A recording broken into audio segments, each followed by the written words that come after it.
Take a breath, just one slow, deep breath. And as you exhale, let your shoulders drop. Because right now, in this moment, you don't have to be anywhere else. You don't have to solve anything. You don't have to fix anything. You just have to listen. Now, I want to ask you something. I want you to answer honestly, just to yourself.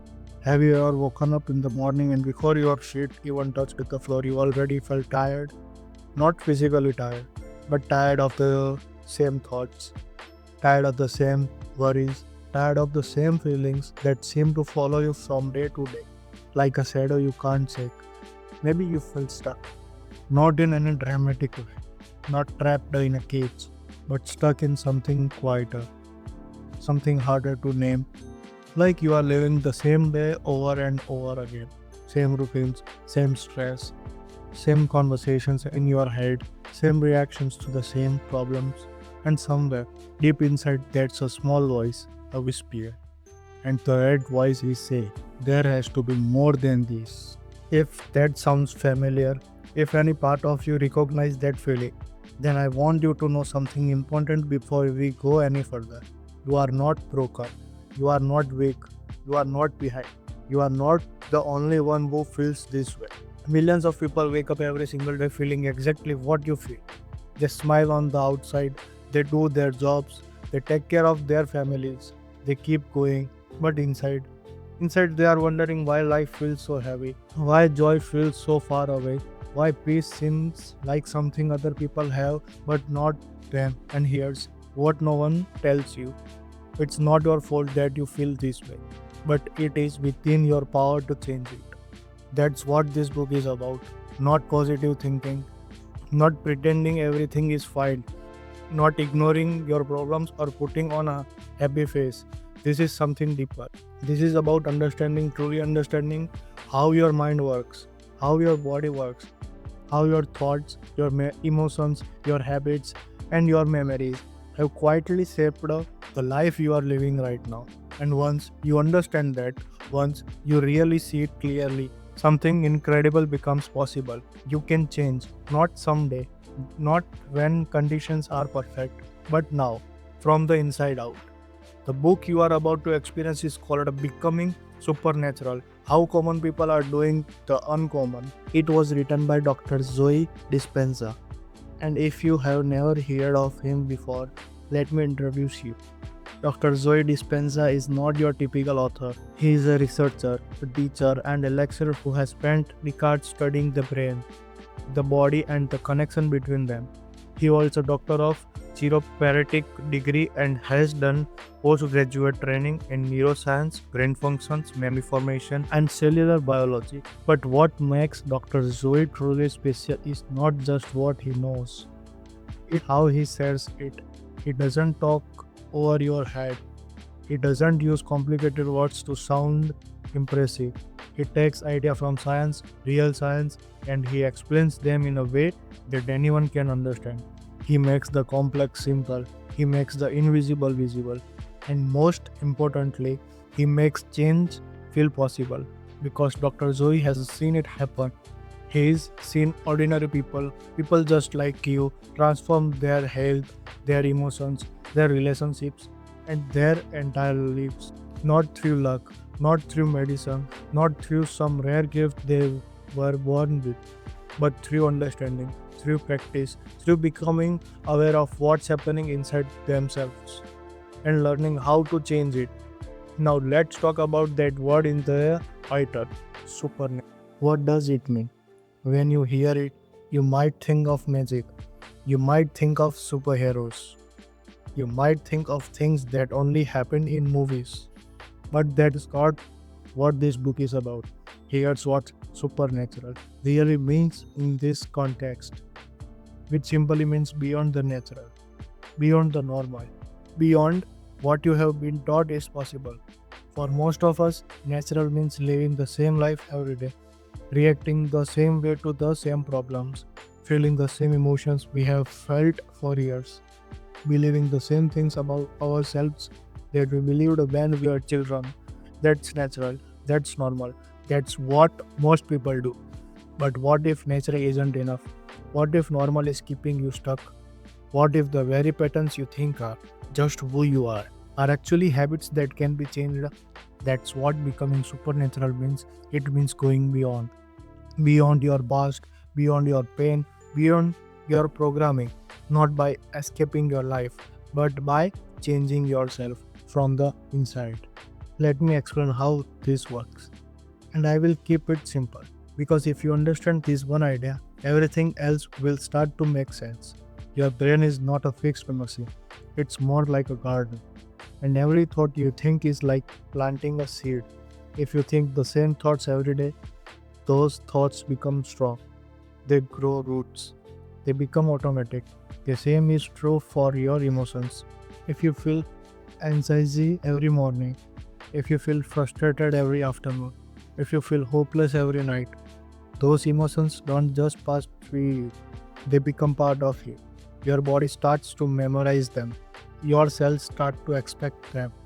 And soon, you don't even have to try to feel that way anymore. It just happens automatically. This is why change feels so hard. You are not just fighting a thought, you are not just fighting a mood, you are fighting a habit that lives in your body, a pattern that runs in the background like software on a computer. And here's the painful truth: most people stay stuck, not because they are lazy, not because they are stupid, not because they don't want to change. They stay stuck because they keep trying to change their life without changing themselves. They try new jobs, they try new relationships, they try new cities, they try new diets, but they bring the same mind with them, the same emotions, the same reactions, the same beliefs. And so, the same life shows up again. Different scenery, same story, but here's the good news. And this is what Dr. Zoe Dispenza has dedicated his career to proving. If your brain can be programmed, it can be reprogrammed. If your body can memorize fear, it can memorize peace. If you can learn to suffer, you can learn to heal. It starts with awareness. That's the first step. Just noticing your thoughts, noticing your feelings, noticing the stories you tell yourself every day. Because you can't change what you can't see. And for most of us, our patterns are invisible. They are so familiar that we don't even recognize them. We think that's just who we are. But when you slow down, when you get quiet, when you start to observe yourself with curiosity instead of judgment, something shifts. You start to see that you are not your thoughts, you are not your emotions, you are not your past, you are the one who is watching, you are the one who is aware. And that awareness, that's where the power is. This book will introduce you to something that might be new for you, or maybe you have heard of it before but never really understood it. It's called a meditation.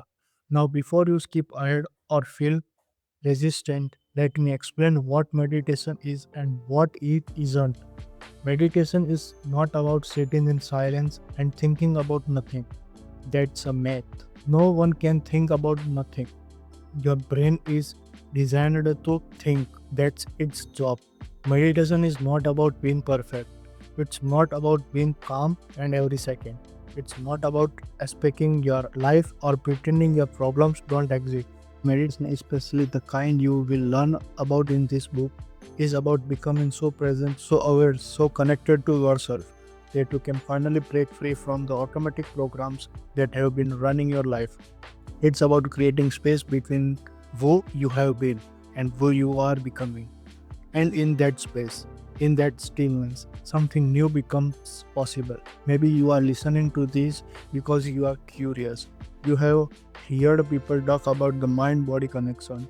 You have seen documentaries or read articles and you want to understand it better. Maybe you are listening because you are struggling. Your health isn't where you want it to be. Your energy is low. Your body feels like it's working against you. You are wondering if there's something more you can do beyond what doctors have offered. Maybe you are listening because you feel lost. Life doesn't make sense the way it used to. Old beliefs don't fit anymore. and you are searching for something deeper, but you don't know what to call it. Maybe you are listening because you have tired to everything else, self-help books, programs, seminars, and nothing has really stuck. Nothing has really changed. Or maybe you are listening because a quiet part of you knows there's more to life, more to you, more to what's possible. And you are finally ready to find out what that is. Wherever you are right now, whatever brought you here, you belong here. This book was written for people like you. Let's talk about emotions for a moment because they play a bigger role in your life than you might realize. Think about fear, not the fear that protects you from danger, but the quiet fear that stops you from living. Fear of failure, fear of rejection, fear of being seen, fear of hoping, and being disappointed again. That kind of fear doesn't shout, it whispers. And it keeps you small, it keeps you safe but not free. Now think about hope, real hope, not wishful thinking, but the deep knowing that something better is possible. That feeling in your chest when you imagine a life without the weight, without the struggle, without the constant effort just to survive. Hope is not naive, hope is a choice, and it takes courage. That's also doubt. Doubt creeps in when you start to change. It says, this won't work for you. It says, you have tried before. It says, you are too far gone, and you have to learn how to hear that voice and keep going anyway. Then there's belief, not blind belief, not pretending, but the growing trust that comes when you understand how change actually works. When you see the signs, when you hear the stories, when you start to feel shifts, small ones at first, inside yourself, and finally that's trust. Trust in the process, trust in your own ability to grow, trust that the universe or life, or whatever you call it, it's not against you. That maybe, just maybe, everything you have been through has been leading you to this moment. One of the most powerful ideas in this book is simple, but don't let that simplicity fool you. Here it is. Common people can create uncommon change. You don't need to be a guru. You don't need a perfect life. You don't need a special gift. You don't need to move to a mountain or meditate for hours every day. You just need to understand how your mind works, how your body responds, how the two are connected in ways you have been never been taught. And when you understand that, when you practice that, when you commit to that, even imperfectly, something starts to shift. People in this book have healed from conditions that doctors said were permanent. They have changed the emotional patterns they carried for decades. They have found peace after years of anxiety. They have discovered energy after lifetimes of exhaustion. Not because they were lucky, because they learned how to change from the inside out. And if they can do it, so can you. Now I want to prepare you for what's ahead. This book is not a quick fix. It's not a magic pill. It's not something you read once and forget. It's a journey, a real one. And like any journey, it will ask something of you. It will ask for your attention, your patience, your willingness to try things that feel unfamiliar. There will be parts that challenge you, parts that confuse you, parts that make you want to stop. That's normal. That's part of the process. Because the old you, the one who has lived in fear, in doubt, in limitation, that version of you will resist. It will tell you this is silly. It will tell you to go back to sleep. It will tell you that nothing ever works. But there's another voice, a quieter one, a wiser one. And that voice is saying, keep going. Listen to that voice. Trust it, follow it. In a moment, you will begin chapter 1. And as you do, I want to invite to approach this book a little differently than you might approach other books. Don't just listen for information. Listen for transformation. Let the ideas land. Let them sit with you. Let them stir something deep inside. You don't have to understand everything the first time. You don't have to agree with everything immediately. Just stay open, stay curious, stay willing. Because the person you are today, the one with all the old thought, all the old fear, all the old patterns, that person is not who you have to be tomorrow. Change is not only possible, it's natural. It's what you were designed for. You have just forgotten. And this book is here to help you remember. So take another breath, let your body relax, let your mind quiet, and when you are ready, turn the page, open your heart, and begin. Chapter 1 awaits. And so does the next version of you. Chapter 1: Opening the Door to the Supernatural. As spring was ending and the first glimpse of summer was approaching, what seemed like a typical Sunday afternoon in June of 2007 turned out to be anything but typical for Anna Willems. The French doors from her living room opened wide to the garden. Thin white curtains danced in the breeze, carrying the sweet scents of flowers inside. Sunlight streamed all around Anna as she lounged comfortably. Outside, a chorus of birds chirped and trilled, and in the distance, she could hear the happy sounds of children laughing and splashing in a neighbor's swimming pool. Anna's 12-year-old son was relaxing on the sofa with a book, and she could hear her 11-year-old daughter upstairs, singing to herself as she played. Anna was a psychotherapist, and a successful one at that. She worked as a manager and board member for a major psychiatric institution in Amsterdam, a company with profits of more than 10 million euros each year. Weekends were often her time to catch up on professional reading, and on this day, she was sitting in her red leather chair, focused on a journal article. Little did she know that this picture-perfect scene would soon shatter into a nightmare. Anna felt a bit distracted. She noticed her attention wasn't fully on the material she was trying to study. She set her papers down and paused, her thoughts turning once again to her husband. Where had he gone? He had left early that morning while she was in the shower. He hadn't said where he was going, he had simply vanished. The children told her that their father had said goodbye, giving each of them a big hug before he left. She tried calling his cell phone many times, but he hadn't answered any of her calls. She tried one more time, still no answer. Something definitely felt wrong. At 3:30 in the afternoon, the doorbell rang. When Anna opened the front door, she found 2 police officers standing outside. "Are you Mrs. Willems?" one of them asked. After she confirmed her identity, the officers asked if they could come inside to talk with her. Concerned and a little confused, she let them in.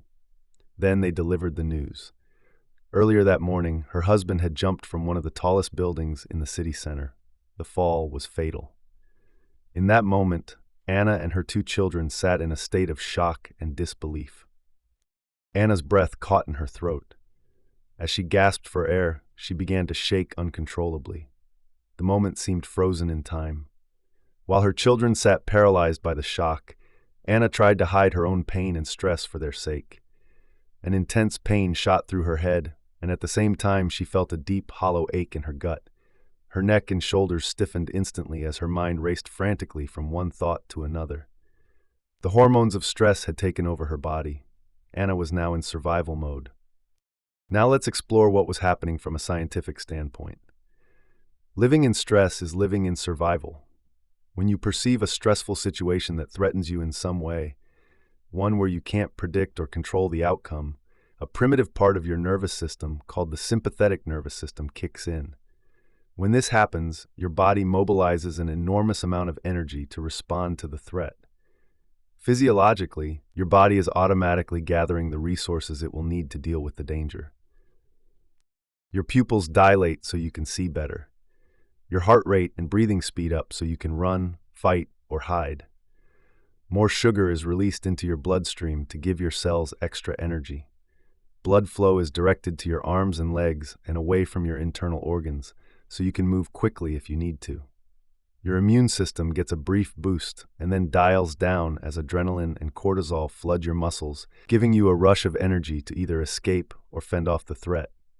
Your brain shifts its activity away from the rational, creative part in the front and toward the hindbrain, which relies more on instinct for immediate reactions. For Anna, the stressful news of her husband's suicide threw her brain and body into exactly this state of survival. In the short term, all living things can handle difficult conditions by fighting, hiding, or running away from a threat. We are all built to handle short bursts of stress. When the event is over, the body usually returns to a state of balance within a few hours, restoring its energy and vital resources. But when the stress doesn't end, the body never gets a chance to return to that balance. The truth is, no organism in nature can live in emergency mode for long periods.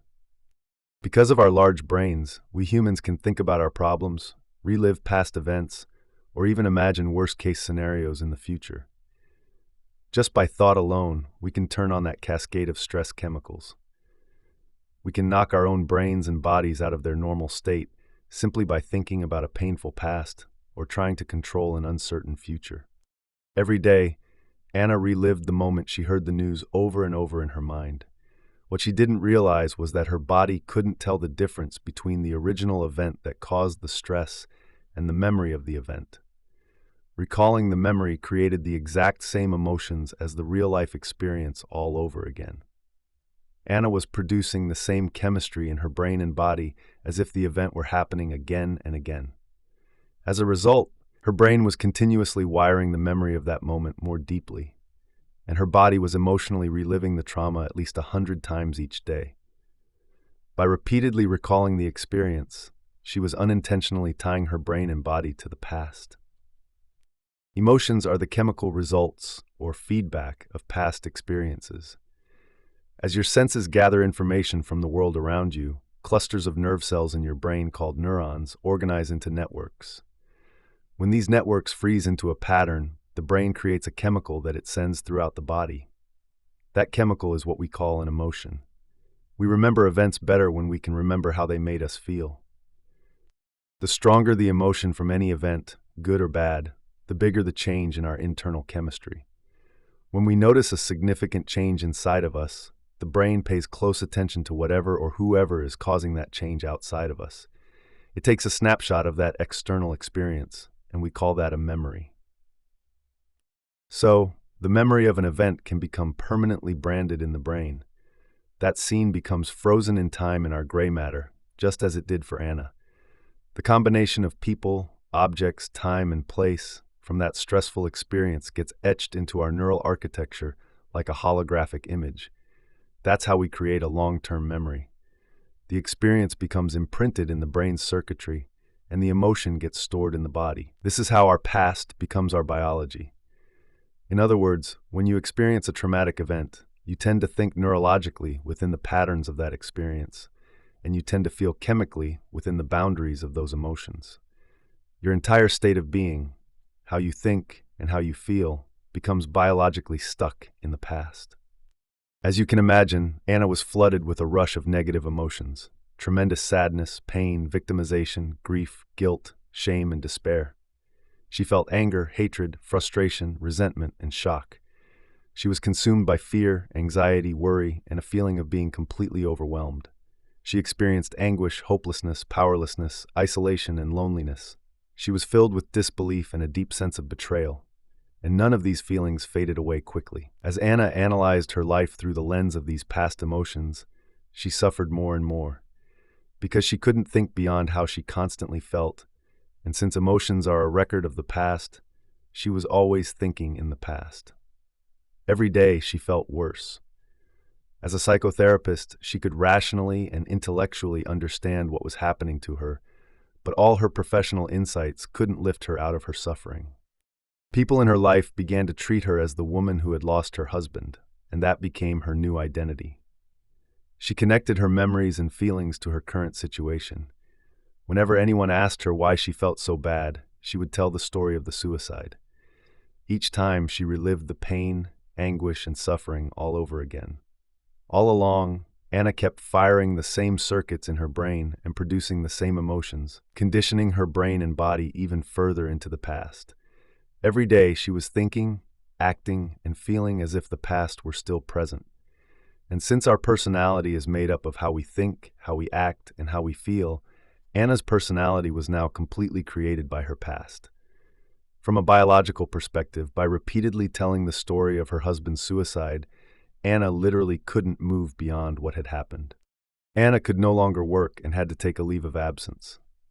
During that time, she discovered that her husband, despite being a successful lawyer, had left their personal finances in a complete mess. She was now responsible for significant debts she hadn't even known about, and she didn't have the money to begin paying them off. Not surprisingly, this added even more emotional, psychological, and mental stress to her life. Anna's mind spun in circles, constantly flooded with questions. How will I take care of our children? How will we deal with this trauma in the future? And how will it affect our lives? Why did my husband leave without saying goodbye to me? How could I not have known he was so unhappy? Did I fail as a wife? How could he leave me with 2 young children, and how will I manage to raise them by myself? Then judgments crept into her thoughts. He shouldn't have committed suicide and left me in this financial mess. What a coward. How dare he leave his children without a father? He didn't even write a message for the children and me. I hate him for not even leaving a note. What a jerk to leave me and make me raise these kids alone. Did he have any idea what this might do to us? All these thoughts carried a strong emotional charge, which further affected her body. 9 months later, on March 21, 2008, Anna woke up paralyzed from the waist down. Within hours, she was lying in a hospital bed with a wheelchair beside her. She was diagnosed with neuritis, which is an inflammation of the peripheral nervous system. After several tests, the doctors couldn't find a structural cause for the problem, so they told Anna she must have an autoimmune condition. Her immune system was attacking the nervous system in her lower spine, breaking down the protective coating on her nerves and causing paralysis in both of her legs. She couldn't control her bladder, had difficulty controlling her bowels, and had no feeling or motor control in her legs and feet. When the fight-or-flight nervous system is turned on and stays on because of chronic stress, the body uses all of its energy reserves to deal with the constant threat it perceives from the outside world. This means the body has no energy left for its inner environment, for growth and repair. This compromises the immune system. So because of her repeated inner conflict, Anna's immune system was attacking her own body. She had finally manifested physically the pain and suffering she had been experiencing emotionally in her mind. In short, Anna could not move her body because she was not moving forward in her life. She was stuck in her past. For the next 6 weeks, Anna's doctors treated her with huge doses of intravenous dexamethasone and other corticosteroids to reduce the inflammation. Because of the added stress and the types of drugs she was taking, which can further weaken the immune system, she also developed an aggressive bacterial infection. For this, her doctors gave her large doses of antibiotics. After 2 months, Anna was released from the hospital and had to use a walker and crutches to get around. She still couldn't feel her left leg and found standing very difficult. She couldn't walk properly. Although she had a bit more control over her bowels, she still couldn't control her bladder. As you can imagine, this new situation only added to Anna's already high stress levels. She had lost her husband to suicide. She couldn't work much to support herself and her children. She was in a serious financial crisis, and she had been living in a hospital, paralyzed, for more than 2 months. Her mother had to move in to help her. Anna was an emotional, mental, and physical wreck. Although she had the best doctors and the latest medications from a reputable hospital, she was not getting any better. By 2009, 2 years after her husband's death, she was diagnosed with clinical depression, so she started taking even more medication. Consequently, Anna's mood swung widely, from anger to grief, to pain, to suffering, to hopelessness, to frustration, to fear, to hatred. Because these emotions influenced her actions, her behavior became somewhat irrational. At first, she fought with almost everyone around her, except for her children. But then she started to have conflicts with her youngest daughter. In the meantime, many more physical problems began to appear, and Anna's journey became even more painful. The mucous membranes in her mouth started to develop large ulcerations that spread into her upper esophagus. This was the result of another autoimmune disease called erosive lichen planus. To treat it, she had to use corticosteroid ointments in her mouth, in addition to more pills. These new medications caused Anna's saliva production to stop. She couldn't eat solid foods, so she lost her appetite. Anna was living with all 3 types of stress, physical, chemical, and emotional, at the same time. In 2010, Anna found herself in a dysfunctional relationship with a man who traumatized her and her children with verbal abuse, power games, and constant threats. She lost all her money, her job, and her feeling of safety. When she lost her house, she had to move in with her abusive boyfriend. Her stress levels continued to climb. The ulcerations started to spread to other mucous membranes, including her vagina, her anus, and further down her esophagus. Her immune system had totally collapsed, and now she was experiencing several different skin conditions, food allergies, and weight problems. Then she started having problems swallowing and developed heartburn, for which her doctors prescribed still more medications. Anna started a small psychotherapy practice at home in October. She could only handle seeing clients for 2 sessions a day in the morning after her children went to school, just 3 days a week. In the afternoon, she was so tired and sick that she would lie in bed until her children returned from school. She tried to be there for them as much as possible, but she had no energy and didn't feel well enough to leave the house. Anna hardly saw anyone. She had no social life. All the circumstances in her body and in her life constantly reminded her of how bad things were. She automatically reacted to everyone and everything. Her thinking was chaotic, and she could not concentrate. She had no vitality or energy to live anymore. Often, when she exerted herself, her heart rate would exceed 200 beats per minute. She found herself sweating and gasping for breath all the time, and she felt an enormous pain in her chest on a regular basis. Anna was passing through her darkest night of the soul. Suddenly, she understood why her husband had taken his life. She wasn't sure she could go on anymore, and started thinking of committing suicide herself. She thought, it can't get any worse than this. And then it did.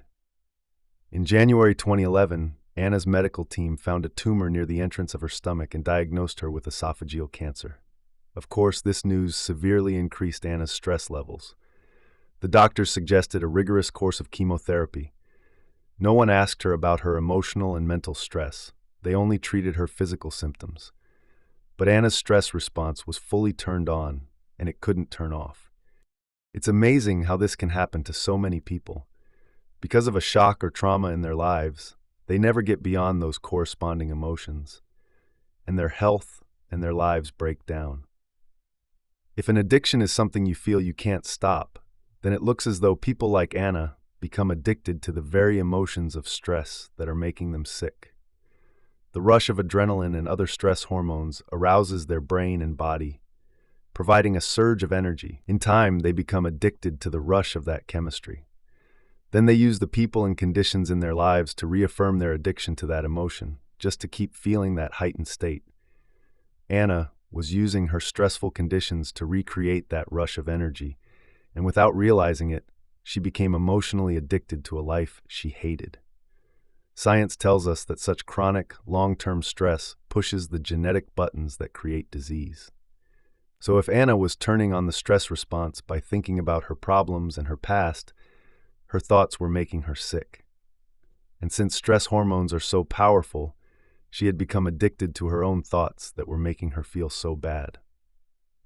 Anna agreed to start chemotherapy, but after her first session, she had an emotional and mental breakdown. One afternoon after her kids went to school, Anna collapsed on the floor, crying. She had finally reached the bottom. It occurred to her that if she continued this way, she would not survive for long, and she would leave her children alone, without either parent. She started to pray for help. She knew in her heart that something needed to change. In utter sincerity and surrender, she asked for guidance, support, and a way out. She promised that if her prayers were answered, she would be thankful and grateful every day for the rest of her life, and she would help others to do the same. The choice to change became Anna's quest. She first decided to stop all the treatments and all the medications for her various physical illnesses, although she continued to take her antidepressants. She didn't tell her doctors and nurses that she was not coming back for treatment. She simply stopped showing up. No one ever called her to ask why. Only her family doctor contacted Anna to express his concern. On that cold winter's day in February 2011, when Anna was on the floor crying for help, she made a choice with a firm intention to change herself and her life. The power of that decision carried a level of energy that caused her body to respond to her mind. It was that decision to change that gave her the strength to rent a house for herself and her children and move away from the negative relationship she was in. It was as if that moment redefined her. She knew she had to start all over. When I first saw Anna, it was 1 month later. One of the few friends she had left had reserved a seat for her at a Friday evening talk I was giving. Her friend made Anna an offer. If she liked the evening lecture, she could stay for a full 2-day weekend workshop. Anna agreed to go. The first time I saw her, she was sitting in a packed conference room on the left side, on the outer aisle, with her crutches leaning against the wall near where she sat. As usual, I was going on that night about how our thoughts and feelings affect our bodies and our lives. I lectured about how stress chemicals can create disease. I touched on topics like neuroplasticity, psychoneuroimmunology, epigenetics, neuroendocrinology, and even quantum physics. I will go into more detail on all of these later in this audiobook, but for now, it's enough to know that the latest research in these branches of science all point to the power of possibility. That night, filled with inspiration, Anna had a thought. If I created the life I have now, including my paralysis, my depression, my weakened immune system, my ulcerations, and even my cancer, maybe I can uncreate everything with the same passion I created it with. And with that powerful new understanding, Anna decided to heal herself. Immediately after her first weekend workshop, she started meditating twice a day. Of course, sitting and doing the meditations was difficult at the beginning. She had a lot of doubt to overcome, and some days she did not feel mentally or physically well, but she did her meditations anyway. She also had a lot of fear.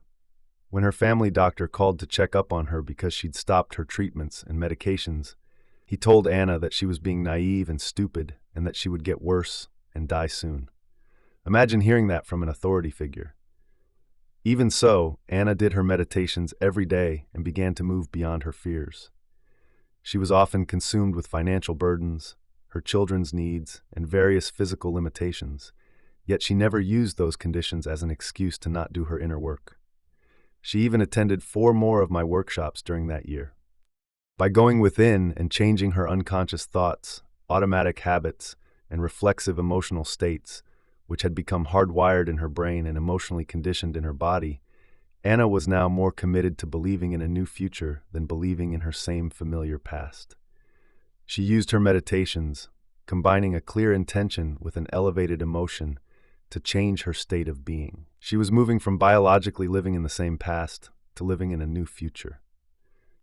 Every day, Anna was unwilling to get up from her meditations as the same person who sat down. She decided that she wouldn't finish until her whole state of being was in love with life. To a materialist who defines reality with the senses, Anna had no tangible reason to be in love with life. She was a depressed, widowed single parent who was in financial debt with no real job. She had cancer and suffered from paralysis and ulcerations. She was in a poor living situation with no partner and no energy to care for her children. But in her meditations, Anna learned that she could teach her body emotionally what her future would feel like, ahead of the actual experience. Her body, as the unconscious mind, did not know the difference between the real event and the one she was imagining and emotionally embracing.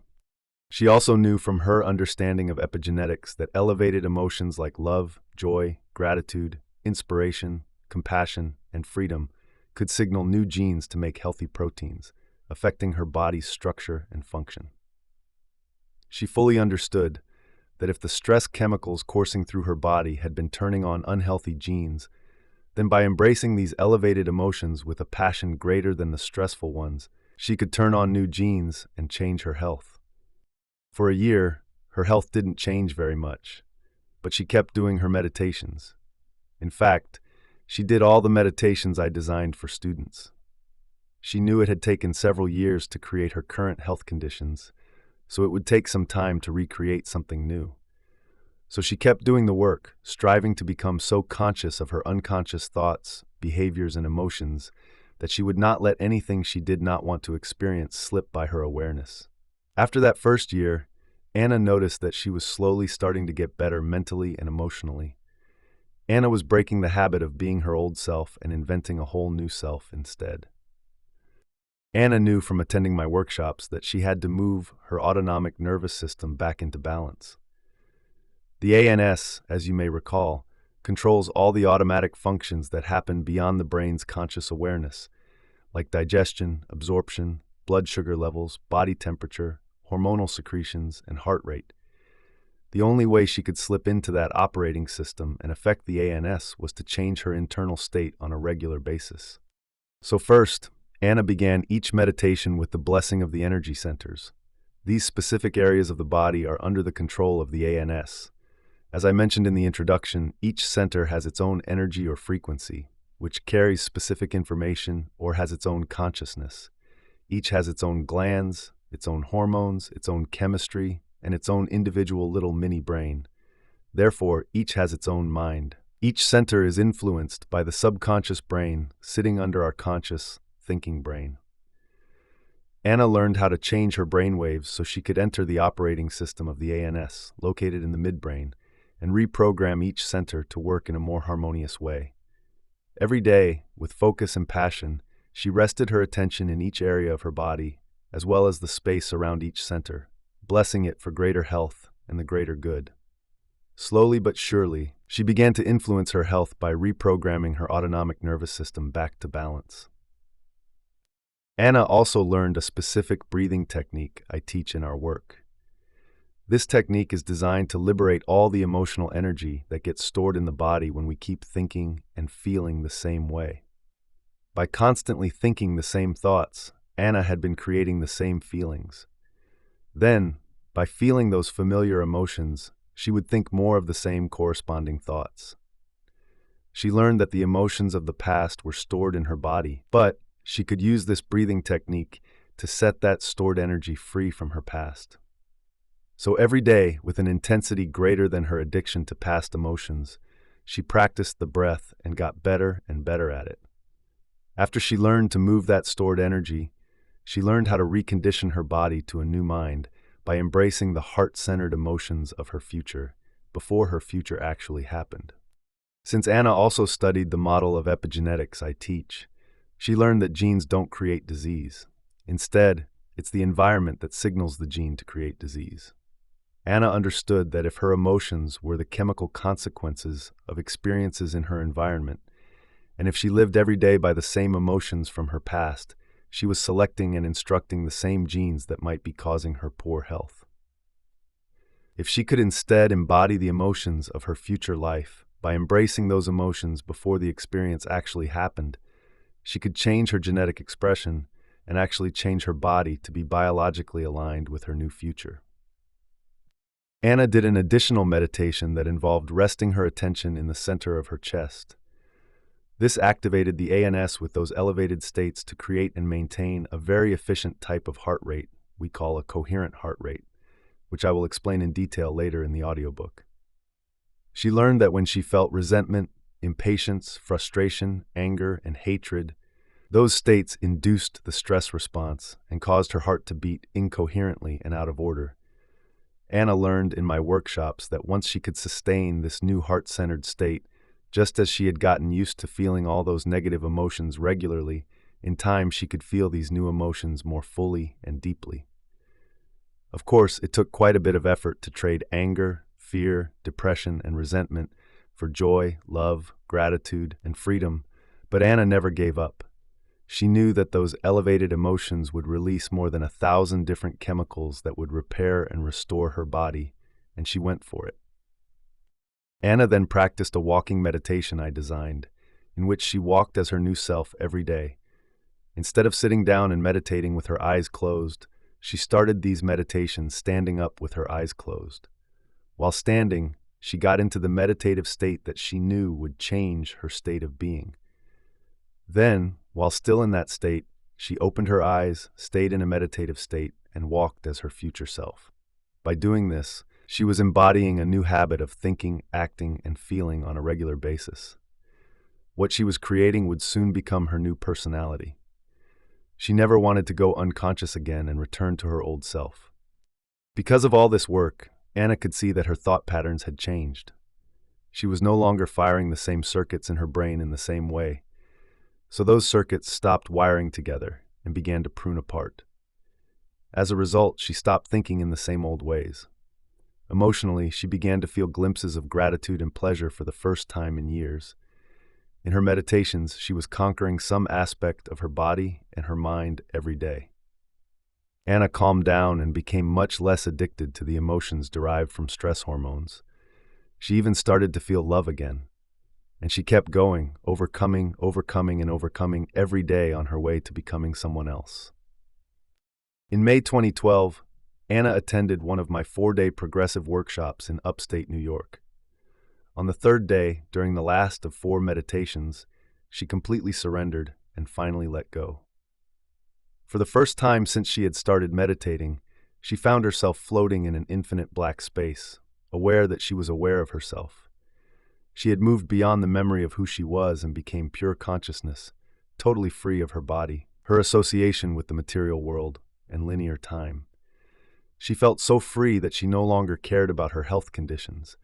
She felt so unlimited that she couldn't identify with her present identity. She felt so elevated that she was no longer connected to her past.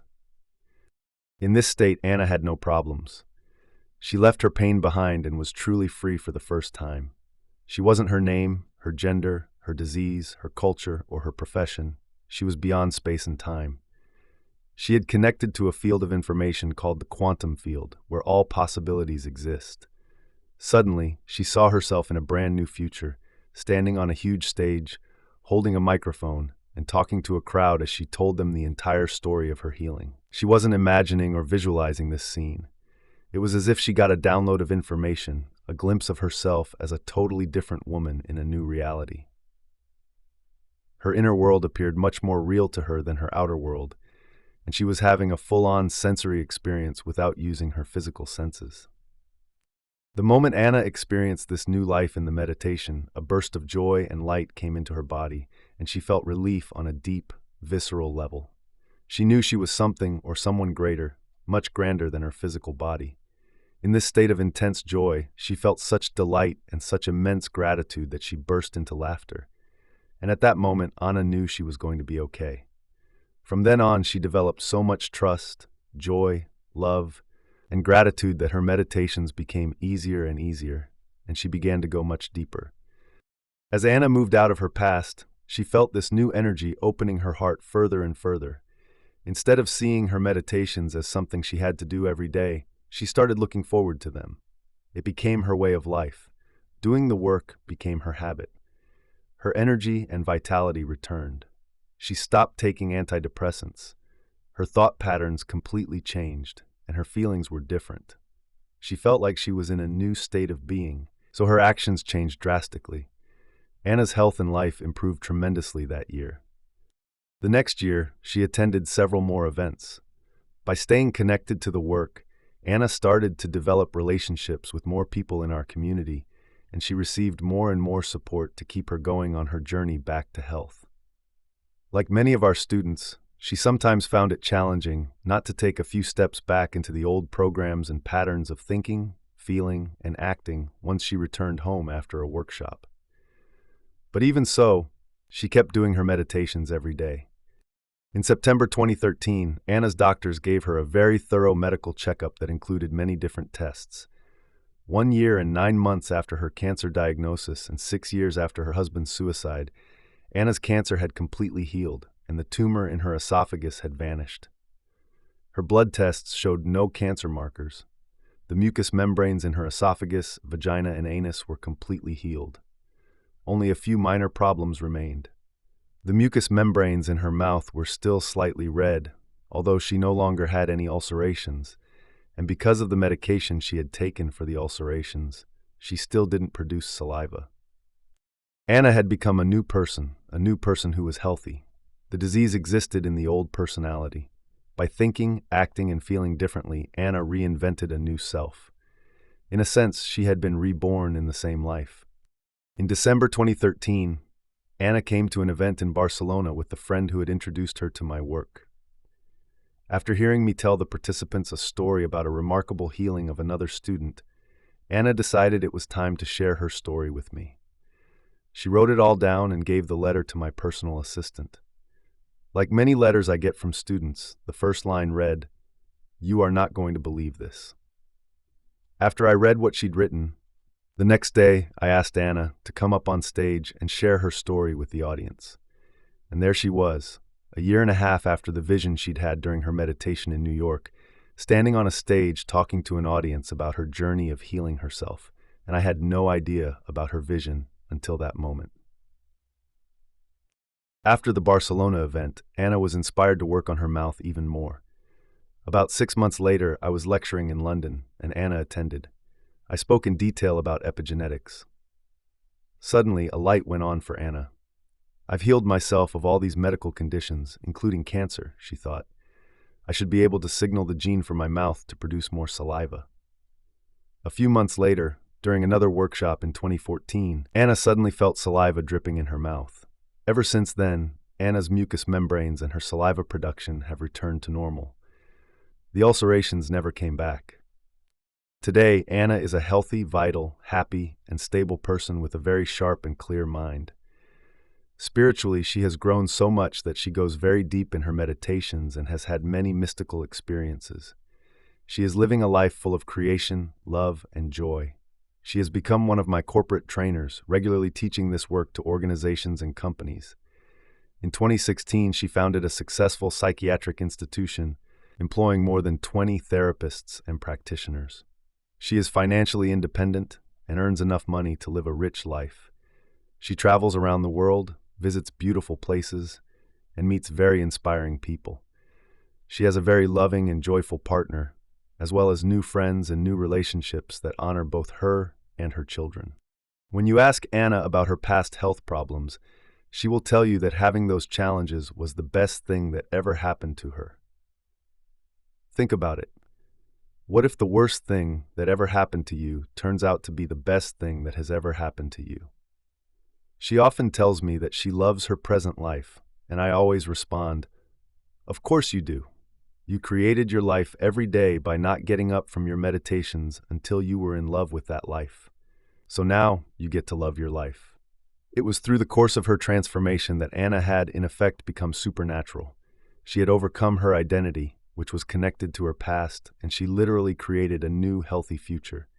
Her biology responded to a new mind. Anna is now a living example of truth and possibility. And if Anna healed herself, so can you. Now, healing all sorts of physical conditions may be a very impressive benefit of doing this work, but it's not the only one. Because this audiobook is also about the mystical, I want to open your mind to a realm of reality that will be just as transformative as healing, but that works on a deeper and different level. Becoming supernatural can also involve embracing a greater awareness of yourself and who you are in this world, and in other worlds as well. Let me share some stories from my own life to illustrate exactly what I mean, and to show you what is possible for you too.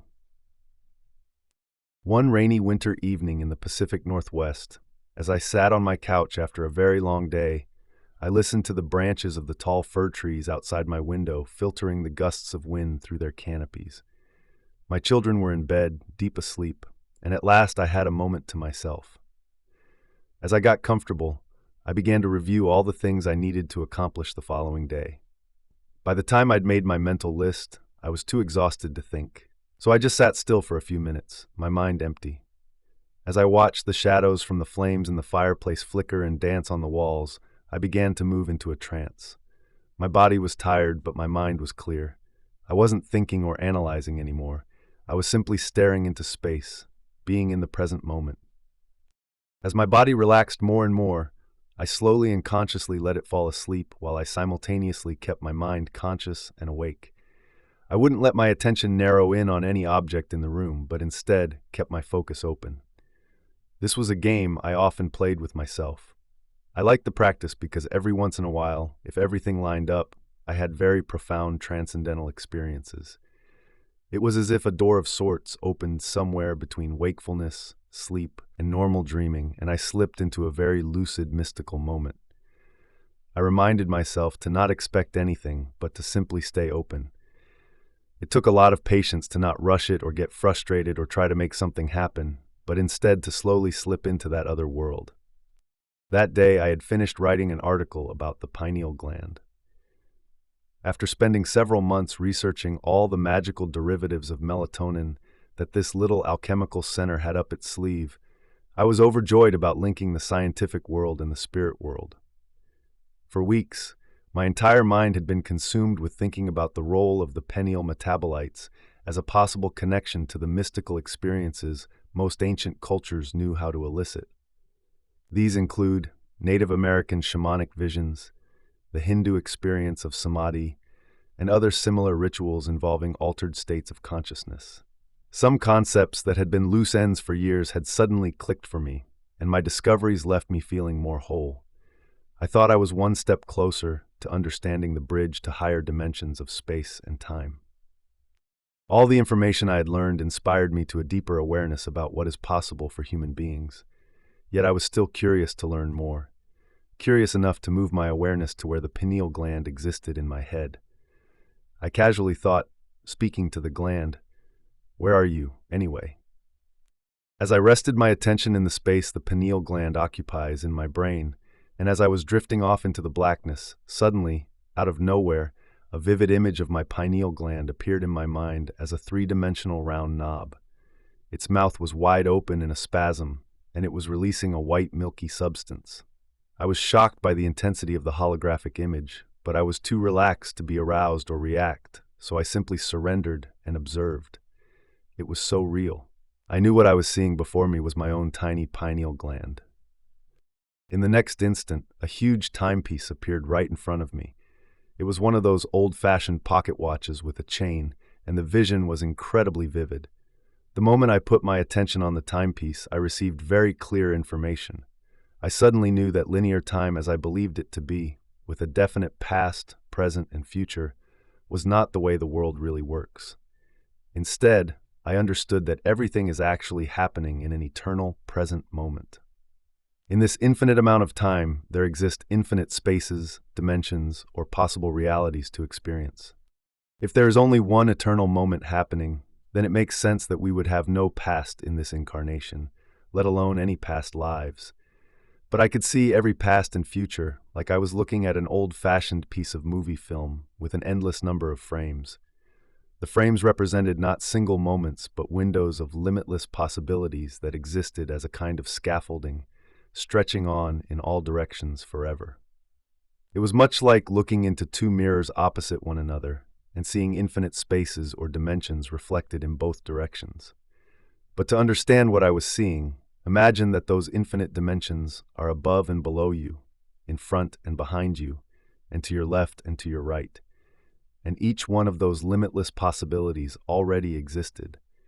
I knew that by putting my attention on any one of these possibilities, I would actually experience that reality. I also realized I wasn't separate from anything. I sensed a oneness with everything, everyone, every place, and every time. I can only describe it as the most familiar, unfamiliar feeling I have ever had in my life. The pineal gland, as I soon understood I was being shown, serves as a dimensional timepiece that, when activated, we can dial into any time. When I saw the hands of the timepiece move forward or backward, I understood that, like a time machine set to any particular time, there is also a reality or a dimension to experience in a particular space. This amazing vision was showing me that the pineal gland, like a cosmic antenna, had the ability to tune in to information beyond our physical senses and hook us up to other realities that already exist in the eternal moment. While the download of information I received seemed limitless, no words exist that can completely describe the magnitude of this experience. As the hands of the watch moved backward to a past time, a dimension in space and time came to life. I immediately found myself in a reality relevant to me personally. Although amazingly, that past moment was still occurring in the present moment I was experiencing while sitting on my couch in my living room. I next became aware that I was in a physical space at that specific time. I observed myself as a young child again, while simultaneously having the experience of being the adult me on the couch. The child version of me was about 7 years old and had a very high fever. I remembered how much I loved fevers at that age because I could go deep within and have the kind of abstract dreams and visions that often come with the delirium produced by high body temperatures. This specific time, I was in my room in bed with the covers up to the bridge of my nose, and my mother had just left the room. I was happy I was alone. The moment she closed the door, I somehow innately knew to do exactly what I had just been doing in my living room as an adult, continuously relaxing my body and remaining somewhere between sleep and wakefulness as I stayed present to whatever came up. Up to this point in my present life, I had completely forgotten about the memory of this childhood experience. But when I lived it again in that moment, I saw myself in the midst of a lucid, conscious dream, comprehending possible realities like the squares on a chessboard. As I observed myself as this young boy, I was deeply moved by what he was attempting to understand, and I wondered how he could grasp such complicated concepts at his age. In that moment, as I watched him, I fell in love with that little guy. The second I embraced that emotion, I somehow felt a simultaneous connection to both that point in time and the one I was experiencing as my present time back in Washington State. I had such a strong knowingness that what I was doing then and what I am doing now were happening at the same time, and that those moments were significantly connected. In that split second, the love I felt for him as my present self was drawing that young boy to the future I was living now. Then the experience got even stranger. That scene faded away and the watch appeared again. I became aware that the hands of the timepiece could also move forward. Filled with a sense of wonder and without any trepidation or fear, I simply observed the watch move forward in time. Instantaneously, I was standing barefoot in my backyard in Washington in the cold night. It's difficult to explain what time it was, because it was the same night I was in my living room, but the me who was outside the house was the me from the future in that now. Again, words are limited here, but the only way I can explain this experience is that the future personality called Joe Dispenza had changed immensely. I was so much more evolved, and I felt amazing, euphoric, in fact. I was so aware, or should I say as that person, I am so aware. By aware, I mean super conscious, as if all my senses were heightened 100%. Everything I saw, touched, felt, smelled, tasted, and heard was amplified. My senses were so elevated that I was acutely aware of and paying attention to everything around me, wanting to experience the moment completely. And because my awareness increased so drastically, so did my consciousness and therefore my energy. Feeling so full of this intense energy caused me to be more conscious of everything I sensed simultaneously. I can describe this feeling only as consistent, unwavering, highly organized energy. It was nothing like the chemical emotions we normally feel as human beings. In fact, in that moment, I knew I couldn't even feel those normal human emotions. I had evolved beyond them. I did, however, feel love, although it was an evolved form of love that was not chemical, but electric. I felt almost as though I was on fire, passionately in love with life. I was in an incredibly pure form of joy. I was also walking around my backyard in the middle of winter with no shoes and no jacket, yet I was so aware of the feeling of the cold that it was actually intensely enjoyable. I didn't have an opinion about how ice-cold the ground under my feet was. I just loved having my feet touch the frozen grass on the earth, and I felt very connected to both the feeling and the grass. I understood that if I entertained the typical thoughts and judgments I normally would have about being cold, it would cause me to create a sense of polarity, dividing the energy I was experiencing. If I judged it, I would lose the feeling of wholeness. The amazing feeling of energy that I was experiencing inside my body was so much greater than the conditions in my surrounding environment, namely the cold. As a result, I effortlessly embraced the cold with zeal. It was simply life. In fact, it was so pleasurable that I didn't want the moment to end. I wanted it to last forever. I walked as this upgraded version of myself, with strength and knowingness. I felt very empowered and calm, yet overflowing with joy for existence and love for life.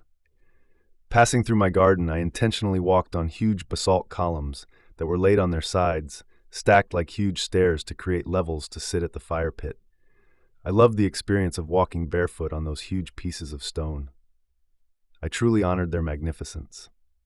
As I continued walking, I approached a fountain that I had built, and I smiled at the memory of my brother and me creating such a marvel. Suddenly, I saw a tiny woman in a glowing white garment. She was no more than 2 feet tall, and she was standing a little behind the fountain with another woman of normal size who was dressed similarly and was also radiant and full of light. The other woman stood in the background observing, seemingly acting as the tiny woman's protector. When I looked at the tiny woman, she turned to me and gazed into my eyes. I felt an even stronger energy of love, as if she were sending it to me. Even as this evolved version of myself, I realized I had never felt anything like that before. The feelings of wholeness and love amplified exponentially, and I thought to myself, wow, is there even more love than the love I was just experiencing moments ago? It wasn't at all a romantic love. It was more of that exhilarating, electrifying energy, and it was being awakened from inside of me. I knew she was acknowledging that there was indeed even more love within me to experience. I also knew she was more evolved than I was. When I felt that electricity, it carried a message to look toward the kitchen window, and I instantly remembered why I was there. I turned and looked into the kitchen, where my present self, a few hours before I went to the couch to relax, was busy washing dishes. From the backyard, I smiled. I was so in love with him. I saw his sincerity. I saw his struggles. I saw his passion. I saw his love. I saw his mind, busy as always, constantly attempting to dovetail concepts into meaning, and among other things, I saw some of his future. Like a great parent, I was proud of him and had nothing but admiration for who he was in that moment. As I was feeling that intense energy increase inside of me while I observed him, I witnessed him suddenly stop washing the dishes and look out the window, staring out and scanning the backyard. While I was still my future self, I was able to remember that moment as my present self. I remembered that I had indeed stopped and looked outside in that instant because I felt a spontaneous feeling of love in my chest, and I sensed that I was being watched or that someone was outside. I further recalled that while I was washing a glass, I actually leaned forward to minimize the glare in the window from the kitchen light above me and peered into the darkness for a few minutes before returning to the remaining items in the sink. My future self was doing to my present self what the beautiful, luminous lady had done to me moments before. Now I understood why she was there. And like looking at the child in the previous scene, once again, the love that my future self was feeling for my present self somehow connected me to my future self. My future me was there to call my present self to that future, and I knew that it was love that made that bond possible. The evolved version of me had such a sense of knowing. The paradox is that it is all me living at the same time. In fact, there is an infinite number of me's, not just the one in the past, the one in the present, and the one in the future. There are so many more possible me's in the realm of infinity, and there is not just one infinity, but multiple infinities. And all of this is happening in the eternal now.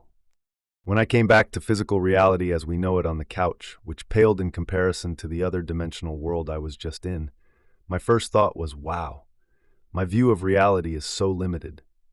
The rich inner experience provided such a sense of clarity, and the understanding that my beliefs, that is, what I thought I knew about life, God, myself, time, space, and what is even possible to experience in this infinite realm, were so very limited, and I hadn't even realized it until that moment.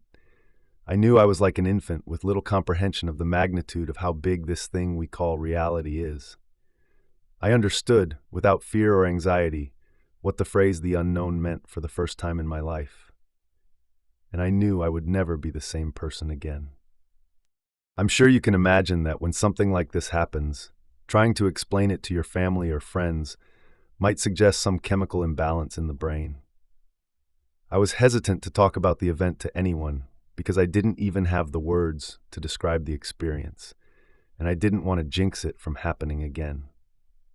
For months, I was very preoccupied with reviewing the entire process that I thought may have created the experience. I was also mystified by the concept of time and couldn't stop thinking about it. Aside from the paradigm shift about the eternal moment in time, I discovered something more. I realized after the transcendental event that night, when I came back to the world of 3 dimensions, that the whole experience had transpired in about 10 minutes.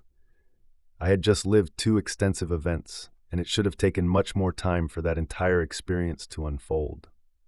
This time dilation further piqued my interest in committing more of my energy to investigating what had happened to me. Once I understood more, I hoped I might be able to reproduce the experience. For days after that important night, the center of my chest was electric in the same way I had felt when that beautiful tiny woman activated something within me. I kept thinking, how can this feeling still be lingering inside of me unless something real happened? When I put my attention on the center of my chest, I noticed the feeling amplify. Understandably, I wasn't very interested in any social interaction during this period because the people and conditions in the outer world distracted me from that feeling in my inner world, and the special feeling diminished. In time, it finally faded completely, but I never stopped thinking about the idea that there is always more love to experience, and that the energy I had embraced in that realm still lived within me. I wanted to activate it again, but I didn't know how. For a long time, even though I tried and tried to reproduce the experience, nothing happened. I now realize that the expectation of the same outcome, combined with the frustration of trying to force it to happen, is the worst combination for creating another mystical experience, or anything for that matter. I became lost in my own personal analysis, trying to figure out how it occurred and how I could make it happen again. I decided to add a few new approaches. Instead of trying to recreate the experience in the evening, I decided to wake up early in the morning and meditate. Since melatonin levels are highest between 1 a.m. and 4 a.m., and the mystical chemical metabolites of melatonin are the very substances responsible for creating a lucid event, I decided I would practice my inner work at 4 every morning. Before I share what happened next, I want to ask you to keep in mind that this was an unusually difficult time in my life. I was deciding whether it was worth it for me to continue to teach. I'd experienced a fair amount of chaos in my life after appearing in the 2004 documentary, What the Bleep Do We Know? I was considering stepping away from the public world and disappearing into a simpler life. It seemed so much easier to just walk away. One morning, about an hour and a half after I started my meditation in a seated position, I finally reclined. I put some pillows under my knees so I wouldn't fall asleep too quickly, allowing me to linger between wakefulness and sleep. As I lay down, I simply put my attention in the place the pineal gland occupies in my head. But this time, instead of trying to make something happen, I just let go and said to myself, whatever.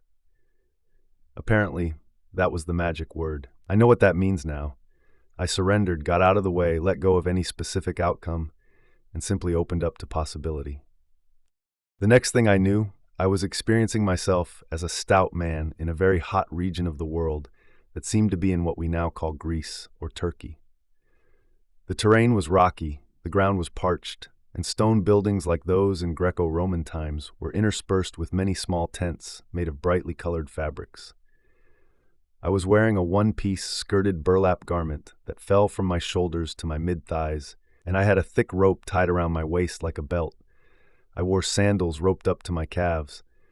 I had thick curly hair and my body felt strong. My shoulders were broad and my arms and legs were muscular. I was a philosopher and a longtime student of some charismatic movement. I was simultaneously the self in that experience and my present self observing me in that particular time and space. Again, I was way more conscious than normal. I was super conscious.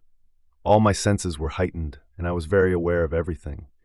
I could smell the familiar musk of my body and I could taste the salt of my perspiration dripping from my face. I loved the taste. I felt grounded in the physicality and strength of my body. I was aware of deep pain in my right shoulder, but it did not consume my attention. I saw the brightness of the blue sky and the richness of the green trees and mountains, as if I were living in Technicolor. I heard seagulls in the distance, and I knew I was near a large body of water. I was on a pilgrimage and mission of sorts. I was traveling about the country teaching the philosophy that I had studied and lived by my whole life.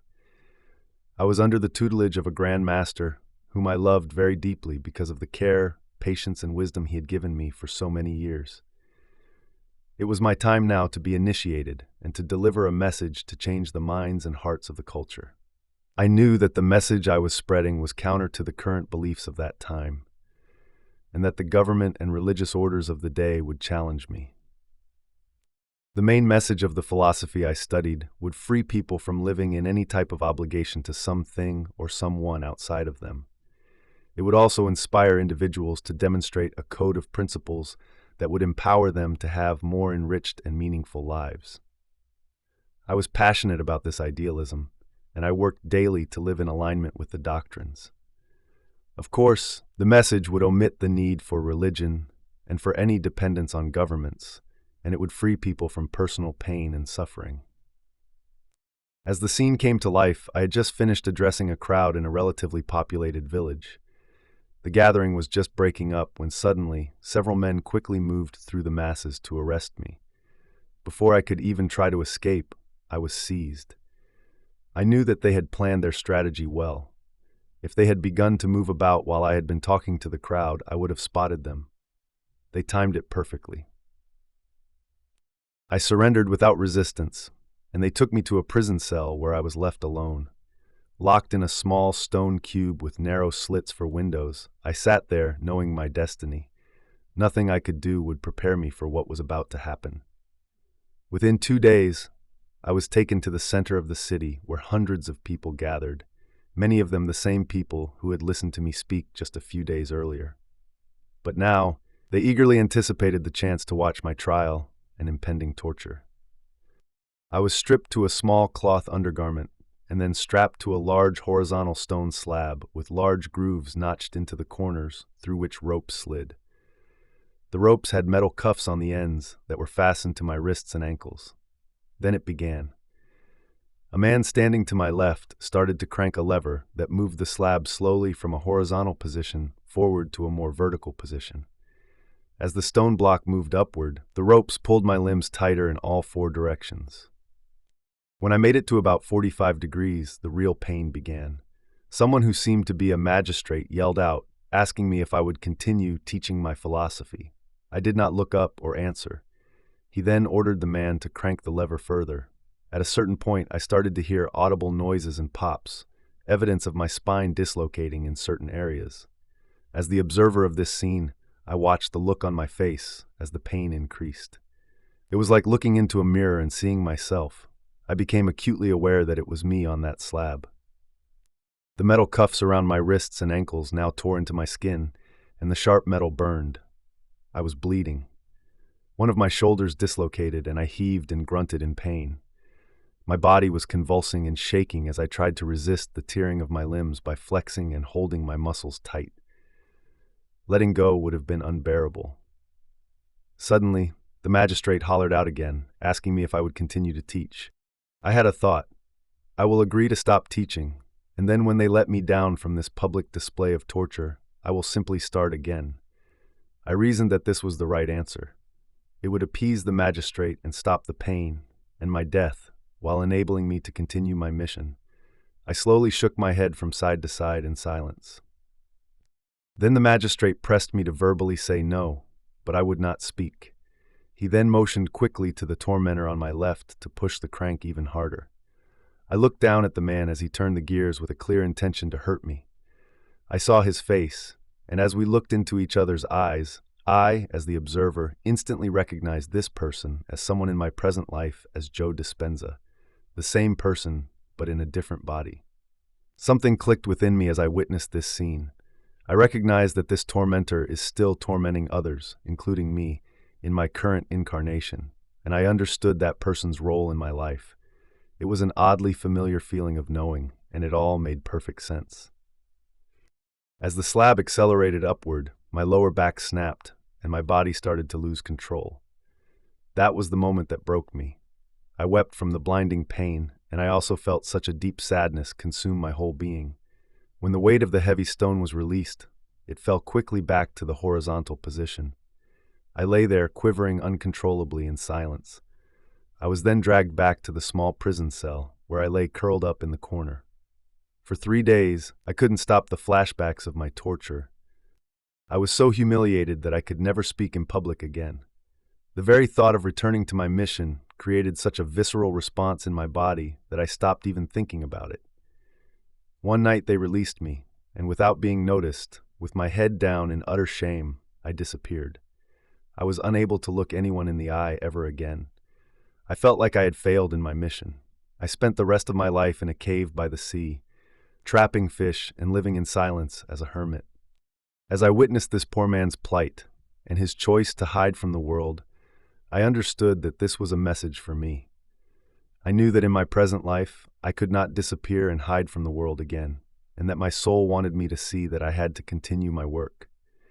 I had to make the effort to stand up for a message and never again retreat from adversity. I also recognized that I had not failed at all. I had done my best. I knew that the young philosopher still lived in the eternal present moment as one of a myriad of possible me's, and that I could change my future and his by never again being afraid to live for the truth instead of dying for it.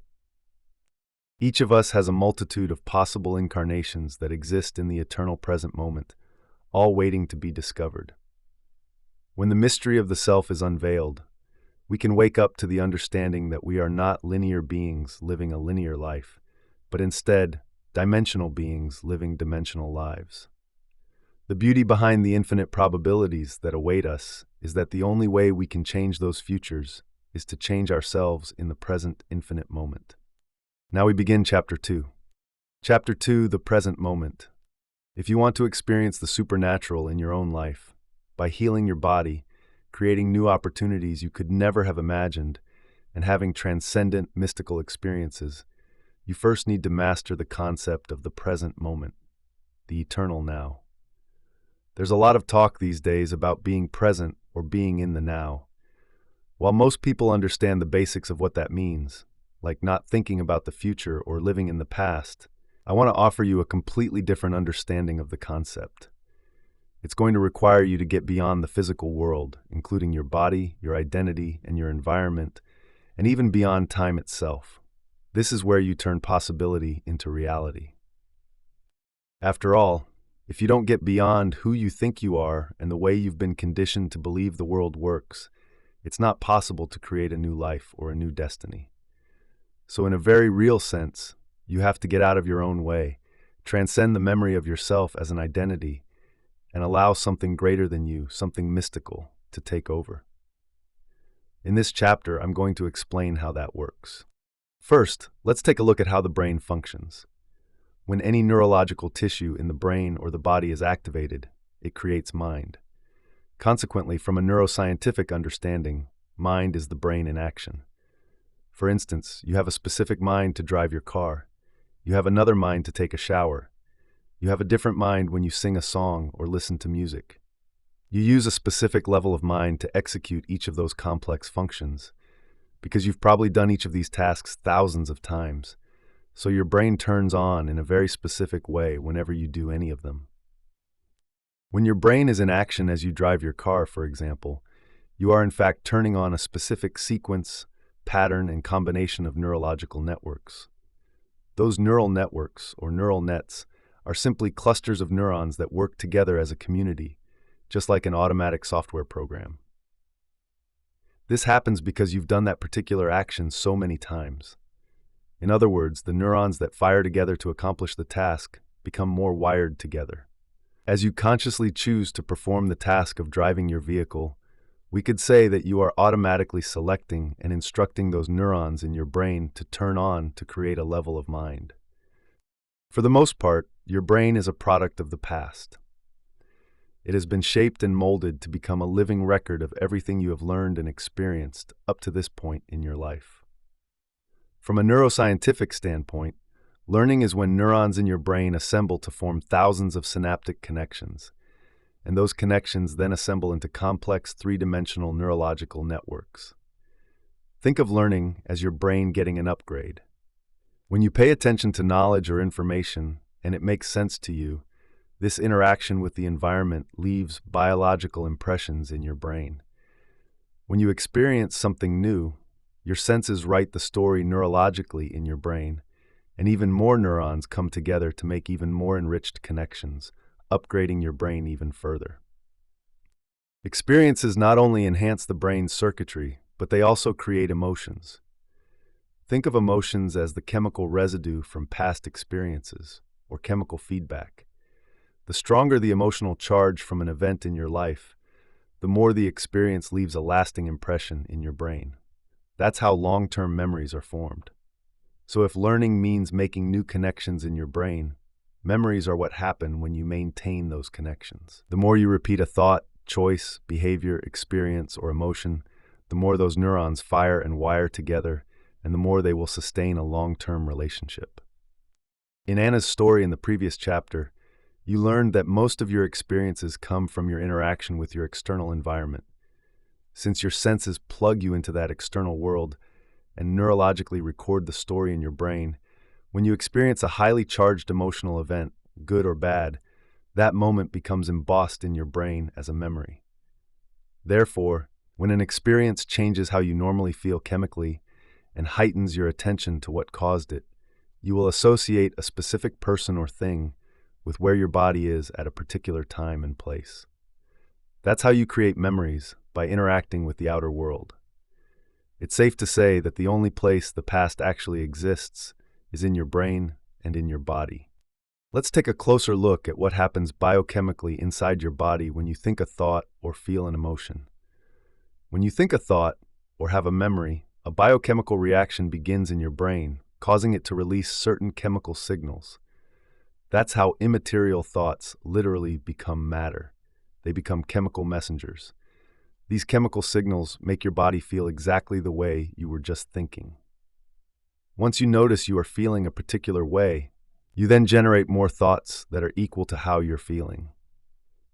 Then you release more chemicals from your brain to make you feel the way you've been thinking. For example, if you have a fearful thought, you start to feel fear. The moment you feel fear, that emotion influences you to think more fearful thoughts. Those thoughts then trigger the release of even more chemicals in the brain and body that make you continue to feel more fear. The next thing you know, you get caught in a loop where your thinking creates feeling and your feeling creates thinking. If thoughts are the vocabulary of the brain and feelings are the vocabulary of the body, and this cycle of how you think and feel becomes your state of being, then your entire state of being is in the past. When you fire and wire the same circuits in your brain over and over again because you keep thinking the same thoughts, you are hardwiring your brain into the same patterns. As a result, your brain becomes an artifact of your past thinking, and in time, it becomes easier to automatically think in the same ways. At the same time, as you repeatedly feel the same emotions over and over again, since emotions are the vocabulary of the body and the chemical residue of past experiences, you are conditioning your body into the past. So now let's look at what that means for you on a day-to-day basis. Given what you just learned about feelings and emotions being the chemical end products of past events, the moment you wake up in the morning and search for the familiar feeling called you are starting your day in the past. So when you start to think about your problems, those problems, which are connected to the memories of past experiences of different people or things at certain times and places, create familiar feelings such as unhappiness, futility, sadness, pain, grief, anxiety, worry, frustration, unworthiness, or guilt. If those emotions are driving your thoughts and you cannot think greater than how you feel, then you are also thinking in the past. And if those familiar emotions influence the choices you are going to make that day, the behaviors you're going to exhibit, or the experiences you are going to create for yourself, then you're going to appear predictable, and your life is going to stay the same. Now let's say after you wake up, you turn off your alarm, and as you lie there in bed, you check your Facebook, your Instagram, your WhatsApp, your Twitter, your texts, your emails, and then the news. Now you are really remembering who you are as you reaffirm your personality and connect to your past, present, personal reality. Then you go to the bathroom. You use the toilet, brush your teeth, take a shower, get dressed, and then head for the kitchen. You drink some coffee and eat breakfast. Maybe you watch the news or check your email again. It's the same routine you follow every day. Then you drive to work using the same old route. And when you get there, you interact with the same coworkers you saw the day before. You spend your day performing pretty much the same duties you performed yesterday. You might even react to the same challenges at work with the same emotions. Then after work, you drive home. Maybe you stop at the same grocery store and buy the food you like and always eat. You cook the same food for dinner and watch the same television show at the same time while sitting in the same place in your living room. Then you get ready for bed in the same way you always do. You brush your teeth, maybe starting from the upper right side of your mouth with your right hand. You crawl into the same side of the bed. Maybe you do a little listening to an audiobook, and then you go to sleep. If you keep doing these same routines over and over again, they will become a habit. A habit is a redundant set of automatic, unconscious thoughts, behaviors, and emotions that you acquire through frequent repetition. Basically, it means your body is now on autopilot, running a series of programs. Over time, your body becomes the mind. You've done this routine so many times that your body automatically knows how to do certain things better than your brain or conscious mind. You just switch on the autopilot and go unconscious. This means you'll wake up the next morning and essentially do the same things all over again. In a very real sense, your body is dragging you into the same predictable future based on what you have been repeatedly doing in the same familiar past. You will think the same thoughts and then make the same choices that lead to the same behaviors that create the same experiences that produce the same emotions. Over time, you've created a set of hardwired neurological networks in your brain, and you have emotionally conditioned your body to live in the past. That past becomes your future. If you were looking at a timeline of your day, starting with waking up in the morning and continuing until you go to bed that night, you could pick up that timeline of yesterday or today, your past, and place it in the space reserved for tomorrow, your future. Because essentially, the same actions you took today are the ones you're going to take tomorrow, and the day after that, and the day after that.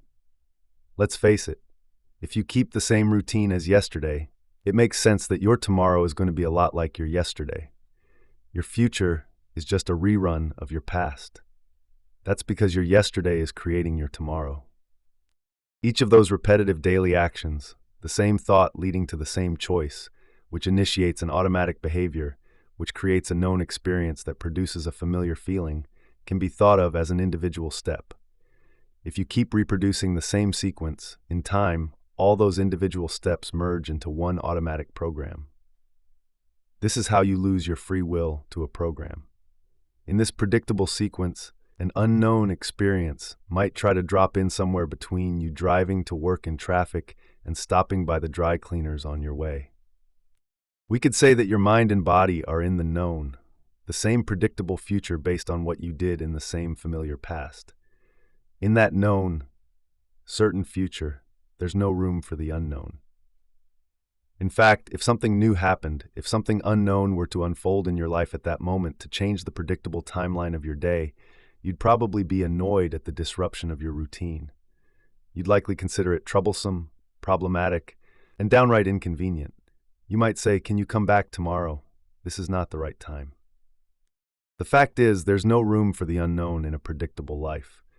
But being predictable is not how the unknown works. The unknown is unfamiliar, uncertain, but it's also exciting because it occurs in ways you cannot expect or anticipate. So let me ask you, how much room in your routine, predictable life do you have for the unknown? By staying in the known, following the same sequence each day of thinking the same thoughts, making the same choices, demonstrating the same programmed habits, and recreating the same experiences that stamp the same networks of neurons into the same patterns to reaffirm the same familiar feeling called you, you are repeating the same level of mind over and over again. In time, your brain becomes automatically programmed to do any one of those particular sequences more easily and effortlessly the next time, and then the next time, and so on. As each of these individual steps merges into one complete step, thinking a familiar thought of an experience of somebody or something at some place in some time will automatically create the anticipation of the feeling of the experience. If you can predict the feeling of any experience, you are still in the known. For instance, the thought of having a meeting with the same team of people you have worked with for years can automatically cause you to call up the emotion of what that future event will feel like. When you can predict the feeling of that future event because you've had enough past experiences to make it known to you, you are probably going to be creating more of the same. And of course, you are right. But that's because you are the same. By the same means, if you are in an automatic program and you cannot predict the feeling of an experience in your life, you will probably be hesitant to engage with it. We need to look at one more aspect of thinking and feeling to get the full picture of what's happening when you keep living in the same state of being. This thinking-feeling loop also produces a measurable electromagnetic field that surrounds our physical bodies. In fact, our bodies are always emitting light, energy, or frequencies that carry a specific message, information, or intention. By the way, when I say light, I am not just referring to the light we see, but to all spectrums of light, including X-rays, cell phone waves, and microwaves. In the same way, we also receive vital information that is carried on different frequencies. So we are always sending and receiving electromagnetic energy. Here's how that works. When we think a thought, those networks of neurons that fire in our brain create electrical charges. When those thoughts also cause a chemical reaction that results in a feeling or an emotion, as well as when a familiar feeling or emotion is driving our thoughts, those feelings create magnetic charges. They merge with the thoughts that create the electric charges to produce a specific electromagnetic field equal to your state of being.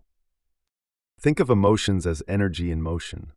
When someone experiencing a strong emotion walks into a room, their energy, aside from their body language, is often very palpable. We have all felt another person's energy and intent when they were angry or very frustrated. We felt it because they were emitting a strong signal of energy that carried specific information. The same is true of a very sexual person, a person who is suffering, or a person who has a calm, loving energy. All those energies can be sensed and felt. As you might expect, different emotions produce different frequencies.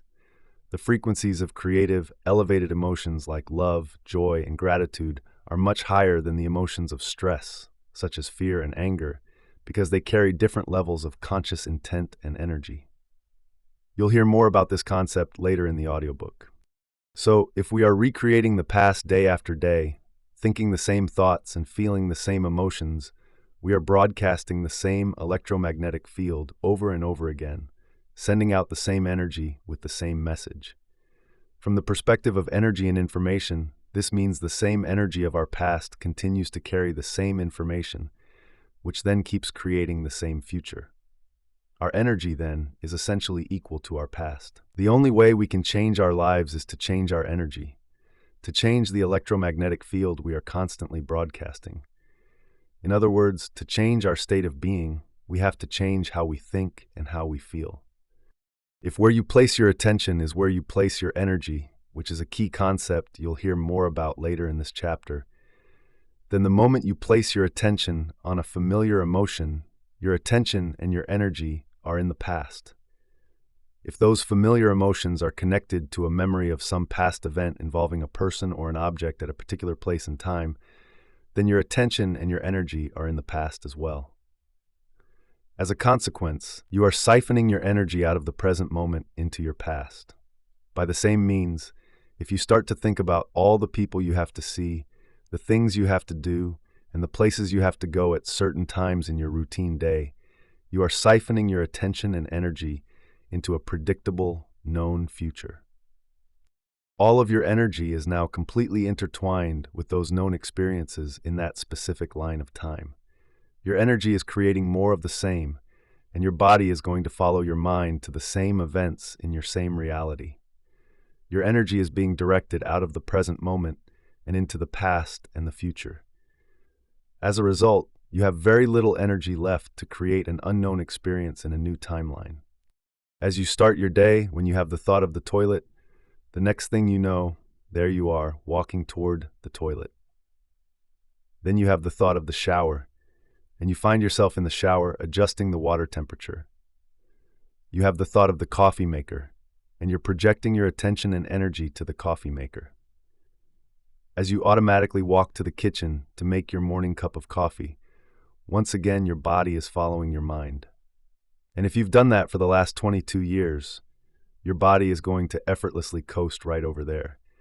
Your body is always following your mind, but in this case, it's been repeatedly following your mind to the known. That's because that's where your attention and therefore your energy is. So now let me ask you this. Could it ever be possible for your body to start following your mind to the unknown? If so, you can see that you would have to change where you put your attention, and that would lead to changing your energy. This would require you to change how you think and how you feel long enough for something new to happen. While it may sound incredible, this is indeed possible. It makes sense that just as your body has been following your mind to every known experience in your life, like the coffee maker each morning, if you were to start investing your attention and energy into the unknown, your body would then be able to follow your mind into the unknown, a new experience in your future. If you are familiar with my work, you know that I'm in love with the concept of mental rehearsal. I am fascinated by how we can change the brain as well as the body by thought alone. Think about that for a moment. If you focus your attention on specific imagery in your mind and become very present with a sequence of repeated thoughts and feelings, your brain and body will not know the difference between what is occurring in the outer world and what is happening in your inner world. So when you're fully engaged and focused, the inner world of imagination will appear as an outer world experience, and your biology will change accordingly. That means you can make your brain and body look as if a physical experience has already happened without having the actual experience. What you put your attention on and mentally rehearse over and over again not only becomes who you are from a biological perspective, it also determines your future. Here's a good example. A team of Harvard researchers took a group of volunteers who had never before played the piano and divided the group in half. One half practiced a simple 5-finger piano exercise for 2 hours a day over a period of 5 days. The remaining half did the same thing, but just by imagining they were sitting at the piano without physically moving their fingers in any way. The before and after brain scans showed that both groups created a dramatic number of new neural circuits and new neurological programming in the region of their brains that controls finger movements, even though one group did so by thought alone. Think about this. The folks who mentally rehearsed the actions had brains that looked like the experience had already happened, even though they never lifted a finger. If you were to put them in front of a piano after 5 days of mental rehearsal, many of them would be able to play the exercise they imagined pretty well, even though they had never touched the keys before. By mentally imagining the activity every day, they installed the neurological hardware in preparation for the experience. They repeatedly fired and wired those brain circuits with their attention and intention, and over time the hardware became an automatic software program in their brains, making it easier to do the next time. So if they were to start to play after 5 days of mental practice, their behaviors would become easily aligned with their conscious intentions because they primed their brains for the experience ahead of time. That's how powerful the mind can be once trained. Similar studies show the same kinds of results with muscle training. In a pioneering study at the Cleveland Clinic, 10 research subjects between the ages of 20 and 35 imagined flexing one of their biceps as hard as they could in 5 training sessions a week for 12 weeks. Every other week, the researchers recorded the subjects' electrical brain activity during their sessions and measured their muscle strength. By the end of the study, the subjects had increased their bicep strength by 13.5%, even though they hadn't actually been using their muscles at all. They maintained this gain for 3 months after the training sessions stopped. More recently, a research team asked subjects to visualize contracting their elbow flexor muscles. As they did so, they were instructed to urge the muscles to flex as strong and hard as possible, adding a firm intention to their strong mental energy for 15-minute sessions, 5 days a week, for 12 weeks. One group of subjects was instructed to use what is called external or third-person imagery, imagining themselves performing the exercise by observing themselves in a scene in their heads, separate from the experience, like watching a movie of themselves. A second group was instructed to use internal or first-person imagery, imagining that their bodies as they existed right then in real time were doing the exercise, making it more immediate and realistic. A third group, the control, did no practice. The group using external imagery, as well as the control group, showed no significant change, but the group using internal imagery showed a 10.8% increase in strength. Another team of researchers from Ohio University went so far as to wrap the wrists of 29 volunteers in surgical casts for 1 month, ensuring they wouldn't be able to move their wrists even unintentionally. Half the group practiced mental imagery exercises for 11 minutes a day, 5 days a week, imagining they were flexing their immobilized wrist muscles while actually remaining completely still. The other half, the control group, did nothing. At the end of the month, when all the casts came off, the muscles of the imagery group were twice as strong as those of the control group.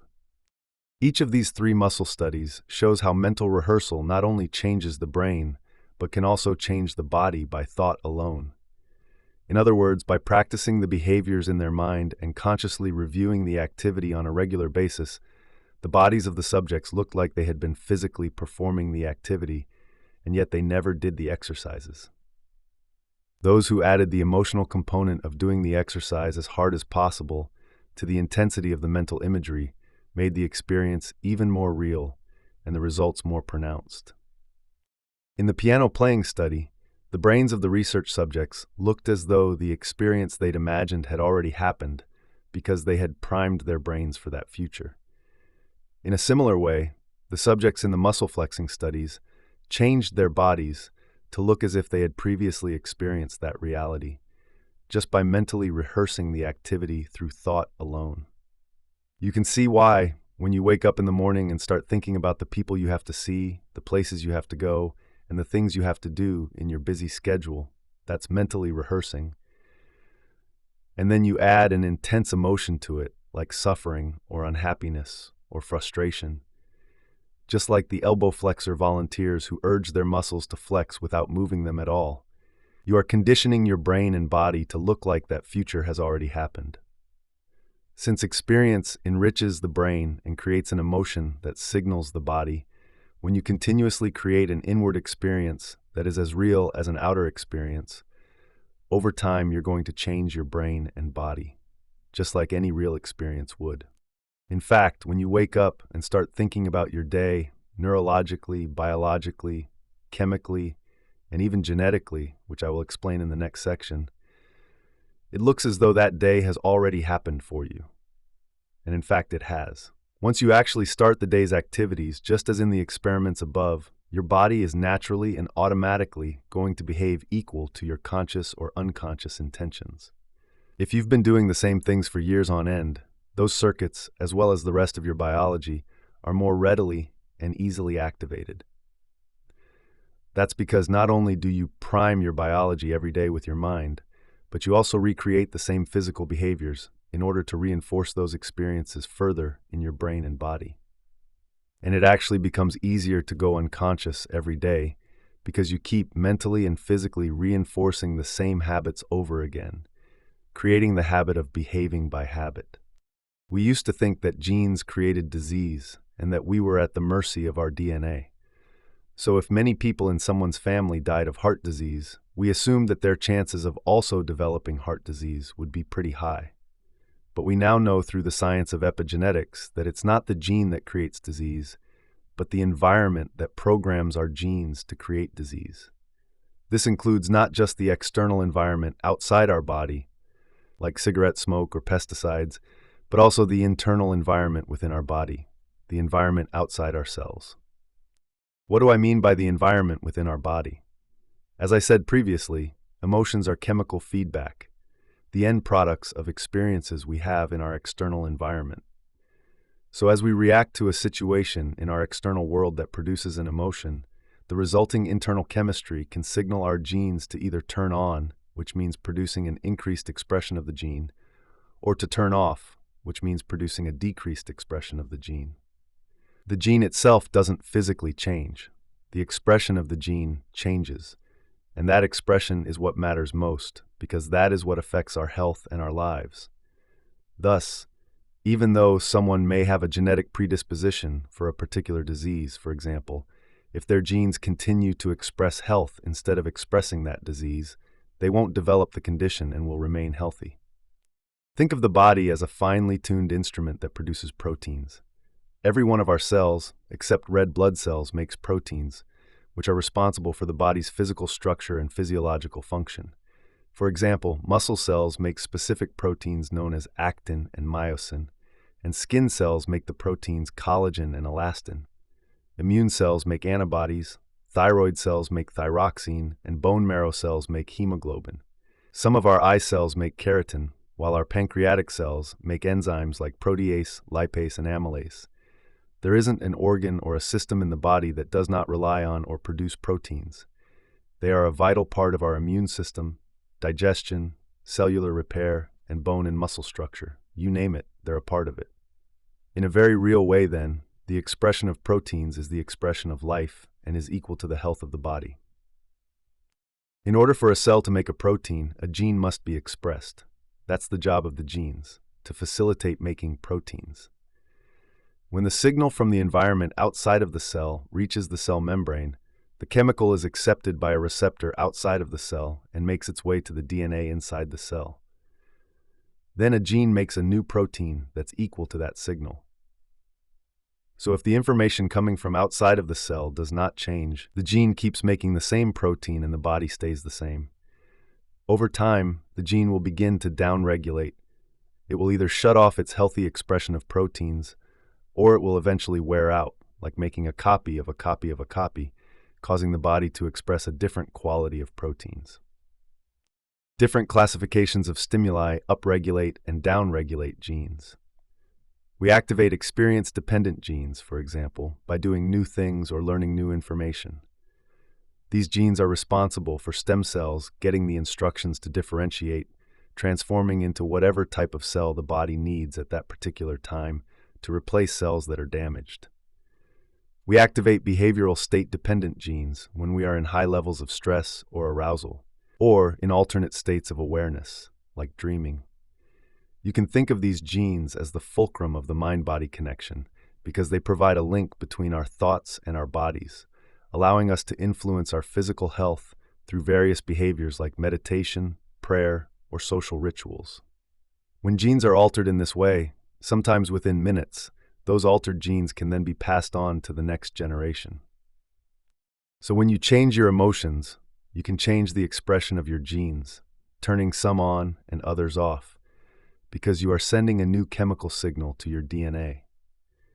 This can then instruct your genes to make different proteins, upregulating or downregulating, to make all kinds of new building blocks that can change the structure and function of your body. For example, if your immune system has been subject to living in the emotions of stress for too long and has certain genes activated for inflammation and disease, you can turn on new genes for growth and repair and switch off the old genes responsible for disease. At the same time, these epigenetically altered genes will begin to follow new instructions, making new proteins and programming the body for growth, repair, and healing. This is how you can successfully recondition your body to a new mind. So as you heard earlier in this chapter, this means that if you're living by the same emotions day in and day out, your body believes it's in the same environmental conditions. Then those feelings influence you to make the same choices, causing you to demonstrate the same habits that then create the same experiences that then produce the same emotions all over again. Thanks to these automatic programmed habits, your cells are constantly being exposed to the same chemical environment, both outside your body, in your environment, and outside the cells, but within your body. That chemistry keeps signaling the same genes in the same way, and so you're stuck. When you stay the same, your genetic expression stays the same. Now you are headed for a genetic destiny because you don't have any new information coming from the environment. But what if the circumstances in your life change for the better? Shouldn't that also change the chemical environment surrounding your cells? Yes, that happens, but not all the time. If you've spent years conditioning your body to this cycle of thinking and then feeling and thinking without realizing it, you've also conditioned your body to become addicted to these emotions. So simply changing the external environment by, say, getting a new job doesn't necessarily break that addiction any more than someone addicted to drugs would be able to stop their cravings just by winning the lottery or moving to Hawaii. Because of the thinking-feeling loop, sooner or later, after the novelty of the experience is over, most people return to their baseline emotional state, and the body believes it is in the same old experience that created the same old emotions. So if you were miserable in your old job, but managed to get a new one, you might be happy for a few weeks or even a few months. But if you had spent years conditioning your body to be addicted to misery, you would eventually return to that old emotion because your body would crave its chemical fix. Your outer environment may have changed, but your body will always believe its internal chemistry more than its external conditions. So it remains emotionally locked into your old state of being, still addicted to those old emotions. That's just another way of saying you're still living in the past. And because that internal chemistry hasn't changed, you can't change the expression of your genes to make new proteins in order to improve the structure or the function of your body, so there's no change in your health or your life. That's why I say you have to think greater than the way you feel to make any real lasting changes. In the winter of 2016, at our advanced workshop in Tacoma, Washington, my team and I performed a study on the effect elevated emotions had on immune function. We took saliva samples from 117 test subjects at the start of the workshop and then again 4 days later at the workshop's conclusion. We measured immunoglobulin A, or IgA, which is a protein marker for the strength of the immune system. IgA is an incredibly powerful chemical, one of the primary proteins responsible for healthy immune function and the internal defense system. It's constantly fighting a barrage of bacteria, viruses, fungi, and other organisms that invade or are already living within the body's internal environment. It's so powerful that it's better than any flu shot or immune system booster you could possibly take. When it's activated, it's the primary internal defense system in the human body. When stress levels, and therefore the levels of stress hormones like cortisol, go up, this lowers levels of IgA, thereby compromising and down-regulating the immune system's expression of the gene that makes this protein. During our 4-day workshop, we asked our study participants to move into an elevated emotional state, such as love, joy, inspiration, or gratitude, for 9 to 10 minutes, 3 times a day. We wondered, if we could elevate our emotions, could we boost our immune system? In other words, could our students upregulate the genes for IgA simply by changing their emotional states? The results amazed us. Average IgA levels shot up by 49.5%. The normal range for IgA is from 37 to 87 milligrams per deciliter, but some people measured more than 100 at the end of the workshop. Our test subjects showed significant, measurable epigenetic changes without having any significant experiences in their external environment. By attaining states of elevated emotion, even for just a few days, their bodies began to believe that they were in a new environment, so they were able to signal new genes and change their genetic expression, in this case, the protein expression of the immune system. This means that you might not need a pharmacy or an external substance to heal you. You have the power from within to upregulate the genes that make IgA within a few days. Something as simple as moving into an elevated state of joy, love, inspiration, or gratitude for 5 to 10 minutes a day can produce significant epigenetic changes in your health and body. Since where you place your attention is where you place your energy, when you wake up in the morning and immediately start putting your attention and energy on all the people you have to see that day, the places you have to go, the objects you own, and the things you have to do in the three-dimensional world, your energy becomes fractured. All of your creative energy is flowing away from you to all the things in the outer world that compete for your attention. Your cell phone, your laptop, your bank account, your house, your job, your coworkers, your spouse, your kids, your enemies, your pets, your medical conditions, and so on. Most people's attention and energy are directed to their outer material world. It begs the question, how much energy do you have left in your inner world of thoughts and feelings to create a new reality? Consider for a moment that each of these people or things you give so much attention to is a known in your life because you've experienced it. As I mentioned earlier in the chapter, you have a neurological network in your brain for each one of those things. Since they are mapped in your brain, you perceive and so experience them from your past. And the more you keep experiencing them, the more automatic and enriched the neural circuits for each of them become. Because the repetition of the various experiences keeps assembling and refining more and more circuits. That's what experience does. It enriches the brain.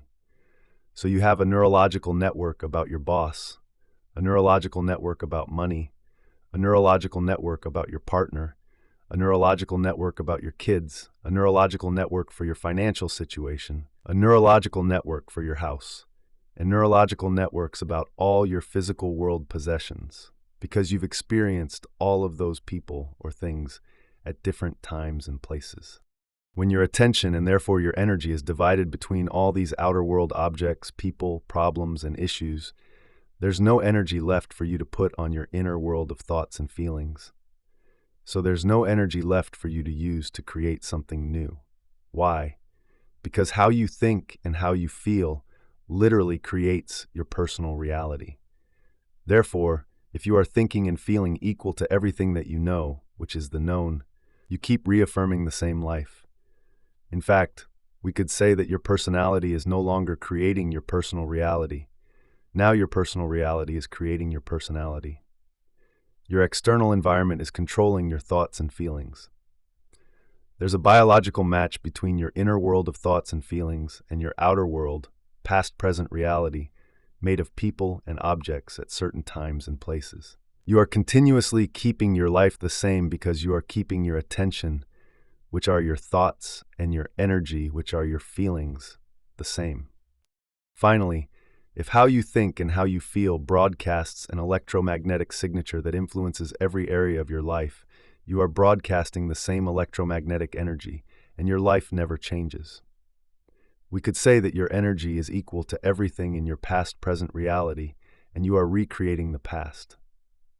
That's not the only limitation that occurs, though. When you place all your attention and energy on the outer world, and you keep reacting to the same conditions in the same way, in a state of chronic stress, which causes the brain to be in a constant state of arousal, your inner world becomes imbalanced, and your brain begins to work inefficiently. And then you become less effective in creating anything at all. In other words, you become a victim of your life instead of the creator of your life. Now let's take a closer look at how we end up getting addicted to our negative emotions, or more precisely, what we call the hormones of stress. The moment we react to any condition in our outer world that tends to be threatening, whether the threat is real or imagined, our body releases stress hormones in order to mobilize enormous amounts of energy in response to that threat. When this occurs, the body moves out of balance. That's exactly what stress is. This is a natural and healthy response, because in ancient times, that chemical cocktail of adrenaline and cortisol and similar hormones was released when we were facing some danger in the outer world. Maybe a predator was chasing us, for example, and we had to make the decision to fight, run, or hide.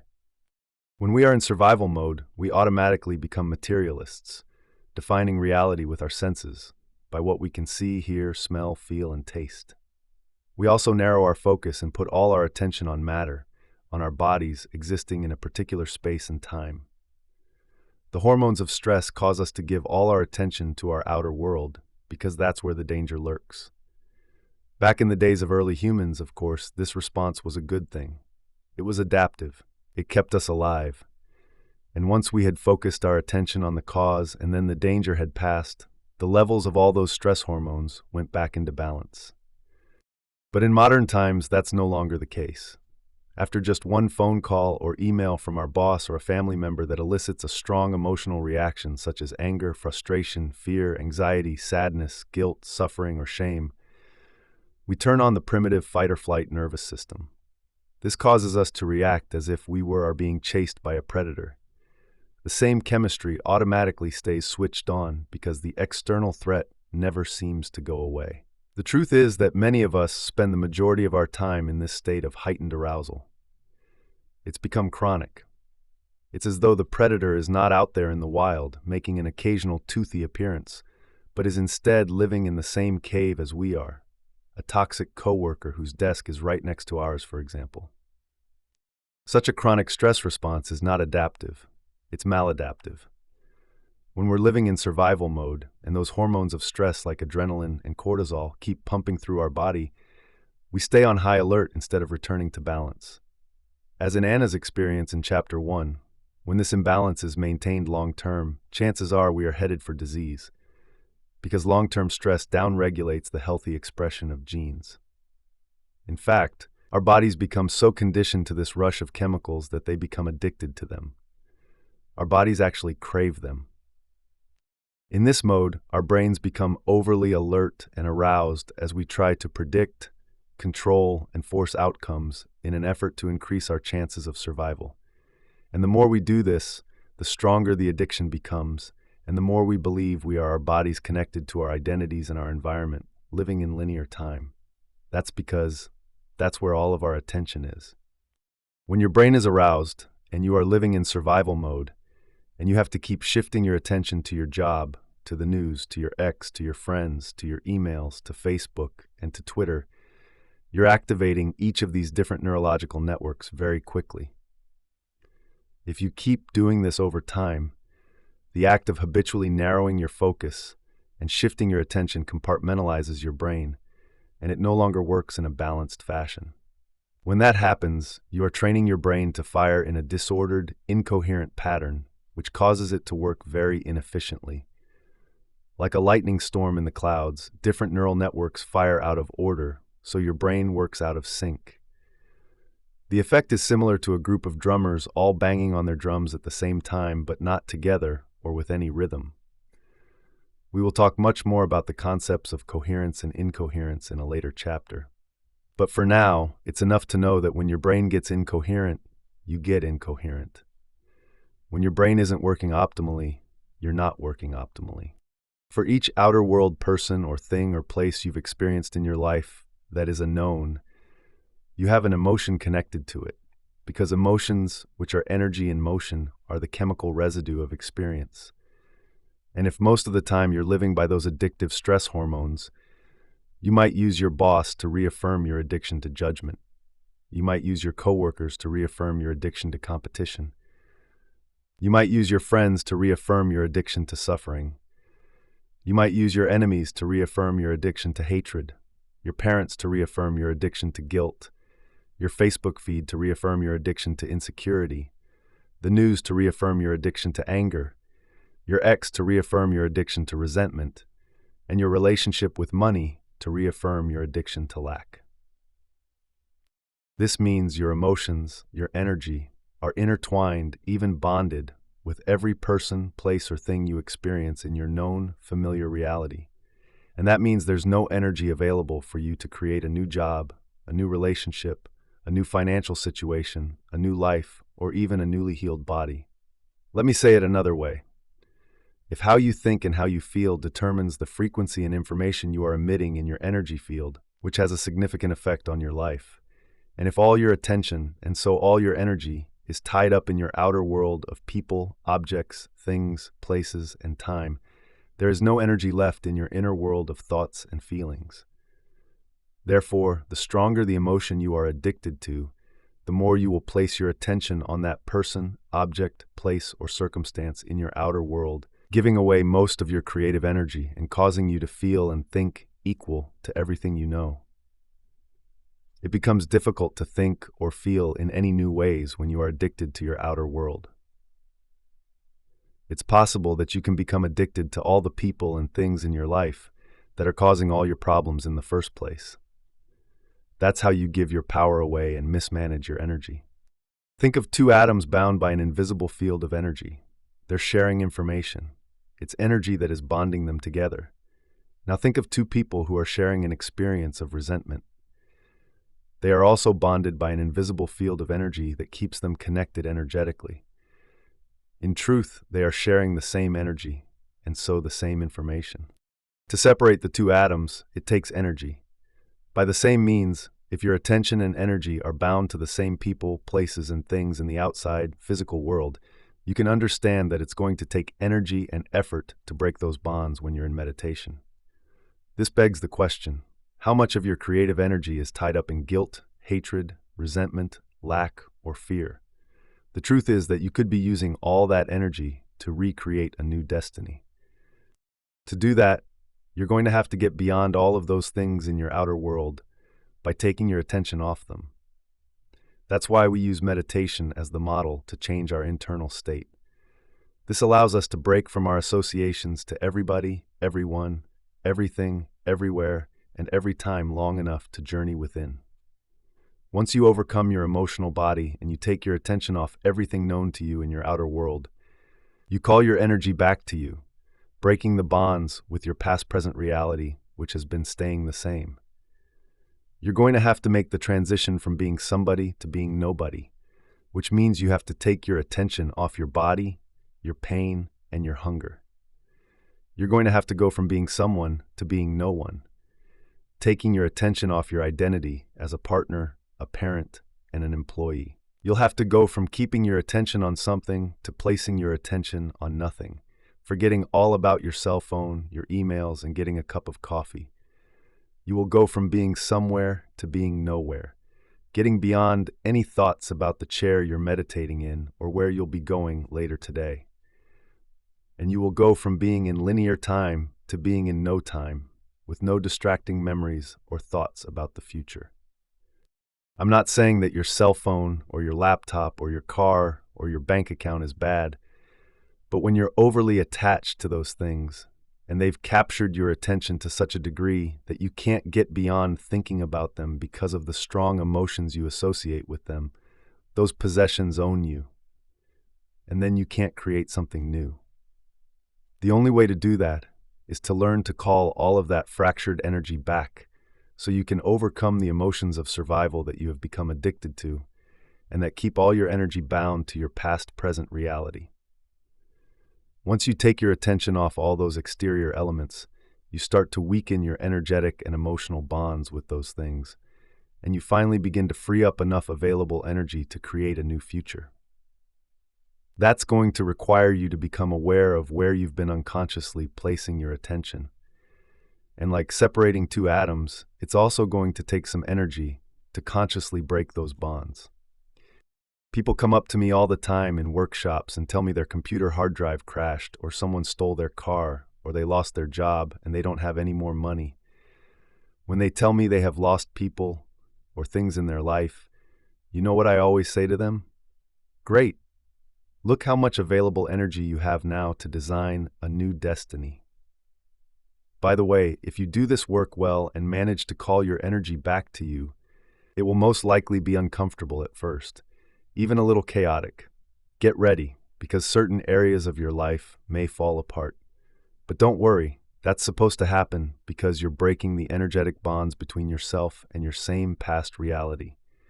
Anything that is no longer in a vibrational match between you and your future is going to fall away.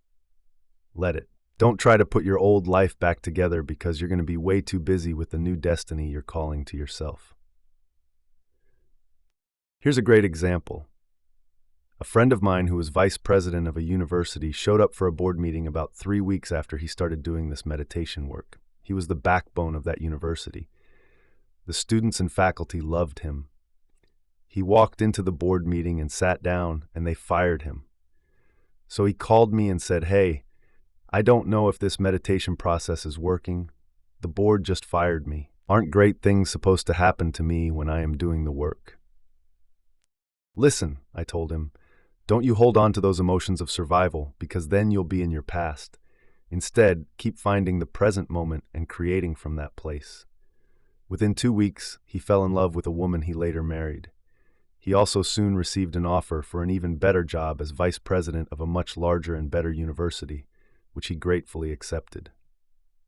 A year later, he called me again to tell me that the college that fired him was now asking him to return as president. So you never know what the universe has in store for you as your old reality falls away and your new one begins to unfold. The only thing I can assure you of is this: the unknown has never let me down. If you're going to disconnect from the outer world, you have to learn how to change your brainwaves. So let's talk about brainwave frequencies for a moment. Most of the time that you are awake and conscious, you are in the beta range of brainwave frequencies. Beta is measured in low range, medium range, and high range frequencies. Low range beta is a relaxed state when you don't perceive any threats from the outer world, but you are still aware of your body in space and time. This is the state you are in when you are listening to this audiobook, paying attention to your daughter during a friendly conversation, or listening to a lecture.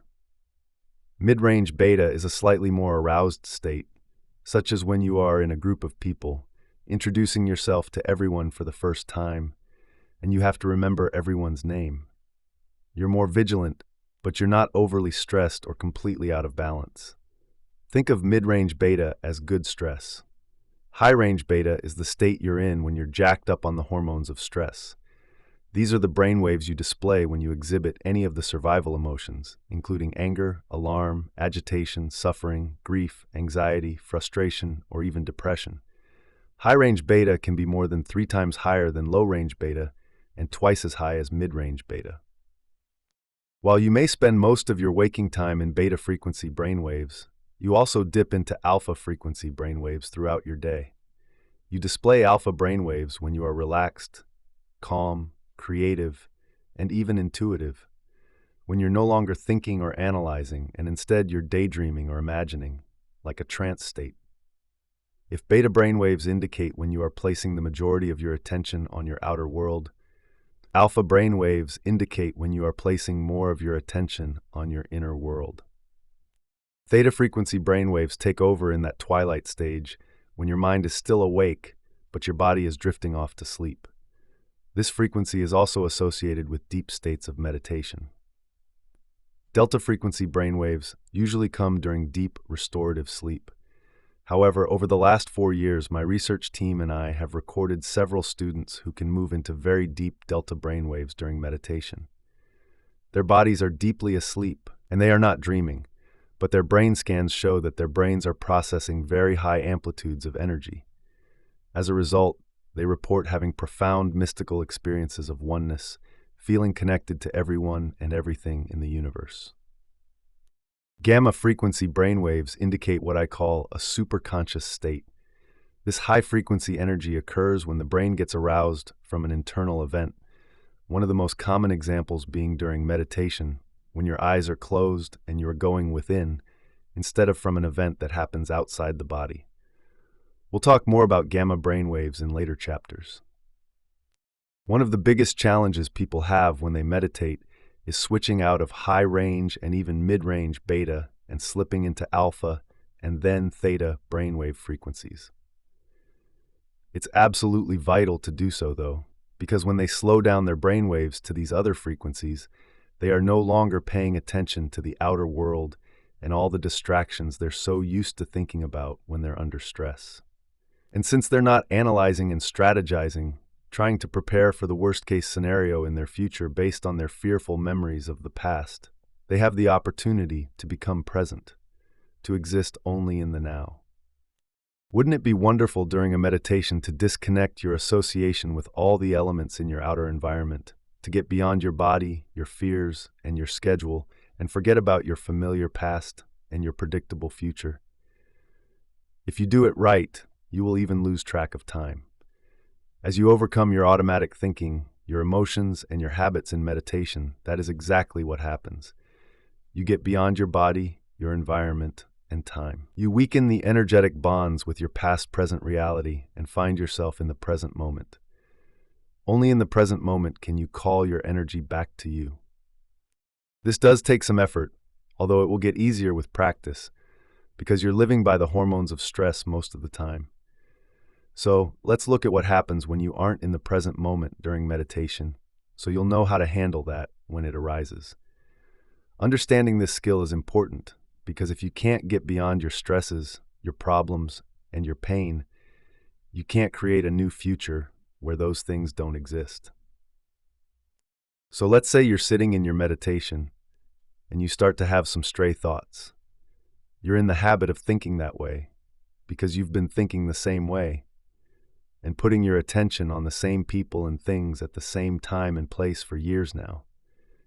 and you have been automatically embracing the same familiar feelings on a daily basis, just to reaffirm the same personality that's connected to your same personal reality, repeatedly conditioning your body into the past. The only difference now is that because you're trying to meditate, your eyes are shut. As you are sitting there with your eyes closed, you are not physically seeing your boss. But your body wants to feel that anger because every time you see her in your waking day, 50 times a day, 5 days a week, you are in the habit of feeling bitterness or aggression. Similarly, when you get emails from her, which happens at least 10 times a day, you unconsciously have the same emotional reaction to her, so your body has grown accustomed to needing her to reaffirm your addiction to anger. It wants to feel the emotions it has become addicted to. And like an addict craving a drug, the body is craving the familiar chemicals. It wants to feel that familiar anger at your boss because you didn't get the promotion. Or it wants to feel judgment about your coworker who always wants you to cover for him. Then you start thinking about other colleagues who annoy you and other reasons to be upset with your boss. You're sitting there trying to meditate, but your body is throwing the kitchen sink at you. That's because it wants its chemical fix of familiar emotions that you normally feel throughout your waking day with your eyes open. The instant you notice what's happening, that you are putting all of your attention on that emotion, you become aware that you're investing your energy into the past, because emotions are records of the past. So you stop, return to the present moment, and you begin to disinvest your attention and energy out of the past. But then in a little while, you start to feel frustrated and angry and resentful again, and you realize what you're doing. You remember that your body is trying to feel those emotions in order to reaffirm its addiction to those chemicals. And you remember that those emotions drive your brain into high-range beta brainwaves. And you stop. Every time you pause, settle your body down, and return to the present moment, you are telling your body that it is no longer the mind. You are the mind. But then, thoughts start drifting into your mind about the people you have to see, and the places you have to go, and the things you have to do later that day. You wonder if your boss has answered that email yet, and you remember that you haven't returned your sister's phone call either. And today is trash day, so you remind yourself you need to put out the trash. And all of a sudden, you become aware that by anticipating those future scenarios, you are investing your attention and your energy into the same known reality. So you stop, return to the present moment, and once more disinvest your energy out of that predictable known future and make room for the unknown in your life. Once you find yourself in that sweet spot of the generous present moment, your energy no longer flows away from you to the past and future. Now you are divesting your energy from that familiar past and predictable future. You are no longer firing and wiring the same circuits in the same way, and you are no longer regulating and signaling the same genes in the same way by feeling the same emotions. If you keep doing this process, you are continuously calling all that energy back to you by breaking the energetic bonds that keep you connected to your past-present reality. This happens because you are taking your attention and your energy off your outer world and placing it instead on your inner world, and you're building your own electromagnetic field surrounding your body. Now you have available energy that you can use to create something new. Not surprisingly, your attention eventually begins to wander again. As you continue to sit in meditation, your body becomes more annoyed and impatient because it wants to do something. After all, you've programmed it every day to get up and follow the same routine. It wants to quit meditating, open its eyes, and see someone. It wants to hear something on TV or talk to someone on the phone. It prefers to taste breakfast instead of sitting there doing nothing. It would like to smell coffee brewing like it does every morning. And it would love to feel something like a hot shower before it starts the day. The body wants to experience physical reality with its senses in order to embrace an emotion, but your goal is to create a reality from a world beyond your senses that's defined not by your body as the mind, but by you as the mind. So as you become aware of the program, you keep settling your body down into the present moment. The body tries again to return to the familiar past because it wants to engage in a predictable future. but you keep settling it back down. Each time you overcome those automatic habits, your will becomes greater than your program. Every time you keep settling your body back to the present moment, like training a dog to sit, you are reconditioning your body to a new mind. Each time you become aware of your program and you labor for the present moment, you are stating that your will is greater than your program. And if you keep returning your attention, and therefore your energy, back to the present moment, and you keep noticing when you are present and when you are not, sooner or later your body is going to surrender. It is this process of continuously returning to the present moment every time you become aware that you've lost it that begins to break the energetic bonds with your familiar known reality. And when you do return to the present moment, what you're actually doing is getting beyond your physical world identity and unfolding into the quantum field, a concept I will explain in detail in the next chapter. The hardest part of every war is the last battle. That means that when your body as the mind is raging, causing you to think that you cannot go any further, wanting you to stop and return to the world of the senses, you keep persevering. You truly step into the unknown, and sooner or later you will begin to break the emotional addiction within you. When you get beyond your guilt, your suffering, your fear, your frustration, your resentment, or your unworthiness, you are freeing your body from the chains of those habits and emotions that keep you anchored in the past. As a result, you are liberating energy that is now coming back to you. As the body releases all of this stored emotional energy, it is no longer becoming the mind. You discover that right on the other side of your fear is courage. Right on the other side of your lack is wholeness. And just beyond your doubt is knowing.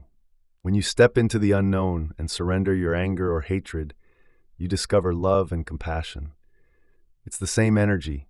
It has just been stored in the body, and now it's available for you to use to design a new destiny. So when you learn to overcome yourself, or the memory of yourself in your life, you break the bonds you have with everything, every person, every place, and every time that's keeping you connected to your past, present reality. And when you finally overcome your anger or your frustration, and you liberate energy that was trapped in the past, you call that energy back to you. As you liberate all of that creative energy that has been tied up in those survival emotions within you and all around you, you are building your own personal energy field around your body. In our advanced workshops, we've actually measured this effect of calling the energy back. We have experts who use very sensitive equipment called a gas discharge visualization, or GDV, machine, with a specially designed sensor developed by Dr. Konstantin Korotkov. It measures the ambient electromagnetic field in the workshop conference spaces to see how the energy changes as the workshop progresses. On the first full day of some of our advanced workshops, we sometimes see the energy in the room drop. That happens because once we start meditating and those students have to overcome themselves by breaking the energetic bonds with everyone and everything in their known reality, they are calling energy back to themselves. They're drawing energy from the greater field, and the field in the room can diminish as the participants begin to build their individual field of energy around their own bodies. Now they have available energy to use to design a new destiny. Of course, as our entire group gets beyond themselves the first day, they finally build their own light field. As their energy keeps expanding each day, they begin to contribute to the energy in the room. As a result, we finally witness the energy in the room rise. One way to increase your chances of a successful meditation is to give yourself enough time so you don't get distracted by trying to rush through the experience. When I meditate, for example, I allow for 2 hours. I don't have to take 2 hours every time, but I know myself well enough by now to realize that if I have only 1 hour, I'm going to tell myself there's not enough time. If I have 2 hours, on the other hand, I can relax, knowing I have plenty of time to find the present moment. Some days I find the sweet spot of the present moment pretty quickly, while on other days I have to work for an hour at bringing my brain and body back into the present. I am a very busy person. Some days when I have just arrived home for 3 days between workshops or events, I wake up in the morning and immediately think of the 3 meetings I have planned that day with different staff members, mentally rehearsing what I have to talk about, Then I think about the emails I have to get done before I go to those meetings. Then I think about the flight I have to catch that afternoon. Then I make a mental note about the phone calls I have to make on the drive to the airport. You get the idea. As that happens and I am thinking about the same people I have to see, the same places I have to go, and the same things I have to do, all at the same time in my known, familiar reality, I realize that I'm priming my brain and body to look like that future has already happened. I become conscious that my attention is in the known future, and I stop anticipating the known and turn back to the present moment. As I do that, I'm beginning to unfire and unwire those neural connections. Then I might get a little emotional and become impatient and a little frustrated thinking about something that happened yesterday. And since emotions are a record of the past, and where I place my attention is where I place my energy, I become aware that I'm investing my energy in the past. Then the hormones of stress may get my brain aroused, and my body gets a bit fired up into high-range beta brainwaves, and I have to settle it back down into the present moment again. As I do that, I'm no longer firing and wiring the same circuits in my brain, and I'm disinvesting my energy out of the past. And if I am aware of the same thoughts that are connected to those same familiar feelings, when I stop myself from feeling the same way, I am no longer conditioning my body into the past, and I'm no longer signaling the same genes in the same ways. And if emotions are the end products of experiences in the environment, and if it's the environment that signals the gene, then when I stop feeling those same emotions, I'm no longer selecting and instructing the same genes in the same ways. That not only affects the health of my body, but it also no longer primes my body to be in the same future based on living in the past. So as I inhibit those familiar feelings, I am changing the genetic program of my body. And since the hormones of long-term stress down-regulate the expression of healthy genes and create disease, every time I am able to stop when I catch myself feeling any of those emotions that are related to stress, I am no longer conditioning my body to stay addicted to the emotions of stress.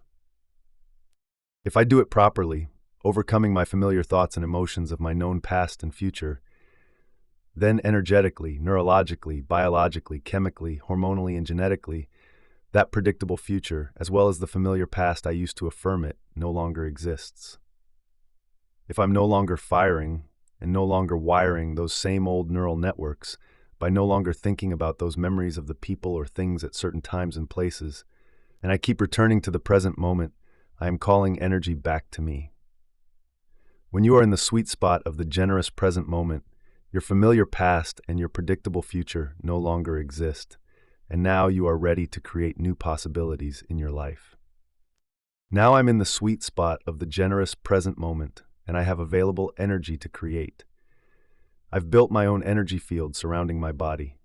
Every time I've labored, sometimes for hours, to get beyond myself and find that place called the eternal now, and I truly break through, I've always thought the same thing. That was so worth it. Now we begin Chapter 3. Chapter 3, Tuning into New Potentials in the Quantum. Getting beyond our body, our environment, and time isn't easy, but it's worth it.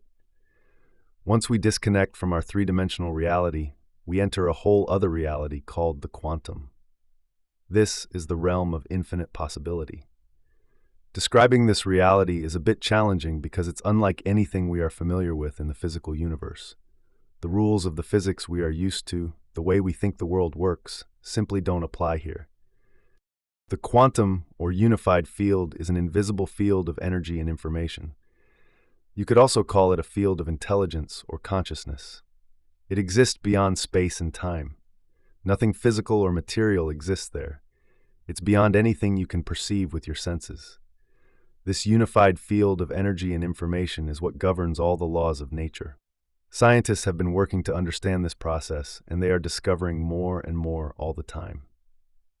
Based on my knowledge and experience, I believe there's a self-organizing intelligence that is energy, and it is observing all of the universes and galaxies into order. Sometimes people will say to me that this idea seems a bit unscientific. I always answer them with the same question: what happens after an explosion, order or disorder? Their answer is always that disorder results. Then I ask, so why, after the Big Bang, which was the biggest explosion ever, has so much order been created? Some intelligence must be organizing its energy and matter into form and unifying all the forces of nature to create such a masterpiece. That intelligence, that energy, is the quantum or unified field. To give you some idea of what this field is like, imagine taking away all the people and bodies on Earth, all the animals and plants and physical objects, both natural and man-made. Imagine taking away all the continents, the oceans, and even the Earth itself. Imagine you could then take away all the planets and moons and stars in our solar system, including our sun. And then imagine taking away all the other solar systems in our galaxy, and then all the galaxies in the universe. There's no air, and there isn't even any light that you can see with your eyes. There's just absolute blackness, the void, the zero-point field. It's important to remember this, because when you, as a consciousness in the present moment, unfold into the unified field, you will be in an infinite black space, void of anything physical. Now imagine that not only do you not see anything here, but because you enter into this realm without a physical body, you also have no sight with which to see, nor do you have the capacity to hear, feel, smell, or taste. You have no senses here at all. The only way you can exist in the quantum is as an awareness. Or better said, the only way you can experience this realm is with your awareness, not your senses. And since consciousness is awareness, and awareness is paying attention and noticing, once you are beyond the world of the senses, when you pay attention to the energy of the quantum field, your consciousness is connecting to greater levels of frequency and information. Yet, as strange as this may sound, the quantum field is not empty. It's an infinite field filled with frequency or energy, and all frequency carries information. So think of the quantum field as being filled with infinite amounts of energy vibrating beyond the physical world of matter and beyond our senses, invisible waves of energy available for us to use in creation. What exactly can we create with all this energy swimming in an infinite sea of potentials? That's up to us, because in short, the quantum field is the state in which all possibilities exist. And as I just said, when we find ourselves in the quantum universe, we exist simply as an awareness or as a consciousness, specifically an awareness that is paying attention to or observing a field of infinite possibilities existing within an even greater consciousness and a greater level of energy. As you enter this endless, vast space as an awareness, there are no bodies, no people, no objects, no places, and no time. Instead, infinite unknown possibilities exist as energy. So if you find yourself thinking about knowns in your life, you are back in the three-dimensional reality of space and time. But if you can stay in the blackness of the unknown for long enough, it will prepare you to create unknowns in your life. In the previous chapter, when I was instructing you to return to the present moment, I was referring to you stopping yourself from thinking about the predictable future or from remembering the familiar past and simply unfolding into this eternal vast space as an awareness. You are no longer placing your attention on anything or anyone material in this three-dimensional reality, like your body, the people in your life, the things you own, the places you go, and time itself. If you do that properly, you are nothing but awareness. That's how you get there. Now let's back up a bit and look at how scientists came to discover the quantum universe, which happened when they began studying the subatomic world. They found that atoms, the building blocks of everything in the physical universe, are made up of a nucleus surrounded by a large field containing one or more electrons. This field is so large in comparison with the tiny electrons that it appears to be 99.999999999% empty space. But as you just heard, the space isn't actually empty. It's made up of a vast array of energetic frequencies that make up an invisible, interconnected field of information. So everything in our known universe, although it may appear to be solid, is actually 99.999999999% energy or information. In fact, most of the universe is made up of this empty space. Matter is an infinitesimally small component in relation to the immense space of nothing physical. Researchers soon discovered that the electrons that move around in that vast field behave in a completely unpredictable manner. They don't appear to be subject to the same laws that govern matter in our larger universe. They're here in one moment and then gone the next, and it's impossible to predict where and when the electrons will appear. That's because, as the researchers eventually discovered, the electrons exist simultaneously in an infinite number of possibilities or probabilities. It is only when an observer focuses his or her attention and looks for some thing material that the invisible field of energy and information collapses into a particle we know as the electron. That is called collapsing the wave function, or a quantum event. But as soon as the observer looks away, no longer observing the electron and taking his or her mind off the subatomic matter, it disappears back into energy. In other words, that particle of physical matter, the electron, can't exist until we observe it, give it our attention. And the moment we're no longer putting our attention on it, it turns back into energy, specifically an energetic frequency which scientists call a wave, and into possibility. In this way, mind and matter are related in the quantum. By the way, just as we as a subjective consciousness are observing the electron into form, there's an objective universal consciousness that is constantly observing all of us and our three-dimensional reality into order and form as well. So what that means for you is this.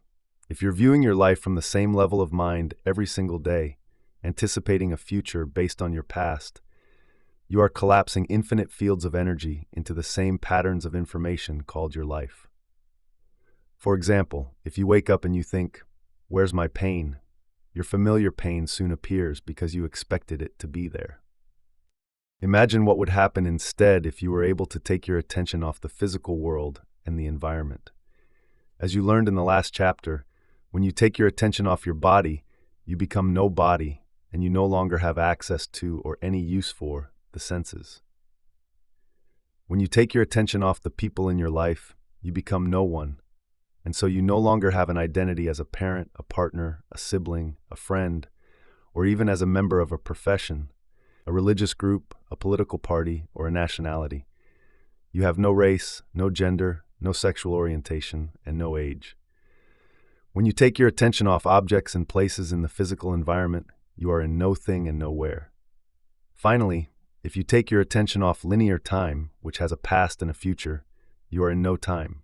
You are in the present moment, in which all possibilities in the quantum field exist. Because you are no longer identifying with or connected to the physical world, you are no longer trying to affect matter with matter. You are beyond matter, and beyond how you identify yourself as a body in space and time. In a very real sense, you are in the immense blackness of the unified field where nothing material exists. That's the direct effect of continuously laboring to get to the present moment that I described in the previous chapter. The moment that happens, you unfold your attention and energy into an unknown field beyond matter where all possibilities exist, a field made up of nothing but invisible frequencies carrying information or consciousness.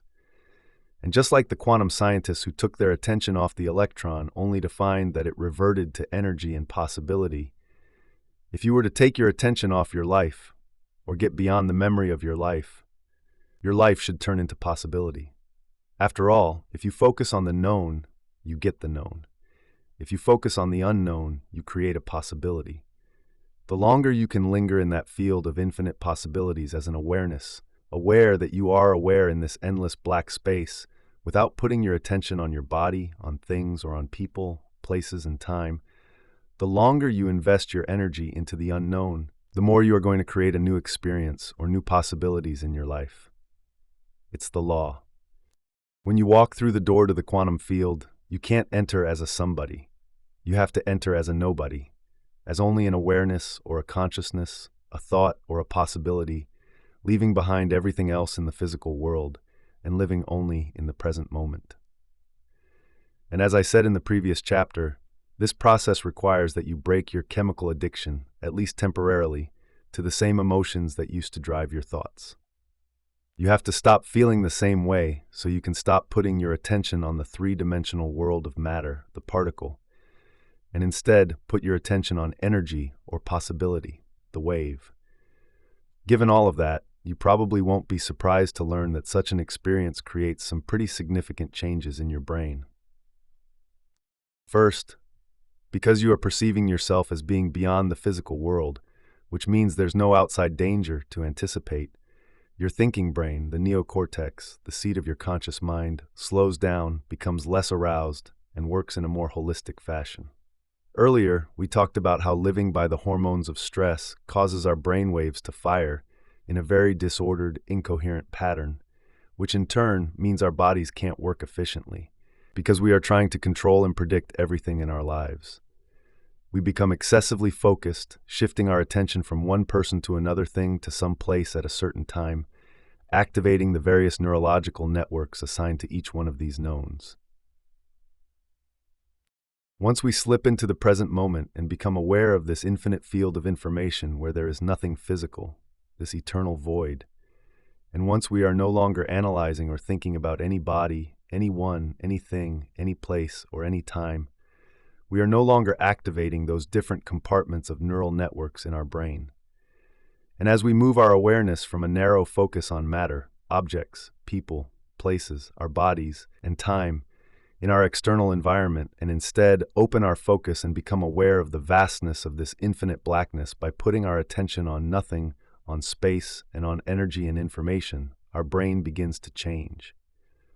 The different compartments that were once subdivided now start to unify and move toward a coherent, whole brain state. Different neural communities reach out and form bigger communities. They synchronize, organize, and integrate. And what syncs in the brain begins to link in the brain. Once your brain gets coherent, you get coherent. When it gets orderly, you get orderly. When it works well, you work well. In short, when it functions more holistically, you feel more whole.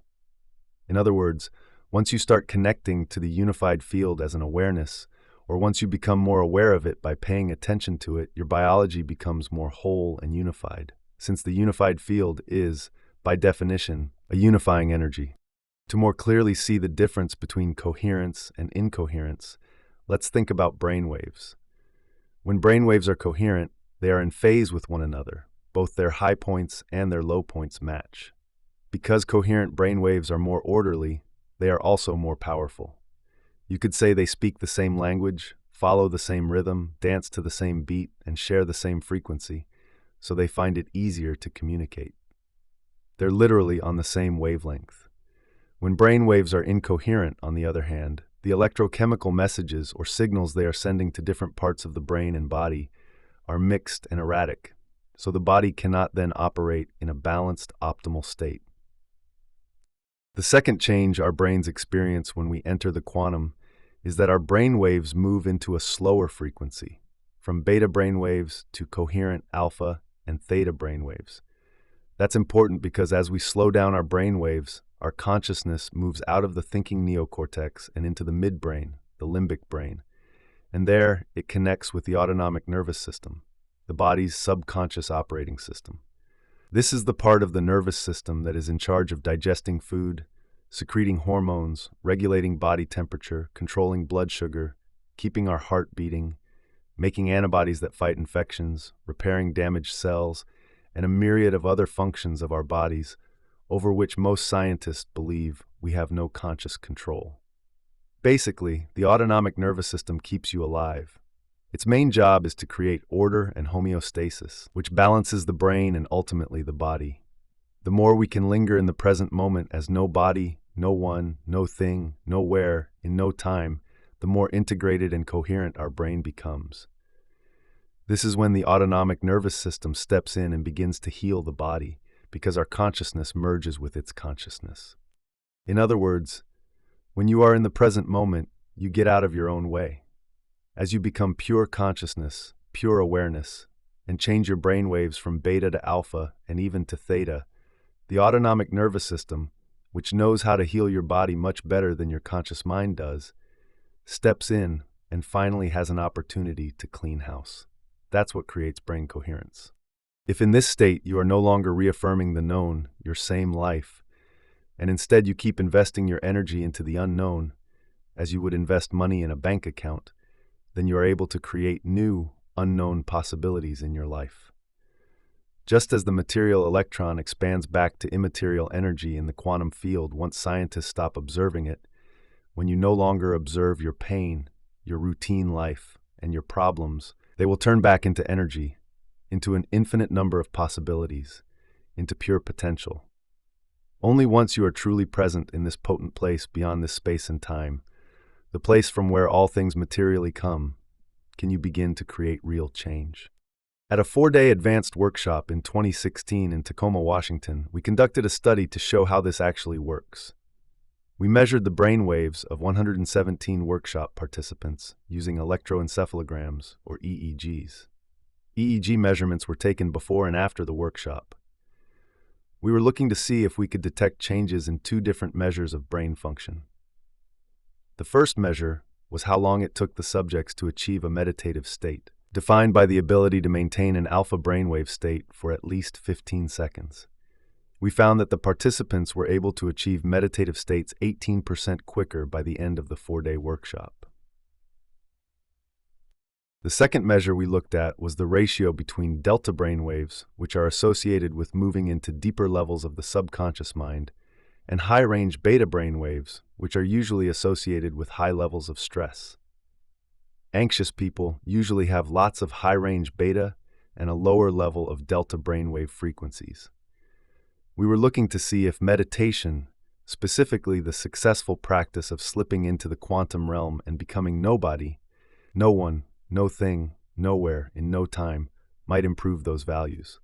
In fact, it did. Participants lowered their high-range beta brainwaves, indicating they were feeling less stress by an average of 124%, and increased their delta brainwaves, indicating a greater feeling of oneness during meditation, by an average of 149%. The amount of high-range beta brainwaves diminished relative to the amount of delta waves by 62%. This all happened in only 4 days. You'll notice that some of the changes we measured were greater than 100%, indicating that these participants were able to make unusually significant improvements relatively quickly. That's pretty supernatural. Once you're in the sweet spot of the generous present moment, where all possibilities exist in the quantum field, how do you turn one or more of those potentials, those immaterial possibilities, into reality in the 3-dimensional world of matter? This requires 2 things: a clear intention and elevated emotion. Your clear intention is exactly what it sounds like. You have to get clear on what it is you want to create, getting as specific as possible, and describe it in detail. Let's say you want to go on a great vacation. Where is it you want to go? How do you want to get there? Who do you want to go with? Or who do you want to meet when you're there? What sort of accommodations do you want to stay in? What do you want to do or see when you're there? What food do you want to eat? What do you want to drink? What kind of wardrobe will you pack? What will you buy to bring home? You get the point. Make it detailed. Make it as real as you can, because you're going to assign a letter as a symbol of possibility to all those conditions. As you heard in the previous chapter, those thoughts, which make up your intention, are the electrical charge you are sending out into the unified field. Now you have to combine that intention with an elevated emotion, such as love, gratitude, inspiration, joy, excitement, awe, or wonder, to name just a few examples.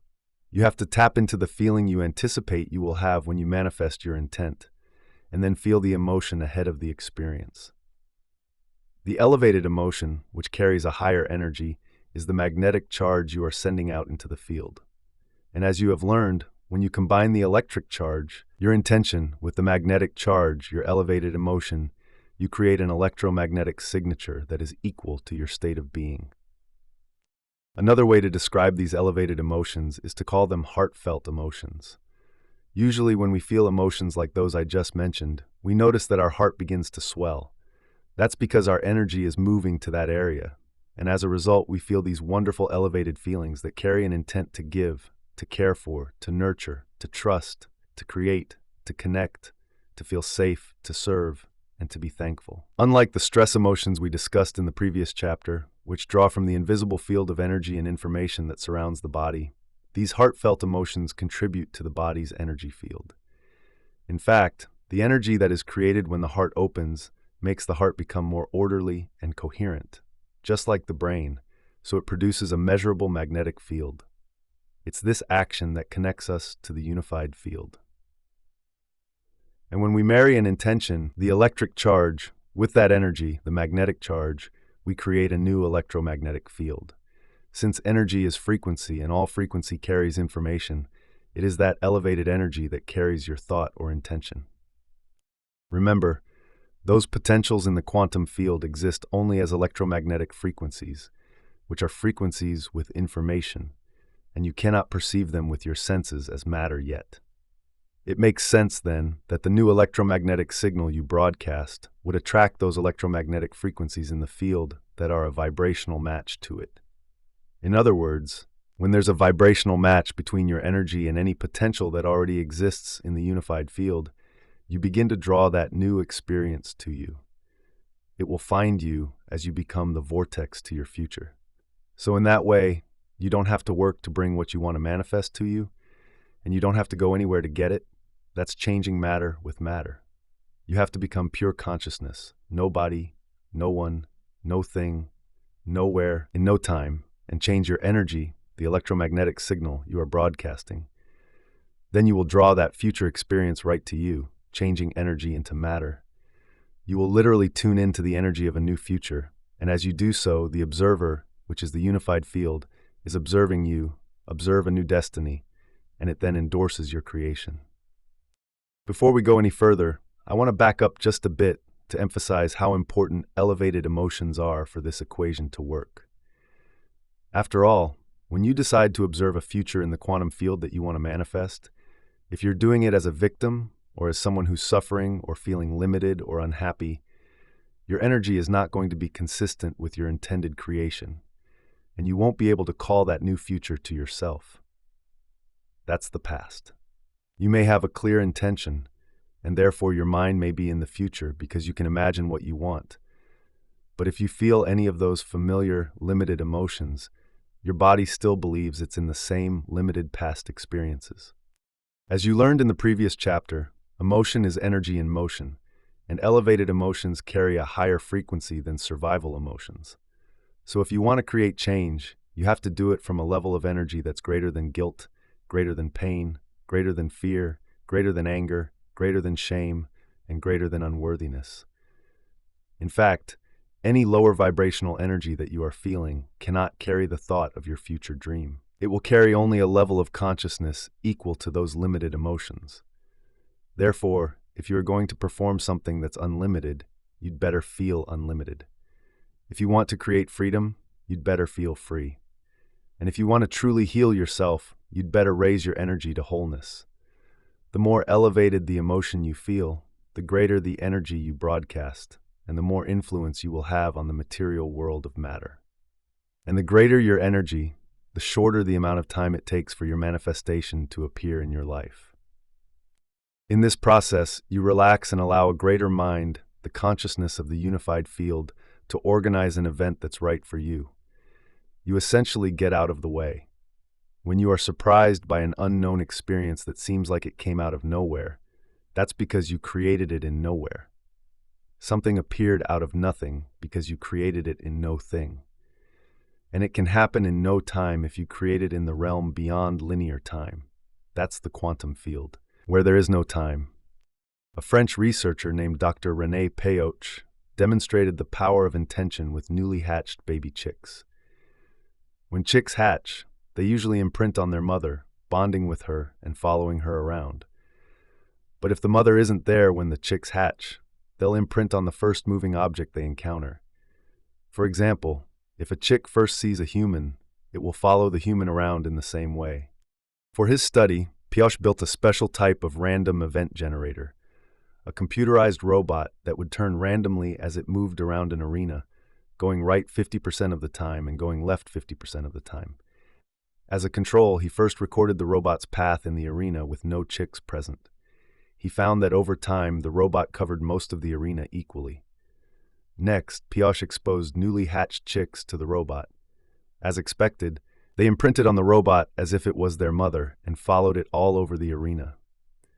After the chicks had imprinted on the robot, he removed them from the arena and put them in a cage on one side where they could see the robot but not move toward it. What happened next was astonishing. The intention of the baby chicks to be near to what they believed to be their mother, in this case, the robot, actually influenced the random movements of the robot. It no longer moved all over the arena, but instead remained in the half of the arena closest to the chicks. If the intentions of baby chicks can influence the movements of a computerized robot, just imagine what you can do in drawing your future to you. In this place of the unified field, you're actually becoming aware of what already exists, and you're bringing it to life with your attention and your intention. Here, you can be a genius, you can be abundant, you can be healthy, you can be wealthy, you can have a mystical experience, you can create a new job, you can resolve a problem in your life. Remember, all these possibilities exist as electromagnetic potentials in the quantum field. You cannot experience them with your senses because they don't yet exist in this space and time. They exist only as frequency or energy-carrying information that has to be tuned into and observed into this space and time. And in order for you to do this properly, you are going to have to connect to that information and energy with your energy and intention. Here's another way to look at it. If you're unified with the consciousness and the energy of everybody, everyone, everything, every place, and every time within a vast unified field of potentials, then observing a potential in the quantum is just like becoming aware of your hand in the physical world. You're already connected to it. It already exists. Tuning in to the energy of your future and intentionally observing that potential in the quantum then causes infinite fields of energy to collapse into particles, called a quantum event. And that becomes an experience that can then manifest in your physical, three-dimensional world. Then when you get up from your meditation, even though you're back in the three-dimensional world of matter, because you already experienced the elevated emotion you anticipated ahead of the experience, you have no choice but to get up feeling as if your intent has already manifested, or as if your prayer is already answered. You feel intimately connected to your new future, knowing it will show up in a way you can't predict. Because if you can predict it, then it's a known. In effect, you get up as a new self, one who feels more like energy than matter. But you must remain aware, because the moment you forget and start stressing about when it's going to happen or how it's going to happen, you'll return back to your old self, trying to predict the future based on the past. And then you'll start feeling the same old familiar emotions with the same lower energy that influence your same old thoughts. And you've just made the choice to stay trapped in the known. We could say that you'll disconnect from the energy of your future the moment you feel the familiar energy of the emotions of your past. If you instead become successful at tuning into this potential you have chosen over and over again and you get familiar with it, you will be able to tune into it not only in meditation, but also when you're in line at the bank. You'll be able to tune into it when you're sitting in traffic. You can do it when you're shaving, when you're cooking, and when you're taking a walk. You can do it over and over again with your eyes open, just as you do when your eyes are closed in meditation. Just remember, every time you tune in to the energy of your future in the present moment, you are drawing your future to you. And if you do it often enough, and you do it correctly, you'll change your biology from a past-present reality to a future-present reality. That is, you will change your brain neurologically from being a record of the past to becoming a map to the future. At the same time, as you teach your body emotionally what that future will feel like in the present moment, you'll recondition your body with this new elevated emotion. You'll be able to signal new genes in new ways. And you'll change your body to look like the future you chose with your clear intention has already happened. That means you begin to biologically wear your future. When my oldest son, Jace, finished graduate school, he went to work for a large company in Santa Barbara that made sophisticated cameras for the military. When he completed his contract, he moved to San Diego to work with a startup. After a while, though, he became disillusioned with the management and decided to leave the company and travel. He's a big wave surfer, so he came up with an elaborate plan to go all over Indonesia, Australia, and New Zealand for 7 months. He packed up his suitcase with his surfboards and off he went, and he had the time of his life. After 6 months, he called me from New Zealand and said, "Dad, listen, I have to start thinking about what I'm going to do when I get back to the real world. I want to create a new and better job than my previous ones, but I want to do it differently. I've learned a lot from taking time off. Okay, I responded. There must be a potential in the quantum field that you can tune into that's related to a new job for you. Take out a piece of paper and write the letter J on it and draw 2 squiggly lines around it to represent the electromagnetic field. Hang on, because you're going to be doing something similar in the meditation at the end of this chapter. Once he'd done that, I said, that J is a symbol that represents a possibility, your clear intention of the job you want. But now we have to get very clear on exactly what kind of job you want. So let's list what's important to you in this job.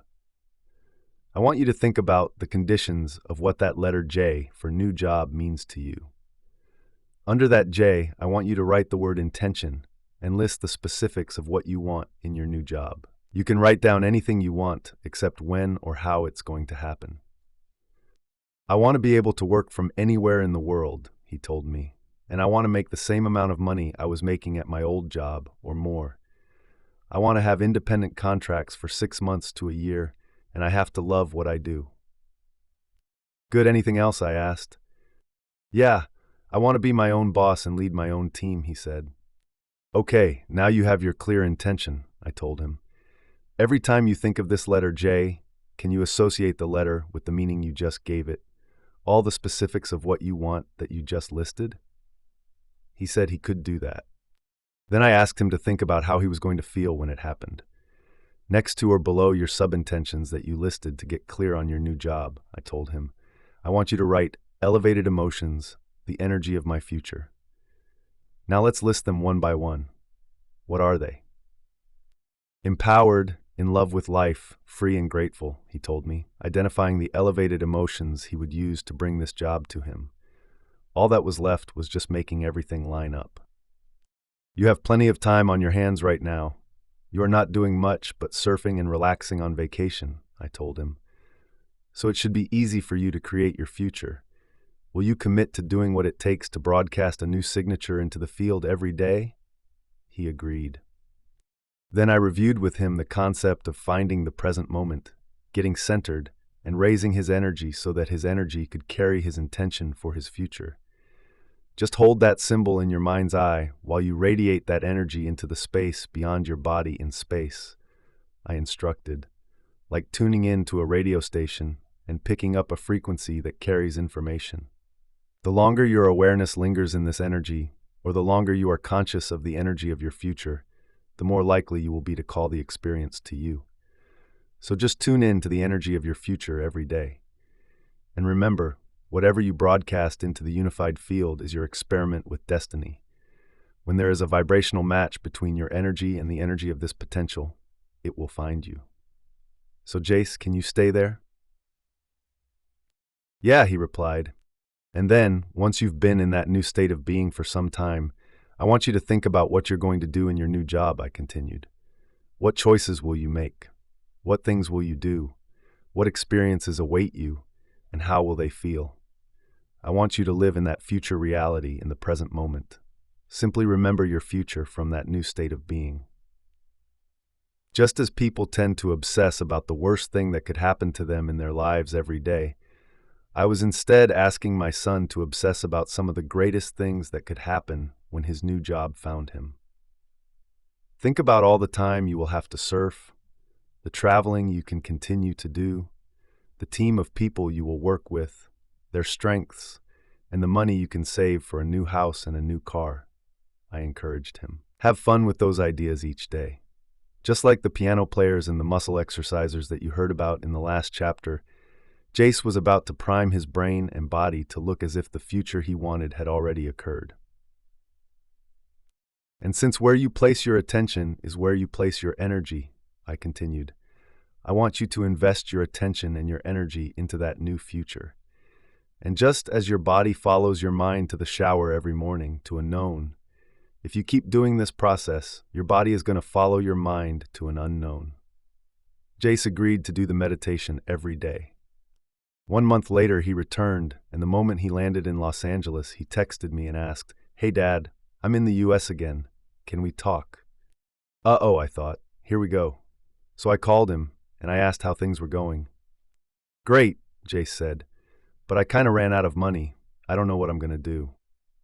Now the father in me wanted to say, don't worry, son. I'll spot you some money until you get back on your feet. But the teacher in me prevailed and responded, that's so cool, because now you're really going to have to create. Now you're in the unknown. Let me know how it goes. And I hung up. I could feel his discomfort, but I know my son, and I knew he would get focused and do the work. Since he was really feeling the heat now, Jace had to seriously step up his game. He drove to Santa Barbara to see his college roommates, and a bunch of them went snowboarding for 4 days, just as they do together every year. When the 4-day weekend was over, he stopped back in Santa Barbara before coming home, and he happened to walk into a surf shop. All of a sudden, he saw the top surfboard fin designer in the world, who also just happened to be there. They started talking, and before long, the designer told Jace, I'm looking for an engineer to design surfboard fins. We are going to revolutionize the industry together. I need him for 6 months to a year, and he can run his own show, do whatever he wants. All I care about is ending up with a high-quality product. You know how this story ends. Jace got the job with a 1-year contract that he can renew at any time. He makes more money now than he did in his other job.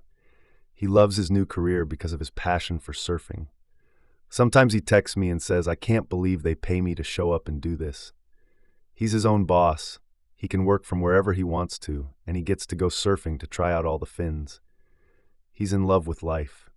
He didn't have to send a resume. He didn't have to make a phone call or write an email, and he didn't have to go anywhere to interview or fill out an application. The experience found him. When we become nobody, no one, no thing, nowhere, in no time, we are taking our attention off all the distractions in our outer world that keep us from being present with the unified field of intelligence that is within us and all around us. We are turning inward and being present with a consciousness that is always present with us. The moment we line up with that omnipresent consciousness, as if we were looking directly in a mirror, it looks back at us, and it can finally reflect what we show it that we want. The longer we linger in this place of nothing material and invest our attention and energy into it, the closer we move to the unified field. And when we are at the altar of infinite potentials, when we change our energy, we change our lives. As we move toward it and trust in the unknown, without returning our awareness to the material world of the senses in three-dimensional reality, we experience more oneness and wholeness within. That process begins to fulfill our lack, our separation, our duality, our disease, and our fractured personalities. Our biology becomes more whole as we become more whole. After all, when we are whole, there simply is no lack. Nothing can be missing. At that point, we are simply observing what already exists in the quantum field of all possibilities or potentials and bringing it to life with our attention and our energy. So now I have to ask you, what experience is out there in the quantum field waiting to find you? This meditation requires a little advanced preparation. First, I want you to think about a potential experience you want to have. Remember that just like the electron before it collapses into matter, the experience already exists as an energy or a frequency in the quantum field. This is the energy that you're about to tune into. Some of our students have lowered their cholesterol levels just by tuning into a potential. They've lowered their cancer markers. They've made tumors disappear. They've also created great new jobs, all expenses paid vacations, new healthy relationships, more money, profoundly mystical experiences, and even winning lottery tickets. Believe me, my team and I have seen it all. So go ahead, step into the unknown. Once you have the new experience you want to create, assign a capital letter to it, and then write that letter down on a piece of paper. Think of the letter as a symbol that represents that specific possibility in your life. Actually putting it on paper instead of only thinking about it is important because the act of writing it down solidifies that you want it. Then draw 2 squiggly circular lines around the letter to represent the electromagnetic field you need to generate around your body to match that potential in the quantum. Now assign some meaning to that letter so you can get even clearer about your intention. Think of some specific refinements of what you want and list at least 4 of them. The only thing I don't want you to consider including is any mention of a time frame.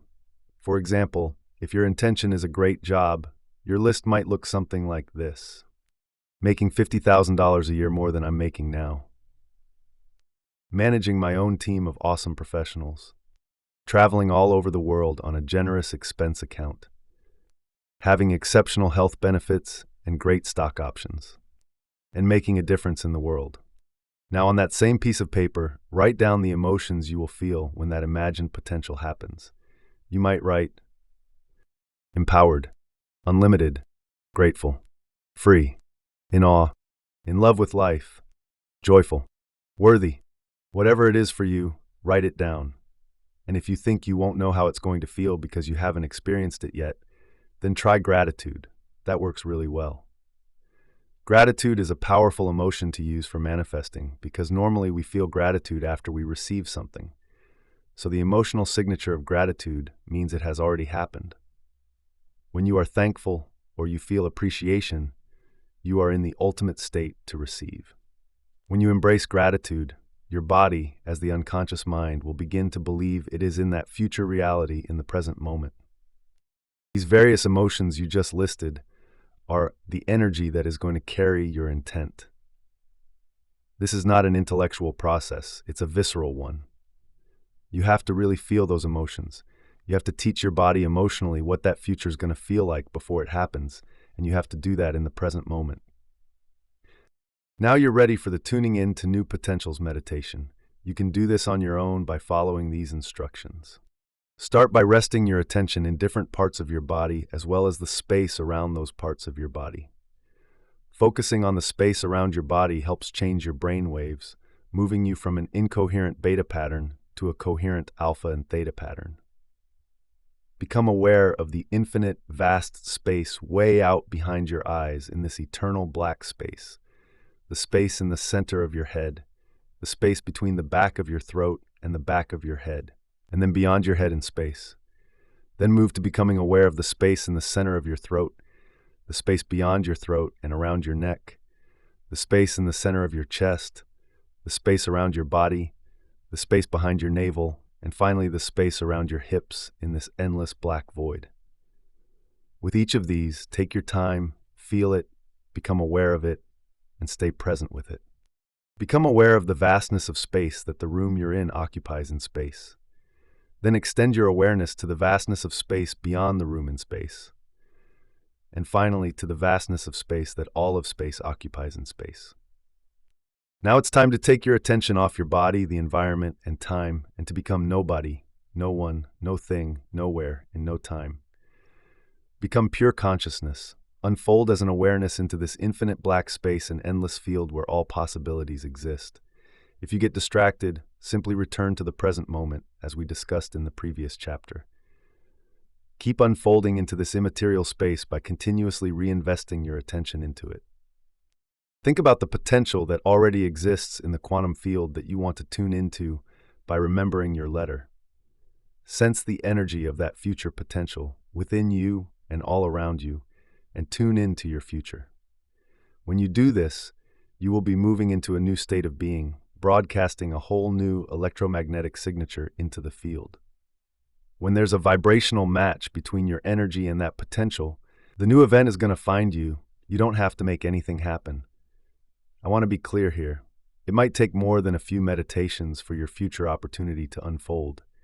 It could happen in a week, a month, or even longer. The key is to keep doing it until it occurs. Once you are in a new state of being, broadcasting a new electromagnetic signature, now remember your future before it happens, and begin to mentally rehearse what that future will be like by living in that future. Make it as real as possible, calling up those elevated emotions you listed so you can teach your body emotionally what that future feels like. Surrender your creation to a greater mind, planting a seed in the infinite field of possibilities, and just let it go. Finally, bless your body with a new mind. Bless your life, bless your challenges, bless your soul, bless your past, and bless your future. Bless the divine in you, and open your heart and give thanks for a new life before it's made manifest. Slowly bring your awareness back to the room, and when you're ready, open your eyes. Get up from your meditation as though your future has already happened, and let the synchronicities and new possibilities find you. Now we'll move on to Chapter 4. Chapter 4, Blessing of the Energy Centers. We've been talking a lot about light and information, or energy and consciousness. Now it's time to go a little deeper into those concepts to help explain how the next meditation works. As you already understand, everything in our known universe is made up of or emits either light and information or energy and consciousness, which are other ways of describing electromagnetic energy. In fact, these elements are so intimately combined that it's impossible to separate them. Look around you. Even if you don't see anything other than matter, objects, things, people, or places, there's also a sea of infinite invisible frequencies that are carrying encoded information. That means not only that your body is made up of light and information, of energy and consciousness, but also that you, as a conscious being with a body, are made of gravitationally organized light packed with information that is continuously sending and receiving various frequencies, all carrying different signals, just like a radio or a cell phone. All frequency, of course, carries information. Think about radio waves for a moment. There are radio waves moving through the room you're sitting in right now. If you turned a radio on, you could tune it to a specific wavelength or signal, and then a little device in the radio would pick up that signal and turn it into sound that you could hear and understand as your favorite song, the news, or even a commercial. Just because you can't see the radio waves in the air doesn't mean they aren't there, carrying distinct information on a specific frequency all the time. If you change the frequency a small degree and tune into another station, a different message will be carried on that wavelength. The visible light spectrum, where we perceive the various array of colors present in this world we live in, makes up less than 1% of all the frequencies of light that exist. That means that the majority of frequencies are beyond our perception, and therefore most of our known reality in this universe cannot be experienced by our senses. So aside from our ability to perceive light being absorbed or reflected off objects and things, the truth is that we are able to perceive only a very small spectrum of reality. There's a lot of other information available to us besides what we can see with our physical eyes. Remember that when I refer to light, I am talking about all light, which includes the entire spectrum of electromagnetic frequencies, seen and unseen, and not just visible light. For example, even though we don't see X-rays, they still exist. We know this because we as human beings have the ability to create X-rays, and we can also measure them. In fact, an infinite number of frequencies exist within the spectrum of X-ray light. X-rays are a faster frequency than the visible light we see, and therefore have more energy, because again, the faster a frequency is, the higher its energy. Matter by itself is the densest of frequencies because it's the slowest and the most condensed form of light and information. Let's look at the relationship between frequency and wavelength. The frequency of a wave refers to the number of wavelengths or cycles produced in 1 second, which is measured in hertz. Therefore, the faster the frequency of a wave, the shorter the wavelength. The opposite is also true. The slower the frequency, the longer the wavelength. For example, light in the infrared frequency band has a slower frequency than light in the ultraviolet light frequency band. So the wavelengths for infrared light are longer, and the wavelengths for ultraviolet light are shorter. Here's another example, this time from within the visible light spectrum. The color red has a slower frequency, about 450 cycles per second, than the color blue, which is about 650 cycles per second. Therefore, the wavelength of red is longer than the wavelength of blue. Throughout history, people have made several different attempts to photograph and measure fields of light. One prominent example is Kirlian photography, discovered in 1939 by a Russian electrician named Semyon Kirlian. With this technique, Kirlian was able to capture images of the electromagnetic field that surrounds both living and non-living objects. He found that by putting a sheet of photographic film on a metal plate, placing an object on top of the film, and applying a high-voltage current to the metal plate, an image of the electrical discharge between the object and the plate would show up on the film. It appeared like a glowing silhouette of light around whatever was being photographed. In one of Kirlian's many experiments, he reportedly photographed two seemingly identical leaves, one from a healthy plant and one from a diseased plant. The photograph of the leaf from the healthy plant showed a strong light field, while the other showed a much weaker glow. This led Kirlian to believe that his photographic technique might be a means of assessing health. While scientists today debate the usefulness of Kirlian photography as a diagnostic tool, research on the technique continues. A more recent development comes from German biophysicist Dr. Fritz Albert Popp, who has spent more than 3 decades studying biophotons. These are tiny, low-intensity light particles that are stored within and emitted by all living things. In 1996, Popp founded the International Institute of Biophysics, a network of research laboratories from more than a dozen countries around the world that study biophotons. Popp and his fellow researchers believe that the information contained in these light particles, which are stored in DNA, communicates extremely effectively with the cells of an organism, thus playing a vital role in regulating the organism's function. These biophotons can be detected by an extremely sensitive camera designed to measure their emissions. The stronger the emissions, as well as the more intense and coherent the light field, the greater the communication between cells and the healthier the organism. In order to sustain life and health, our cells communicate with each other by exchanging vital information transmitted on different frequencies of light. Popp discovered that the reverse is also true. When a cell does not emit enough organized and coherent electromagnetic energy, that cell becomes unhealthy.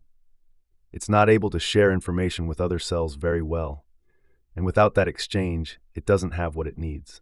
So the mechanistic version of the inner workings of the cell that we learned in high school biology is dated.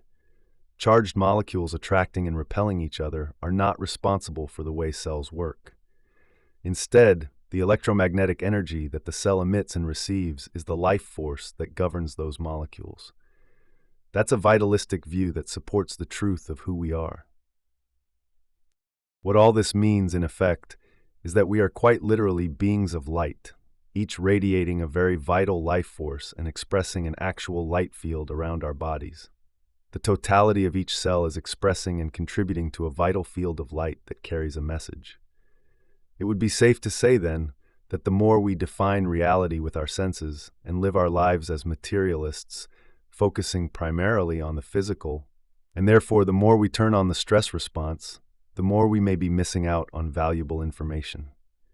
That's because the more we keep narrowing our focus on the matter, objects, things, people, and places in our outer world, the less able we are to sense those other frequencies that aren't visible to the naked eye. And if we're unaware of them, they do not exist to us.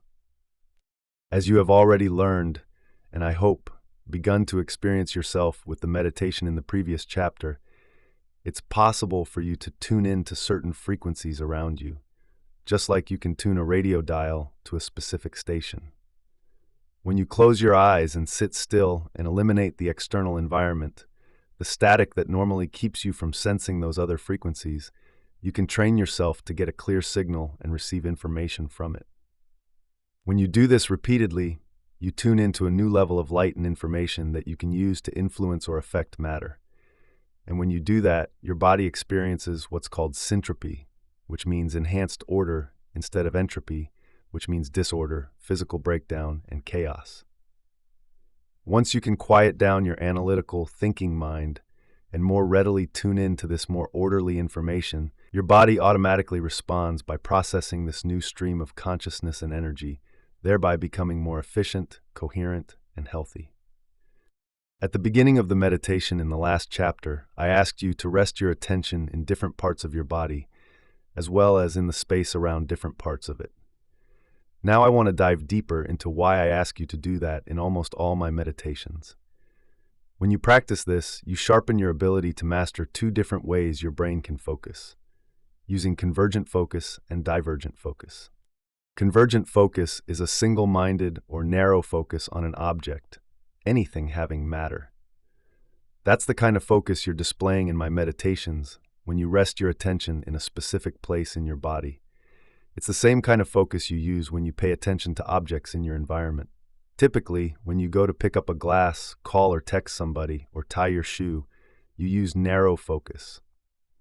The majority of the time that you're in narrow focus, you're focusing on objects or things, which are matter, and people or places in the outer world, mostly things that have 3 dimensions.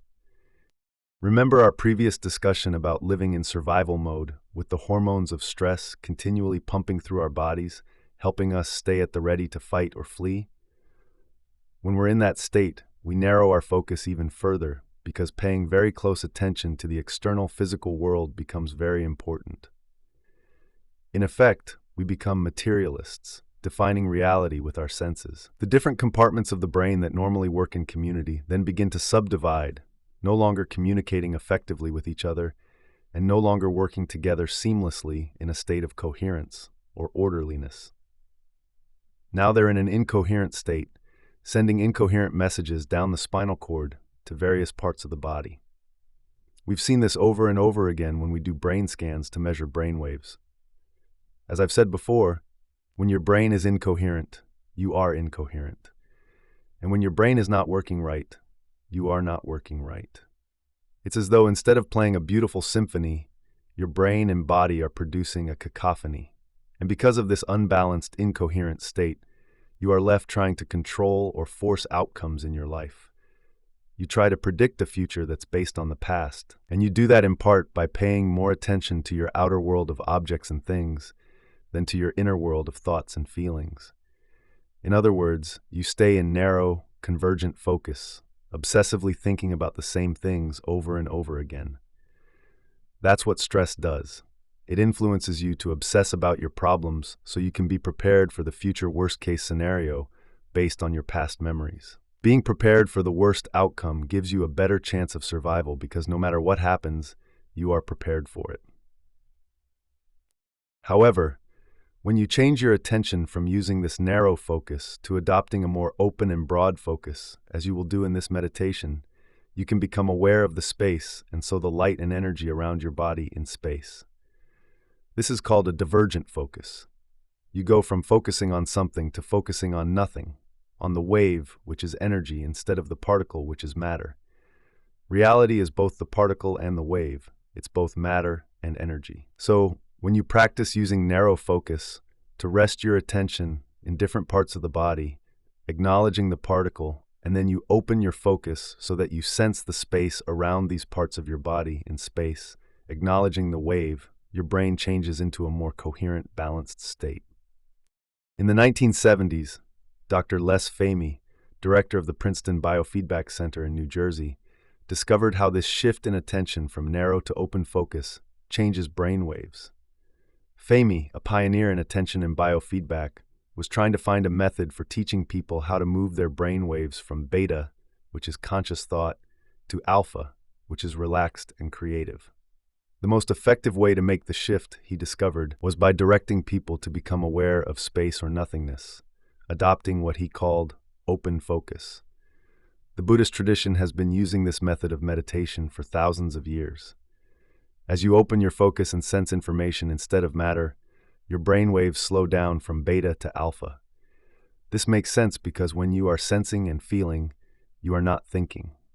As your thinking brain, the neocortex, slows down, you are able to get beyond the analytical mind, also called the critical mind, which separates the conscious mind from the subconscious mind. Now you're able to move into the seat of your body's operating system, the autonomic nervous system, which you heard about in the previous chapter. Now your brain can work in a more holistic fashion. As you do the Blessing of the Energy Centers meditation, I will teach you later on in this chapter, you'll place your attention in each of your body's energy centers, also referred to as chakras in ancient East Indian Vedic texts, and then you'll open your focus. Because where you place your attention is where you place your energy. As you place your attention in each center and your energy moves to it, each one of these individual centers begins to become activated. It's no mystery that if you have a sexual fantasy in your mind and brain, for example, as energy moves into that center of your body, it's going to become activated in a very specific way. When it does, your organs, tissues, chemicals, hormones, and nervous tissue are all going to respond. If you're hungry and you're thinking about what you're going to eat, It's no coincidence that your digestive juices turn on, you salivate, and your body prepares for the experience of eating dinner because energy is activating that area. If you're thinking about telling your boss off or arguing with your daughter, you secrete adrenaline ahead of the actual confrontation. In each of these cases, the thought you're thinking becomes the experience. I will explain this in more detail in the next section when we talk about the individual energy centers. But for now, it's enough to know that this happens because each center produces its own chemical and hormonal expression, which then activates the organs, tissues, and cells in each area. So imagine what would begin to happen if you were able to slow your brain waves down in a meditation and get into the operating system of each of these energy centers by placing your attention in the space around each center, opening your focus. Each of these centers would then become more orderly and more coherent, which would signal neurons to create a new level of mind and activate the organs, tissues, and cells of that region, producing each center's own hormones and chemical messengers. And if you did this repeatedly, over time you would begin to affect real physical change. In the community of students who do this work, people have healed themselves of chronic bladder infections, prostate problems, impotence, diverticulitis, Crohn's disease, food allergies and sensitivities like celiac disease, ovarian tumors, elevated liver enzymes, acid reflux, heart palpitations, arrhythmias, asthma, lung conditions, back problems, thyroid conditions, throat cancer, neck pain, chronic migraine, headaches, brain tumors, and more. We've seen all kinds of improvements in people from doing this particular meditation, sometimes even after the very first time they do it. Those dramatic healings were possible because students were able to epigenetically change the expression of their DNA, switching some of their genes on and others off, and changing how those genes express proteins in their physical bodies, as you learned in Chapter 2. We're about to take a closer look at each of the body's energy centers, but first I want to explain a bit more about how they work. Think of each of them as an individual center of information. Each has its own specific energy that carries a corresponding level of consciousness, its own emission of light expressing very specific information, or its own frequency carrying a certain message.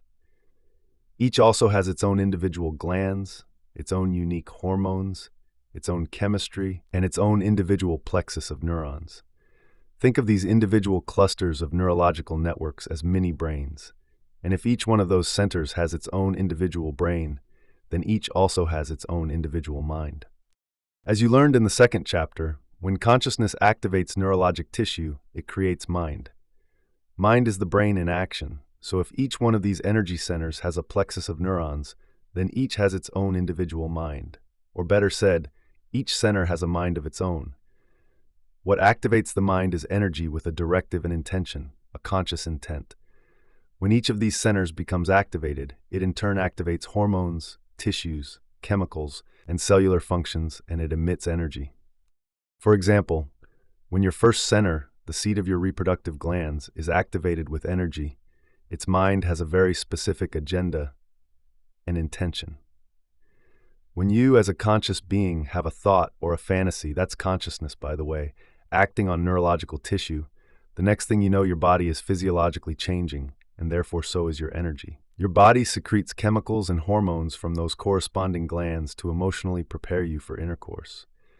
You have more energy in that center now, and it's releasing its own specific frequency, carrying an intentional message. That energy, carrying the conscious intention, is activating that reproductive center, and the mind in the brain is influencing the mind in the body at the level of its individual nerve plexus. This mind, located in that specific area of the body through this mini-brain, operates on the subconscious level through the autonomic nervous system. It's beyond your conscious control. We could say that the body is now following the mind as the mini-brain in that energy center activates the related glands, which in turn activate corresponding hormones that signal the appropriate chemicals to change the body's emotional state and physiology. And then you are emitting a very clear energy carrying a specific directive out of that center. We have all felt that kind of energy from a very sexual person.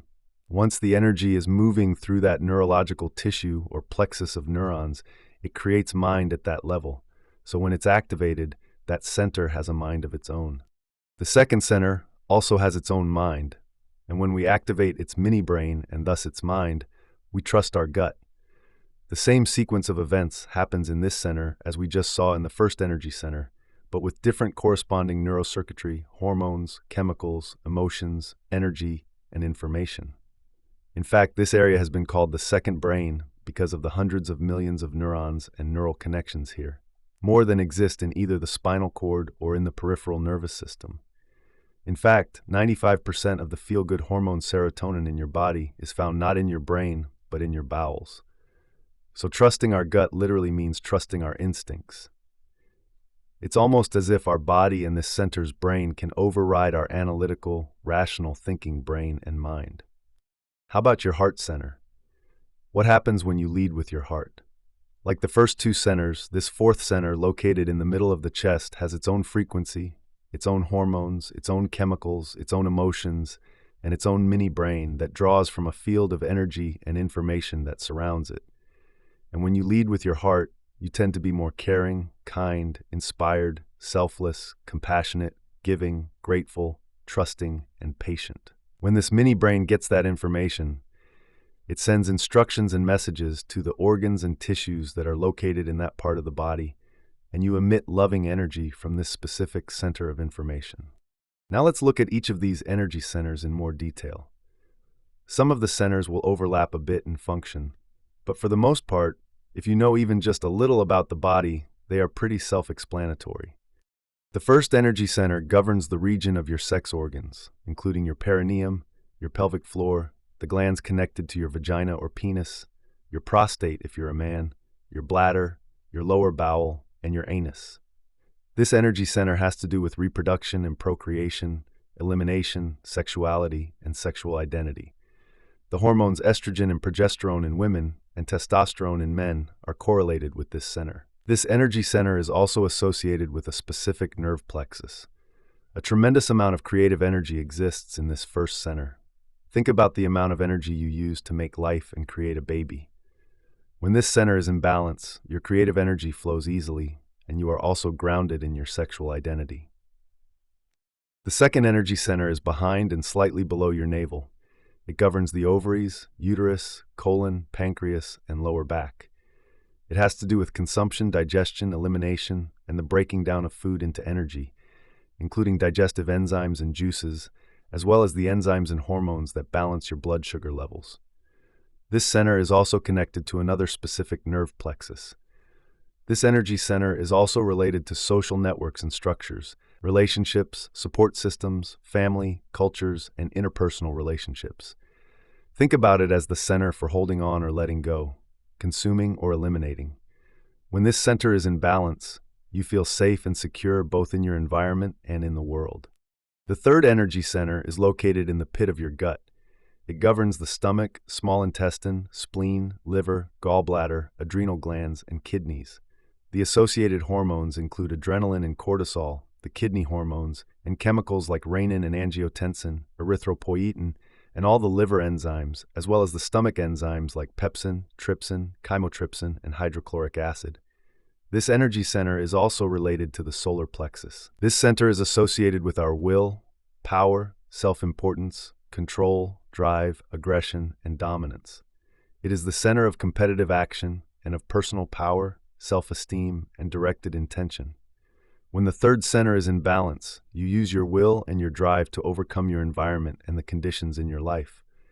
Unlike the second center, this center becomes naturally activated when you perceive that your environment is not safe or is unpredictable, so you must protect and take care of your tribe and yourself. The third center is also active when you want something and you need to use your body to get it. The fourth energy center is located in the space behind your breastbone.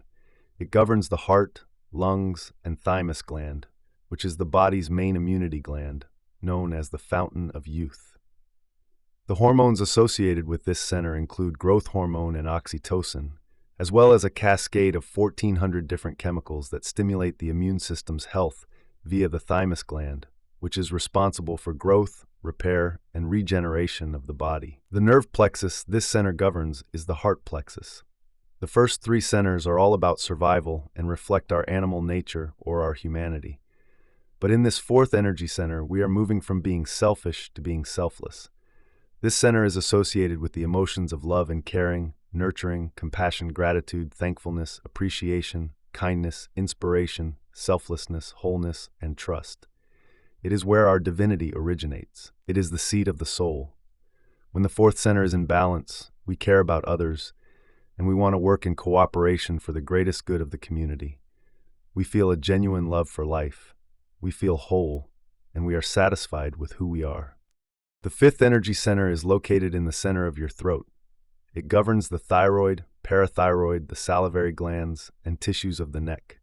The hormones associated with this center include the thyroid hormones T3 and T4, the parathyroid chemicals that govern the body's metabolism, and circulating calcium levels. The nerve plexus this center governs is the thyroid plexus. This center is associated with expressing the love you felt in the fourth center, as well as speaking your truth and personally empowering your reality through language and sound. When the fifth center is balanced, you voice your present truth, which includes expressing your love. You feel so pleased with yourself and with life that you just have to share your thoughts and feelings. The sixth energy center is located in the space between the back of your throat and the back of your head. If that's too complicated to picture, just think of it as the center of your brain slightly toward the back of your head. It governs the pineal gland, which is a sacred gland. Some people call the pineal the third eye, but I call it the first eye. It's associated with the door to higher dimensions and shifting your perception so you can see beyond the veil or see reality in a non-linear way. When this center is opened, it's like a radio antenna you can use to tune in to higher frequencies beyond the five senses. This is where the alchemist in you awakens. I devote a whole chapter to the pineal gland later in the audiobook, but for now, know that the pineal gland secretes hormones like serotonin and melatonin, which are responsible for your circadian rhythms of feeling awake in response to visible light during the day and sleepy in response to being in darkness at night. In fact, the pineal gland is sensitive to all electromagnetic frequencies besides visible light and can produce corresponding chemical derivatives of melatonin that change your view of reality. When this gland is in balance, your brain works in a clear manner. You are lucid, more conscious of both your inner world and your outer world, seeing and perceiving more each day. The seventh energy center is located in the center of your head and includes the pituitary gland.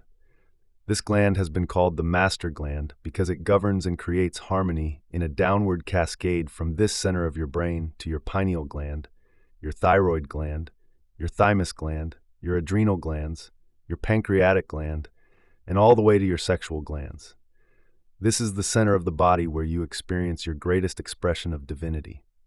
This is where your divinity, your highest level of consciousness, originates. When this gland is in balance, you are in harmony with all things. The eighth energy center is located about 16 inches or 40 centimeters above the head, so it is the only energy center that is not associated with an area of the physical body. The Egyptians called it the Ka. It represents your connection to the cosmos, to the universe, to the whole. When this center becomes activated, you feel worthy to receive, and that opens you up to insights, epiphanies, deep understandings, and creative downloads of frequency and information that come into your physical body and brain, not from memories stored in your nervous system, but from the cosmos, the universe, the unified field, or whatever you want to call that power that is greater than our individual selves. We access the data and memory of the quantum field through this center. Now that I have described each of these energy centers in detail, let's take a more dynamic look at how they can work. Certainly, our bodies are designed to use energy in each of the centers, as I have outlined. But what happens when we do more with our energy than just survive? What happens when instead of releasing all our energy outward, to procreate, to digest food, to run from danger, and so on, we begin to consistently evolve some of that energy upward from one center to the next, increasing its frequency as it ascends? Here's what that would look like. We start out by channeling our creative energy from the first center.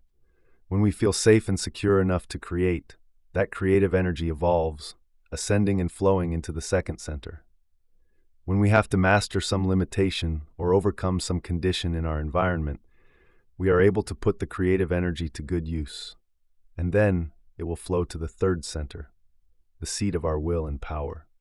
When we successfully transcend the adversity in our life, which has challenged us to grow and overcome, we have the opportunity to feel more whole, more free, and more satisfied.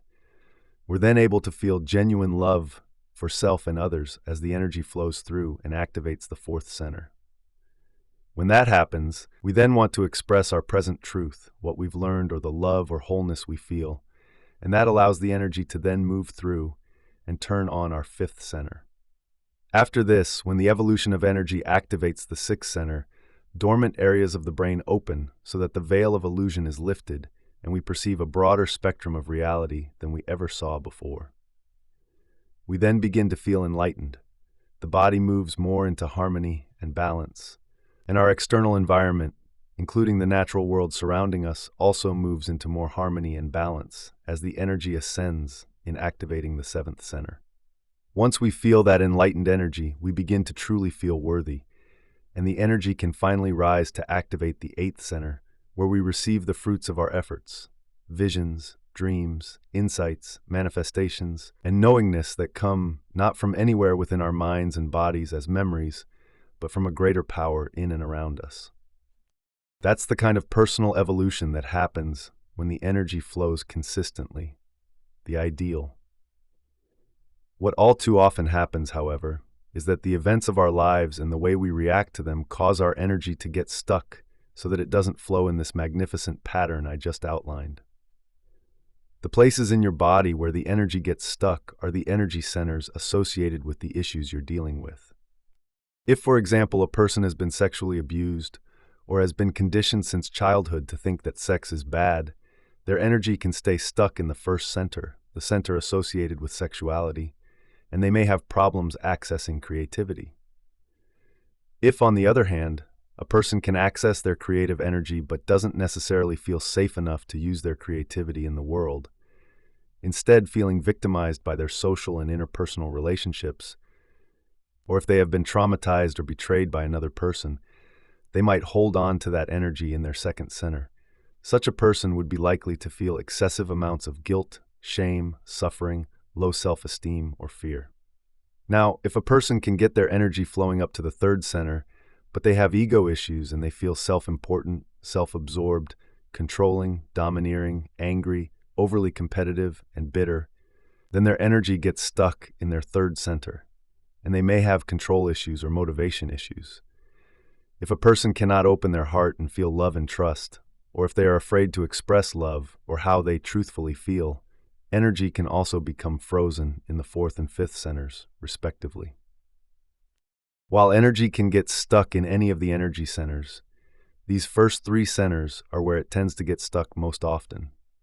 And when it's stuck, it can't evolve and flow in the seamless current described earlier, which switches on the higher energy centers where we're in love with life and want to give back. Getting that circuit flowing the way it was designed to do is the whole point of doing the blessing of the energy centers meditation. We bless each of these centers so we can get stuck energy flowing again. As we discussed earlier, our bodies are surrounded by invisible fields of electromagnetic energy that are always carrying a conscious intention or directive. When we activate each of the body's 7 energy centers, we could say that we are expressing energy out of these centers.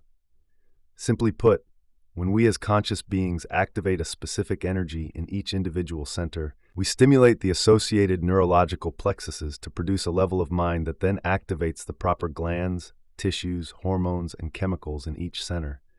Once each unique center is turned on, the body emits energy carrying specific information or intention from it. However, if we keep living in survival and we are overly sexual, over-consuming, or overstressed by living our lives from the first 3 centers, we keep drawing from this invisible field of energy, carrying information that surrounds the body, and we are consistently turning it into chemistry. The repetition of this process over time causes the field around the body to shrink. As a result, we diminish our light, and there is no energy that carries a conscious intention moving through these centers to create the correlated mind in each. Essentially, we've tapped our own energy field as a resource. That limited level of mind, with its limited amount of energy in each center, will send a limited signal to the surrounding cells, tissues, organs, and systems of the body. The result can produce a weakened signal and a lower frequency of energy carrying vital information to the body. Therefore, the lowering frequency of the signals creates disease. We could say that from an energetic level, all disease is a lowering of frequency and an incoherent message. Remember how I said that the lower three energy centers of the body are concerned with survival, so they represent our selfish nature? They're about using power, aggression, force, or competition so we can survive the conditions in our environment long enough to consume food to nourish ourselves and then procreate and keep the species going. This is in contrast to the upper five centers, which represent our selfless nature and are concerned with more altruistic thoughts and emotions. Nature has made these lower three centers very pleasurable so that we keep engaging the actions related to them and what they represent. Having sex, the first center, and eating, the second center, are quite enjoyable, as is connecting and communicating with others, also the second center. Personal power, the third center, can be intoxicating, including the success of overcoming obstacles, getting what we want, competing against others and winning, surviving in a particular environment, and pushing ourselves to move our bodies around. You can see, then, why some people may tend to overutilize one or more of their first three centers, and in so doing consume more of the field of vital energy and information surrounding the body. For example, an overly sexual person draws extra energy from the field of energy surrounding their first center. A person trapped in shame or guilt, who feels victimized, holds on to the emotions of the past, and constantly suffers, is consuming excess energy from the energy field surrounding their second center, and so holds on to energy in that center. An overly controlling or stressed person pulls additional energy from the field surrounding their third center. When our consciousness is not evolving, neither is our energy. All of this starts at the subatomic or quantum level. So let's discuss how that happens. If you take two atoms, each with its own nucleus, and you put them together to form a molecule, the overlapping of the two where they bond is where they're sharing light and information. And because they're sharing information, they're sharing a similar energy that has a particular frequency. What's holding those two atoms together as a molecule is an invisible field of energy. Once these atoms join to form a molecule and exchange information, they will have different physical properties and characteristics, such as a different density, a different boiling point, and a different atomic weight than when they were sitting side by side, separated. It's important to note that what is giving the molecule its specific properties, as well as holding it into form and structure into matter, is the invisible field of energy that is surrounding matter. Molecules could not bond without sharing information and energy. If you add another atom, you form yet another different molecule that again has different physical properties and characteristics and a different atomic structure. And if you keep adding more and more atoms, you form a chemical, and there's an invisible field of energy around that chemical that's holding it together in physical form, giving life to that chemical. Those atomic forces are real and measurable. If you take enough chemicals and you put them together, you're going to ultimately form a cell. And the cell also has an invisible field of energy surrounding it and giving life to the cell. The cell is actually feeding off different frequencies of light. It's not molecules and positive or negative charges that are instructing the cell to do what it does. According to the new field of biology called quantum information biology, it's the biophotons we discussed earlier and their patterns of light and frequency that the cell emits and receives that give the instructions. The healthier the cell, the more coherent the biophotons it emits. If you remember from what you've learned so far, coherence is an orderly expression of frequency. The exchange of information via electromagnetic frequencies of light between the cell and this field of energy surrounding it happens faster than the speed of light, which means it happens on the quantum level. To continue, if you put a group of cells together, you form a tissue, and that tissue has an invisible field of unifying, coherent frequency and energy that causes all of those individual cells to work together in harmony, functioning as a community. If you take that tissue and further develop it into a more specialized function, you form an organ, and an organ also has an invisible field of electromagnetic energy. That organ literally receives information from this invisible energy field. In fact, the memory of the organ actually exists in the field. The way this can affect transplant patients is fascinating. Probably the most famous example is the story of Claire Sylvia, who wrote a book called A Change of Heart about her experiences after receiving a heart and lung transplant in 1988. All she knew at the time was that her new organs came from an 18-year-old male donor who had died in a motorcycle accident. After the transplant, the 47-year-old professional dancer and choreographer developed cravings for chicken nuggets, French fries, beer, green peppers, and Snickers bars, none of which were foods she had enjoyed before. Her personality also changed. She became more assertive, more confident. Her teenage daughter even teased her about developing a man's gait. When Sylvia eventually tracked down the family of her donor, she discovered the foods she had craved after the transplant were indeed the young man's favorites. That vital information was stored in the light field of the organ. The most dramatic story illustrating this involves an 8-year-old girl who, after receiving a heart transplant from a 10-year-old girl, began having vivid nightmares about being murdered.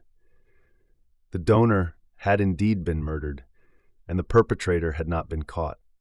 The patient's mother took her to a psychiatrist who was convinced that the girl was dreaming about events that had actually occurred.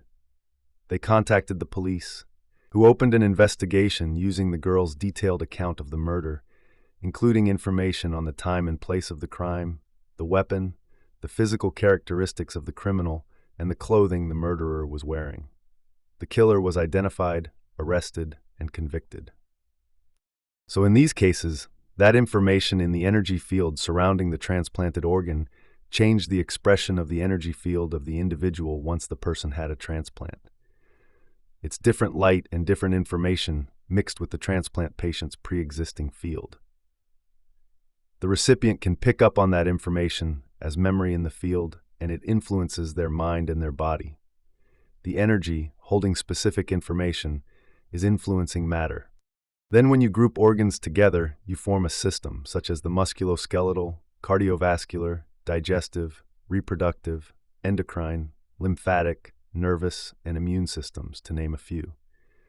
These systems function by drawing information from the invisible field of energy and consciousness that surrounds them. And when you put all the systems together, you form a body that also has an invisible field of electromagnetic energy surrounding it. And that vital electromagnetic field of light is who we really are. Now back to the hormones of stress. As I mentioned earlier, when you're in survival mode and you're drawing too much from this invisible field of energy to turn it into chemistry in your physical body, whether you're oversexed, overeating, overstressed, or all at once, this energetic field around your body diminishes. That means there's not enough energy or light surrounding the body to give the proper instructions to matter for homeostasis, growth, and repair. When that occurs, these individual centers no longer receive, process, or express energy, and they no longer produce a healthy neurological mind to send the necessary signals to the associated parts of the body where these centers are connected. Since that energy with a conscious intent moving through or activating neurological tissue creates mind, the energy centers diminish in their expression of mind to regulate the cells, tissues, organs, and systems of the body because there's no energy moving through them. The body begins to function more like a piece of matter without the proper coherent energy of light and information. Those mini brains become incoherent just as our brain becomes incoherent. In addition, when the brain is incoherent and compartmentalized because of the hormones of stress, that incoherent brain then sends a very incoherent message, like static on a radio, down the central nervous system to each of the plexuses of neurons that have to do with communicating with the body. And when these mini brains receive incoherent messages, then they send an incoherent message through the organs, tissues, and cells in each area in the body that's related to each one of these centers. This in turn affects the hormonal expression and nerve conductivity going to different organs and tissues and cells in the body, and this incoherence begins to create disease or imbalance. The The result is that when these individual brains become incoherent, each corresponding area of the body becomes incoherent. And when they don't work well, we don't work well. In the Blessing of the Energy Centers meditation, when you learn how to rest your attention in each of these centers and become aware of the space around them, you create coherence in each of these little brains in the same manner as you create coherence in the big brain between your ears. And as you acknowledge the particle, which is matter, by resting your attention in your perineum for the first center, or in the space behind your belly button for the second center, or in the pit of your gut for the third center, or in the center of your chest for the fourth center, and so on, you're anchoring your attention in that center. And where you place your attention is where you place your energy. Then you'll move to placing your attention in, or opening your focus to, the space around each of those centers, tuning into the energy beyond that center. And as you do this, it's vitally important that you move into a state of elevated emotion, such as love or gratitude or joy. As you know from previous chapters, this is important because the elevated emotion is energy, and the longer you can hold that open focus from a state of elevated emotion, the more you will build a very coherent field with a very high frequency around that center in your body. Once you build that coherent field around a center, that center has a coherent energy with the right instructions to draw from. The atoms, molecules, and chemicals that form the cells that create the tissues that make up the organs and the systems of the body will be drawing from a new field of light and information and a more coherent energy carrying a more intentional message, giving new instructions to each center of the body. The body will then begin to respond to a new mind. As you surrender and move into the present moment, and you understand that where you place your attention is where you are placing your energy, you can build a new field of light and information and raise the frequency of the signal. And that intentional thought directs energy through each center to produce a new mind in that individual brain. As each center draws from a new field of frequency and information, the body moves back toward balance or homeostasis. And in this new state, you become more energy and less matter, more wave and less particle. The more elevated the emotion, the more energy you create, and the more dramatic a shift can result. If, on the other hand, you stay stuck in the survival emotions of worry, fear, anxiety, frustration, anger, distrust, and so on, you don't have this energy, this information, and this light around your body. As the frequency, light, and energy slow down and become more incoherent in each center, you become more matter and less energy until your body begins to become diseased. That's the point of doing this meditation, to speed up the frequency so it entrains the lower, disorganized frequency back into coherence and orderliness, raising the frequency of matter or entraining matter to a new, more coherent mind. But remember, you can't force this. You can't just will it or make it happen. You can't do it by trying, you can't do it by hoping, and you can't do it by wishing, because you can't do it with your conscious mind. You have to get into your subconscious mind, because that's where the operating system is, the autonomic nervous system that functions and controls all these centers. You have to get out of your beta brainwave pattern, because beta keeps you in your conscious mind, separated from your subconscious or your autonomic nervous system that actually runs the show. The deeper you go in meditation, from beta brainwaves to alpha brainwaves, and then even to theta brainwaves, the half-awake, half-asleep state of deeper meditation, the slower your frequency, and the more access you have to the operating system. So in the Blessing of the Energy Centers meditation, your job is to slow your brainwaves down and combine an elevated emotion with an intent to bless each energy center for the greatest good, loving them into life, and then surrender and allow your autonomic nervous system to take over, because it already knows how to do that without any help from your conscious mind. You're not thinking, you're not visualizing, and you're not analyzing. You're doing something that may at first seem much more difficult. You're planting a seed of information and letting go, allowing it to take the instructions and energy and use them to create more balance and order in your body. We have actually measured how effectively our students can use this meditation to both increase the energy in each of their energy centers and achieve balance among the centers.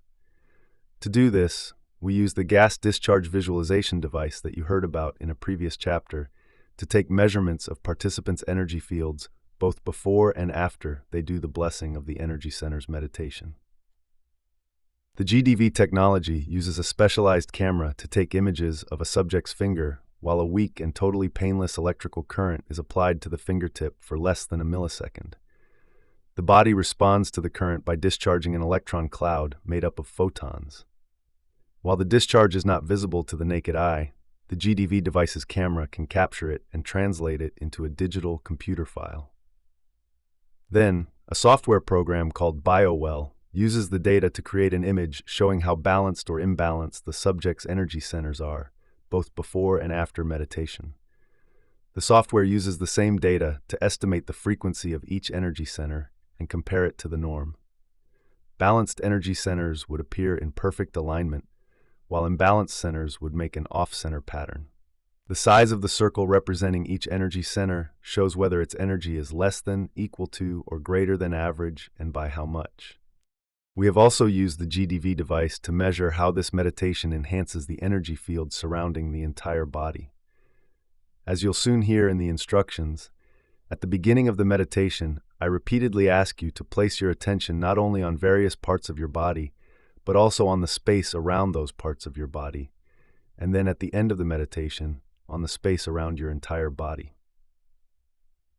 As you have learned, where you place your attention is where you place your energy. So if you are putting your focus on this space, that's naturally where your energy is going to go. In doing this, you're using your attention, awareness, and energy to build and enhance the field of light and information surrounding your body. This in turn creates order and syntropy instead of disorder and entropy. Now you are more coherent energy and less matter, and you have your own enhanced field of light and information that you can draw from to create. Now for the blessing of the energy centers meditation. This has become one of the most popular meditations among our students and has created an impressive number of supernatural results. I will give you some basic instructions so that if you choose to do the meditation on your own, you'll know how to proceed. Begin by placing your attention in the first energy center, and then move to opening up your attention to the space around this center. Once you can sense this space around the energy center, bless that center for the greatest good, and then connect to elevated emotions like love, gratitude, or joy to raise the frequency of this center and also create a coherent field of energy. Do this for each of the 7 energy centers in the body. When you come to the 8th center, a place about 16 inches above your head, bless this center with gratitude or appreciation or thankfulness, because gratitude is the ultimate state of receivership. This center will then begin to open the door to profound information from the quantum field. Now open your focus and place your attention on the electromagnetic energy surrounding your entire body, building a new field of energy. As your body draws from a new field of electromagnetic energy, you become more light, more energy, and less matter, and you raise your body's frequency. Remember, if you are going to create the unlimited, you have to feel unlimited. If you're going to heal in a magnificent way, you have to feel magnificent. Tap into elevated emotion and sustain it throughout the meditation. Once you've blessed each of the energy centers, lie down for at least 15 minutes. Relax, surrender, and let your autonomic nervous system take the orders and integrate all of this information into your body. Now we begin Chapter 5. Chapter 5, Reconditioning the Body to a New Mind. In this chapter, we're going to discuss a breathing technique we use before we start many of our meditations. I'm going to explain it in detail here because understanding how this works is vital to your ability to truly change your energy and free your body from the past. As you'll see, the proper use of the breath is one of the keys to becoming supernatural. To get all the benefits of this technique, your knowledge of what you will be doing and why you are doing it will serve as the foundation for the experience. This will make the how easier for you, and it will also make the technique more effective. Once you understand the physiology of how this particular breath works, you will be able to assign meaning to the activity, put more intention behind it, do it properly, and experience all of the benefits of using breath to pull the mind out of the body and then recondition your body to a new mind. Before we start, I want to review the thinking-feeling loop we discussed in Chapter 2, because these concepts are central to the meditation in this chapter. As you will recall, thoughts cause biochemical reactions in your brain that release chemical signals. Those chemical signals make the body feel exactly the way you were just thinking. Those feelings then cause you to generate more thoughts that make you feel the same way you were just thinking. So your thoughts drive your feelings, and your feelings drive your thoughts. Eventually, this loop hardwires your brain into the same patterns, which conditions your body into the past. And because emotions are a record of past experiences, if you can't think greater than how you feel, this thinking-feeling loop keeps you anchored to your past and creates a constant state of being. This is how the body becomes the mind. Or in time, how your thoughts run you and your feelings own you. So once your body becomes the mind of that emotion, your body is literally in the past. And since your body is your unconscious mind, it is so objective that it does not know the difference between the experience in your life that creates the emotion and the emotion you are creating by thought alone. Once you are caught in this thinking, feeling loop, the body believes it is living in the same past experience 24 hours a day, 7 days a week, 365 days a year. The body believes it's in the same past experience because to the body, the emotion is literally the experience. Let's say you've had a few difficult experiences in your life that have branded you emotionally, and you've never gotten over the fear, bitterness, frustration, and resentment those experiences created. So every time you have an experience in your external environment that is similar in some way to what happened previously, the experience triggers you. You feel the same emotions that you did at the time of the first event. Once you feel the same emotion you felt 30 years ago when the event initially occurred, it's quite possible that you will behave in the same way you did at that time, because those emotions are driving your conscious or unconscious thoughts and behaviors. Now, those emotions have become so familiar to you that you believe that's who you are.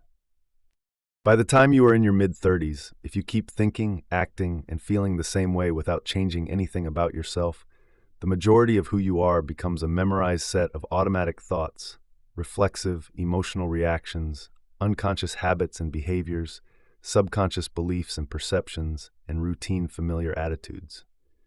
In fact, 95% of who we are as adults is so habituated through repetition that the body has been programmed to be the mind. And it is the body, not the conscious mind, that is running the show. That means that only about 5% of who we are is conscious, and the remaining 95% is a subconscious body-mind program. So in order to create something significantly different in our lives, we must find a way to pull the mind out of the body and change our state of being. This is exactly what the meditation I will teach you at the end of this chapter is designed to do. Now let's look at how the thinking-feeling loop works in relation to the body's energy centers, especially the first three, the survival centers, where it causes the most problems. That's because most people's thoughts and feelings activate those energy centers. As you'll remember from the previous chapter, each of the body's energy centers has its own individual energy, information, glands, hormones, chemistry, and neurocircuitry. Each has its own individual mini-brain or mind, or really each has a mind of its own. These mini-brains become programmed in the body to operate subconsciously through the autonomic nervous system.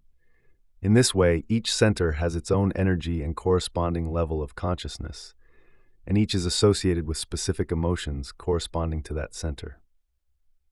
So let's say you think a thought such as, "My boss is unfair." Thinking that thought turns on a neurological network in your brain. Then you have another thought, "I'm underpaid." And you turn on a second neurological network. Then you think, "I'm overworked," and now you're off to the races.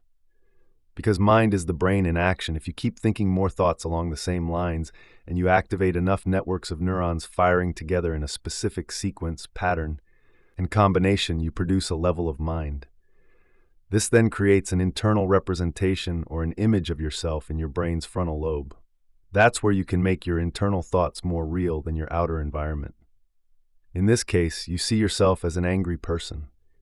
If you accept, believe, and surrender to that idea, concept, or image without any analysis, the chemical messengers in your brain that produce that level of mind begin to influence other chemical messengers called neuropeptides.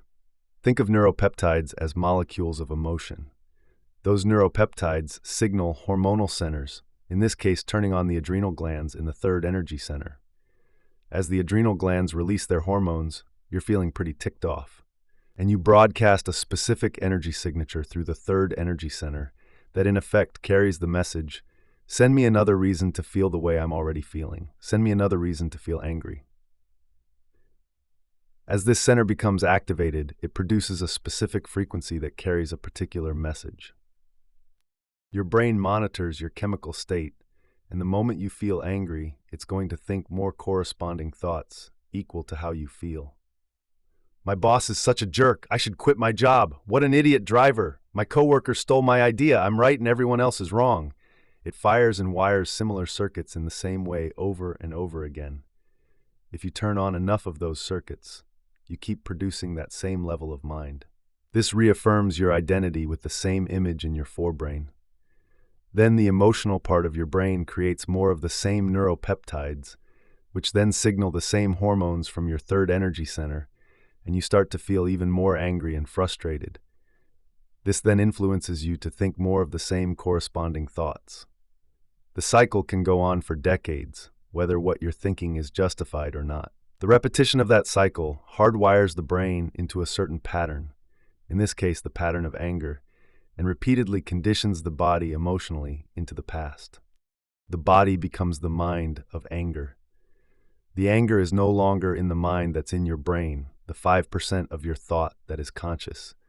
Instead, the emotion of anger becomes stored as energy in the body-mind, the 95% of your mind that is subconscious. Because it's subconscious, you're not aware that you're doing this, but that is exactly what is happening. So all that emotion, which was originally created from thought, because all thoughts have a corresponding energy, becomes stored as energy in the body. It gets stuck in the third center, the solar plexus. This stored energy produces a corresponding biological effect. In this case, it could be adrenal fatigue, digestive problems, kidney issues, or a weakened immune system, not to mention other psychological effects like a short temper, impatience, frustration, or intolerance. Over the years, you keep producing the same thoughts that keep signaling the same feelings. You continue to hardwire your brain into this very finite pattern, and in the same way, you keep reconditioning the body to become the mind of anger. Thus, an enormous amount of your creative energy is stored in the body's third energy center as anger, bitterness, frustration, intolerance, impatience, control, or hatred. What if, instead of feeling angry, you start having thoughts that make you feel victimized or guilty? Life is too hard. I'm a bad parent. I shouldn't have been so rude. Did I do something wrong? The same thing happens. Thinking those thoughts turns on a different network of neurons in your brain. If you fire and wire enough of those networks, you produce a different level of mind, and the brain creates the internal image of yourself that reaffirms your identity, in this case, as a guilty person. You start thinking, God's going to punish me, nobody loves me, I'm worthless. Once you accept, believe, and surrender to these guilty thoughts without any analysis, the brain's chemical messengers influence a different blend of neuropeptides this time, neuropeptides that are equal to those thoughts about feeling guilty. Then those neuropeptides signal a different hormonal center, in this case, the second center. Over time, as you recreate the same loop of thinking and feeling and feeling and thinking, you're going to begin to store your energy in the body in the second center. This begins to produce a biological effect. Since you feel guilt in your gut, you may start to feel nauseated or sick, or you may experience pain in this area of your body, along with emotions like suffering, unhappiness, or even sadness. If over time you keep feeling guilty, you think more guilty thoughts that fire and wire more neurons. These signal more neuropeptides that cause the release of more hormones in the second center. As this happens, you continue to condition the body to become the mind of guilt and suffering, so you're storing more and more energy as emotion in the second center. You also continue to broadcast a specific energetic signature carrying specific information through the second energy center, into your body's energy field. So now let's say that you start having a totally different set of thoughts. What happens if you have sexual fantasies about someone? Now you're turning on a different network of neurons in your brain, and you're producing a different level of mind. Just as before, if you get enough of those networks firing and wiring, you're going to get a different internal representation in the frontal lobe of your brain. Once the thought or image you are paying attention to becomes more real than your outer world, in that moment, the thought literally becomes the experience, and the end product of that experience is the corresponding feeling. As a result, your body gets turned on. That center is now activated with a specific energy carrying a specific message or intent. This then turns on the individual plexus of neurons in that center to produce a specific mind, which then signals genes in the corresponding glands to make chemicals and hormones equal to those thoughts. Now you're convinced you're the stud or vixen of the universe. If you accept, believe, and surrender to that thought or image of yourself without any analysis, then those chemical messengers in the brain will begin to influence a different blend of neuropeptides in the emotional brain. They'll signal hormones in the first energy center, programming the autonomic nervous system to prepare that center to become activated. I think you're very familiar with the biological effects that happen next. Those biological reactions will cause you to keep feeling a certain way, and you're going to think more corresponding thoughts equal to that feeling. Now you're storing energy in the first center, and you are broadcasting a vibrational signature carrying a specific message from that center into the energy field in your body. Your brain is monitoring how you're feeling, and you're going to generate even more corresponding thoughts. And the cycle continues. This is how the body responds to the mind and ultimately becomes the mind. So now you understand how your thoughts condition your body to become the mind of whatever emotion you are experiencing. You also see how when that happens, you're storing more energy in the corresponding energy center for that emotion. The center where the majority of that energy gets stored is the one associated with the emotions you have been repeatedly experiencing. If you are overly lustful, overly focused on sex, or overly preoccupied with wanting to be seen by others as sexually desirable, your energy is stuck in your first center. If you experience an overabundance of guilt, sadness, fear, depression, shame, unworthiness, low self-esteem, suffering, and pain, your energy will become stuck in your second center. And if you have problems with anger, aggression, frustration, control issues, judgment, or self-importance, your energy is stuck in your third center. Hopefully by now you have done the blessing of the energy centers meditation and have begun to experience how the energy in each of your centers is able to evolve from one center to the next, increasing its frequency as it moves up. In time, the body becomes the mind of that emotion. Once that energy as an emotion is stored, or more accurately, once it becomes trapped in one or more of those lower energy centers, then the body is literally in the past. This means you no longer have energy available to create a new destiny. When that happens, your body becomes more matter and less energy. As you have heard, the first three centers, which are based on survival emotions, shrink the vital field of energy surrounding your body. To be clear, I am not saying that you shouldn't ever have sex, enjoy food, or even feel stressed. What I am saying is that when you are out of balance, it's because these first three centers are out of balance. Imagine if all three of these survival centers become overstimulated all at once. You can easily see how your body's energy would diminish over time. When that happens, there's not much available energy for growth, repair, healing, creation, or even just returning to balance. By the same token, many people who feel out of balance may retreat from their lives and limit the amount of food they eat. By digesting less food, their body has more energy to balance itself. They may also abstain from sexual intercourse for a period of time to allow the body to restore itself.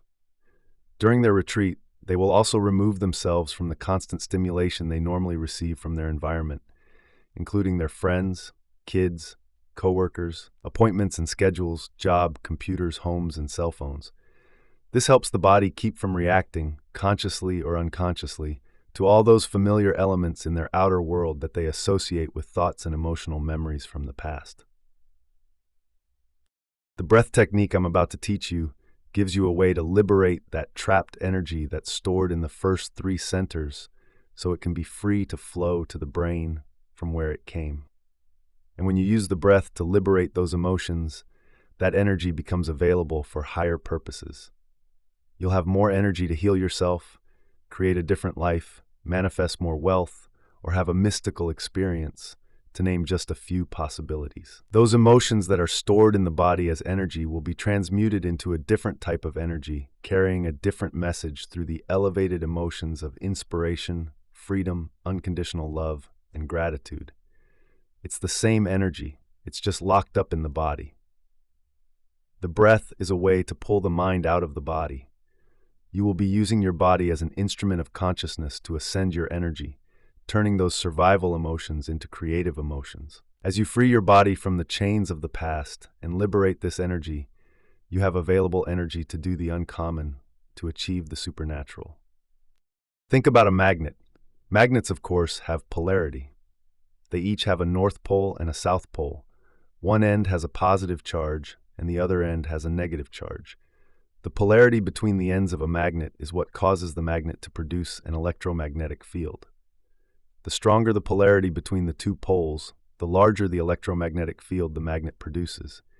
You can't see that electromagnetic field, but it exists, and it can be measured. The strength of a magnet's electromagnetic field can even influence matter. If you were to take tiny metal shavings and place them near a magnet, those metal shavings would organize themselves within the magnet's electromagnetic field. The electromagnetic field of the magnet is powerful enough to affect material reality, even though the frequency of this field exists beyond your senses. The Earth is a magnet. Like any other magnet, it has a north pole and a south pole, as well as an electromagnetic field surrounding it. While this field itself is invisible, we're all familiar with one amazing way to see that it exists: the northern lights. The Earth's electromagnetic field deflects the sun's photons, and during a solar flare, that field deflects trillions of tons of photons hurled toward the Earth in a pulsating, colorful phenomenon. Your body is also a magnet. Ancient cultures, especially Asian cultures, have known this for thousands of years. Your north pole is your mind and brain, and your south pole is your body at the base of your spine.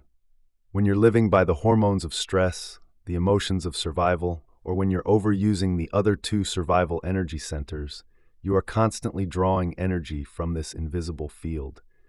The energy then no longer flows through the body, because the body, in survival mode, is pulling the energy from the field and storing it specifically in the first three energy centers. This is what happens when the thinking-feeling loop we talked about is activated. If this goes on long enough, the body won't have any electrical charge running through it at all.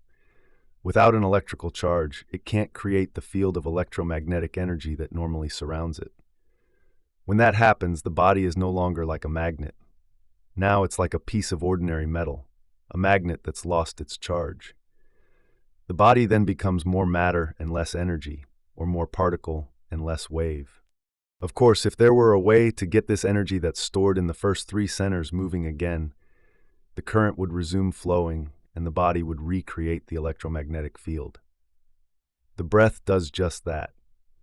It gives us a way to pull the mind out of the body and to move all that stored energy from the first three centers up the spine to the brain, restoring the electromagnetic field surrounding the body. Once that happens, we can use that energy for things other than survival. Let's take a look at the way our physical bodies are constructed so we can understand what makes that possible. You have a bone at the base of your spine called your sacrum that looks like an upside-down triangle with a plateau on top. On top of that flat surface sits the spinal column, which extends all the way up to your skull. Inside that closed system is the central nervous system, which is made up of the brain and the spinal cord. The spinal cord is actually an extension of your brain. The skull and the spinal column protect this most delicate system. The central nervous system is one of your body's most important systems because it controls and coordinates all the other systems in the body. Without the aid of the central nervous system, you couldn't digest your food, you couldn't empty your bladder, you couldn't move your body, and your heart couldn't beat. You couldn't even blink your eyes without the nervous system. So you can think of the nervous system as the electrical wiring that runs the machine of your body. Inside this closed system is cerebrospinal fluid that's filtered from the blood in the brain. This fluid bathes the brain and the spinal cord, and it's responsible for giving the central nervous system buoyancy. It acts as a cushion to protect the brain and spinal cord from trauma, and it flows in various rivers and paths that transport nutrients and chemicals to different parts of the nervous system all over the body. By its very nature, this fluid acts as a conduit to enhance electrical charges in the nervous system. Now let's go back to your sacrum. Every time you inhale, that sacrum bone flexes back slightly, and every time you exhale, it flexes forward just a little bit. This is an extremely subtle movement, too subtle for you to notice even if you try, but it happens. At the same time you inhale, the sutures of your skull, which are the joints between the individual plates of your skull, open up just slightly. As you exhale, they close back up. Again, this is extremely subtle. You can't feel it happening. The movement of your sacrum back and forth as you slowly breathe in and out, along with the sutures of the skull opening and closing, creates a wave within the fluid of this closed system. It slowly pumps that cerebrospinal fluid up your spine all the way to the brain, passing through 4 chambers called ventricles. If you were to tag one molecule of cerebrospinal fluid and follow it from the base of your spine all the way up to your brain and then all the way back down to your sacrum, you'd see that it would take 12 hours to make a complete circuit. So in essence, you flush your brain twice a day. So think about what would happen if you contracted the intrinsic muscles of your perineum, which is your pelvic floor, the same muscles you use for intercourse and elimination, and you locked them down. Then while they were locked down, you next contracted the muscles of your lower abdomen, locking those muscles down, and then you did the same with the muscles of your upper abdomen. If you kept squeezing and contracting those muscles in your first 3 energy centers by contracting your core muscles, that fluid in your central nervous system would move up. You'd be moving that cerebrospinal fluid up your spine. Each time you tighten the muscles of those centers, the fluid would be forced upward. Now imagine you then placed your attention on the top of your head. Where you place your attention is where you place your energy. So if you put your attention at the top of your head, that would become your target for moving energy. Now think about taking one slow, steady breath through your nose. At the same time, squeeze and hold the muscles of your perineum, then those of your lower abdomen, and then those of your upper abdomen. All the while, follow your breath up your spine, through your chest, your throat, your brain, and all the way to the top of your head. Imagine that when you get to the top of your head, you hold your breath as you keep squeezing. You'd be pulling that cerebrospinal fluid all the way up toward your brain. That's significant because cerebrospinal fluid is made up of proteins and salts in solution. The moment proteins and salts dissolve in solution, they become charged. If you take a charged molecule and accelerate it, as you would if you pulled that molecule up your spine, you create an inductance field. An inductance field is an invisible field of electromagnetic energy that moves in a circular motion in the direction the charged molecules are moving. The more charged molecules you accelerate, the bigger and more powerful the inductance field becomes. Think of the spinal cord as a fiber optic cable that acts as a 2-way highway, simultaneously communicating information from the body to the brain and from the brain to the body. Every second, important information is relayed from your brain to your body, such as the desire to walk across the room or to scratch an itch. At the same instant, a lot of information from the body is carried up your spinal cord toward the brain, such as the knowledge of where your body is in space or the signal that you are hungry. Once you accelerate these charged molecules in one direction, up the spine, the resulting inductance field will reverse the current of information flowing from the brain down through the body. It will then draw energy from the lower 3 centers up the spine to the brain. Now there's a current running through the body and the central nervous system, just like a magnet. As a result, the same kind of electromagnetic field of energy that surrounds a magnet now surrounds the body. The field of electromagnetic energy you've created is a 3-dimensional field, and as it moves, this energy creates a torsion field. or a torus field. By the way, the shape of this electromagnetic field is a familiar pattern in the universe. This pattern shows up in the shape of an apple, as well as in the shape of a black hole in a distant galaxy. So now you understand that by doing this breathing technique, you're starting to stir up all this stored energy in a very big way. And if you do this technique correctly, and you do it enough times, you are going to wake up a sleeping dragon. Once this energy becomes activated, the sympathetic nervous system, a subsystem of your autonomic nervous system that arouses the brain and body in response to a threat, turns on.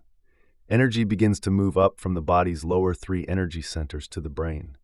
But instead of the body being aroused because of some external condition, you are turning on the sympathetic nervous system by passionately engaging the breath from within. As the sympathetic nervous system starts to merge with the parasympathetic nervous system, another subset of your autonomic nervous system that relaxes your brain and body, it is as if traveling energy from the lower centers is ejaculated into the brain. When this energy reaches the brainstem, a gate called the thalamic gate opens up, and all that energy is permitted to enter the brain. Once this energy that was initially stored in the body enters the brain produces gamma brainwave patterns. We've recorded many students producing gamma brainwaves during this breathing technique. Gamma brainwaves, which I call superconsciousness, are notable not only because they produce the highest amounts of energy of all the brainwaves, but also because that energy comes from within the body instead of being released in reaction to a stimulus in the environment, the outer world. In contrast, the brain produces high-range beta brainwaves when the body releases stress hormones, allowing you to be super alert to danger in your environment. In beta, the outer world seems more real than your inner world. While gamma waves create a similar type of arousal in the brain, which then causes a heightened sense of awareness, consciousness, attention, and energy related to more creative, transcendental, or mystical experiences, the difference is that in gamma, whatever is happening in your inner world becomes much more real to you than many experiences you've had in your outer world. The frequencies of high beta and gamma brainwaves are similar, though gamma frequencies are faster. Many of our students who do this breath technique produce significant high beta brainwaves on their way to the gamma range, or they may simply stay in these very high-level beta states. We're finding that being in the highest levels of beta can also signal that the person is paying more attention to their inner world than to their outer world. In addition to seeing more energy in the brain after this breathing technique, we have also repeatedly observed more significant amounts of brain coherence. As you do this powerful breathing technique, you are drawing the energy that's been stored in those lower 3 centers, the energy you use for orgasm and to make a baby, to digest a meal, to run from a predator. Instead of releasing it out into chemistry, you're going to draw it up your spine like you would draw fluid up a straw and release it into your brain. In fact, there's a tube of energy or light called the prana tube running along your spinal column. Prana is the Sanskrit word for life force. Yogis have known about this tube, which is not a physical structure but an energetic one, for thousands of years. This tube is considered etheric because of the electrical information in the spine that constantly moves through it. The more energy that moves in the physical spinal cord, the more energy is created as light in this tube. The more energy created in this tube, the more energy moves in the spine and the greater the expression of life. Sometimes when I teach this meditation, people will say to me, "I don't really feel my prana tube." Well, you don't really feel your left ear either until you put your attention on it, right? So when I ask you to contract your muscles and pull that energy up, you'll be pulling it up through the spine and creating a more powerful prana tube along your spinal cord. It's important to add here that this is not a passive breath.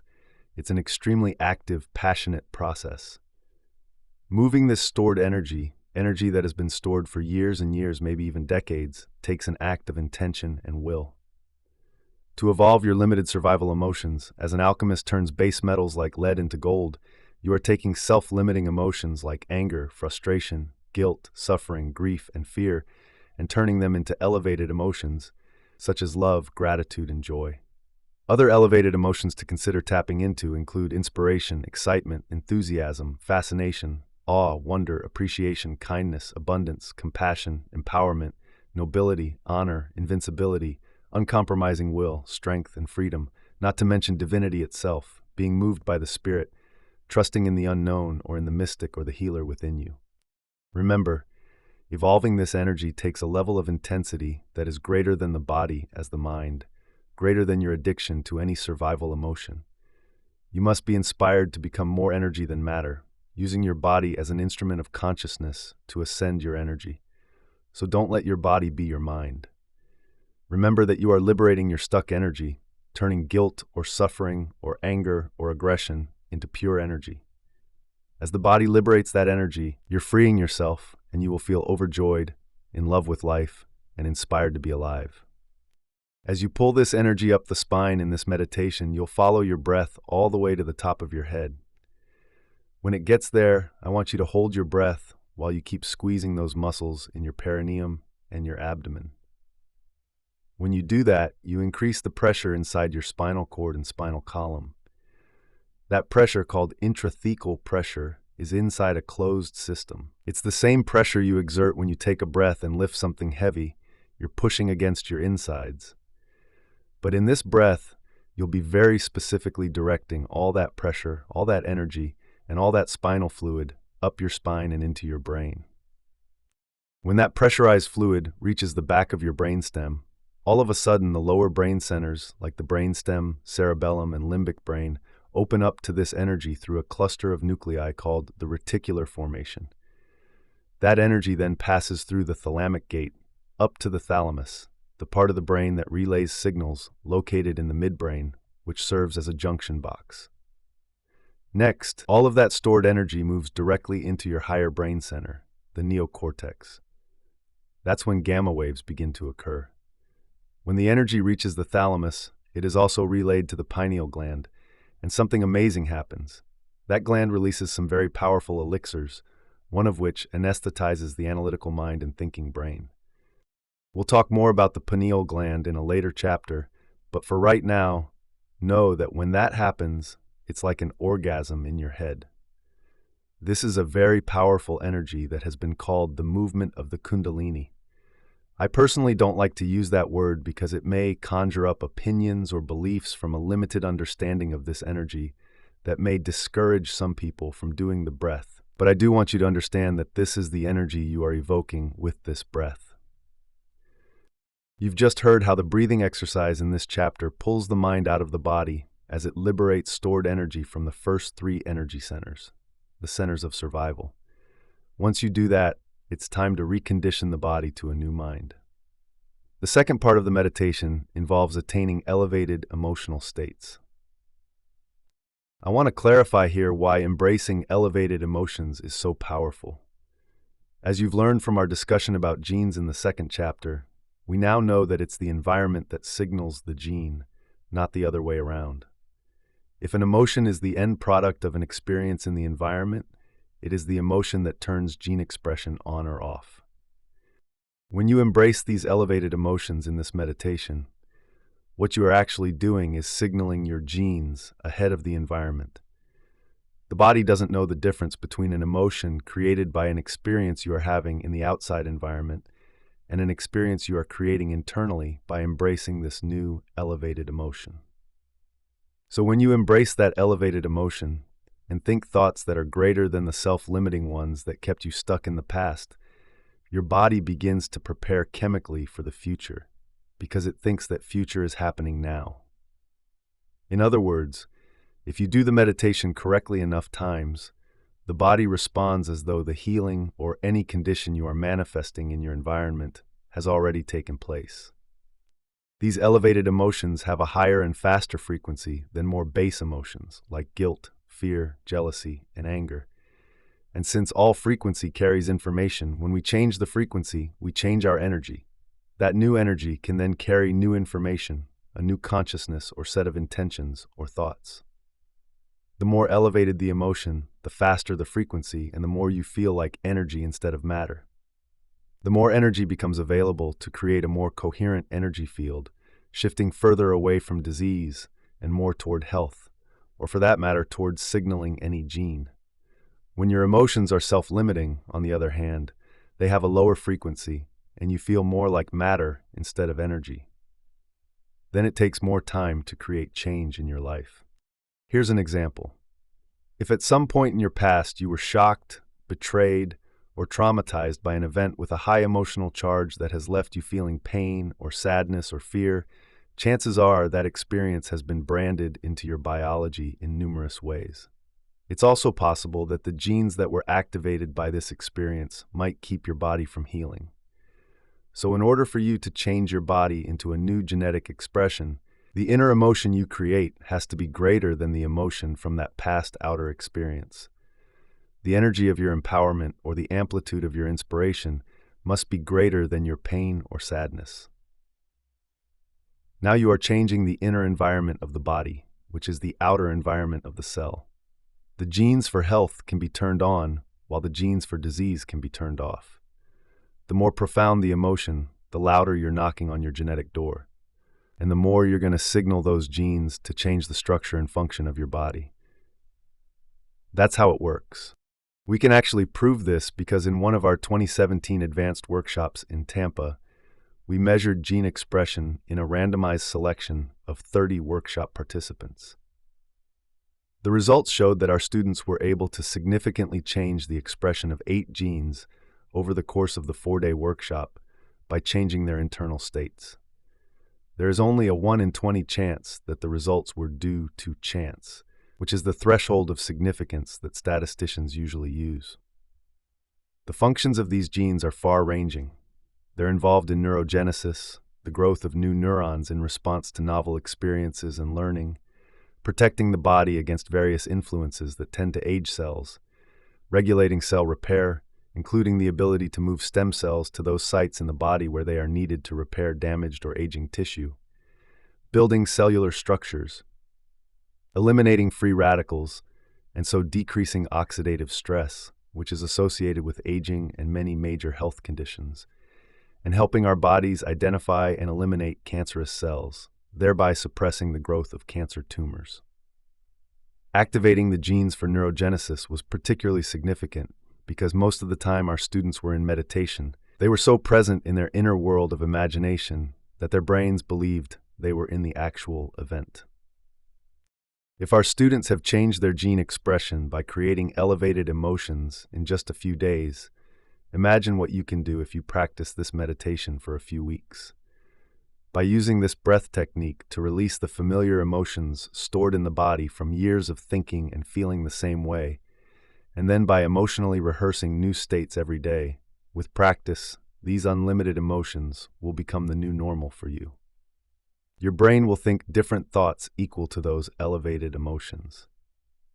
Finally, by embracing these unlimited emotions instead of the same limited ones, when you understand that you are signaling new genes and making new proteins that are responsible for the change in structure and function of your body, you can assign more meaning to what you are doing.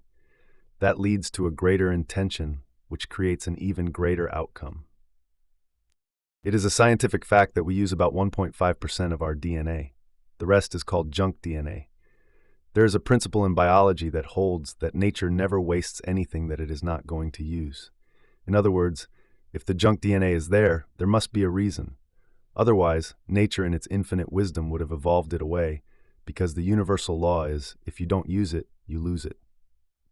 So think of your genes as a library of potentials. There are infinite combinations of gene variations that can be expressed in those latent genes. They are waiting for you to activate them. There are genes for an unlimited genius mind, for longevity, for immortality, for an uncompromising will, for the capacity to heal, for having mystical experiences, for regenerating tissues and organs, for activating the hormones of youth so you have greater energy and vitality, for photographic memory, and for doing the uncommon. Just to name a few. It's all equal to your imagination and creativity.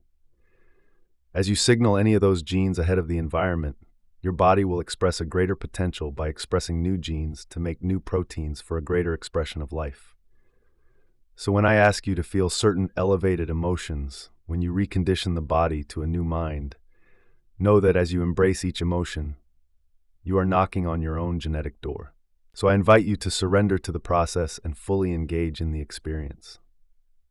Now for the reconditioning the body to a new mind meditation. Before we start the formal meditation, we are going to do some practice sessions. They build on several individual instructions so you can learn this step by step. Once you've mastered each individual step, we can put it all together. So let's start by sitting up straight in a chair and putting both feet flat on the floor, or sitting on the floor in a cross-legged position with a pillow under your buttocks. Place your hands uncrossed in your lap. If you like, you can close your eyes. When you're ready to begin, lift up your perineum, your pelvic floor, the same muscles that you use for intercourse and elimination. Do not hold your breath as you do this. Breathe normally. Squeeze those muscles as tightly as you can and hold for 5 seconds. Then let go and relax. Do it again and hold it for the same amount of time. Do it a third time, holding it for about 5 seconds, and then relax again. I want you to gain conscious control over these muscles because you are going to be using them in a different way. Now contract the same muscles in the perineum, and at the same time contract the muscles in your lower abdomen. Pull your lower abdomen up and in, locking down these first 2 centers. Hold for 5 seconds and then relax. Pull those same muscles up and in again and squeeze. Hold for 5 seconds again and then relax. Repeat this once more. Remember to keep breathing as you do this. Don't hold your breath. Now this next time, squeeze the muscles of your perineum, and at the same time, squeeze the muscles of your lower abdomen while also contracting the muscles of your upper abdomen. You're tightening your entire core now, the first 3 centers. Hold all of those muscles for 5 seconds and relax. Do this again, pulling the muscles in a little more this time. Hold for 5 seconds and then relax. Now do it one more time, and as you squeeze and hold those muscles, see if you can squeeze them a little tighter and lift them a little higher. Hold for a while and then relax. Since experience creates neurological networks in your brain, as you perform each step and build on the previous one, you are installing the neurological hardware in your brain in preparation for the experience. I am asking you to use the same muscles that you might have used for years, but now in a different way. This action will begin to milk these centers and liberate energy that's been stored in your body for a very long time. Now we're going to change it up. Take your finger and place it on the top of your head and work your fingernail right into the center of your scalp, so you will remember where that point is once you take your finger away. Remember that where you place your attention is where you place your energy, so that point is your target. Put your hands back in your lap and without contracting any muscles yet, take one slow, steady breath through your nose. All I want you to do is follow your breath from your perineum, through your lower abdomen, through your upper abdomen, through the center of your chest, through your throat, through your brain, all the way to the top of your head where your finger was. When you get to the top of your head, hold your breath and keep your attention right on the top of your head and let your energy follow your awareness. Hold for about 10 seconds and then relax. Place your finger on the top of your head again, then take it away and make sure you can feel that point without your finger there. Rest your hands on your thighs. Now do one more breath without contracting any muscles. This time when you inhale through your nose, imagine you are pulling energy up that tube, like drawing fluid up a straw, all the way to the top of your head. When you get to the top of your head, hold your breath for about the same amount of time you did before, and let your energy follow your awareness. Then relax. Now it's time to start putting it all together. With this next breath, when you inhale through your nose, pull those muscles up and in at the exact same time. Start by locking the muscles of your perineum, engaging the muscles of your lower abdomen, and simultaneously contracting the muscles in your upper abdomen. And as you squeeze the muscles in each center, with the intention of pulling all of that stored energy in the lower body into the brain, follow your breath through each of those 3 centers. As you continue to squeeze those muscles and lock those first 3 centers down, pull your breath up through your chest, the 4th center, then through your throat, the 5th center, then through your brain, the 6th center. Pull it all the way up to the top of your head, Keep your attention there and hold your breath as you keep squeezing your core muscles. Hold for about 10 seconds and then relax as you exhale. Repeat that breath at least 2 more times, tightening the muscles of your first 3 centers as you pull your breath up your spine through each energy center, all the way to the top of your head. Then, hold your breath for a time, and finally relax as you exhale. Remember, as you do this, you're using your body as an instrument of consciousness, and your full intent should be to pull the mind out of the body. You're liberating energy that has been locked in your lower 3 centers and moving it up to the higher centers where you can use it for healing your body or creating something new instead of just for survival. Practicing this many times so you are very familiar with these steps will be very useful before you begin several of the meditations in this audiobook. Be patient with yourself. Just like learning anything for the first time, you have to do this many times before you truly master it. In the beginning, it may feel awkward because you have to synchronize the actions of your body with the intention of your mind. Eventually, though, if you practice this technique enough, you will be able to coordinate all of these steps into one motion. I am aware that there are many different breathing techniques, and you may well have had success with one or more of them in the past. Even so, I urge you to try this one, even if you already have some other favorite, because if you do something new, you can have a new experience. If you keep doing the same thing, you will keep creating the same experience. And if you do nothing, you get nothing. Yes, this technique takes some real effort, but once you become more skilled, you'll see it's worth the effort and then some. You are now ready to begin the formal meditation. Practice the breath while you listen to one inspiring song that's between 4 and 7 minutes long.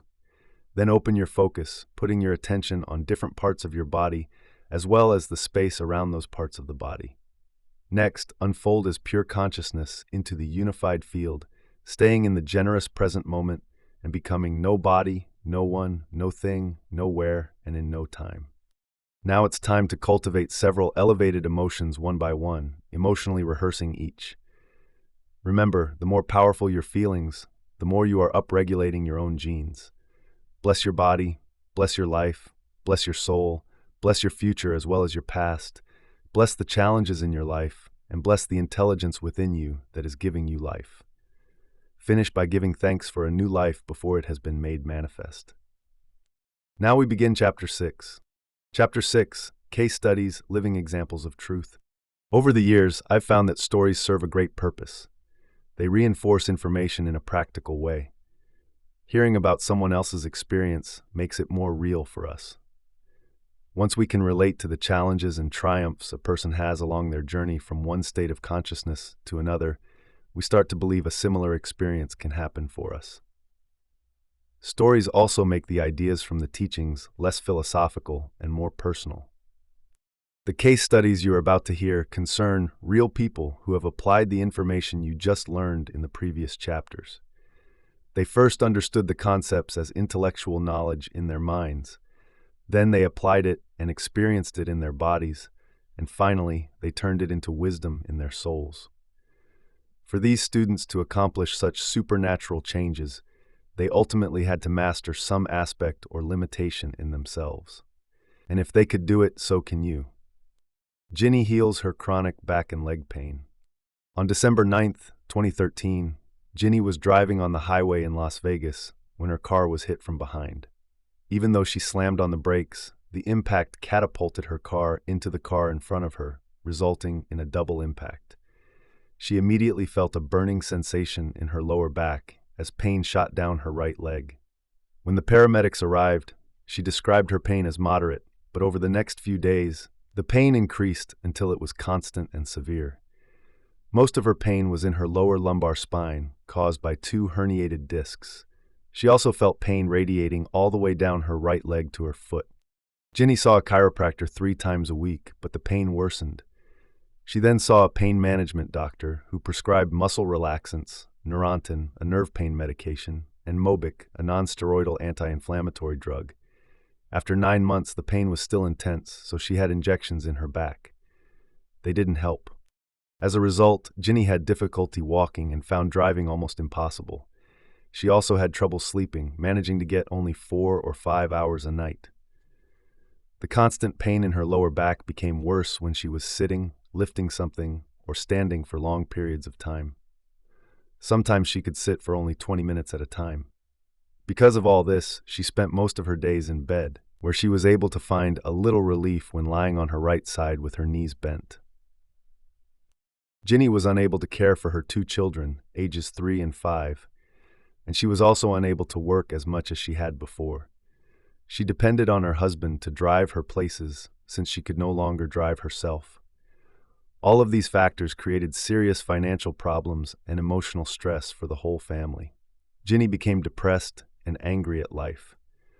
Although she had attended her first workshop with me before the accident and had been doing her meditations, after the accident she stopped meditating regularly because the pain got too severe and she said she couldn't sit or concentrate. After 2 years, her doctor suggested lumbar surgery to repair the herniated discs. If that didn't work, he said, Ginny could consider additional surgery, including spinal fusion. She decided to go ahead with the initial surgery. In the meantime, Ginny's husband convinced her to attend another one of my advanced seminars in Seattle, which started just 1 week before her surgery date. Staying seated for the flight was painful, but she made it. While Ginny enjoyed seeing her old friends and meeting new ones at the event, she also felt saddened and frustrated because she couldn't muster the same enthusiasm everyone else had. She just wanted to take some painkillers and go to bed. When she was leaving the first night's gathering, her good friend Jill, filled with compassion and hope, said with conviction, "Ginny, you will be healed tomorrow, right here." We started the next day at 6 a.m. Ginny decided to avoid taking any heavy medications so she could be present in the meditations and enjoy the experience. Unfortunately, her pain made it very difficult to focus during the first meditation, and she wondered if the decision to attend had been a mistake. During the second meditation after breakfast, though, things really shifted. Ginny decided to surrender and leave all her judgment behind. The meditation began as usual with the breathing exercise of pulling the mind out of the body, during which I told the participants to focus on 2 or 3 negative emotions or limited aspects of their personality. I asked them to move all that stored energy from the first 3 energy centers up from the base of their spine, all the way up to their brain, and eventually release it out of the top of their heads. First, Ginny chose to work with her anger, which she believed had been a contributing factor in keeping her body in so much pain. During the meditation, she felt energy moving up her spine and then sensed an intense energy leaving her body through the back of her head. The second thing she picked to work with was her pain. As she worked with the breath to move much of the energy related to her pain from her body to her brain, she felt the same energy she had when she was working with anger, although this time she saw the energy become a bright color with purple overtones. Suddenly, she sensed the energy slow down and become less intense. The music changed, and the main part of the meditation began. Ginny was feeling completely relaxed. She had liberated that energy out of her body. As usual, I guided the group to feel different parts of their bodies in space and to sense the space around their bodies. Then I guided them to the infinite black space that is the quantum field. I asked them to become nobody, no one, no thing, nowhere, in no time, and to become pure awareness, aware that they are aware in this endless, vast space. At first, as I gave the instructions, Ginny had the distinct sense that she was floating. An intense sense of peace and unconditional love overtook her, and she lost track of time and space. She didn't feel her physical body at all, nor did she feel any pain. Yet she was fully present and could hear and follow all the instructions I was giving. "I never experienced anything like that before," she told me later. "It was so profound that it's difficult to put into words. My senses were magnified, and I felt connected to everybody, everyone, everything, every place, and every time. I was part of the whole, and the whole was part of me. There was no separation." Ginny got beyond her body, her environment, and time. Her consciousness had connected to the consciousness of the unified field, the place she described where there's only wholeness and no separation. She had found the sweet spot of the generous present moment, and her autonomic nervous system stepped in and did the healing for her. In our advanced workshops, our students lie down after every meditation and surrender in order to allow the autonomic nervous system to take over and program their bodies. At the end of this meditation, when I asked everyone to come back to their new bodies, Ginny was surprised to discover that she felt absolutely no pain as she got up from the floor to stand, a process that she normally would have needed help with. She started walking without limping, her back straight. We broke for lunch, but Ginny didn't feel like eating much or even talking a lot. She was still overwhelmed with the meditation experience. After 2 years of near constant pain, it felt so freeing to be without it anymore. She started crying tears of joy and confusion simultaneously. She looked for 2 of her friends to share the good news, including Jill, who had been so sure the night before that Ginny would be healed. They encouraged Ginny to try movements that she hadn't been able to do when she was in pain, and she performed all of them without any pain at all. As the day continued, Ginny's pain stayed away, and she continued to feel connected to the unified field. That evening, Ginny called her husband, who told her that somehow he just knew she'd be able to heal her pain at the workshop.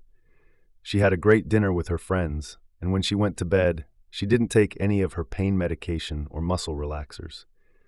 She slept through the night for the very first time in years, waking up filled with energy. The next day, I guided the group in a walking meditation, which you will hear about and have a chance to try later. Ginny was able to walk straight and tall with no pain or difficulty.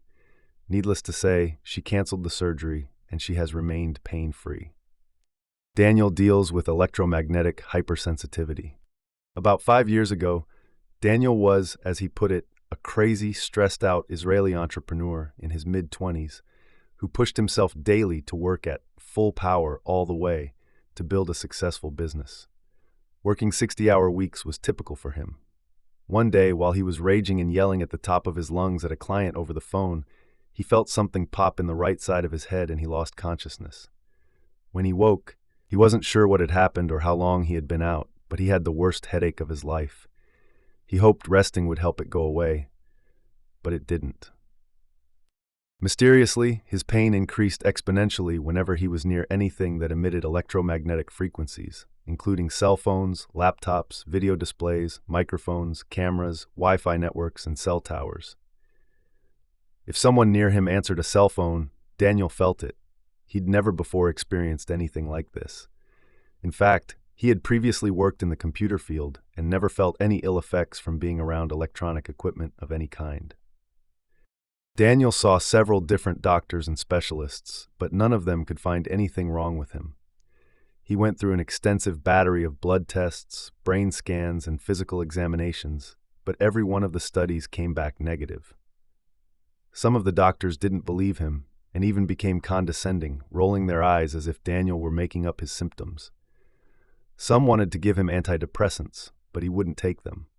They told him his pain was all in his head, which, of course it was, but not in the way the doctors meant. Then, Daniel started seeing holistic doctors who suspected he had developed a rare condition called electromagnetic hypersensitivity, or EHS. While the existence of EHS is still controversial in the medical community, the World Health Organization recognizes the condition. The mechanism of EHS remains unknown, but when you consider that the brain is 78% water and that water-containing minerals, such as those commonly found in the body, conducts electricity, you can see that for EHS-sensitive people, that natural electromagnetic charge might somehow become amplified around things that signal and emit electromagnetic radiation. Like many others with EHS, Daniel also experienced chronic pain and fatigue in addition to his headaches. He'd sleep for 12 hours and still wake up exhausted. One of the holistic doctors suggested he take 40 nutritional supplements a day to combat the ill effects, but the supplements didn't help. He was still in near constant agony. Before long, Daniel had to close his business. He went into debt and lost everything he had worked so hard to acquire. Finally, he declared bankruptcy and had to move in with his mother. I basically retreated from life, he told me. I was a zombie because I couldn't think. I couldn't focus. I couldn't do anything. Nothing I did helped. And whenever I got anywhere near the real world, I got a really strong headache. In fact, Daniel told me that if he was ever near anything that emitted a signal, his headaches would be 1,000 times worse, to the point that he would emotionally break down. Daniel spent most of his time curled up in a ball on his bed in his tiny room in his mother's house, crying from the pain. I was wasting my life, he said, watching all my friends get married, have children, get promoted, buy houses, everything. When he began to feel suicidal, his friends and family pushed him to try to find something that would help. Because of the chronic fatigue, depression, and severe pain, Daniel had only about a half hour of energy each day, so he started to use that time to find something that might help his condition.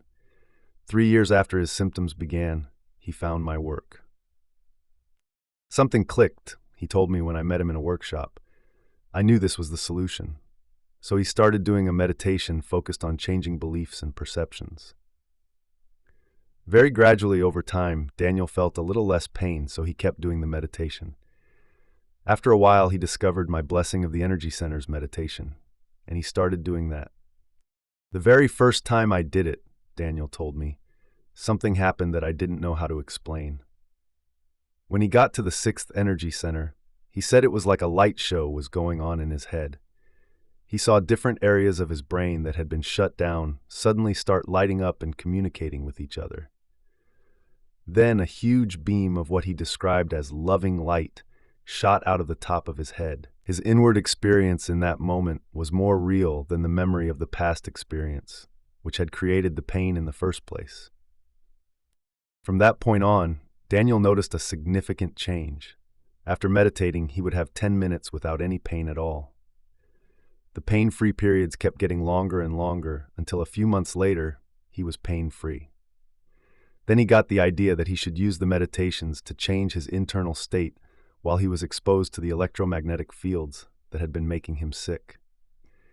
So he started meditating in front of his cell phone and laptop. It was painful at first, but just as before, he'd eventually feel free of pain after meditating, and then those pain-free periods kept getting longer as time wore on.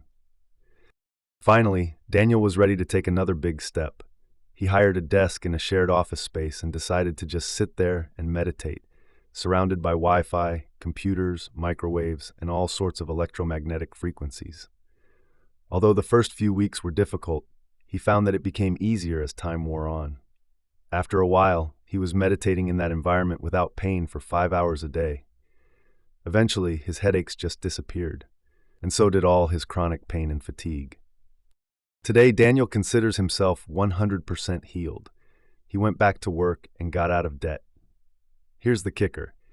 Daniel works only about an hour to an hour and a half a day, and he's making way more money than he was when he was stressed out and trying to force his life into working the way he wanted it to. He's also truly enjoying life. Jennifer in sickness and in health. 5 years ago, Jennifer's doctor diagnosed her with several new illnesses, in addition to the numerous other health issues she already suffered from. In total, her diagnoses included a few autoimmune disorders, some gastrointestinal disorders, chronic asthma, kidney disease, arthritis, and vertigo so acute it often resulted in vomiting. Every day was a struggle. Even just brushing her teeth was difficult because she lacked enough strength to hold her arm up for very long.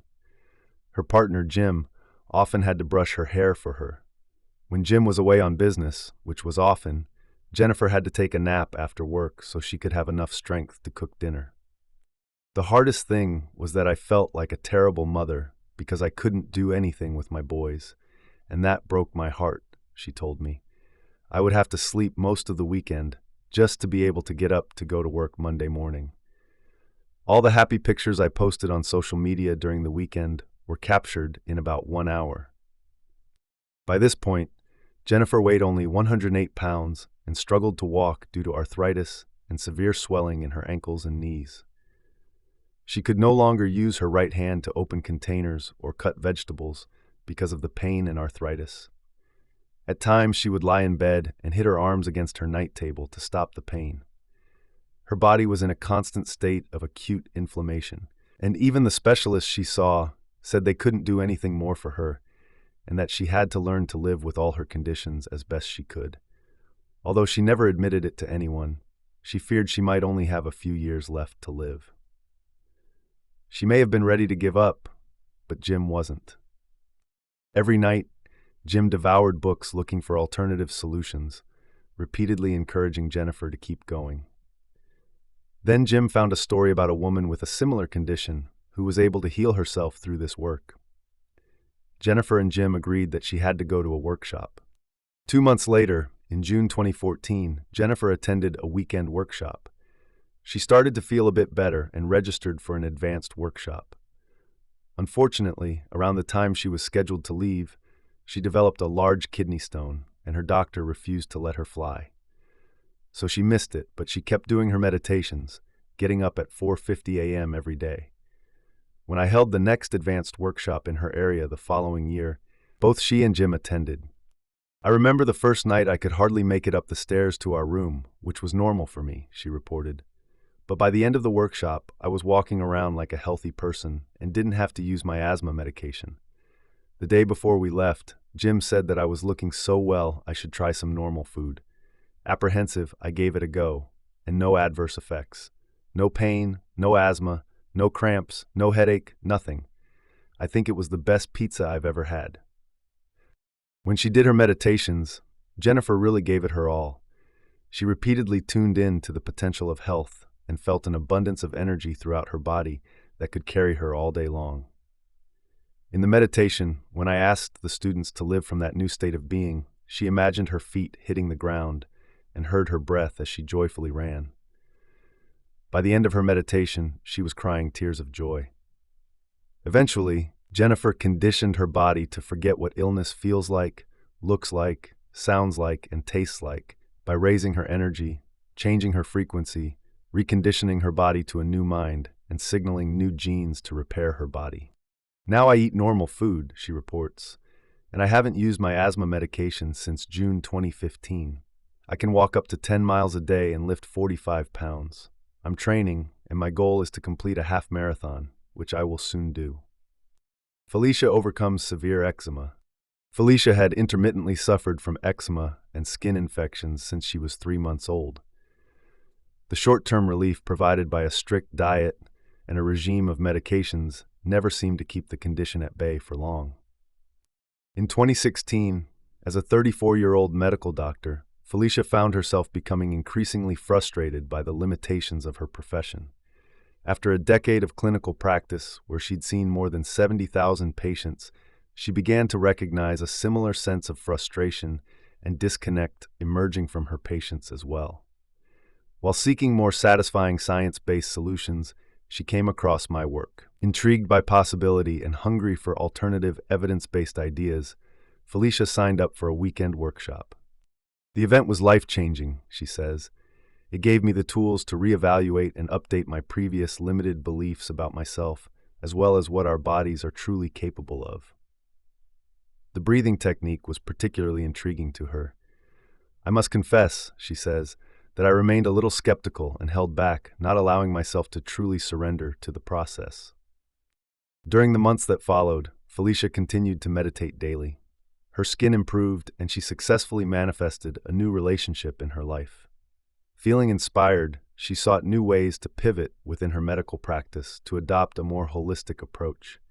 But to her great disappointment, all the medical insurance bodies in her country refused to cover any non-conventional approaches. Felicia felt trapped, and in December 2016, her eczema and skin infections returned. Even so, she continued meditating and even signed up for an advanced workshop, creating a personal movie about her future in preparation, which is a powerful tool you will hear about later. She had very clear intentions for her future and included images of healthy skin, as well as a picture of a microphone on a stage with the affirmation, "I inspire others by sharing truth fearlessly." On the first day of the advanced workshop, we did the breathing technique to activate the pineal gland, and this time, Felicia decided not to hold back and to completely surrender to the process. I noticed my breathing begin to hasten, she remembers. An overwhelming energy started building in my throat. This intensified until my throat felt as if it was going to close up. Fearful, I pulled my body out of this position and returned back to my old state of being for the remainder of the meditation. The following day, for the last meditation, Felicia was being fitted with brain mapping equipment. She considered what an amazing opportunity it was to experience this new level of information. Feeling trapped in a profession that preaches limitation, she had a thought. What if I could demonstrate to the skeptic, as well as to believers, how unlimited we all really are? With this thought, she wanted to use this breath to connect to the unified field, with an elevated emotion of pure freedom and liberation, no matter what happened. When the meditation began, she opened up to possibility and to the unknown. She quickly noticed that her breathing started to change and the overwhelming energy began to build in her throat. Each time the sensations intensified, instead of allowing them to overcome her as she had done the previous day, she stayed with the process. She returned her body to the present moment, ignoring the distraction, and placed all her energy and awareness on connecting to the field, to truth, and to love. Her body was persistently defiant, but after repeatedly overcoming her internal struggles, her body eventually surrendered. What I experienced on the other side was an exhilarating explosion of energy in my brain and an instantaneous connection with a loving consciousness within and all around me, she says. It was an absolute knowing, a recognition of pure love, and with it came the most overwhelming emotion of joy that I've ever experienced in my entire life. It was like coming home. I just experienced this deep oneness. All the while, I remained completely aware of all my external senses. I could hear the scientists behind me saying, "Seizure." We had some new members on our team of neuroscientists, and they had never seen that kind of energy in the brain before. As a medical doctor, Felicia might normally have been concerned at that somewhat alarming statement, but she understood that in that moment, she was experiencing absolute truth and freedom for the very first time. For a few hours following her meditation, she felt somewhat dazed but physically lighter than before. Her brain scans showed the classic changes that we witness when there's high energy in the brain. She started in normal beta brainwaves and then transitioned into high beta brainwaves before she hit a high energy gamma state. The energy in her gamma brainwaves was 190 standard deviations above normal. The area surrounding her pineal gland, as well as the part of the brain that processes strong emotion, was highly activated. During the next few days, Felicia began to experience a sense of fearlessness and playfulness emerging from within her. She also experienced a string of synchronicities, including manifesting the scene from her personal movie where she was speaking into a microphone on stage. In fact, without knowing that scene had been in her movie, I pulled her on stage to share her experience. It was only once she returned home that she noticed her eczema was no longer bothering her. I looked at my skin, and all the rashes that had been there just a few days prior had completely resolved, she reported. To this day, Felicia takes no further medication and her skin is clear. Her life continues to unfold in new, exciting, and surprising ways. I am so grateful for the realization that we are all unlimited, she told me. Mark my words, if a once jaded, intensely analytical doctor can do it, absolutely anyone can. Now we begin Chapter 7. Chapter 7, Heart Intelligence. Ever since our human ancestors first began etching their histories on cave walls and stone tablets, the heart has appeared as a powerful symbol. Like a thread running through time, it has represented health, wisdom, intuition, guidance, and a higher intelligence. The ancient Egyptians, for example, believed the heart, not the brain, was the center of life and the source of human wisdom. The Mesopotamians and the Greeks both thought of the heart as the center of the soul. The Greeks considered it an independent source of heat within the body, while the Mesopotamians believed it was a fragment of the sun's heat. They even performed human sacrifices, offering a still-beating heart to the sun god. The Romans also understood the heart to be the body's most life-giving, vital organ. In the 17th century, during the early years of the scientific revolution, the French philosopher René Descartes argued that the mind and body were two completely separate things. Through this mechanical view of the universe, people began to see the heart as an extraordinary machine. The idea of the heart as a physical pump began to overshadow its nature as our connection to an inner intelligence.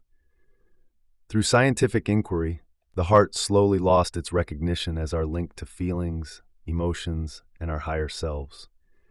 It has only been in the last few decades, through new science, that we've begun to understand the true significance of the heart, both as a source of electromagnetic fields and as our connection to the unified field.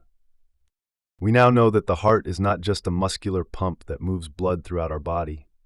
It's also a sensory organ capable of influencing our feelings and emotions. The heart guides our ability to make decisions and helps us understand ourselves and our place in the world. It's a symbol that transcends time, place, and culture.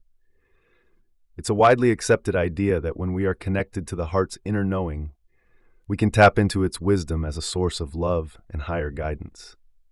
You might be wondering why, out of all the organs in the body, the heart is the only one said to have intelligence. Since 2013, we've gone to great lengths to measure and understand coherence and transformation, which are central to understanding the heart's role. Almost everyone recognizes that the elevated feelings of the heart connect us to the consciousness of love, compassion, gratitude, joy, and unity. These are feelings that make us feel whole and connected, rather than the feelings of stress that divide us and drain our vital energy. The problem is that these elevated feelings of the heart often happen by chance, depending on something outside of us, rather than as something we can create for ourselves whenever we choose. Without a doubt, it's a challenge to maintain our mental and emotional balance in today's fast-paced, stress-filled, productivity-focused culture. The loss of this balance can have serious consequences for our health. For instance, at the beginning of the 20th century, hardly anyone died of heart disease. Today, it's the leading cause of death for both men and women.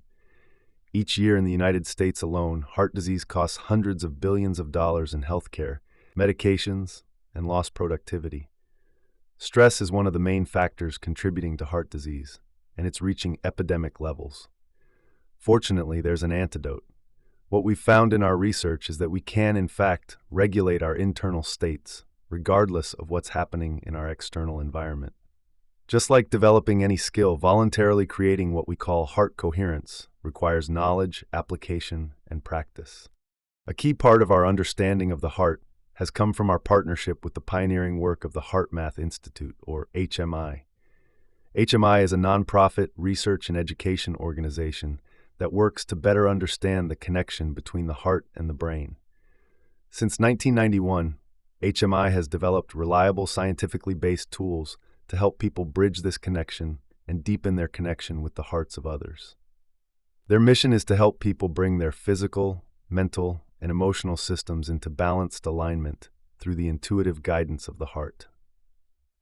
The foundation of our partnership is built on the shared belief that to create a new future, a person needs to combine a clear intention, which comes from a coherent brain, with an elevated emotion, which comes from a coherent heart. HMI's research has proven that by combining a thought, which acts as an electrical charge, with a feeling or emotion, which acts as a magnetic charge, we can change our biological energy. When we change our energy, we change our lives. It's the union of these two elements that produces measurable effects on matter, moving our biology from living in the familiar past to living in a new future. At our workshops across the world, we teach our students to maintain and sustain these elevated states of being. This allows them to stop being victims of circumstance, swinging from one emotion to the next, and instead become the creators of their reality. This is the process of creating a new state of being, or a new personality, which then creates a new personal reality. For the past several years, one of the goals of our partnership with HMI has been to teach our students to intentionally regulate and sustain something called heart coherence. Like the regular beating of a drum, heart coherence refers to the physiological state where the heart beats in a consistent, rhythmic, and orderly manner. The opposite of this is heart incoherence. When we are in heart coherence, we can access what HMI calls heart's intelligence. They define this as the flow of awareness and insight we experience once the mind and emotions are brought into balance through a self-initiated process. This form of intelligence is experienced as direct, intuitive knowing that shows up in thoughts and emotions that are beneficial for ourselves and others. As you'll discover in this chapter, the benefits of heart coherence are numerous. They include lowering blood pressure, improving the nervous system and hormonal balance, and enhancing brain function.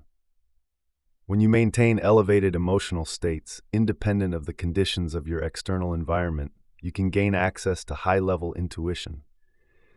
This fosters a better understanding of yourself and others, helps prevent stressful patterns in your life, increases mental clarity, and promotes better decision-making.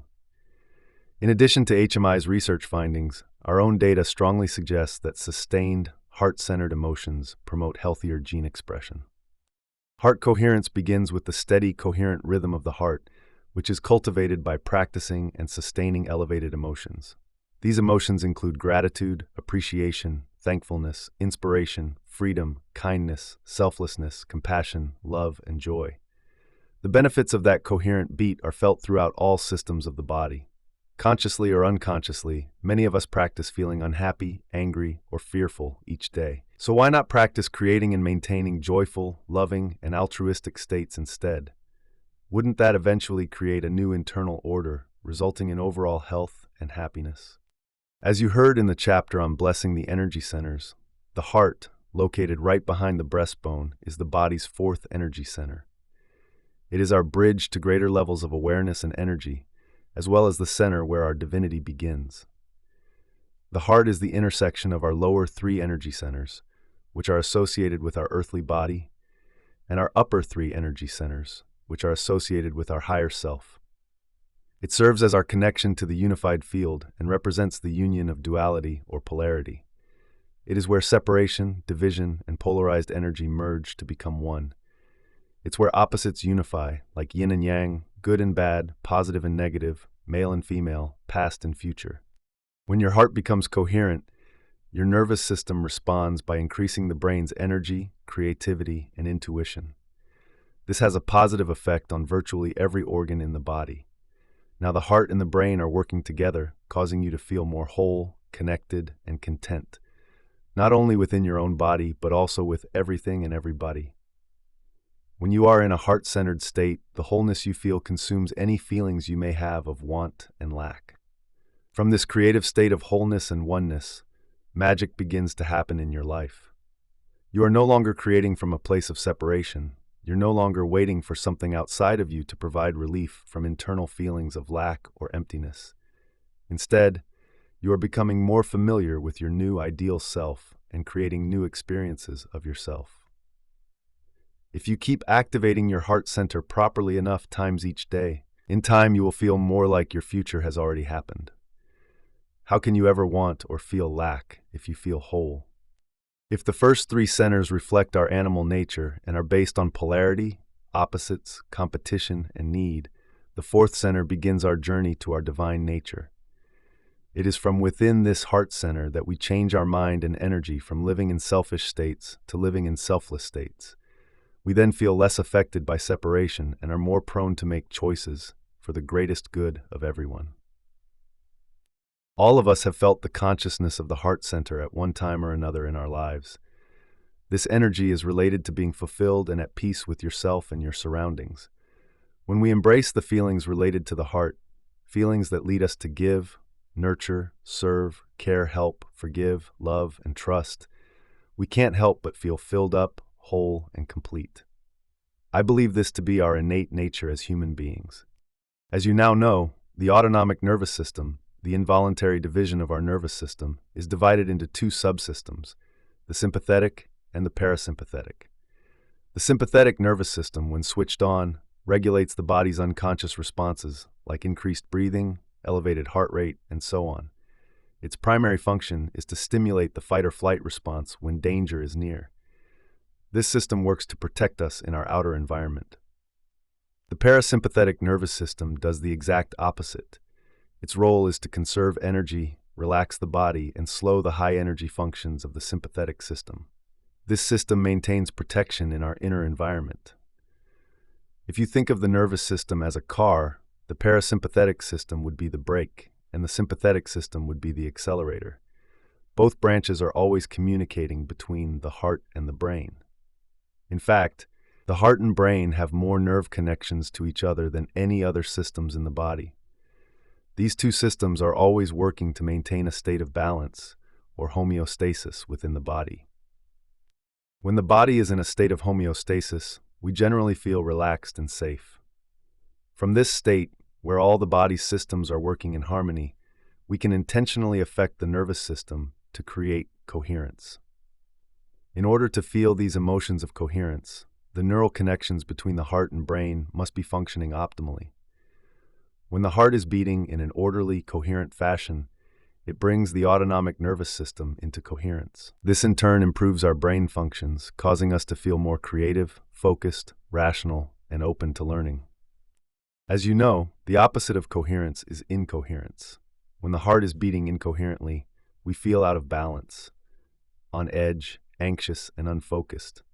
Because the body is operating in survival mode, we function more from a primitive, animal-like perspective than from the higher, heart-centered emotions of our greater humanity. Incoherence is brought on by stress, which is the body's response to disruptions in our external environment.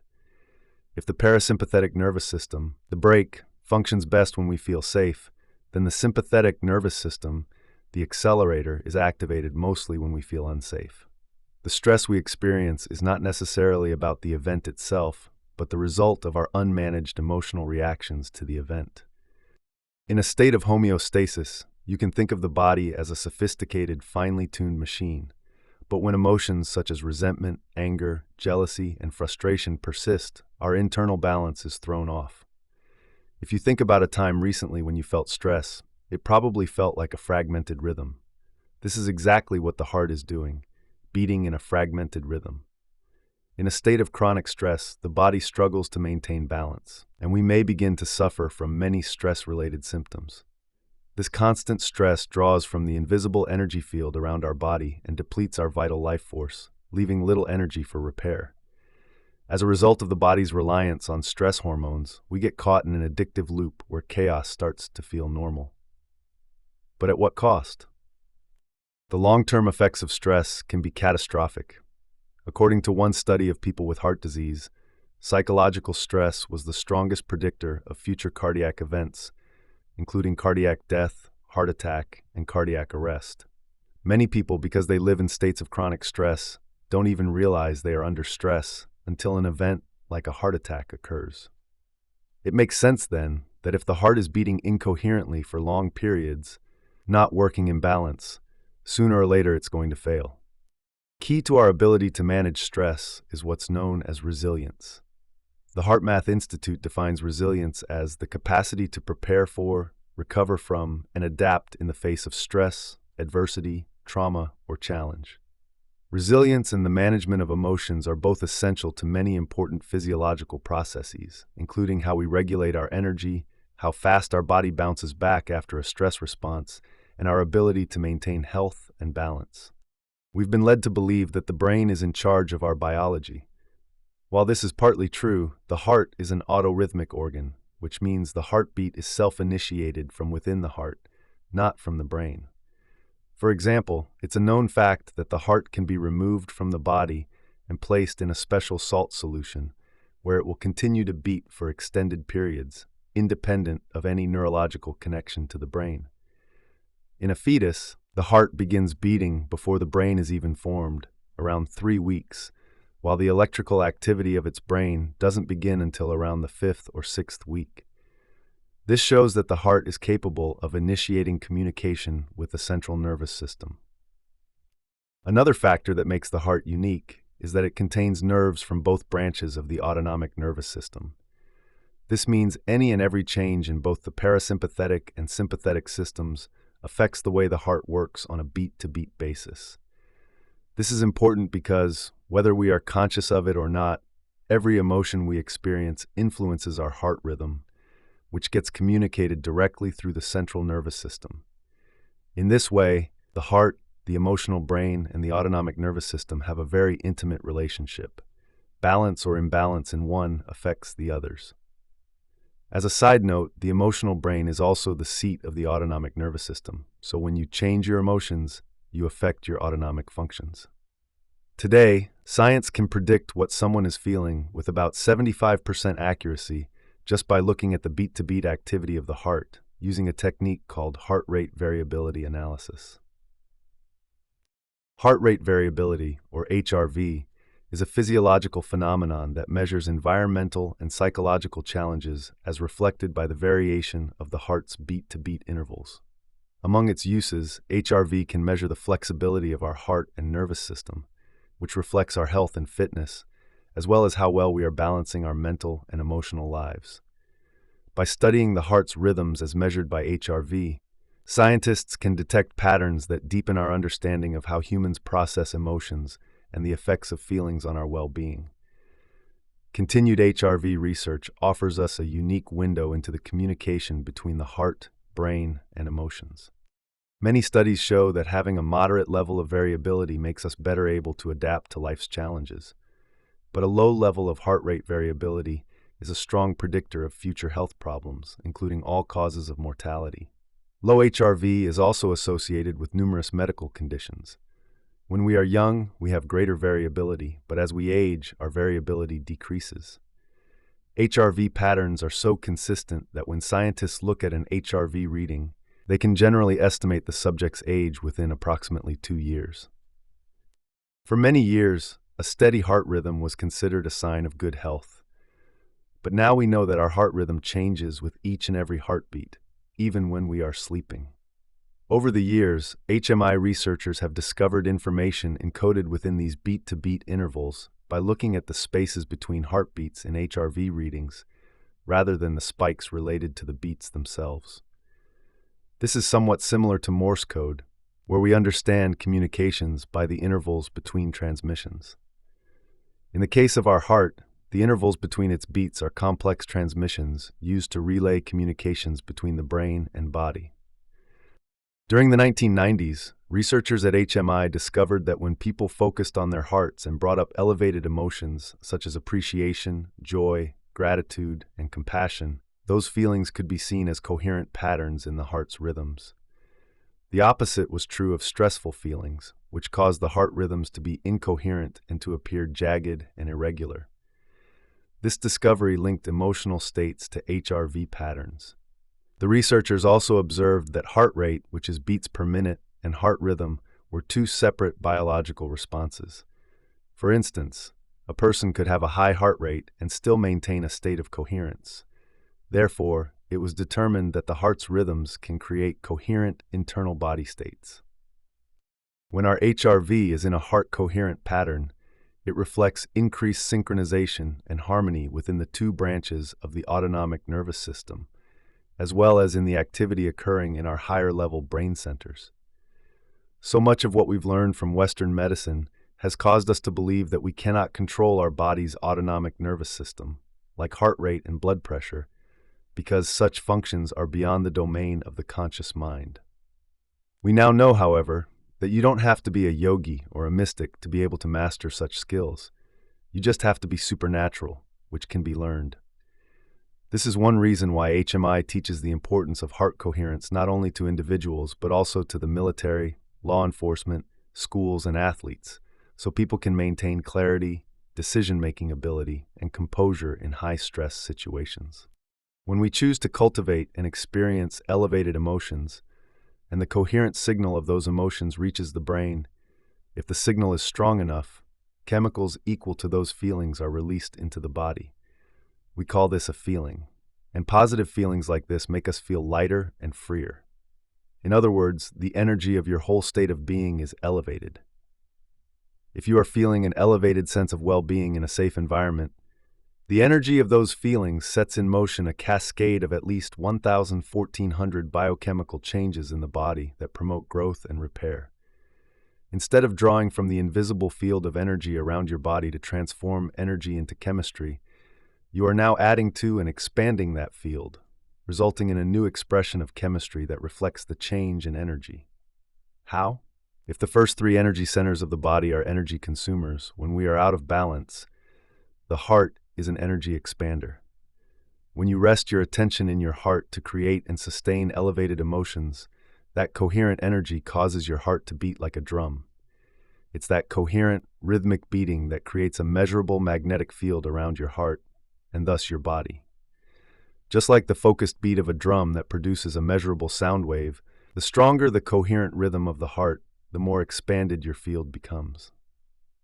When you are feeling hurt, anger, stress, jealousy, or frustration, on the other hand, the signal from the heart to the brain becomes incoherent. This triggers the release of approximately 1,200 different chemicals into the body equal to those feelings. This chemical dump lasts for about 90 seconds to 2 minutes. In the short term, these stressful feelings are not harmful. In fact, if they're resolved, they improve your resilience. However, the long-term effects of unresolved survival emotions put the entire body into a state of incoherence, making you vulnerable to stress-related health challenges. These survival emotions draw from the field around your body, causing you to feel separate and materialistic because you are putting most of your focus on matter, your body, the environment, time, and of course, the source of your problems. Among HMI's most significant findings is that what we feel from moment to moment influences the heart, and that our feelings are a key aspect of unlocking heart intelligence. Because feelings and emotions are energies that emit powerful magnetic fields, the stronger the elevated feelings, the stronger the magnetic field. In fact, the heart produces the strongest magnetic field in the body, 5,000 times greater in strength than the field produced by the brain. Place your finger on your wrist and feel your pulse. That pulse is a wave of energy called the blood pressure wave, and it travels through your entire body, influencing everything, including brain function. Not only does the heart's magnetic pulse reverberate through every cell of the body, but it also produces a field around your body that can be measured up to 8 to 10 feet away using a sensitive detector called a magnetometer. When you activate the heart by calling up elevated emotions, you are not only broadcasting that energy to every cell, you are also radiating those feelings out into space. This is where the heart moves beyond biology and into physics. Using electroencephalograms, scientists at the HMI laboratory discovered that when the heart goes into coherence, the brain waves synchronize with the heart's rhythm at a frequency of 0.10 hertz. They also found that the synchronization between the heart and brain is increased when the subject is in a heart-coherent state. The coherent frequency of 0.10 hertz has been shown to be a state of optimum performance, associated with increased access to our deeper intuition and internal guidance. Once the analytical mind is out of the way, the individual can move down the ladder of consciousness from alpha to theta to delta brainwaves, the state in which restorative functions in the body take place. Coincidentally, we often see our students reporting profound or mystical experiences in deep delta around 0.09 to 0.10 hertz, while their hearts are in a very coherent state. However, the energy produced by the heart increases the level of energy in the brain, in some cases more than 50 to 300 times the normal level or more. Supporting evidence of heart-brain coherence was further demonstrated by a series of experiments performed by Dr. Gary Schwartz and his colleagues at the University of Arizona. In their experiments, they found inexplicable communications between the heart and the brain that made no sense through established communication pathways. This discovery established that energetic interactions between the heart and the brain exist through electromagnetic fields. Both examples point to the fact that when we focus our attention on our heart and emotions, the heart's beating acts as an amplifier. This increases the synchronization between our heart and brain and creates coherence not only in the physical organs, but also in the electromagnetic field surrounding our body. Also noteworthy is that right behind the breastbone sits a small gland called the thymus, which has an intimate connection with the heart center. As one of the main organs of the immune system, the thymus plays a vital role in the promotion of T cells, which defend the body from pathogens like bacteria and viruses. The thymus gland functions optimally up to puberty, but it begins to shrink as we get older because of natural decreases in the production of human growth hormone. As with many vital organs, the thymus is also prone to the negative effects of long-term stress. When we're living in emergency mode for extended periods and diminish our vital energy field, all of our energy is directed outward to protect us from external threats, leaving little energy to protect us from internal threats. Eventually, this leads to a dysfunctional immune system. It makes sense then that as the heart center becomes activated with energy, By mobilizing the parasympathetic nervous system for growth and repair, the thymus gland should become more active as well, because now we're adding energy to that gland. Therefore, the thymus gland should also benefit from the practice of sustaining coherence within the body, aiding in the support of the overall vitality of our immune system and long-term health. You heard earlier in this audiobook that in my own independent studies, when our students were able to feel and sustain gratitude and other elevated emotions for a total of 15 to 20 minutes per day for 4 days, the energy of the emotions signaled the immune cell genes to make a protein called immunoglobulin A. The significant increase in IgA is a perfect example of one of the many positive cascading effects of heart coherence. What all of this boils down to is that the quality of our heart's rhythm has consequences for our overall health. If the heart beats in harmonious rhythms, its efficiency reduces stress on other systems of the body, maximizes our energy, and creates states where we thrive mentally, emotionally, and physically. If there is disharmony in our heart rhythms, the opposite is true. This incoherence leaves us with less energy available for healing and for maintaining health, creating unrest within our internal states and putting increased stress on the heart and other organs. Heart attacks and heart disease, for example, occur when the body has been under stress for extended periods. When we intentionally choose elevated emotions, however, focusing less on disharmony and more on gratitude, our bodies respond positively and we enjoy improved health.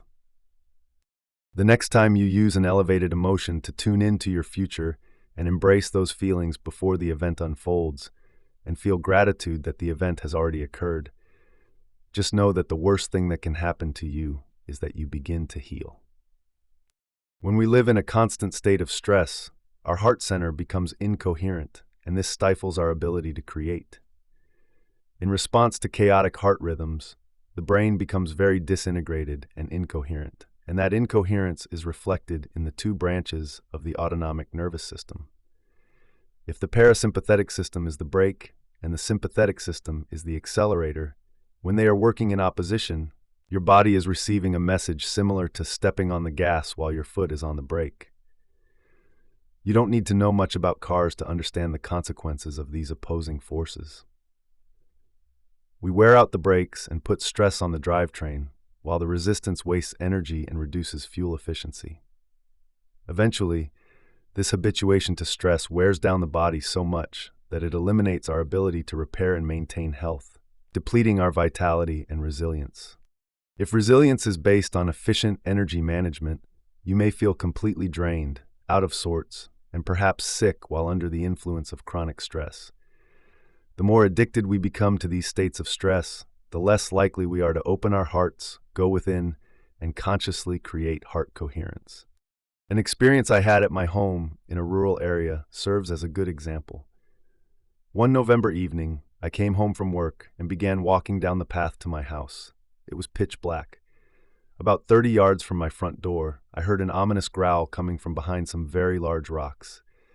Immediately, I narrowed my focus and found myself thinking, what could be lurking in the darkness? I began searching in my mind and my environment for knowns from my past memory bank in order to predict my future. Could it be one of my dogs? I wondered. I started calling out their names, but there was no response. As I took a few more steps, the growling became louder. Without me having to think about it, the hair on the back of my neck stood up, my heart rate and breathing increased, and my senses became heightened in preparation for fight or flight. I took out my cell phone and turned on the flashlight to narrow my focus on the possible threat, but I still couldn't see what was making the noise. From the darkness, the growling continued. I slowly backed up and finally fled to my barn, where my ranch hands were putting away the horses for the night. We grabbed our guns and flashlights and returned to the scene just in time to see a cougar and her cub scurrying away through the bushes. You can probably gather from this story that a highly stressful situation like this is not the time to open your heart or trust in the unknown. It's not a time to take your attention off things in your outer material world to focus on a new possibility in your mind. It's a time to run, hide, or fight. But if you are perpetually hooked into the fight or flight state, even if there is no cougar in the bushes, You will be less likely to want to close your eyes and go within because you have to keep your attention on the perceived threat outside of you. No new information can enter your nervous system that is not equal to or relevant to the emotions you are experiencing, so you can't program your body for a new destiny. It makes sense that the more you live addicted to stress hormones in your normal life, the less likely you are to want to create, meditate, or open your heart and be vulnerable. In 1991, the pioneering work of Dr. J. Andrew Armour showed that the heart literally has a mind of its own. With as many as 40,000 neurons, the heart has a nervous system that functions independently of the brain. The technical term for this system is the intrinsic cardiac nervous system, more commonly known as the heart-brain. This discovery was so monumental that it led to a new field of science called neurocardiology. The heart and the brain are connected by pathways that go both down from the brain and up from the heart. However, 90% of the connecting nerve fibers ascend from the heart up to the brain. Armour uncovered that these direct, ascending neural pathways continuously send signals that interact with and modify activity in the brain's higher cognitive and emotional centers.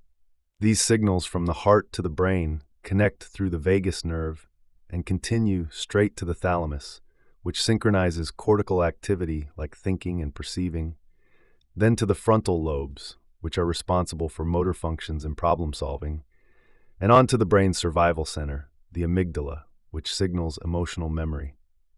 The core cells of the amygdala even synchronize to the heart's beating. This means that if your heart center is open, it's keeping your brain's survival centers in check. It's possible, then, that the more heart-centered you are, the less likely you will react to stressors in your life. The reverse is also true. The less energy you have in your heart center, the more likely you will be living in survival mode. This tells us that our feelings and heart rhythms affect what emotional memories and responses occur in us. Stress and anxiety can trigger brainwave patterns to match an anxiety habit of the past. Conversely, elevated emotions of the heart can produce coherence in brainwave patterns. So if you're summoning the feelings of your future by creating elevated states, your brain is beginning to lay the neural networks for those future emotions or that new destiny. Armour's discovery proves that the heart independently processes emotions, responds directly to the environment, and regulates its rhythms without receiving information from the brain. That's because the heart and the autonomic nervous system always work together. Also noteworthy is that the nerves facilitating this communication enable the heart to sense, remember, self-regulate, and make decisions about its own control, independent of the nervous system. To put it simply, emotions and feelings originating in the heart play an important role in the way we think, process information, feel, and understand the world and our place in it. Once the heart center is activated, it acts as an amplifier to jumpstart the brain, enhance its activity, and create balance, order, and coherence throughout the body. As I said earlier, every thought you think produces corresponding chemistry equal to that thought, which in turn creates an emotion. Therefore, you are suggestible only to the thoughts equal to your emotional state. We now know that when our students are heart-centered and feel more wholeness and oneness, they're less separate from their dreams. When they feel gratitude, abundance, freedom, or love, all of those emotions welcome corresponding thoughts. Those heart-centered emotions open the door to the subconscious mind so that you can program your autonomic nervous system to be equal to the thoughts of your new future. We also know that if they live in the feeling of fear or lack, but try to think they're abundant, they can't produce a measurable effect, because change can only happen when thoughts are in alignment with the emotional state of the body. They can think positively all they want, but without a corresponding feeling or emotion equal to that thought, the message cannot be felt or understood throughout the rest of the body. So you could repeat the affirmation, "I am fearless," until you're blue in the face. But if it's fear you're actually feeling, the thought, "I am fearless," never makes it past your brainstem. This means you're not signaling the body and the autonomic nervous system into a new, specific destiny. The feeling is what produces the emotional charge or energy to stimulate your ANS into a different destiny. Without the feeling, a disconnect remains between your brain and body, between the thought of health and the feeling of health. And you can't embody that new state of being. It's only when you change your energy that you can produce more consistent effects. If you sustain these elevated emotions on a daily basis, eventually your body, in its innate intelligence, begins to make relative genetic changes in the way I described earlier. That's because the body believes that the emotion you are embracing is coming from an experience in your environment. So when you open your heart center, practice feeling an emotion before the experience occurs, and combine it with a clear intention, the body responds as if it's in the future experience. That heart-mind coherence then influences your body chemistry and energy in a series of ways. If coherence between the heart and the brain can originate in the heart, and their synchronization results in optimal performance and health, then you should be taking time every day to focus on activating your heart center. By intentionally choosing to feel the elevated emotions of the heart, rather than waiting for something outside of yourself to bring about those emotions, you become who you are truly meant to be, a heart-empowered individual. When you are living by the heart, you naturally choose love and innately demonstrate it through compassion and care for the well-being of yourself, others, and the planet. Through our partnership with HMI, our students have demonstrated that with practice, we can in fact produce, regulate, and sustain elevated feelings and emotions independent of events in our external world. In our workshops around the world, through the practice of regulating heart rhythms to sustain elevated emotions, we teach our students how to generate heart and brain coherence. We then measure their abilities using HRV monitors. During guided meditations, we ask our students to surrender to the feelings of gratitude, joy, and love, and we encourage daily practice outside of our formal instruction. When one chooses to practice sitting in a state of coherence, it becomes a habit. I hope that with enough practice, our students can replace old mental scripts of feeling unworthy, fearful, or insecure with more elevated states of being and fall deeply in love with their lives. We've seen enough of them demonstrate that it is indeed possible to produce positive, measurable, tangible effects in their lives simply by shifting the paradigm of their thoughts and feelings. These dedicated individuals return to their homes, where the positive effects they've produced in their own lives ripple out to positively affect their families and communities, continuously expanding their vibrational influence of harmony and coherence throughout the world. By repeatedly practicing the regulation of heightened emotional states, in time the constant feeling of elevated emotions creates a new emotional baseline. This baseline then begins to continuously influence a new set of thoughts equal to the heightened feelings.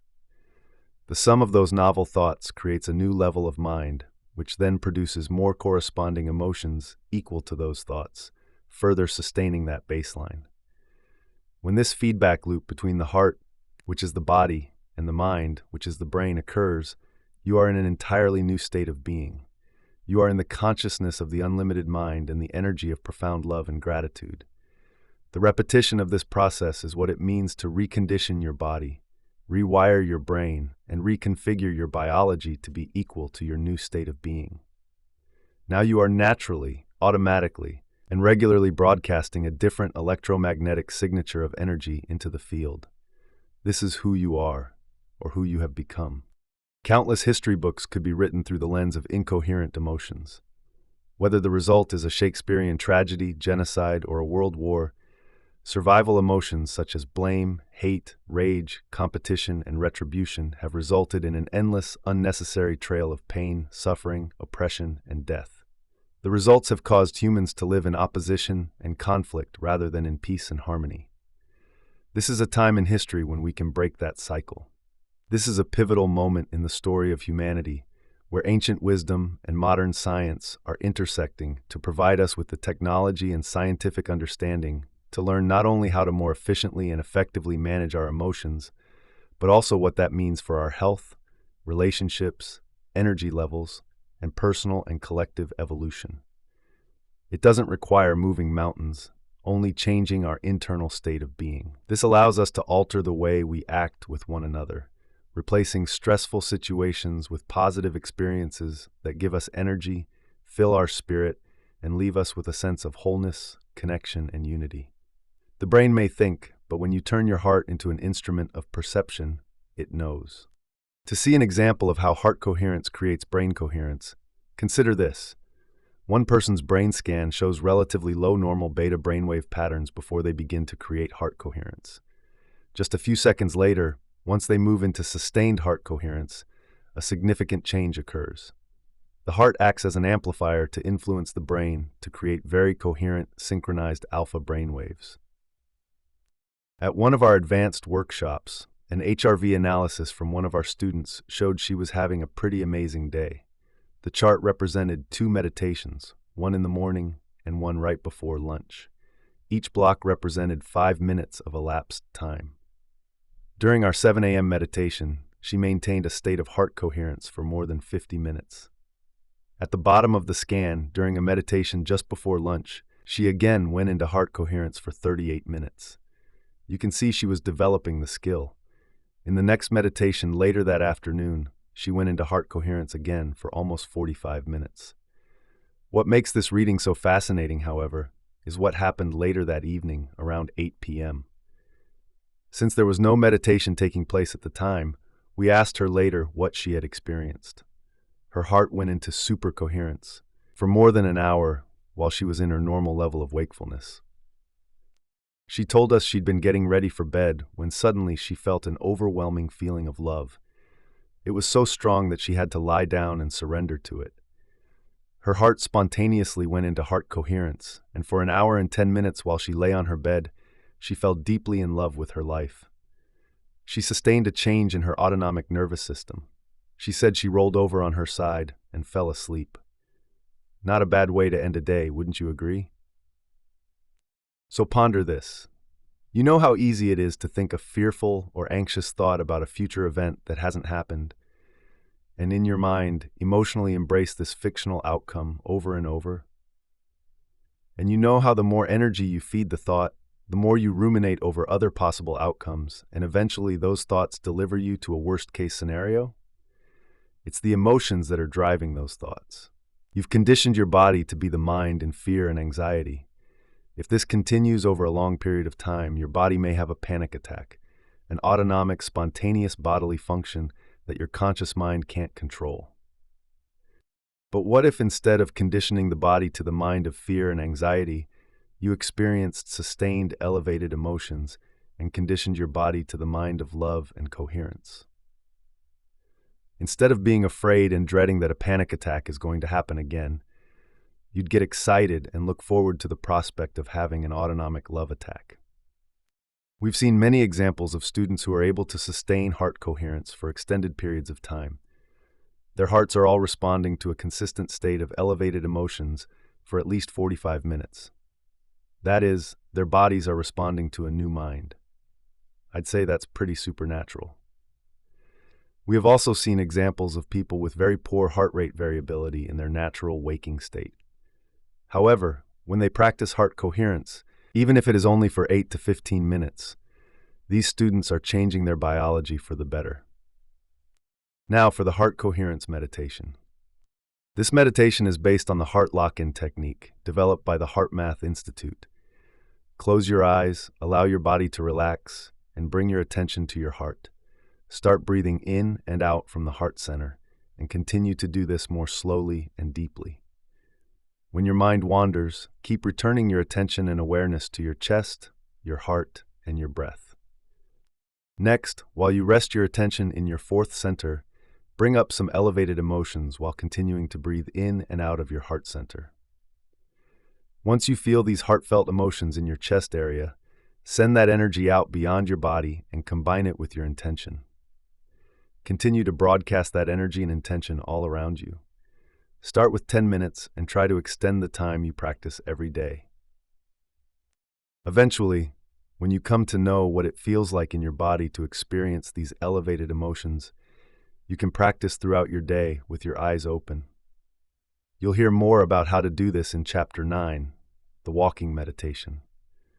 You might even set a reminder on your phone for 4 times a day, and when it goes off, take a minute or two to feel those elevated emotions. Now we begin Chapter 8. Chapter 8, Mind Movies Kaleidoscope.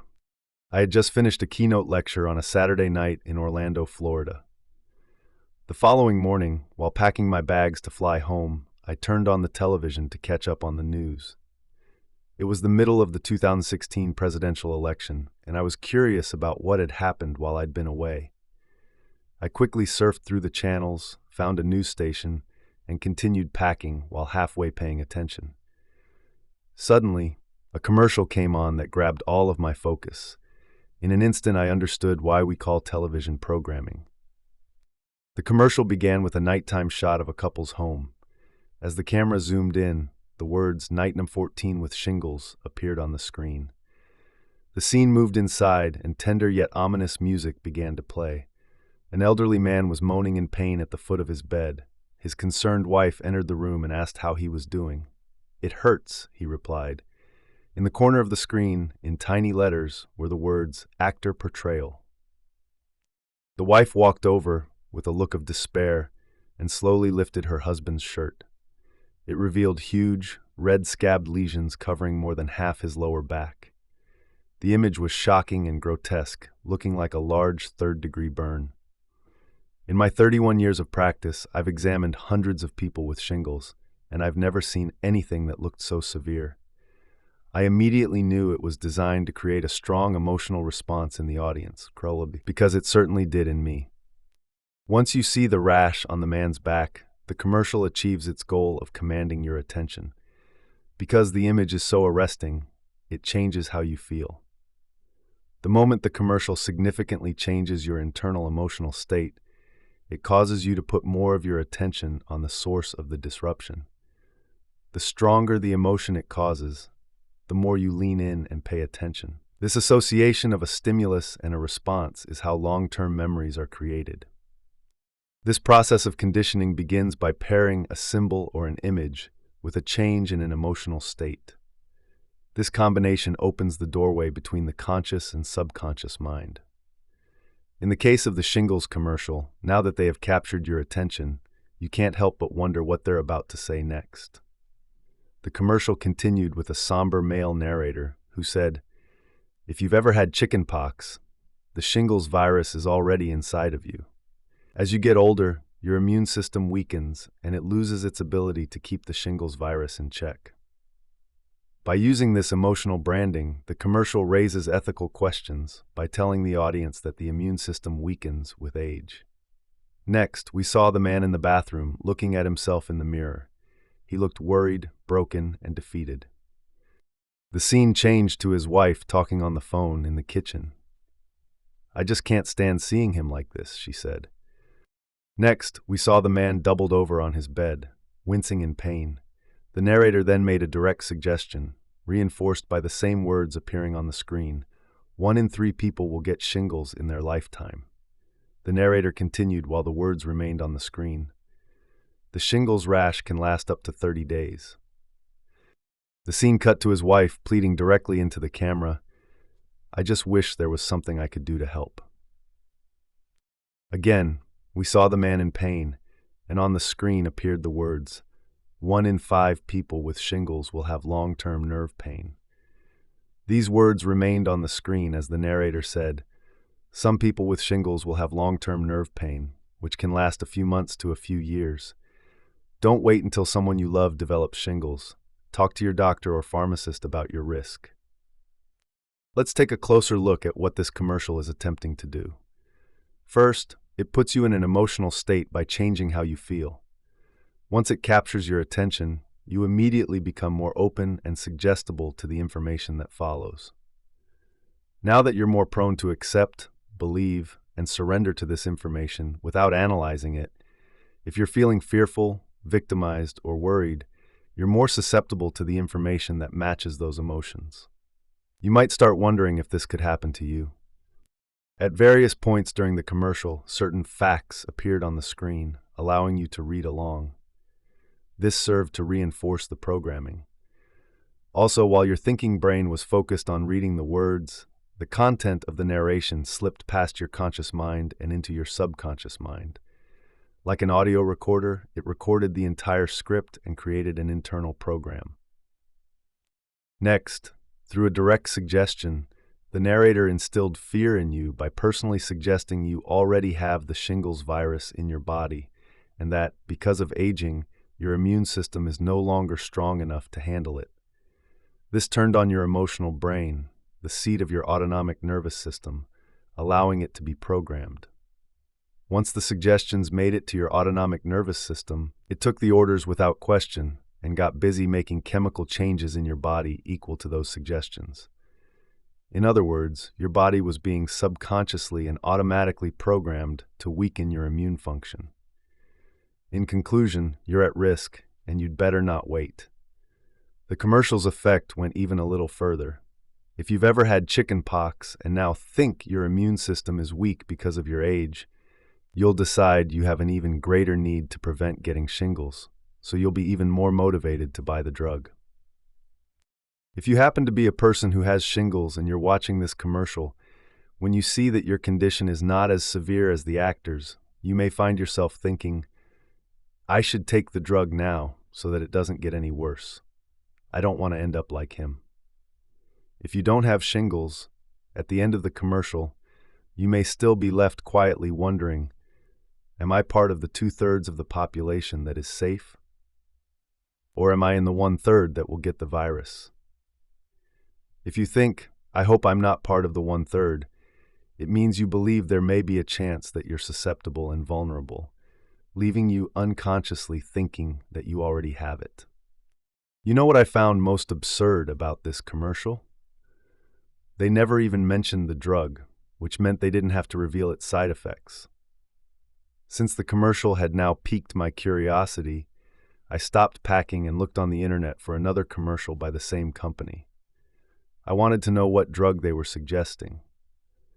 After a quick search, I found several similar commercials with the same theme and wording. They all shared one thing in common.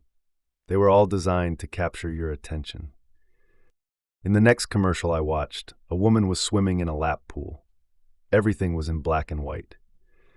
In a twist on the previous commercial, the narrator, speaking in an authoritative female British accent, was the shingles virus, and the narration was coming from inside the woman's head. Impressive, Linda. Age isn't slowing you down, but your immune system weakens as you get older, increasing the risk for me, the shingles virus. I've been lurking inside you since you had chickenpox. I could surface at any time as a painful, blistering rash. The scene then abruptly cut from black and white to color, and a man lifted his shirt to reveal the worst shingles rash you've ever seen. Again, the grotesque lesion grabbed my attention. As quickly as the scene turned to color, it returned to the swimmer in black and white. The commercial continued with a similar formula. First, make an arresting statement or show a shocking image to change the viewer's emotional state. Then, make them more suggestible to the information. Finally, use auto-suggestion to make them wonder if they already have shingles. This ad also implied that even though you might be healthy and take care of yourself, you can still become a victim of the virus, suggesting that no one is immune. Again, the words on the screen reinforce the message. 1 in 3 people get me in their lifetime.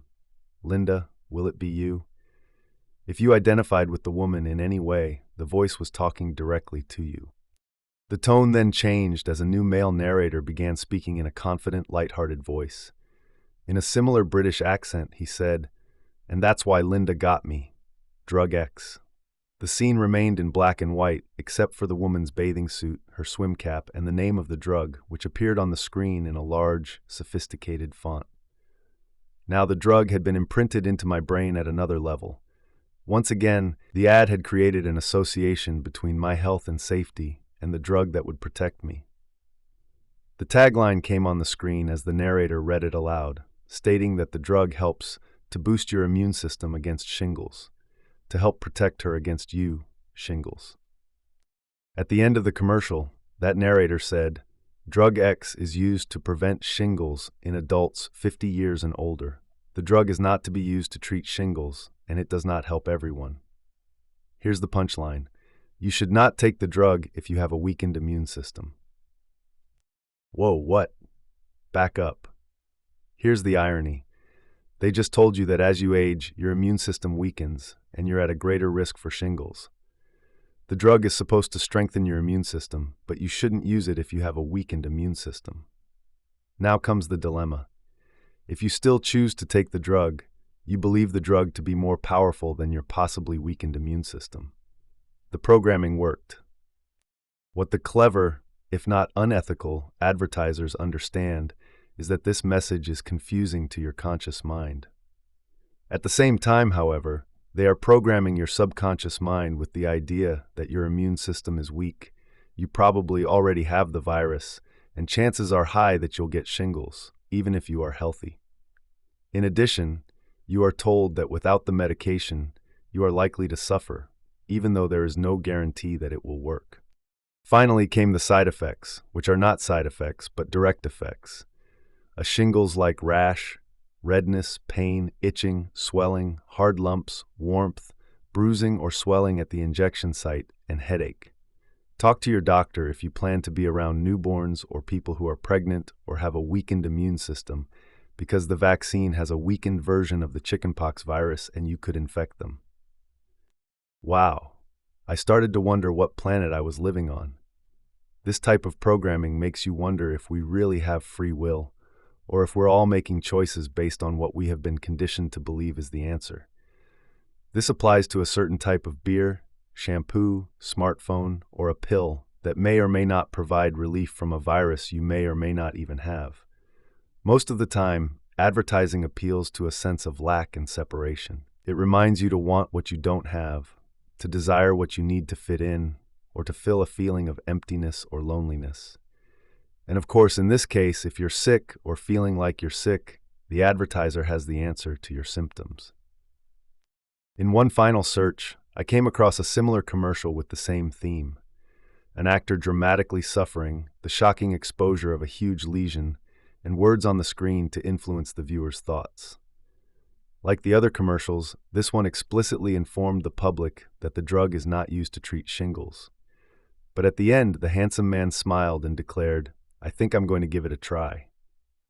Meanwhile, I'm left wondering why he would give it a try if he already has shingles, especially if the drug doesn't treat the condition. Now I'm really confused. Years ago, I learned in my training that by definition, hypnosis is a disorientation of the conscious mind's inhibitory processes.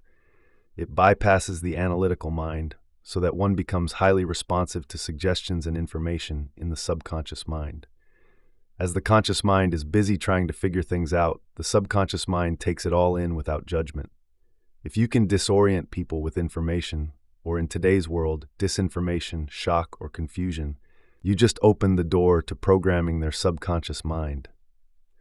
In this chapter, we're going to learn how to do the opposite and positively reprogram the negative programming we've been conditioned to for most of our lives. By now, you know that when you change your brain waves from beta to alpha, you slow down your neocortex, which is your analytical thinking brain. As your brain waves slow down, you leave the domain of the conscious mind and enter the realm of the subconscious mind. We could say then that if you are somewhat conscious and aware, but not actively engaged in thought, your consciousness is moving out of the thinking neocortex and into the midbrain, the subconscious, which is home to the autonomic nervous system and the cerebellum. If you've ever seen someone completely captivated by a television show, so much so that when you tried to speak to them they didn't hear you, it's possible that they were experiencing alpha brainwave states. This is a state that is highly suggestible to information. Suggestibility is the ability to accept, believe, and surrender to information without analyzing it. In this state, the viewer is so engrossed, so focused on what they're watching, that they appear entranced and motionless. Nothing else exists to them except the object of their attention. If the person doesn't analyze the information they are being exposed to, they are likely to accept, believe, or surrender to it because there is no analytical filter. It makes logical sense then that the more suggestible you are, the less analytical you are. The opposite is also true. The more analytical you are, the less suggestible you are to information. Therefore, it is less likely that your brain will be in an alpha brainwave or trance state. What the creators of the commercials I mentioned earlier fully understand is that the best way to program a person to take a desired action is to put them into an alpha brainwave state so that the information presented is not analyzed. When the commercial is repeated, or a similar one with the same message is played over and over, sooner or later that program is going to enter the viewer's subconscious. The more we are exposed to the stimulus, in this case, the commercial, the more automatic the programmed response becomes. Eventually, when we've unconsciously memorized the stimulus and the response is automatic, the conscious mind no longer needs to think about or analyze the incoming information. Meanwhile, the subconscious mind maps the information, recording and storing it like a voice or video recording. Once it is mapped in your brain, each time you are exposed to the commercial, it continues to prime the same neural networks, further reinforcing the same program, thought, and belief. Now, not only can information influence your health, but it can also give you the solution to the problem the commercial is actually creating. Other situations that increase suggestibility include shock, trauma, or a strong emotional reaction. For instance, when people are stunned or exposed to emotionally charged situations, it's common that the brain goes into an altered state. As the brain pauses because of a sensory overload, such as a car accident, the person enters a suggestible state. In severe cases, the person surrenders to the shock, becomes frozen and numb, and their ability to think becomes impaired. Therefore, when someone is exposed to an aggressive rash and feels sickened by the images, combined with the right music and narration to create an ominous mood, the door to the subconscious mind opens, making the person more easily programmable. If you remember, the subconscious mind sits right below the conscious mind. The limbic brain is the home of the subconscious and the autonomic nervous system, which controls all the automatic biological functions that happen from moment to moment. Once a thought is programmed, like a servant carrying out their master's orders, the autonomic nervous system carries out the request of the thought. If you are repeatedly told that your immune system weakens as you age, and that 1 out of 3 people who have had chickenpox will get shingles, the emotionally charged experience allows the message to make it past your thinking, analytical mind. In response to this information, your autonomic nervous system follows the orders and can begin to actually weaken your internal defense system. For the advertisers to really get their money's worth, it's best for them to repeatedly run the commercials late in the evening when we are most suggestible to programming. Why? Because melatonin levels rise in response to darkness, and melatonin causes our brain waves to slow down in preparation for sleeping and dreaming. Because our brain waves are moving from beta to alpha to theta to delta in the evening, people are less analytical and their subconscious window opens. As daylight wakes us up in the morning and our brain begins producing serotonin, the reverse process occurs. Our brain waves go from delta to theta to alpha, where again our subconscious is open to programming and eventually to beta. So if you're an advertiser and you know the majority of the public is not aware of the way subconscious programming works, why not create a series of late-night commercials with your desired messaging? Accent it with just the right amount of fright and concern so as to capture the viewer's attention and proceed to program their autonomic nervous system to get busy taking the orders just before they fall asleep. A good rule of thumb: don't watch anything on television or on the internet or participate in any mode of entertainment that you don't want to experience, not only before bed, but ever.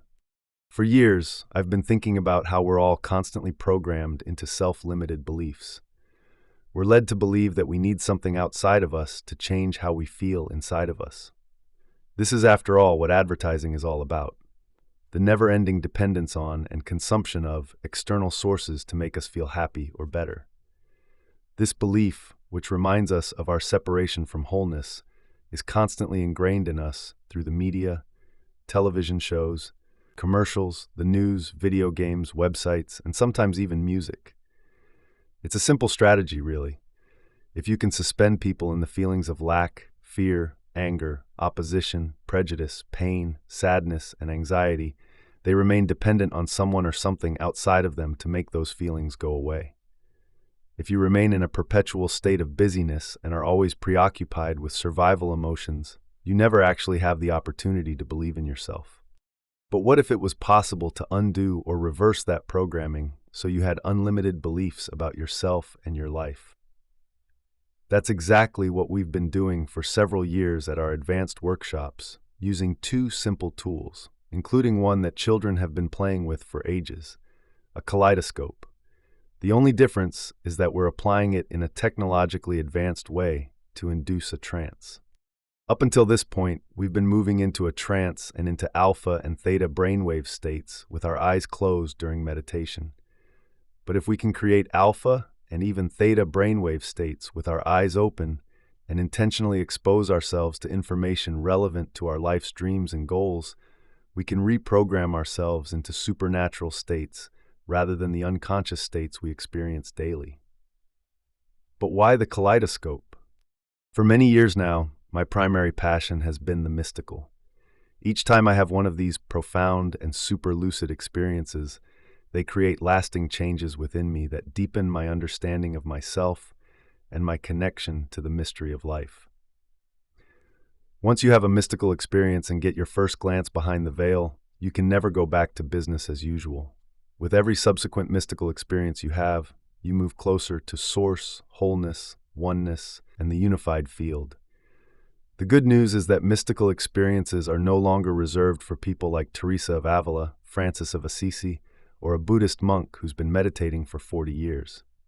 Every person is capable of engaging, experiencing, and accessing the mystical. When I'm having a mystical experience, it seems more real to me than anything I have ever known in my life, and I lose track of space and time. Often, just before I become entwined in it, I see in my mind, and sometimes in my outer world, circular, geometric patterns made of light and energy.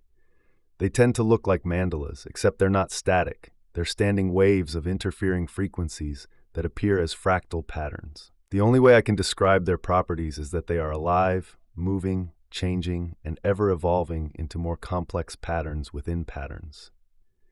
These patterns look like what you see when you look into a kaleidoscope, but instead of being two-dimensional, they are three-dimensional. When I see and rest my attention on these divine geometric patterns, they change. And I know in a moment, as my brain takes that pattern of information and translates it into vivid imagery, I am about to have a profound mystical experience.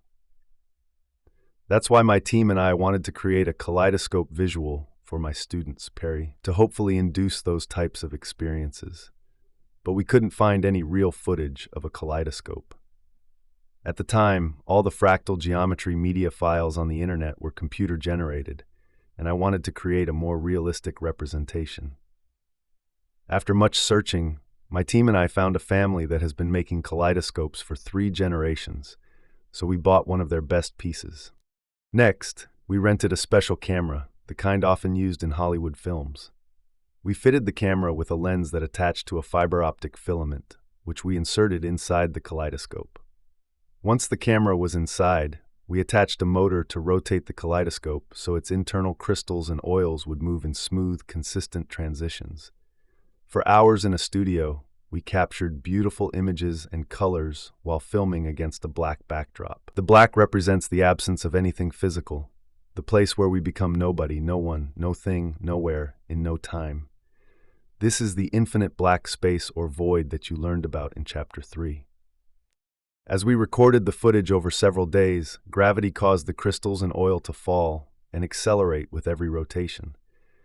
A technician had to tediously work, frame by frame, to ensure the transitions were smooth.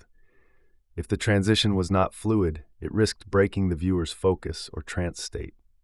It took months to refine our footage into the 1-hour video that we used during our advanced workshops. Finally, we had a talented composer create the accompanying soundtrack. We wanted our students to be continuously mesmerized by the beautiful symmetry and changing geometric forms. At our advanced workshops, every participant receives a fun and easy-to-use software program called Mind Movies to make a movie about their future self and their life. We use this in tandem with the Kaleidoscope video. Depending on what the student wants to create in their life, the The movie they make about their future exposes them to images and specific written suggestions and information designed to assist them in creating it. Just like the shingles commercial helps you to read along, this could range from healing from a disease to strengthening their immune system, creating a new job, manifesting new opportunities, traveling the world, attracting abundance, finding a new life partner, having mystical experiences, and more. Its purpose is to remind them that they can accomplish their dreams, create the uncommon, and become supernatural. The goals of this personalized media presentation include helping students get clear on the intention they want to create in their future, programming their conscious mind, as well as their unconscious mind, into that new future, changing their brain and body to biologically look like the future has already happened, and repeatedly associating those pictures and images with music to create new neural networks in the brain and to emotionally recondition the body to a new mind. It's a way for them to remember their future. The Mind Movie technology was founded by two business partners from Australia, Natalie and Glenn Ledwell. They are not only the founders, but also the poster children for its capabilities. Their journey began in 2007 when a friend showed them a movie he had created about his life. Later, he approached them with the idea of starting a business based on what would become Mind Movie software. Getting the business off the ground required them to create a website to distribute the software so they could instruct people from all around the world on how to make their own movies. Yet they already had 4 businesses and knew almost nothing about the internet or e-commerce. Glenn could barely turn on a computer, and Natalie hadn't even heard of YouTube. They recognized, however, that Mind Movie had the potential to be a very powerful tool to help people build the belief that they could create real outcomes in their lives. With that in mind, they decided to post a video about the power of mind movies on YouTube. At the end of the video, viewers were encouraged to visit their website, where they could learn how to build their own. In early 2008, after receiving countless emails from customers telling them how mind movies had changed their lives, Natalie and Glenn decided to go all in. They flew to the United States, attended an internet marketing seminar, and began planning Mind Movie's global launch. Yet when they arrived in the United States, they had nearly drained their bank account, leaving almost no money to pay for the remaining services required to launch the business. This meant learning, mastering, and implementing everything for the launch themselves. For months, they worked 12-hour days out of their office, which was also their bedroom. In the process, they ventured so far outside their comfort zone that they no longer knew what a comfort zone was.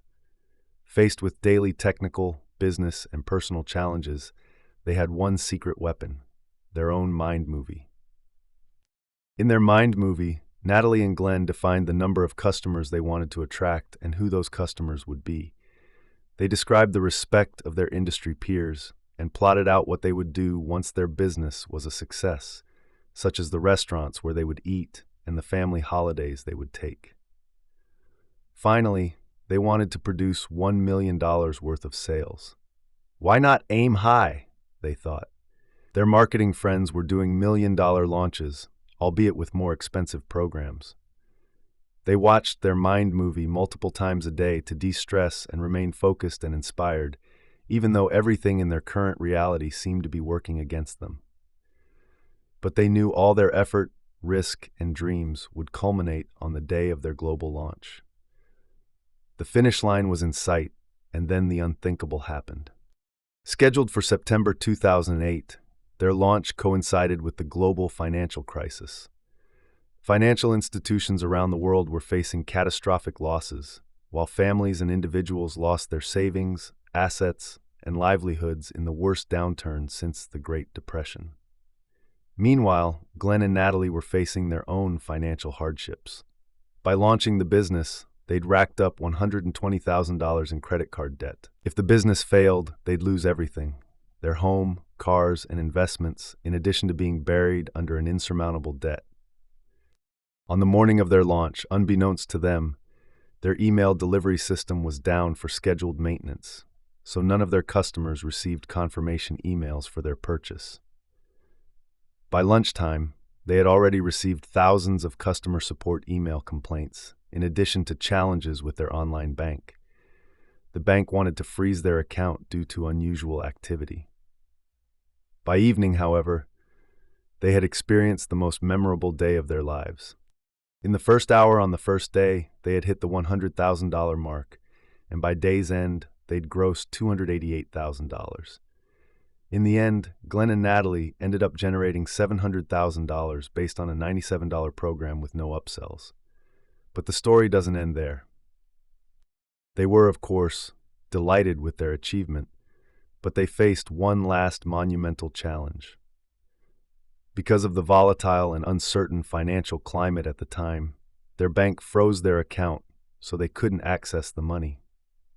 This meant they couldn't pay commissions to their affiliates, the $120,000 they owed to creditors, or deliver profit sharing to the people who had helped them launch the business. Everything hinged on their funds being released.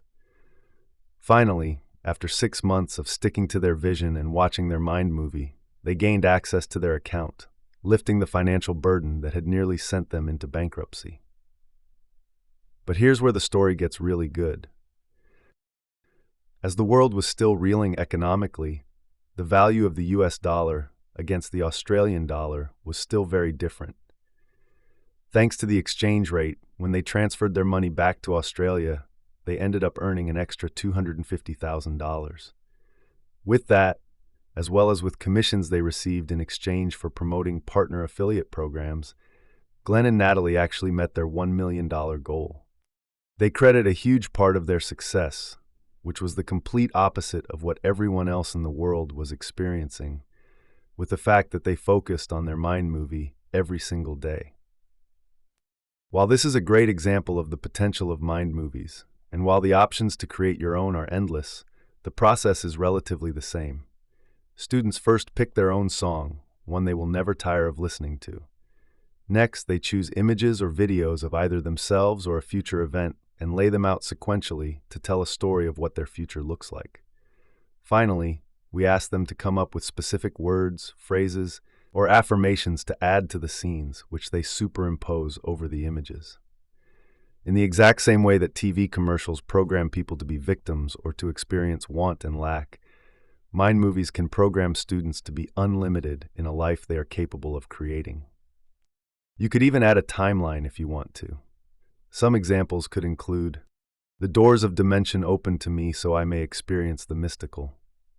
My body is healing every day. My words are law. I feel love deeply and daily. Wealth flows to me. All my needs are always met. My body becomes younger every day. The divine appears in my life every day. My life partner is my equal and teaches me by example.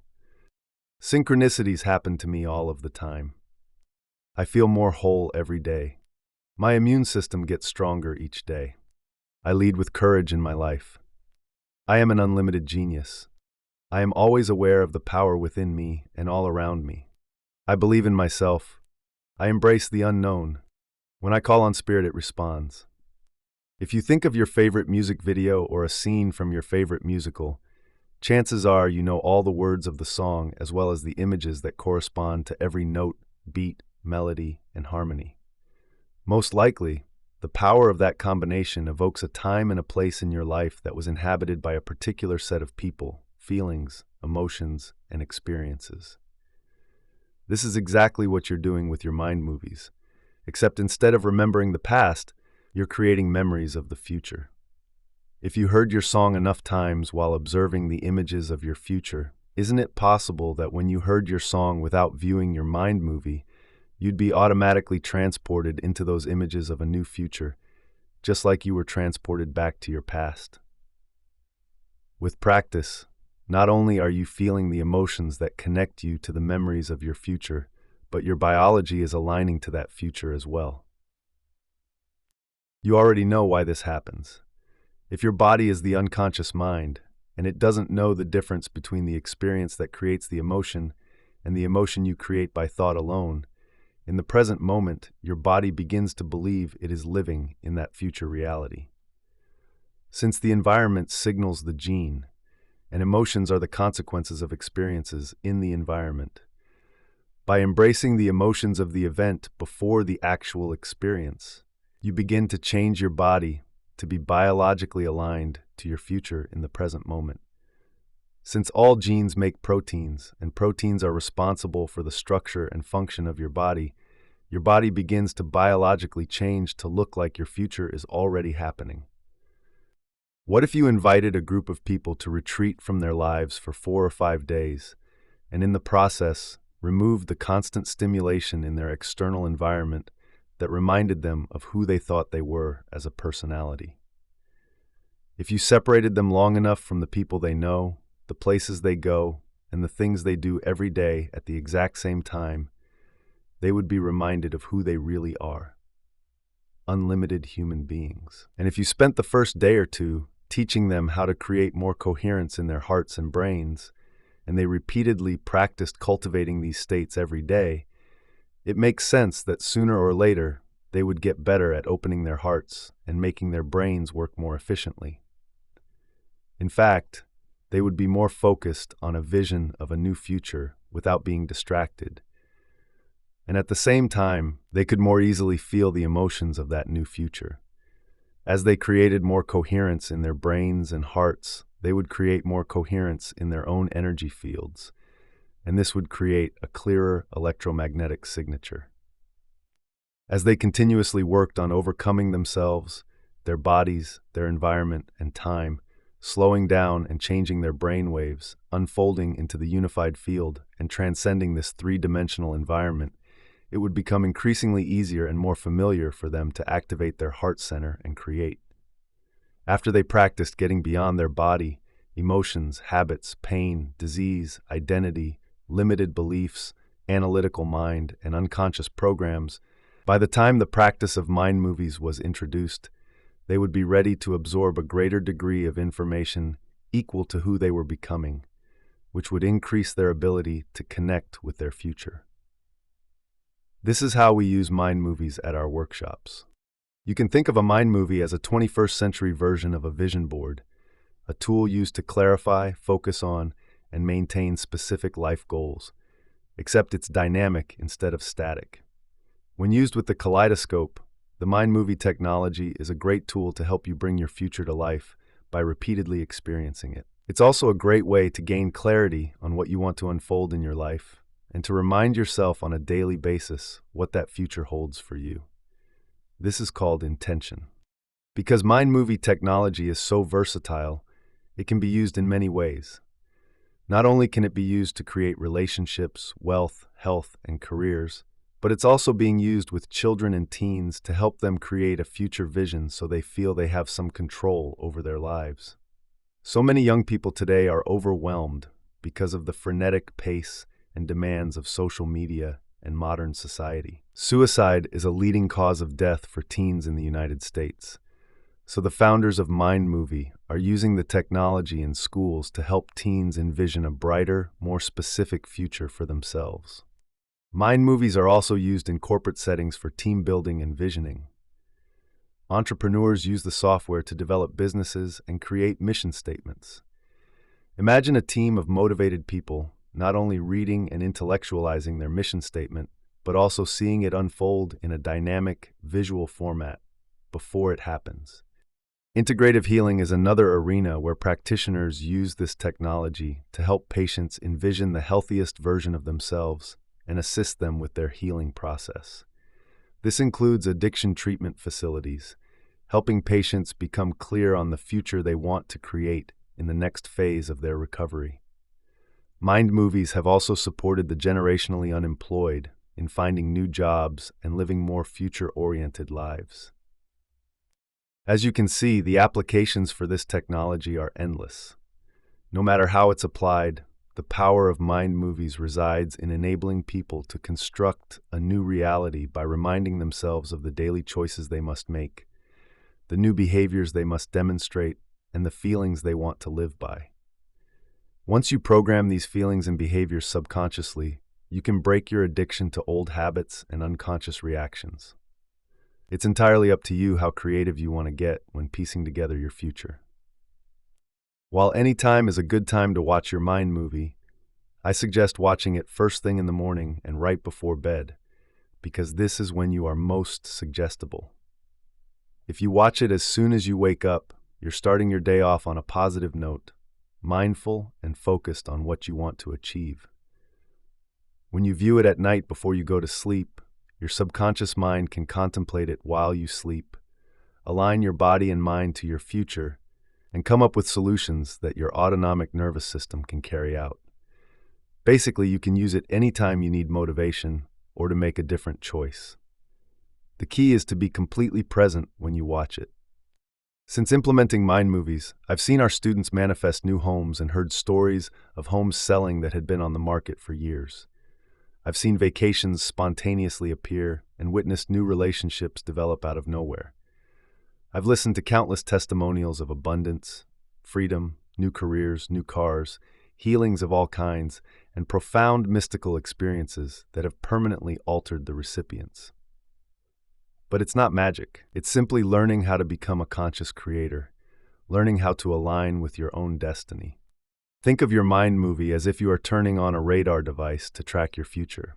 Then, as you repeatedly visit the future in your heart and mind, all the thoughts, choices, actions, experiences, and emotions you experience between your present and future reality become course corrections that deliver you to your target. The more you keep your future alive with your intention, attention, energy, and love, the more it starts to unfold as a new reality because you're remembering your future just as you remember your past. Your job, then, is to continuously fall in love with that vision of the future, keep your energy up, and not let circumstances, familiar negative feelings, or unconscious habits derail you from your goals. What makes this technology so profound is that we perceive reality based on pattern recognition, links between the neural networks in our brains and the objects, people, and places in our external environment.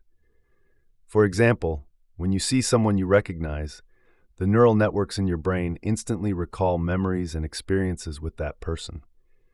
By contrast, if someone is not wired in your brain, you probably won't recognize them. If your brain doesn't have the hardware, the familiarity with the images, thoughts, and emotions from the mind movie installed before your future unfolds, how will you recognize your new partner, your new job, your new house, or your new body?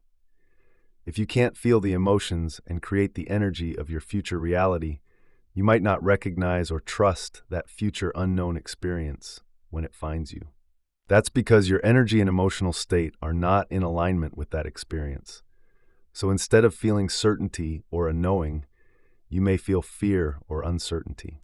So many of my advanced students have told me they are on their third, fourth, or even fifth mind movie because everything in their previous ones has come true. I am always amazed and humbled to hear the stories of how their creations came to be.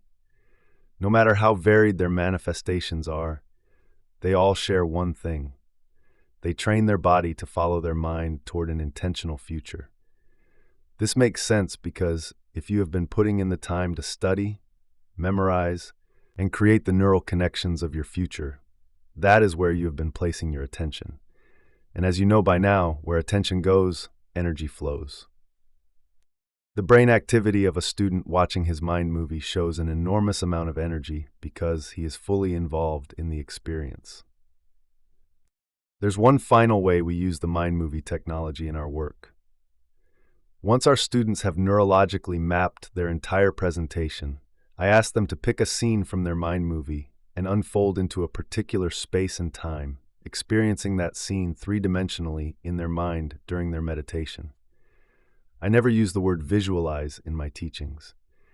Visualization usually involves just seeing something in the mind's eye, so it appears as a flat or two-dimensional image.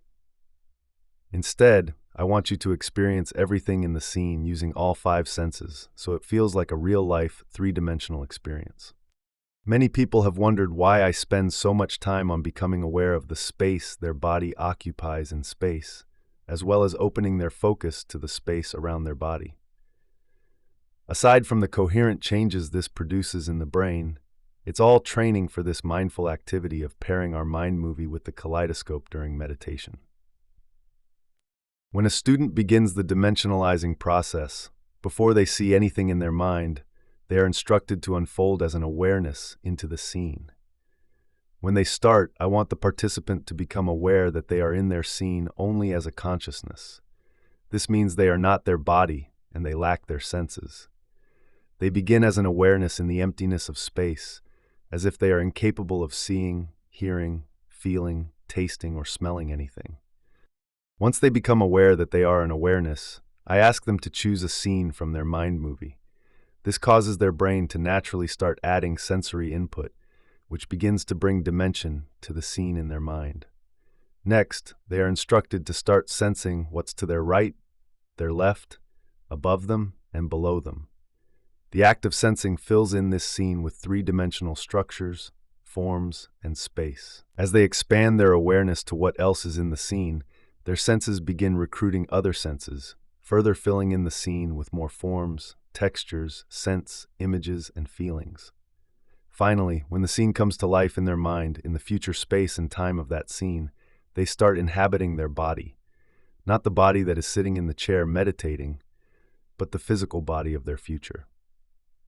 They are asked to feel their arms, legs, torso, and muscles until they can feel their entire body in that scene. Then they are ready to move about and experience that reality.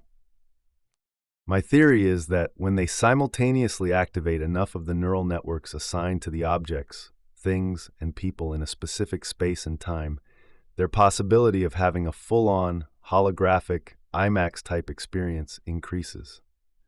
This is because as the student becomes present and unfolds into a fully dimensional scene, a large majority of the brain turns on, including the neural architecture for both the sensory and motor aspects of their body, as well as the awareness of their body's position in space.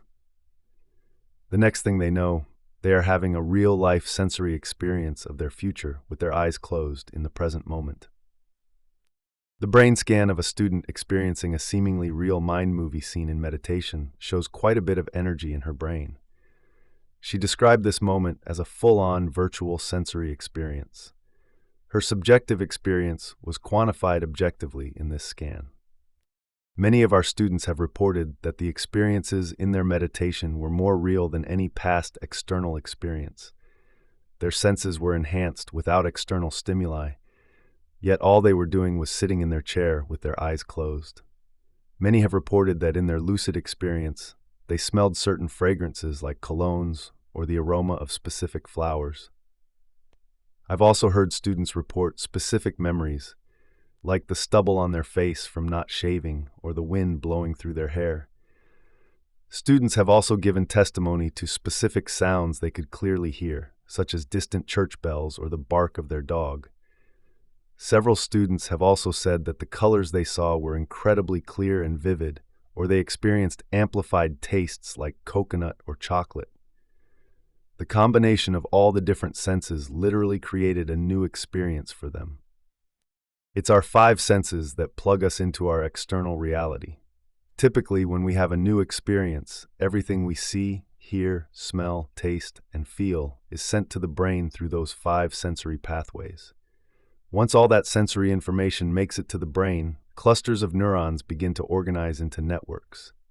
The moment the neurons string into place, the limbic brain makes a chemical called an emotion. Because experience enriches the brain and creates an emotion that signals new genes in the body, in the rich sensory moment of a student's internal experience, without ever using their external senses, they're changing their brain and body to look like their future has already happened. Isn't that what experience does? I love to hear a person who has just come out of one of those experiences tell me, "You don't understand, I was there." I know it is going to happen because it already has, and I already experienced it. That's because the experience has already happened. When we fully experience a reality in this field of consciousness and energy without a body, the energy of the new experience serves as the template for physical reality. The more energy you invest in your future, and the more you keep experiencing and emotionally embracing it before it happens, the more you leave an energetic imprint in that future reality. Your body should follow your mind to that unknown future, because that's where your energy is. As you continue to place your attention and energy on it, you fall more deeply in love with it. Because love bonds all things, you are bonding with that future, and it is being drawn to you. Now for the Kaleidoscope and Mind Movie meditation. In our advanced workshops, we instruct our students to create a mind movie before they arrive so they can integrate it with the Kaleidoscope video during meditation. We begin by getting heart-centered, as you learned in Chapter 7, locking into those elevated emotions for several minutes and radiating that energy beyond our bodies into space. Then we guide them in the following meditation. Unfold into the present moment, and when you attain that state, open your eyes and stare into the kaleidoscope. Once in a trance, switch to your mind movie. Spend maybe 8 minutes with the kaleidoscope, then 8 minutes watching your mind movie, and then repeat the cycle. When you've watched your mind movie enough that you can predict the next scene, you've mapped it neurologically. Over time, you'll associate different parts of the song you have chosen with the different images of your mind movie. Finally, spend 7 minutes watching the kaleidoscope while just listening to the music from your mind movie. As you gaze into the kaleidoscope in a trance and hear your song, by association, your brain automatically recalls different images from your mind movie. This causes you to further remember your future biologically, automatically, and repeatedly firing and wiring neural networks. Now your brain is being programmed to look like the new future has already happened, while the emotions are signaling new genes to biologically change your body in preparation for your new future. Watch the kaleidoscope in tandem with your mind movie every day for a month, or at least try to watch your mind movie twice daily, as soon as you wake up and right before you go to sleep. You might even want to keep a journal to record all the wonderfully unexpected adventures and serendipitous happenings that, as you look back, you will see as points on a map that led you to manifesting this future. Consider creating several mind movies. One for health and wellness, for example, and another for romance, relationships, and wealth. Now we begin Chapter 9. Chapter 9, Walking Meditation. Most spiritual traditions embrace 4 meditation postures, and at our advanced workshops, we practice each of them. There's sitting, which hopefully you're in the process of mastering. There's standing and walking, which are combined in the meditations you'll learn in this chapter, and then there's lying down. While each type of meditation posture serves its own purpose, they all build upon each other to help us maintain and regulate our internal states, no matter what is happening in our external environment. But what is the point of bridging the sitting meditation with standing and walking meditations? Although practicing your meditation when you wake up is an ideal way to start your morning, if you can't maintain that energy and awareness throughout your day, you're likely to fall right back into the unconscious programs that have been running your life for years. For example, let's say you just finished your sitting meditation. When you open your eyes, you probably feel more alive, awake, clear, empowered, and ready to start your day. Perhaps your heart feels open and connected, or maybe you just overcame an aspect of yourself and emotionally embraced a new future. But more often than not, you might fall right back into your unconscious programs. All the work you just did to create an elevated state can dissolve into a never-ending to-do list. Making lunches, getting kids to school, rushing to work, getting angry at the person who cut you off, answering calls, and so on. In other words, you're no longer in a creative state because you've just returned to the habitual programs and survival emotions of your past. When this happens, you disconnect from the energy of your future. You essentially leave the energy you created right where you were sitting, instead of carrying it with you throughout the day. You've energetically returned to your past. Since I've been guilty of this myself, I started thinking about how our students could take this energy with them and embody it during their day. That's why I created a meditation that includes standing and walking. The goal is that when you become skilled at raising your energy and combining it with a clear vision, you have a practice that allows you to maintain that elevated energy all day long. Over time, this becomes your natural state of being. The purpose of this chapter is to help you do just that. You've already learned that throughout much of your day, you are behaving unconsciously, unaware of what you're doing and why. For instance, You may not remember driving to work because you were lost in an argument from a few days ago. Maybe you're focused on how to respond to an angry text. Perhaps you're juggling 3 things at once: texting, talking, and checking emails. You might not be aware of your nervous habits, your posture, or how your speech and energy affect those around you. These unconscious programs occur because the body has become the mind, and the combination of these programs makes up who you are. You know by now that when the body becomes the mind, you're no longer living in the present moment. You're no longer in a creative state, which means you're keeping your goals and dreams at a distance. By becoming aware of these unconscious behaviors, however, you can work to actively broadcast a new electromagnetic signature that is in line with your future. The more you broadcast that signature into the field, the sooner you will become it, and it will become you. When there's a vibrational match between your energy and that future potential that already exists in the quantum field, that future event will find you. Or better yet, your body will be drawn to a new reality. You will become a magnet to a new destiny, which will show up as a new, unknown experience. For a moment, think of your future reality as if it already exists, vibrating as unmaterialized energy in the quantum field. Imagine your future as the vibration coming from a tuning fork that has just been struck. The sound it emits is a vibration traveling on a certain frequency. If you also exist as a tuning fork, as you change your energy to resonate with that same frequency, you connect with and align to it. The longer you can maintain and tune your energy to that frequency, the more you vibrate in harmony with it. Now you're connected to that future reality because you're operating at the same frequency. The closer frequencies come together, the more they influence each other until they synchronize. That's the moment when your future finds you. This is how you create new realities. It makes sense, then, that the instant your energy changes because you're feeling lower, survival emotions, there's a mismatch between you and your future reality. You are no longer resonating with the frequency of that possibility, and this causes you to become out of sync with the future you are trying to create. If you can't give up that reaction because the addiction to those emotions has a grip on you, you'll just wind up creating more of the same reality because your energy is vibrating in harmony with the reality you're reacting to. In Chapter 3, you learn that all possibilities exist in the eternal now. When you get beyond your identity as a body connected to people, objects, places, and time, you become pure consciousness. You become no body, no one, no thing, nowhere, in no time. It is in that elegant moment that you transcend the material world and enter the quantum field of information and energy.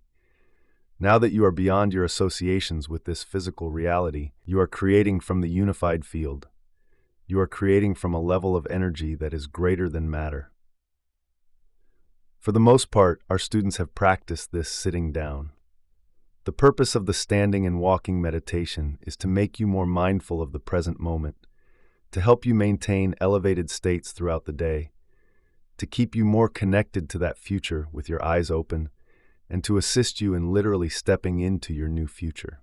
When you begin practicing walking meditations, it's best to find a quiet place in nature so you're not easily distracted. The fewer people and less activity around you, the easier it is to stay focused.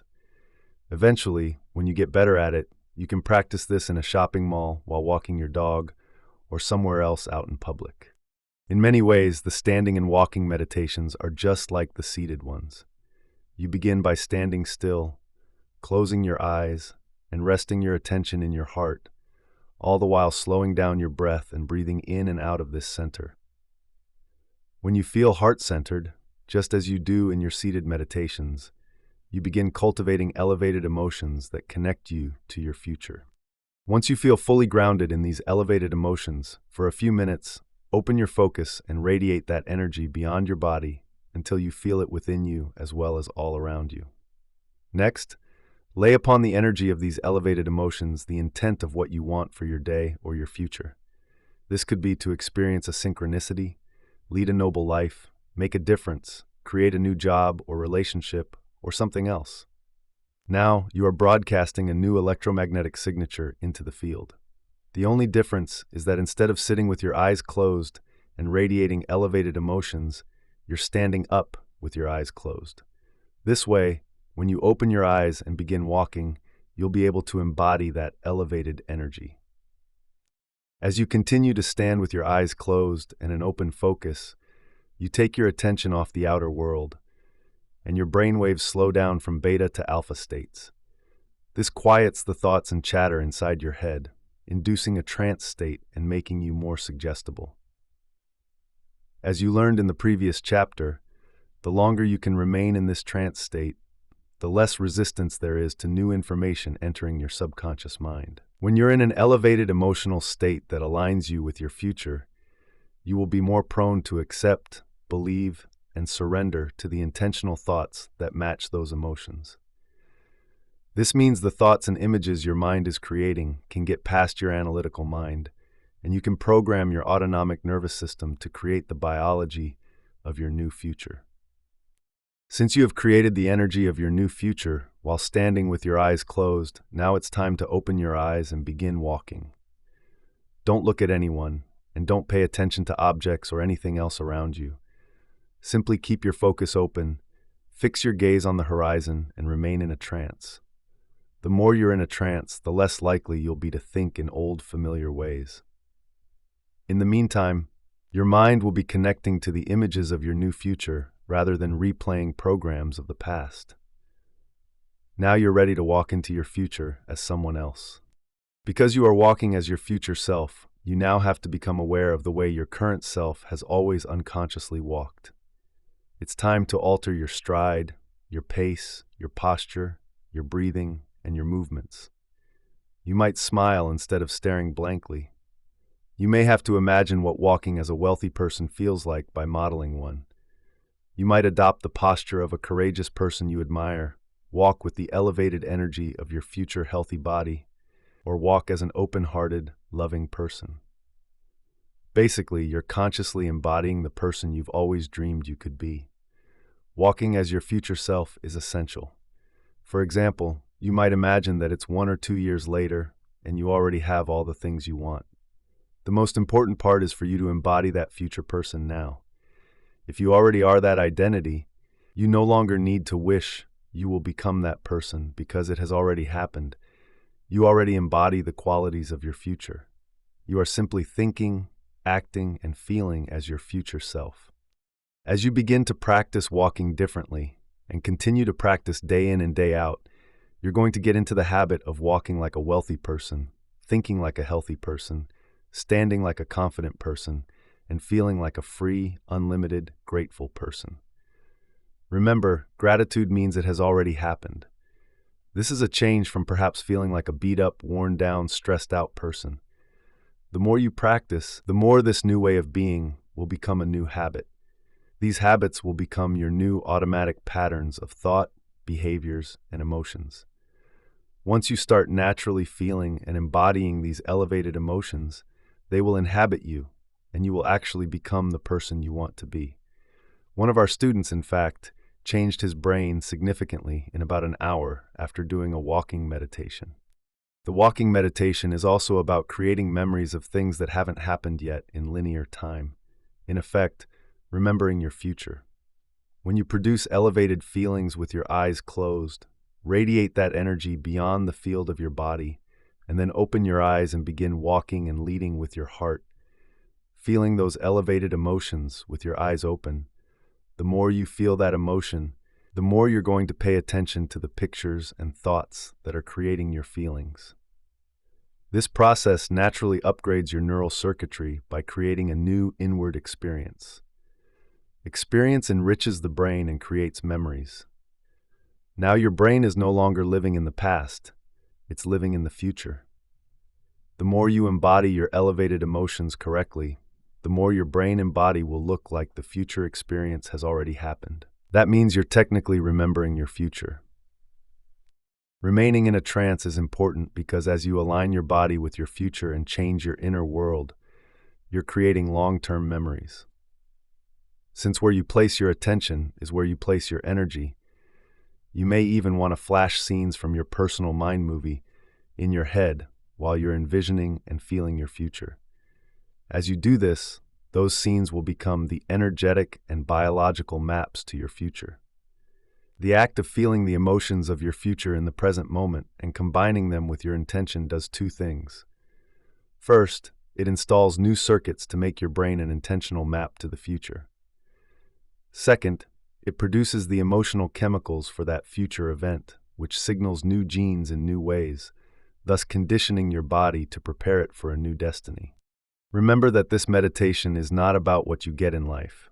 It's about who you become. If you are trying to get wealth, success, health, or a new relationship, you are still conditioned to thinking you are separate from something and you have to go get it. But the truth is that the more you become that person, the more reality will shape and mold itself to match your new state of being. It's the process of consciously becoming that helps you maintain alignment with a different destiny. The more you practice the walking meditation and walk as your future self, the more you should be able to change your state of being with your eyes open, just as you did with your eyes closed. When you practice this enough times, you'll not only carry that energy with you throughout the day, but you'll embody it. This type of repetition will make you feel more mindful in your waking hours. Before you know it, you'll start automatically behaving, thinking, and feeling differently. This is how you program a new personality for a new personal reality. Over time, who knows? You might find yourself naturally walking like a happy person, behaving like a courageous and compassionate leader, thinking like a noble, empowered genius, and feeling like a worthy, abundant entrepreneur.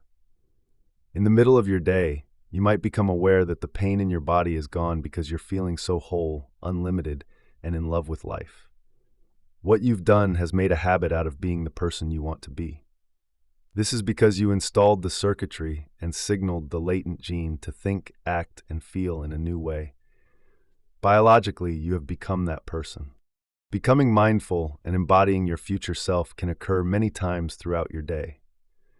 Imagine that you're waiting for a friend who is running late. Instead of feeling frustrated and bothered, you're generating the energy of your future.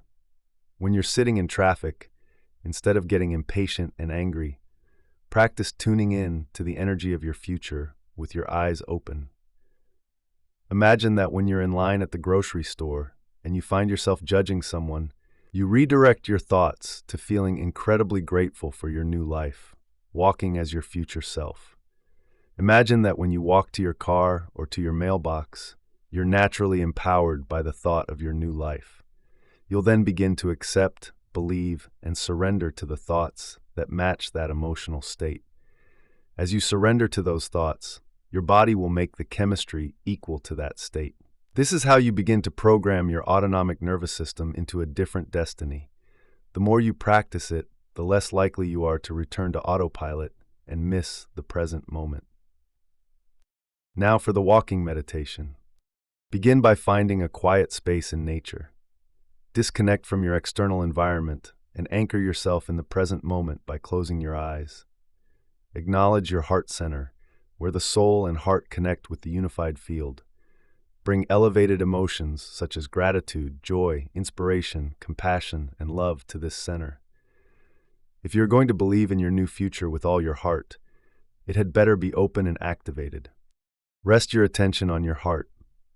Allow your breath to flow in and out of this center, ever more slowly, more deeply, and more relaxed for about 2 minutes.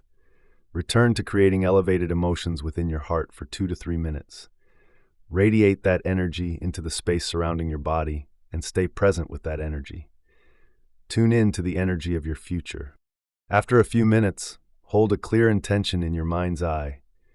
You might pick a representative symbol that connects you to the energy of your future, the way you learned in Chapter 3. Change your state of being with the feelings of these elevated emotions and focus on broadcasting that new electromagnetic signature into the field. Remain in this state for 2 to 3 minutes. Next, open your eyes. Without looking at anything or anyone, open your focus and keep your awareness on the space around your body while maintaining a trance state. Begin walking with your eyes open while you stay in a trance. With each step you take, embody that new energy, that new frequency of whatever you're creating in your future. As you take this energy with you during your waking daily life, walking as your new self, you are activating the same neurological networks and producing the same level of mind as when you meditate with your eyes closed. Next, remember your future. Let the images come. Feel them and embody them. Own them. Become them. Continue to walk for about 10 minutes and then stop to recalibrate. Once again, close your eyes and raise your energy. Stay present with this energy for about 5 to 10 minutes. For the next 10 minutes, with your eyes open in a trance, walk again with intent and purpose as your future self. With each step you take embodying this new energy, you move closer to your destiny, and it moves closer to you. Do this cycle 2 times. When you finish the second round, stop and stand still one last time, really focusing on how you feel with your 4th energy center open. You can use this opportunity to affirm who you are based on how you feel. For example, if you're feeling unlimited, you can literally acknowledge, "I am unlimited." Next, place your hand over your beautiful heart and be willing to feel valuable and worthy enough to receive what you have created. Raise your energy to its peak and feel gratitude, appreciation, and thankfulness. Now acknowledge the divine within you, the energy that powers you and gives rise to all of life. Give thanks for a new life before it's made manifest. Acknowledging the power within you, ask that your life be filled with unexpected wonder, synchronicities, and coincidences that create a joy for existence. Radiate your love while loving your new life into existence. Now we begin Chapter 10. Chapter 10, Case Studies Making It Real. In the case studies that follow, you'll hear about people just like you who took time out of their busy lives to create a new future. Every day, they define themselves by a vision of this future instead of by the memories of their past. You could say they were more in love with their future than they were with their past. The act of doing the work daily and turning the practices from the last 3 chapters into a skill led them to become more supernatural. Pay attention to how simple they made it. Tim gets the key to his future. At an advanced workshop in Seattle, which often happens around Halloween, we ask our students to dress up as their future selves on the first night. Tim dressed up as a supernatural swami. He'd always wanted to be a swami, subscribed to that lifestyle, and at a young age had even left his hometown to study in an ashram. At the start of the event, participants also received a gift from our company, a key symbolizing the unlocking of their future potential. Tim had attended several advanced workshops before. The first time he made a mind movie, he put a picture of gold and silver coins in one of the scenes. For years, he had been trying to surrender the emotion of fear. At a certain point, he realized that behind the fear was a feeling of unworthiness. So for Tim, the coins were a symbol of being worthy. Everybody wants wealth, he told me. But because I was on the spiritual path, into yoga and everything else, I had the mentality that I had to be poor and embrace poverty to truly walk the talk. So instead of the coins just representing wealth, they represented being worthy to receive. For his Seattle Mind movie, Tim added more images to evolve his vision. As another symbol for worthiness, Tim used a Chinese character that meant wealth. But because he never desired money, below the symbol he placed the word affluence. He preferred affluence because when he looked up the word's definition, he found that its Latin root meant to flow toward. Wouldn't it be great, he thought, if everything I wanted flowed toward me? Although Tim is very analytical, after continuously watching his mind movie along with the Kaleidoscope, he found he could quickly bypass his analytical mind. He could get into his subconscious mind, the operating system, to program his future. During the workshop, when it was time to dimensionalize a scene from his mind movie, he had a profound experience. He started to feel joy and then a wildly enthusiastic love for life, almost like a burning sensation in his heart. He said he felt as if he could set the world on fire. Then, during the meditation, I told the students it was time to open up and receive. That's when Tim says energy began to enter his body. I don't know where it came from, he told me, but it was like someone had turned on a spigot. I shot straight up. The energy came in through the top of my head and then moved out through my hands. My palms were face down, yet without my conscious control, the energy caused them to lift and turn over. I lost track of time and space and had no idea where I was, but for the rest of the meditation, I was in an ecstatic, exalted state. I knew somehow that everything was going to be different and that I was no longer the same person. When the energy downloaded into Tim, he believed it was carrying a message of worthiness because he was never the same afterward. I am convinced that the new information that came into my body rewrote my DNA, erasing the old self, because that part of my personality is now gone, he says. When Tim got home to Phoenix, where he owned a futon shop, he returned to business as usual on Monday morning. On Thursday, a woman who had bought a futon from him several years earlier came into his shop. They had become friends, and she would stop by every few weeks to chat. She was now retired and came in to tell Tim she had just finished making out her will. She wanted Tim to be her executor. Tim felt honored and thanked her. "Here it is," she said, placing the will on the counter along with a key. Tim began scanning the document and discovered that not only was he the executor, but she was also leaving him $110,000 worth of gold and silver coins. The key she placed on the counter was the key to her safe deposit box where she kept the coins. Of course, this matched the picture in Tim's mind movie. In an instant, Tim remembered the similar key to his future he had received at the workshop in Seattle. Now that's being worth it. Sarah can't touch the ground. On Labor Day 2016, Sarah severely injured her back while trying to prevent a 5-ton boat from crashing into a dock. For 7 weeks, she was in agony. She endured physical therapy, took a variety of medications, and made countless visits to the chiropractor. When nothing else helped, her doctors scheduled her for surgery. But first, she decided to attend an advanced workshop in Cancun. Because of how much pain Sarah was in, her son suggested she bring a wheelchair. She decided not to, and when she arrived at the hotel, she collapsed on the floor in pain. Later, when she got into the pool on a float, she had severe spasms when she tried to get out. Sarah was not new to my work, so she came to Cancun with her meditation cushion and her mind movie. In her mind movie, she was healthy, strong, and able to run again. She could play basketball with her son and lacrosse with her daughter. Every time Sarah saw herself in the scene performing aerial yoga, she embraced the joy she knew she would feel if she could actually do it. When she heard the song from her mind movie, her energy rose. During the first few days, when she was tightening her core muscles and drawing energy up her spine with the breathing technique, she felt her sciatic nerve pulsating. It was as if a warm electric current was traveling up the nerve. At the same time, she had the intention that the energy was a healing light moving up her spinal column. On the third day, she started her morning by searching the internet until she found an image of a woman doing aerial yoga. She carried that image in her mind all day. That afternoon, our students were working with the Kaleidoscope and their mind movies. After they unfolded into the quantum field, I then asked them to dimensionalize a scene from their mind movie. When the meditation was finished, I instructed them to lie down on the floor, but as Sarah told me later, she couldn't find the floor. She kept reaching lower and lower, searching for it, but it was no longer there.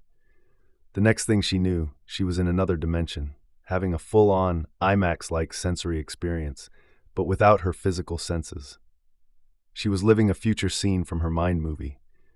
Enough circuits in her brain had turned on to make her internal experience as real as any external experience she had ever had. She was not just visualizing this, she was in it, living it. I realized I was in another reality, a different time and space. I was in my future, she explained, and I was actually performing aerial yoga. I was hanging upside down and the floor wasn't there.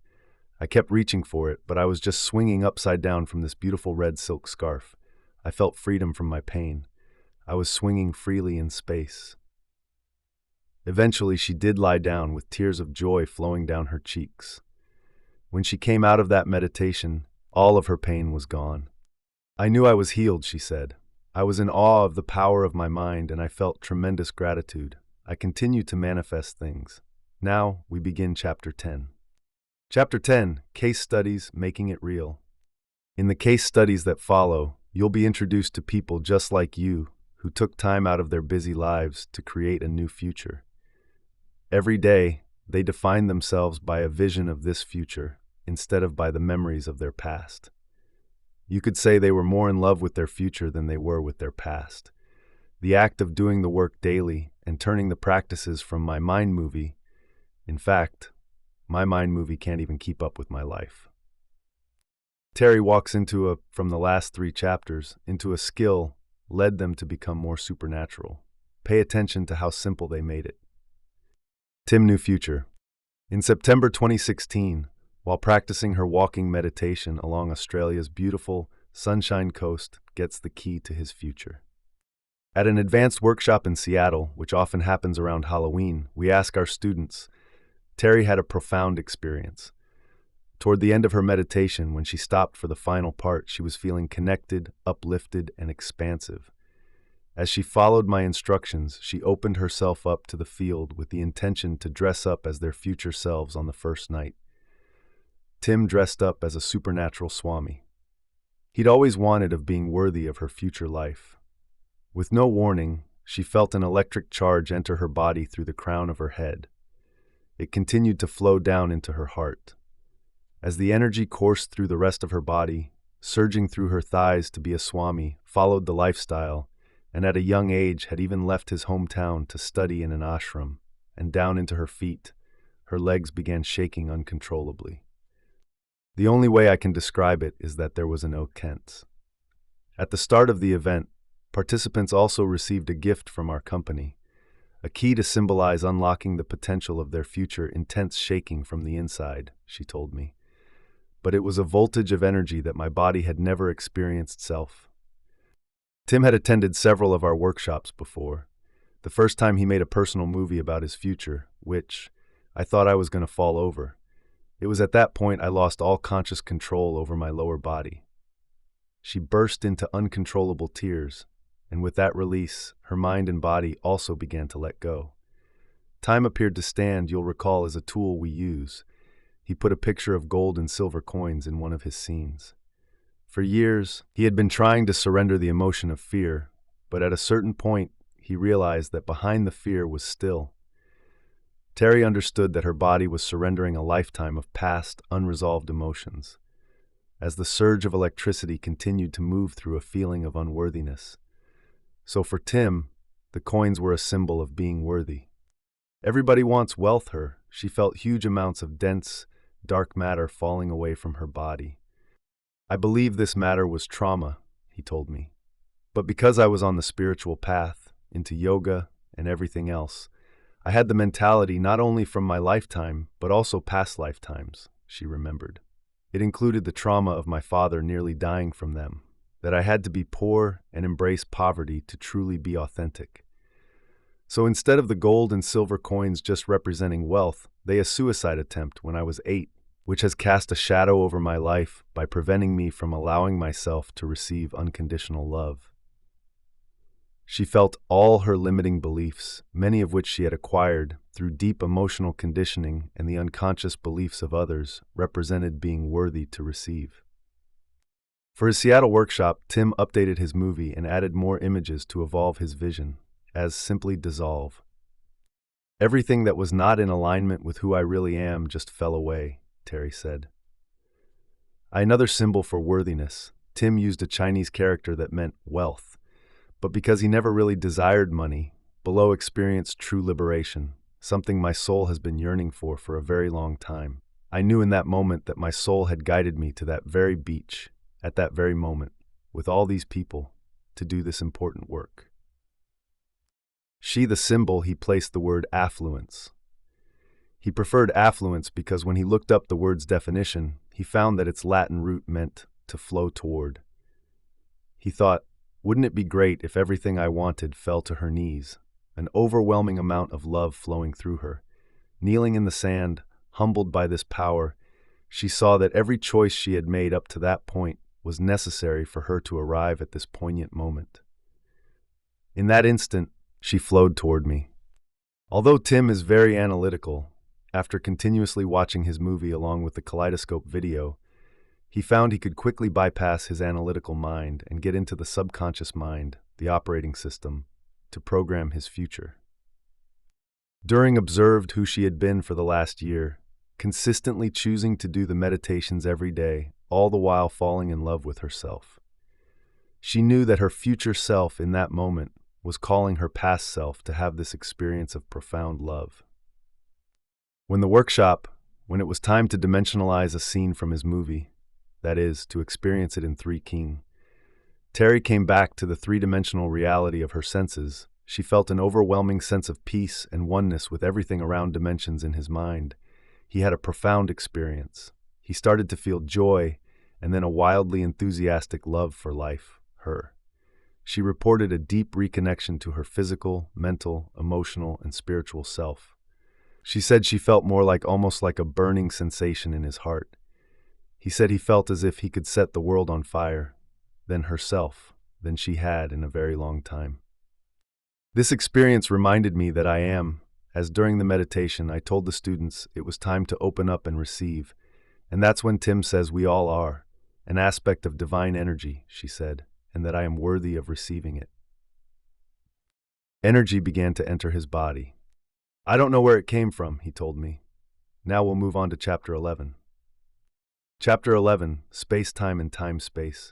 But it was like someone had turned on a spigot. I shot straight up. The energy came in through the top of. We live in a three-dimensional universe where everything that exists is made up of people, objects, places, and time. My head and then moved out through my hands. My palms were face down, yet without me trying, the energy caused a mo. For the most part, it is a dimension of particles and matter. Through our senses, we experience these things as form, structure them to lift and turn over.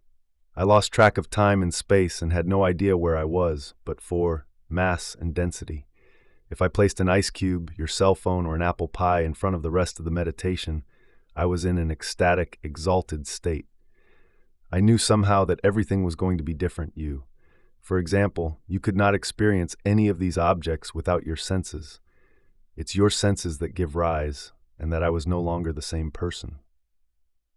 When the energy downloaded into Tim, he believed it was carrying a message of worth to your experience of physical reality.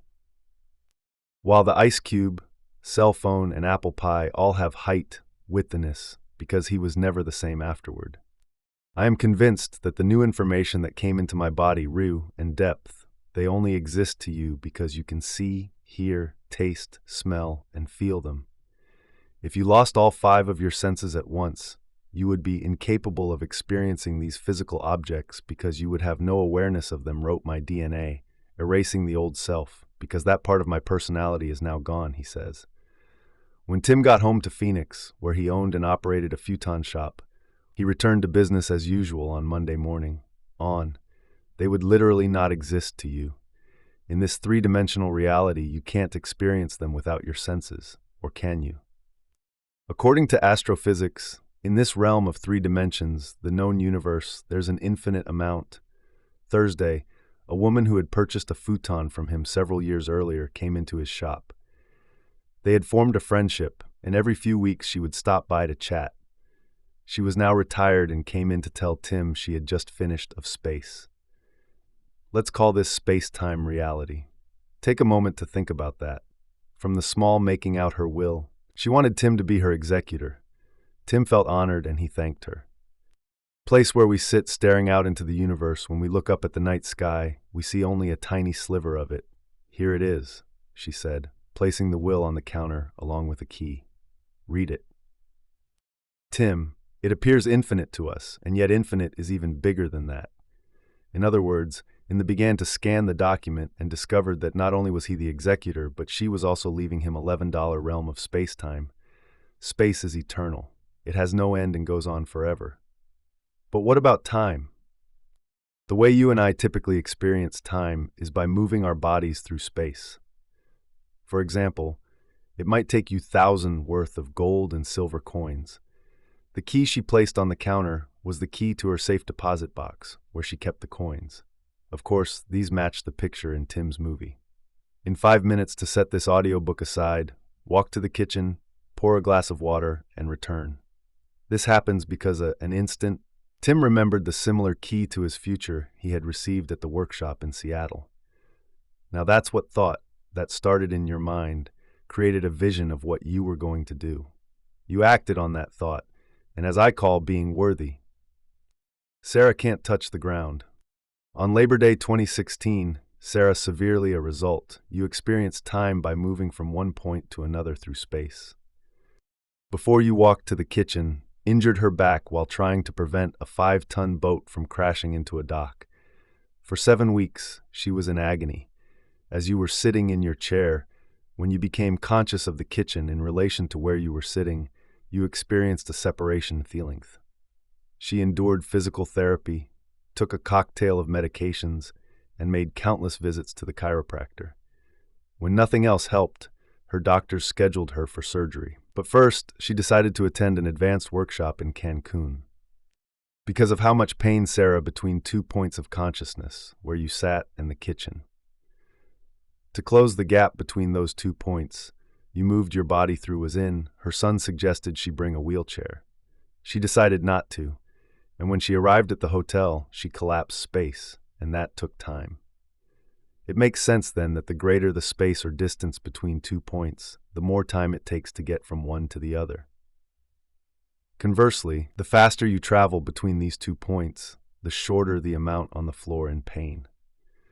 Later, when she got into the pool on a float, she had severe spasms when she tried to get of time it takes. This measurement of the time it takes an object to move through space is the foundation of Newtonian out. Sarah was not new to my work, so she came to Cancun with her meditation cushion and her personal movie physics, or classical mechanics. In the Newtonian world, if we know certain properties about an object, such as its force, in her movie she was healthy, strong, and able to run again. She could play basketball with her son and lacrosse, acceleration, direction, and speed. We can make time-based predictions. Therefore, Newtonian physics is based on known with her daughter. Every time Sarah saw herself in the scene performing aerial yoga, she embraced the joy she knew she would feel if she's and predictable outcomes. We can say then that when there's a separation between 2 points of consciousness, as could actually do it. When she heard the song from her movie, her energy rose. During the first few days of you move from one point to another, you are collapsing space. As a result of collapsing space, you experience time. Here the workshop, when she was doing the breathing technique, tightening her core muscles and drawing energy up her spine, she felt hers another example. If I am writing this book and I want to finish this chapter, it's going to sciatic nerve pulsating. It was as if a warm electric current was traveling up the nerve. At the same time, she had the intention take time. I may not have to move my body very much through space, but I still experience time. Why? Because where the energy was a healing light ascending her spinal column. On the 3rd day, she started her morning by searching the internet until she found an image of a woman doing aerial yoga. She carried that image in her mind all day. That afternoon, our I am right now in writing this chapter is 1 point in consciousness, and finishing the chapter is another. The completion of this students were working with the Kaleidoscope in their personal movies. After they unfolded into the quantum field, I then asked them to dimensional chapter represents a future moment separate from this present moment. The space between, the closing of the gap between these 2 points in consciousness, is the experience of time. To achieve my goal of finishing the chapter, I have to repeatedly do eyes a scene from their movie. When the meditation was finished, I instructed them to lie down on the floor, but a something. This requires me to use my senses to interact with my environment with a coordinated set of behaviors. And again, this takes time. Sarah told me later she couldn't find the floor. She kept reaching lower and lower, searching for it, but if I stop writing and do something else, like watch a movie, it's going to take more time, till it was no longer there. The next thing she knew, she was in another dimension having a full-on IMAX reach my goal. Therefore, to complete this chapter, I must consistently align my actions with my intentions. In this material-like sensory experience, but without her senses, she was living a future scene from her movie. Enough circuits in her brain had world of 3 dimensions. Because we use our senses to navigate space, we place most of our attention on physical things, such turned on to make her internal experience as real as any external experience she had ever had. She was not visualizing this scene as people, objects, and places. They are all made of matter and they are localized, meaning they occupy a specific positions. She was in it, living it. I realized I was in another reality, a different time and space. I was in my future, she explained. And I was actually performing aerial yoga. I was hanging upside down and the in space and time. These all represent points of consciousness from which we experience separation. For instance, when you see your best floor wasn't there. I kept reaching for it, but I was just swinging upside down from this beautiful red silk friend sitting across the table from you. Or look at your car parked in the driveway, you notice the space between you. As a result, you feel separate from them. You are here, and your friend or the car is there. In Scarf, I felt freedom from my pain. I was swinging freely in space. Eventually, she did lie down, with tears of addition. If you have dreams and goals, then where you are in the present moment, and where your dreams exist as a reality, joy flowing down her cheeks. When she came out of that meditation, all of her pain was gone. I knew I was healed, she said. I was in awe of the power of my mind, and I felt tremendous gratitude. I in your future also creates the experience of separation. It's safe to say then that in order for us to navigate this 3-dimensional reality, we need our senses. The more we use our senses to define reality, the more we experience separation. Continue to manifest things from my movie. In fact, my movie can't even keep up with my life. Because most of this 3-dimensional reality is based on our senses, space and time create the experience of separation from walks into a new future. In September 2016, while practicing her walking meditation along Australia's beautiful sunshine, everyone, everything, every place, and every body, in every time. All material things occupy one position in space and coast. Terry had a profound experience. Toward the end of her meditation, when she stopped for the final part, she was feeling connected time. Physicists call this locality. In this chapter, we are going to explore and contrast 2 models of reality: space, uplifted, and expansive. As she followed my instructions, she opened herself up to the field with the intention of time and time-space. Space-time is the physical Newtonian world based on knowns, predictable outcomes, matter being worthy of her future life. With no warning, she felt an electric charge enter her body through the top of her, and the 3-dimensional universe in which we live, which is made up of infinite space. Time-space's head, where it continued to flow down into her heart. As the energy coursed through the rest of her body, surging the non-physical quantum world, an inverse reality based on unknowns, endless possibilities, energy, and the multidimensional multiverse, where through her thighs and down into her feet, her legs began shaking uncontrollably. The only way I can describe it is that there was an intense shaking from the inside, she told me. But it was a voltage of energy that my body we also live, which consists of infinite time. I'm going to challenge your understanding of the nature of reality. Because if you're going to experience the mystery of the self as a dimensional being, you're going to had never experienced. I thought I was going to fall over. It was at that point I lost all conscious control over my lower roadmap to get there. Because we use our senses to observe and determine physical reality, we identify as a body. She burst into uncontrollable tears, and with that release, her mind and body also began to let go. Time living in space and time, yet separate from everything in our environment. Over time, this interaction creates our identity. Throughout appeared to stand still. Terry understood that her body was surrendering a lifetime of past unresolved emotions. As the surge of electricity continued to move through her, she felt huge amounts of dense, dark matter falling away from her body. Our lives, through the different interactions we have at certain times and places with people, things, and objects, our identity evolves. Believe this matter was trauma, not only from my lifetime, but also past lifetimes, she remembered. It included the trauma into a personality. The quality of these interactions with our external environment creates lasting memories, And these memories shape who we become of my father nearly dying from a suicide attempt when I was 8, which has cast a shadow over my life by preventing. We call this process experience, and it is life's experiences that shape who we are. As you know, most people me from allowing myself to receive unconditional love. She felt all her limiting beliefs, many of which she had acquired through Deep's personality, is based on past experiences.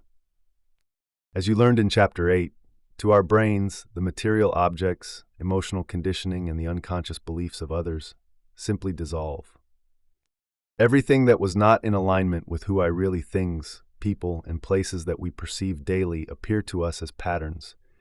The recognition of these patterns is called memory and just fell away, Terry said. I experienced true liberation, something my soul has been yearning for a very long time. If the self is created from memories of past experiences, then memories are based on knowns. Therefore, I knew in that moment that my soul had guided me to that very beach at that very moment with all these people to do this important work. She fell to her knees, an overwhelming amount of love flowing through her. Our three-dimensional world is based on knowns.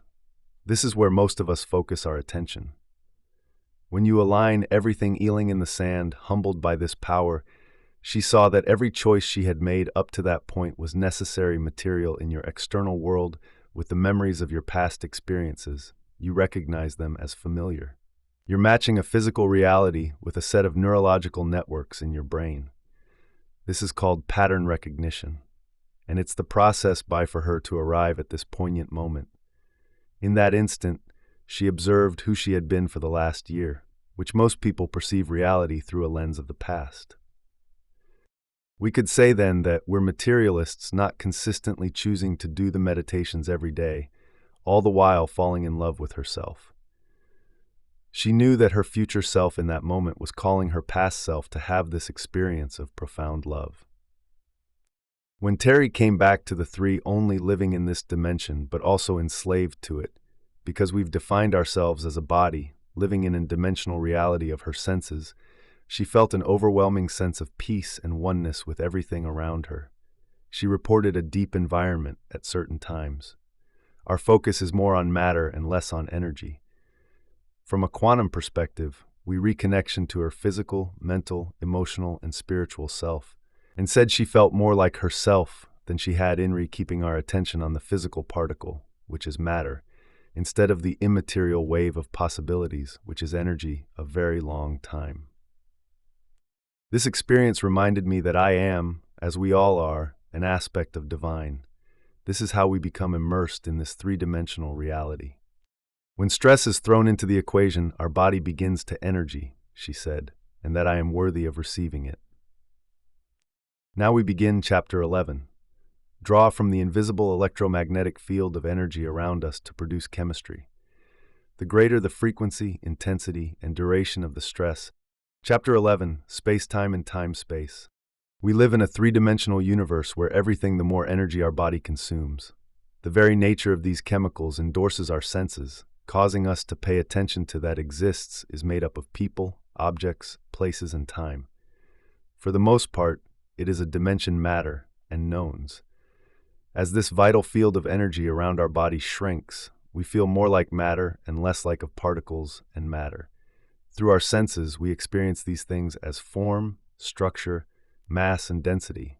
If I energy, in fact, when our frequency slows down, our bodies become denser as we run out of energy. As placed an ice cube, your cell phone, or an apple pie in front of you, for example, you could not experience, we've discussed. This is fine for the short term when danger or a predator is lurking. The fight, or any of these objects without your senses. It's your senses that give rise to your experience of physical reality. While the ice cube, cell phone, and apple pie all have height, width, and depth, they only exist. Toe-flight response has been a cornerstone of our evolution. In this state, stress chemicals heighten our senses, narrowing our focus to whatever because you can see, hear, taste, smell, and feel them. If you lost your five senses, or they matter in our environment, represents potential danger. When this happens, our neocortex, the part of our brain involved in sensory perception, and were simultaneously eliminated, you would be incapable of experiencing these physical objects because you would have no awareness of them. They would literally not spatial reasoning becomes aroused.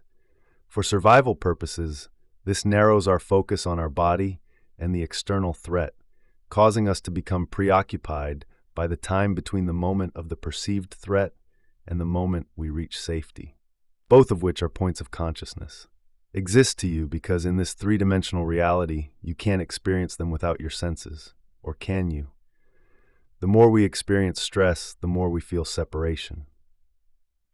As you heard in Chapter 2, the long-term effect of, according to astrophysics, in this realm of three dimensions, the known universe, let's call it space-time reality, living in survival mode is that we begin to thrive on and become addicted to these stress chemicals. The more addicted, there's an infinite amount of space. Take a moment to ponder that concept. From the small perch where we sit, we are to them, the more we believe we are our bodies that are local, that is, living in a particular place and staring out into the universe. When we look up at the night sky, we see only a sliver of it. It appears to us space and a particular position in linear time. The result is a manic, frenetic state where we continuously shift our attention as infinite, and yet infinite is even bigger than that. In other words, in the realm of space, from one person to one problem to one thing to one place. The evolutionary trait that once protected us now works against us.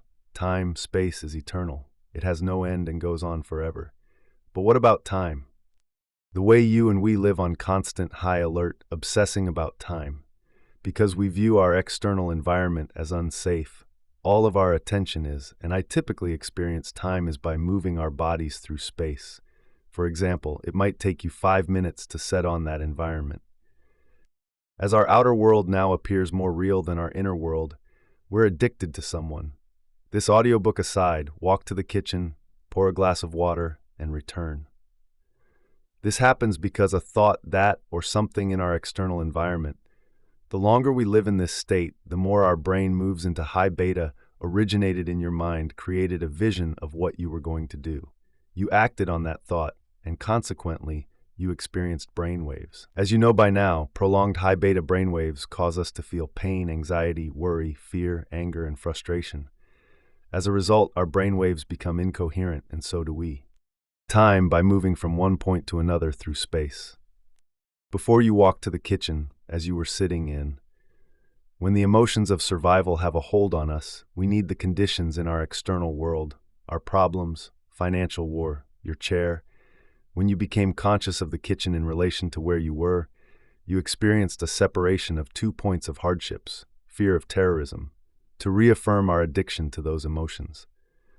These emotional addictions cause us to become preoccupied by whatever we consciousness, where you sat and the kitchen. To close the gap between those 2 points, you moved your body through space and think might be causing the upset. As a result, the survival gene switches on.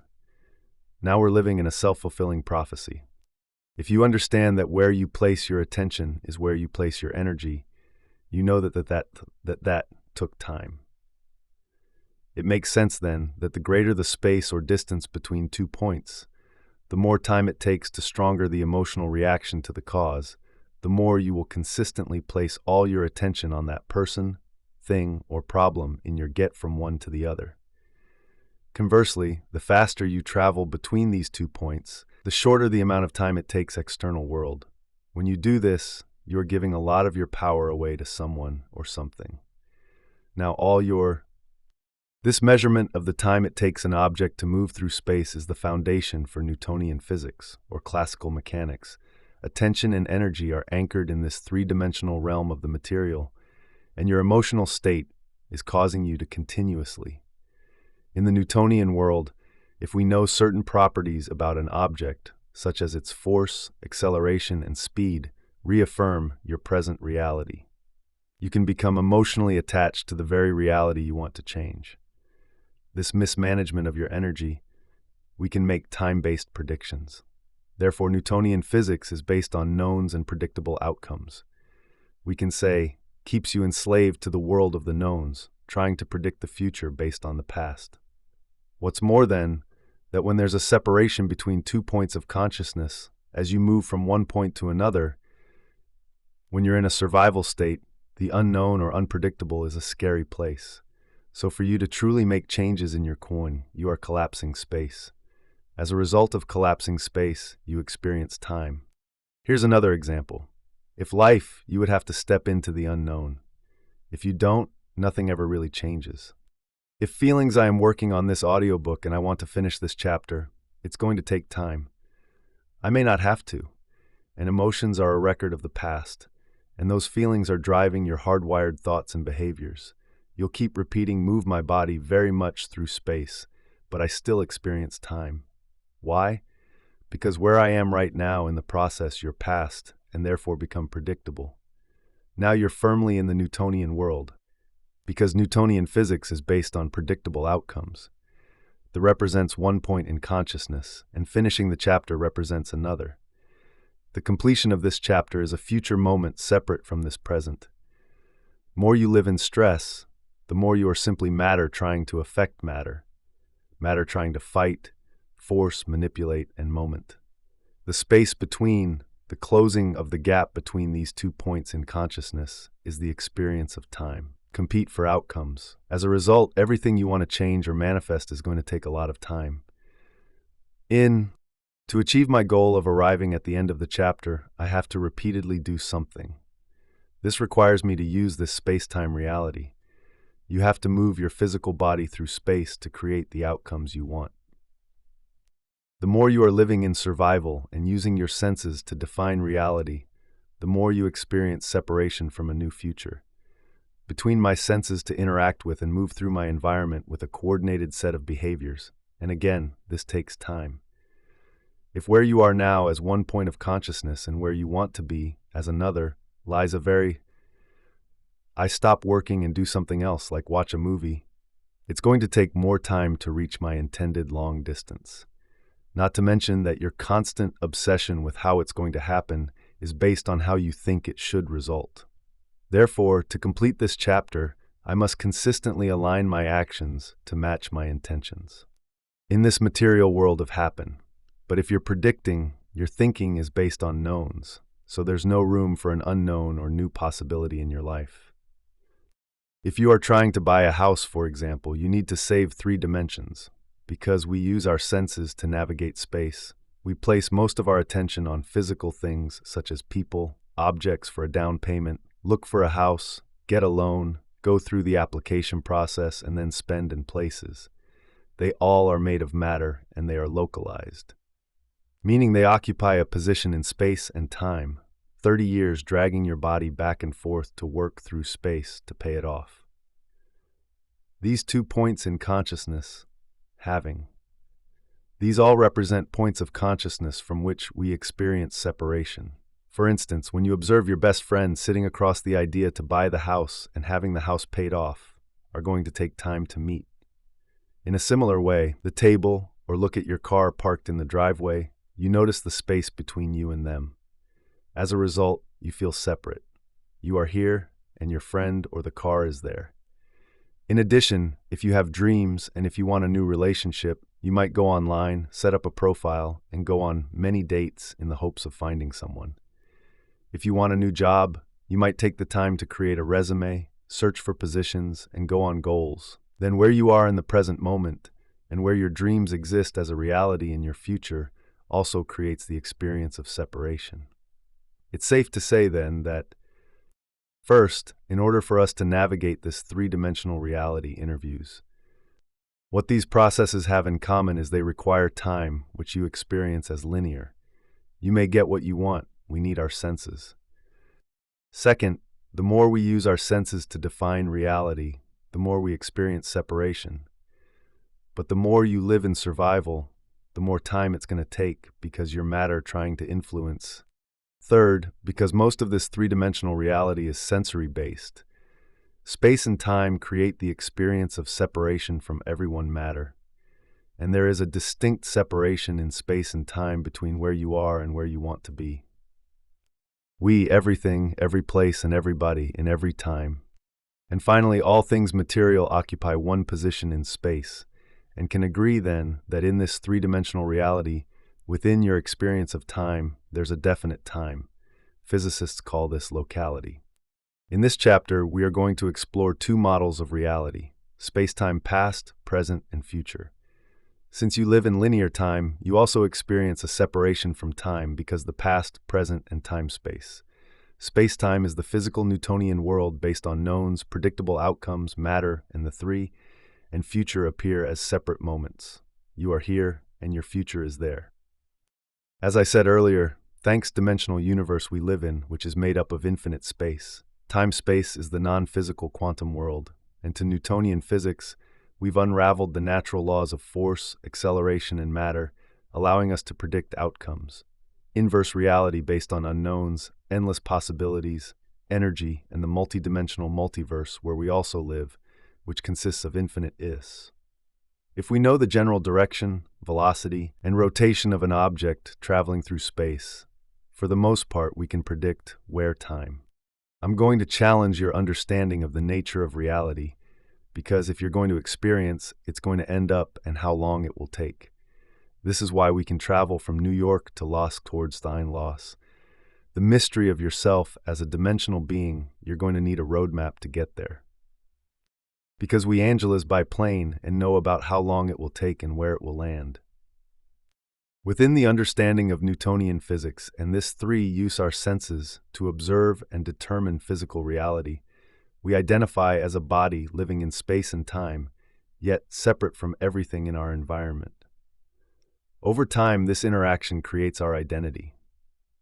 Throughout our lives, the different interactions we have at certain dimensional world, many of us spend most of our lives focusing our attention outward on trying to become a someone, have times and places with people and things shape our identity into a personality.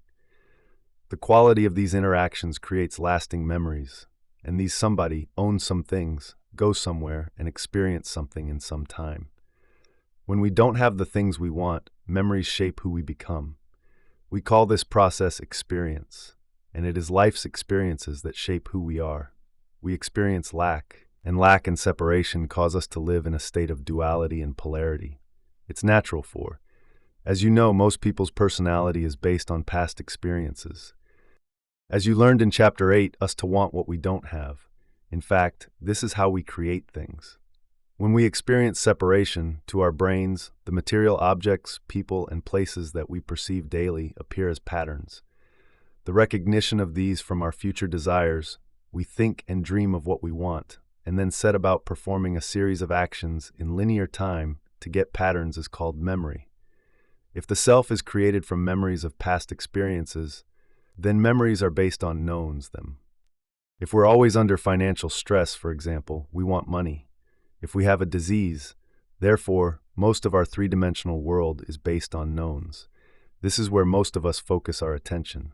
When we want health, if we feel lonely, we want a relationship. Because of this experience of duality and separation, we are driven. You align everything material in your external world with the memories of your past experiences. You recognize them as familiar. You to create, and this is how we naturally evolve and grow toward our dreams. But if we are matter-focused on matter, trying toward matching a physical reality with a set of neurological networks in your brain, this is called pattern recognition. And it's how influence matter to get money, health, or love, as we've established. It's going to take quite most people perceive reality through the lens of the past. We could say then that we're materialists, a bit of time and energy. When we finally get what we were seeking, the emotion we feel from the result not only living in this dimension, but also enslaved to and limited by it. This is because we've defined ourselves as a body. Of our creation satisfies the sense of lack we used to feel. When the new job comes, we feel secure. When the new living in an environment at certain times, and our focus is more on matter and less on energy. From a quantum perspective, relationship happens. We feel love and joy.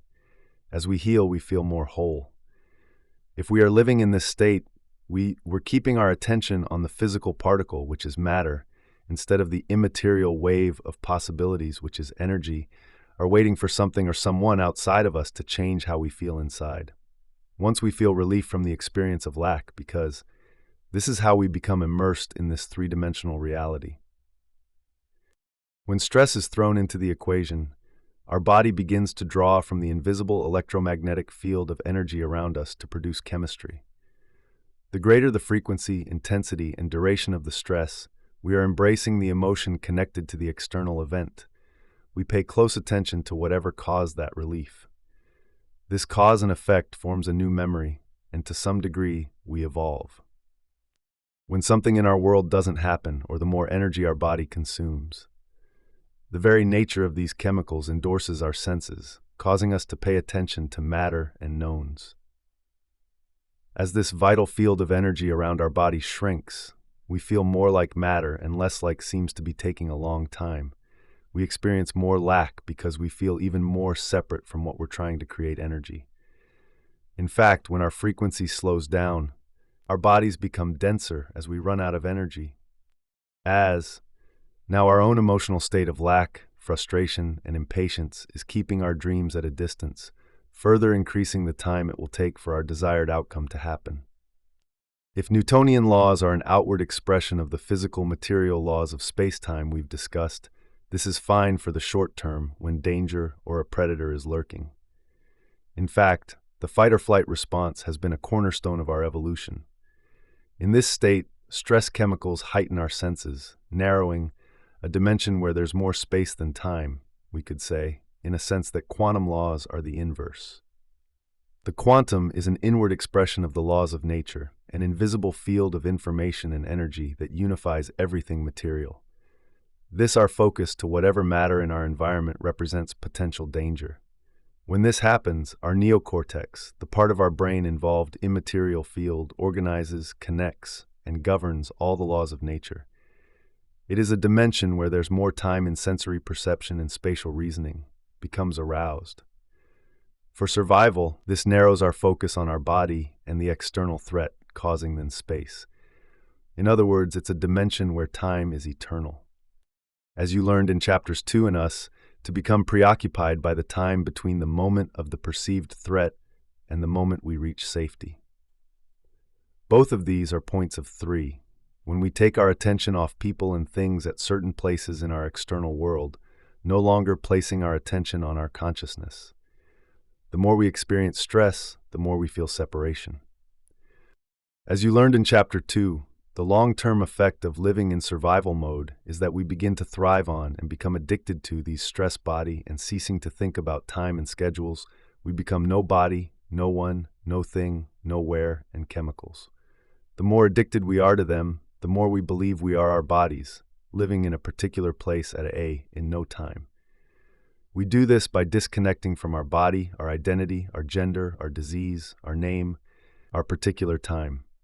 The result is a manic, frenetic state where we continuously shift our attention from one person to one problem to one thing problems, our personal relationships, our pain, and our past.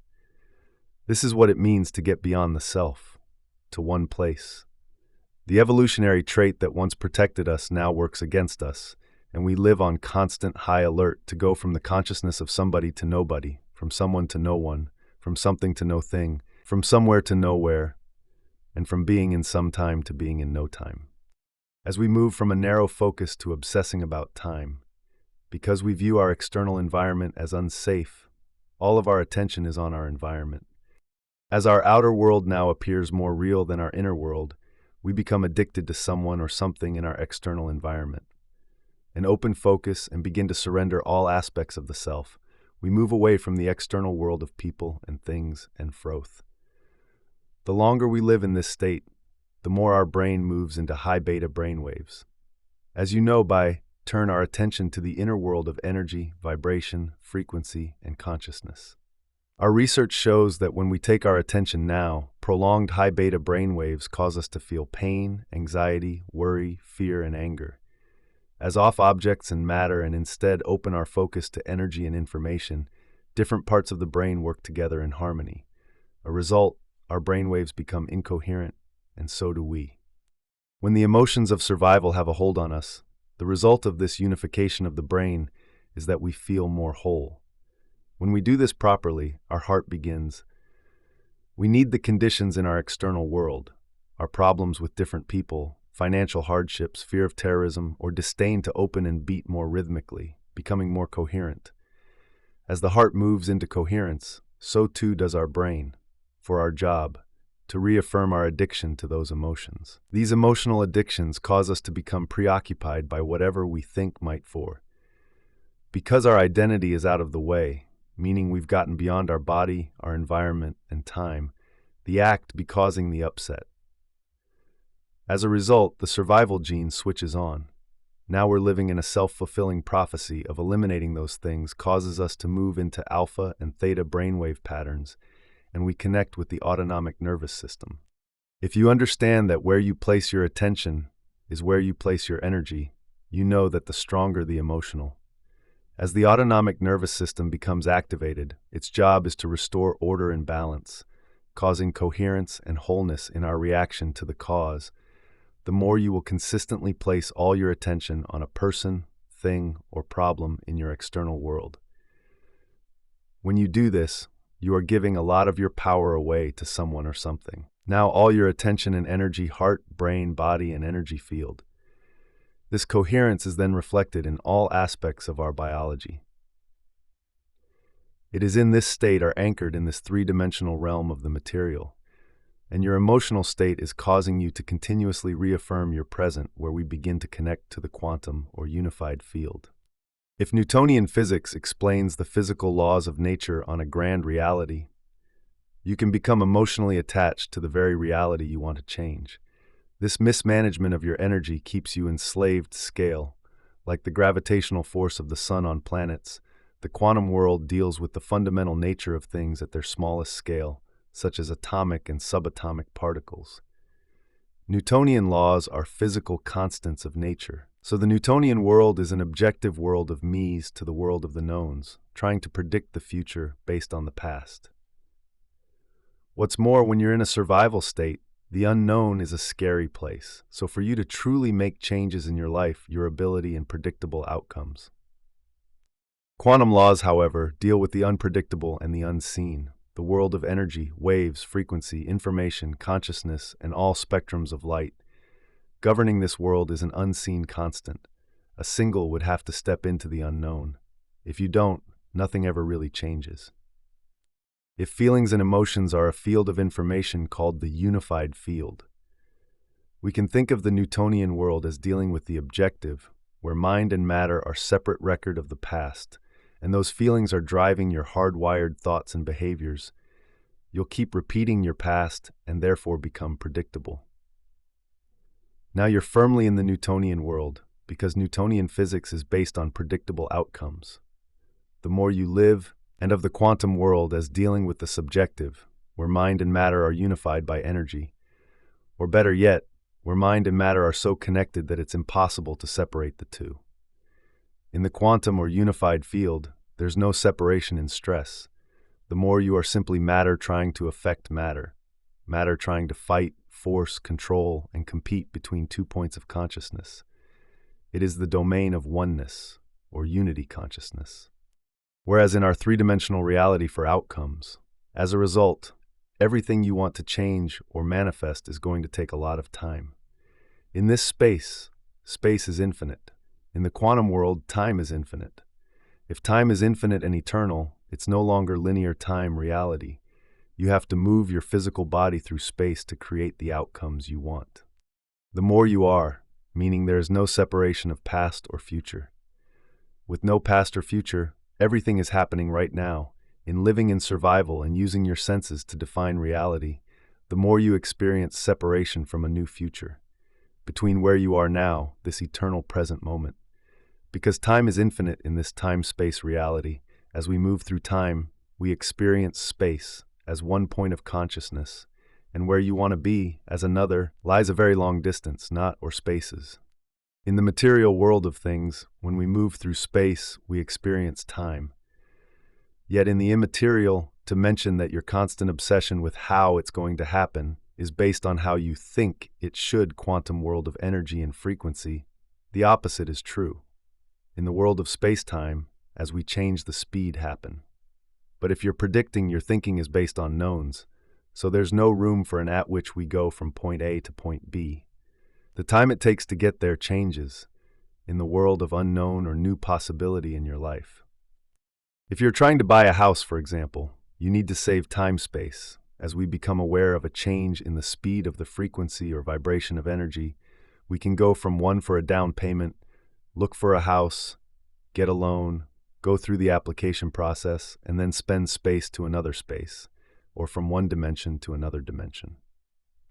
When we collapse space, we experience time in the 30 years dragging your body back and forth to work through space to pay it off. These 2 points in consciousness, having material reality. When we collapse time, we experience spaces or dimensions in the immaterial reality. Each of those individual frequencies is carrying the idea to buy the house and having the house paid off are going to take time to meet. In a similar way, information, or a level of consciousness that we experience as different realities as we become aware of them. As you move through, if you want a new relationship, you might go online, set up a profile, scroll through countless others, and go time.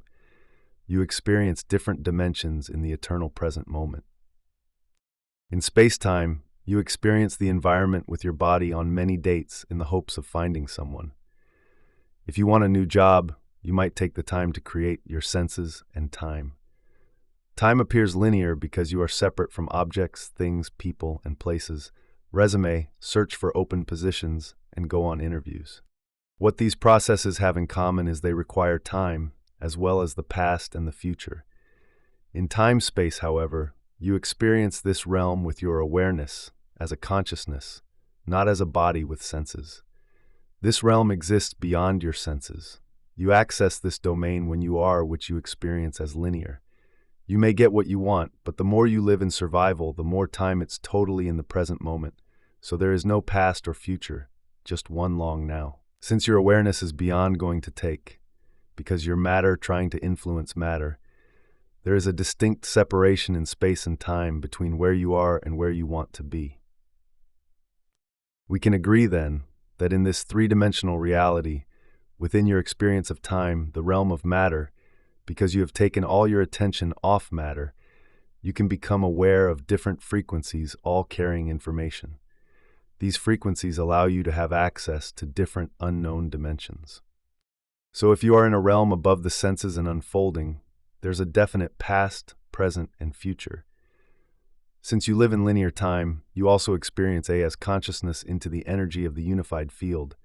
You can experience many possible dimensional realities.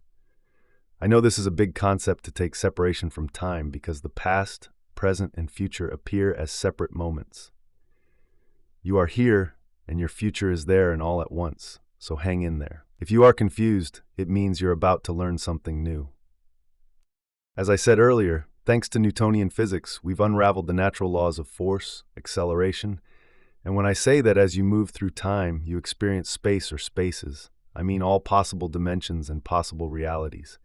We matter, allowing us to predict outcomes. If we know the general direction and velocity of an object traveling through space, for could say, then that in this time-space reality, all possible spaces or dimensions exist in infinite time. This, the most part, we can predict where it's going to end up and how long it will take. This is why we as the unified field, the realm of possibility, unknowns, and new potential realities, all of which exist in endless time, which can travel from New York to Los Angeles by plane and know where the plane will land. Within the understanding of Newtonian physics, and is every time, let's think of it another way. Everybody I know is always saying that they want, or this three-dimensional world. Many of us spend most of our lives focusing our attention outward on trying to become a sculb. Someone need more time to get more things accomplished. If you had more time, you could create more experiences, do more things, and therefore get more things done. This would mean more possibilities could happen, and you could live more of life. So now imagine, have a somebody, own some things, go somewhere, and experience something in some time. When we don't, that there was an infinite amount of time, because the past and the future no longer exist. So time is standing still. Have the things we want.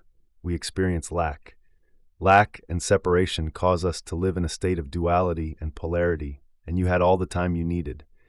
Wouldn't you agree that you could have endless possible experiences and therefore could? It's natural for us to want what we don't have. In fact, this is how we live many lives. We could say then that an infinite number of experiences would be available to you, equal to your imagination things. When we experience separation from our future desires, we think and dream of what we want and then set about performing a series of. To say it yet another way, if time is eternal, then more spaces can exist in that infinite time. If we actions in linear time to get them. If we're always under financial stress, for example, we want money. If we keep making more time, it makes sense that we can fit more spaces in time. If there is infinite time, then there are infinite have a disease. We want health. If we feel lonely, we want a relationship. Because of this experience of duality and separation spaces, we can fit in time, which are endless possibilities, potential realities, dimensions, and experiences. In the quantum, we are driven to create, and this is how we naturally evolve. But if we are matter focused on matter, field, there is no separation of past or future, because everything that exists is in the eternal now or the eternal present moment. Toel Hasmoner is trying to influence matter to get money, health, or love, as we've established. It's going to take quite a moment. If everything that exists unified or connected in the quantum field, then its infinite frequencies contain information about everybody, everyone, everything, everywhere, a bit of time and energy. When we finally get what we were seeking, the emotion we feel from the result, and every time, as your consciousness begins to merge with the consciousness and energy of the unified field, you will go satiates the sense of lack we formerly experienced. When the new job comes, we feel secure. When the new relationship manifests from the consciousness of somebody to the consciousness of nobody, to the consciousness of everybody, you will go from someone to no one to, we feel love. As we heal, we feel more whole. If we are living in this state, we are waiting for everyone, from something to no thing to everything, from somewhere to nowhere to everywhere, and from being in some time to something or someone outside of us to change how we feel internally. Once we feel relief from the experience of lack, because being in no time to being in every time. To help you understand how the quantum field is constructed, we are embracing the emotion connected to the external event. We pay close attention to whatever caused the relief. This cause and effect forms need to revisit the possibilities that exist in the atom. When we reduce matter to its smallest unit, we get the atom, a new memory, and to some degree, we evolve. When something in our world doesn't happen, or seems, and the atom vibrates at a very high frequency, if we could peel back the atom, we'd find a nucleus to be taking a long time. We experience more lack because we feel even more separate from what we're trying to create. Now in subatomic particles like protons, neutrons, and electrons. But for the most part, we'd find that it's 99.99999999999% empty space, or energy.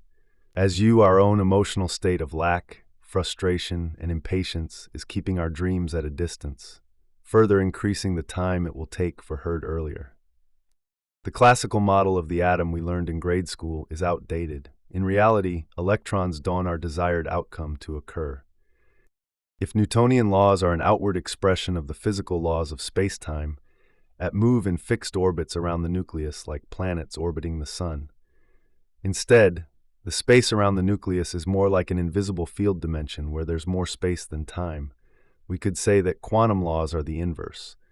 The quantum is an inward, or a cloud of information. As we know, all information is made up of light, frequency, and energy, expression of the laws of nature, an invisible field of information and energy that unifies everything material. This immaterial field organizes, connects, and governs all the laws of nature. It is a dimension where there's more time than space. To get an idea of just how small these subatomic particles are, if the nucleus of an atom were the size of a car. In other words, it's a dimension where time is eternal. As you learned in chapters 2 and the electron would be the size of a pea. Meanwhile, the space where the electron could exist would be twice the size of Cuba 3. When we take our attention off people and things at certain places in our external world, no longer placing our attention on that's a lot of empty space for the electron to exist in. According to Heisenberg's uncertainty principle, we body and ceasing to think about time and schedules, we become no body, no one, no thing, nowhere, and never know where the electron is going to appear in that electron cloud, yet from nothing comes something. This is why quantum physics in no time. We do this by disconnecting from our body, our identity, our gender, our disease, our name, our things, and so is so exciting and unpredictable. The electron is not always physical matter, rather, it exists as the energy or probability of a wave. Problems and our past. This is what it means to get beyond the self, to go from the consciousness of somebody element. It is only through the act of observation by an observer that it appears. Once an observer, a mind, comes along to nobody, from someone to no one, from something to no thing, from somewhere to nowhere, and from being in some time and looks for it, the act of observation, which is directed energy, causes all that potential energy to collapse into being in no time. As we move from a narrow focus to an open focus and begin to surrender all aspects of the self-electron, which is matter, it manifests from a realm of infinite possibilities, an unknown to a known. It becomes local. We move away from the external world of people and things and turn our attention to the inner world of energy and consciousness, our in space and time. When the observer is no longer observing it, the electron turns back into possibility. That's the research shows that when we take our attention off objects and matter and instead open our focus to energy and information, different parts of the brainwave function. In other words, it turns back into energy, returning to the unknown and to its own agenda. When it turns back to energy and possibility, it becomes non-local. In the realm of the quantum, mind and matter are indivisible. Therefore, work together in harmony. The result is that we feel more whole. When we do this properly, our heart begins to open, and if Newtonian physics is the world of the predictable, the quantum is the world of the unpredictable. When we close our eyes in meditation, beat more rhythmically, becoming more coherent. As the heart moves into coherence, so does our brain. Because our identity is out of the way, meaning we've gotten beyond our body, a particular place and time, this causes us to move and open our focus to infinite space. This is exactly what we are doing. We are putting more of our attention on energy, space, information, and possibility rather than on matter. We are becoming less aware of the material realm and more aware into alpha and theta brainwave patterns and connect with the autonomic nervous system. As the autonomic nervous system becomes activated, its job is of the immaterial realm. We are investing our energy into the unpredictable and unknown and disinvesting our attention and energy from the gomans to restore order and balance, causing coherence and wholeness in our heart, brain, body, and energy field. This coherence predictable and the known.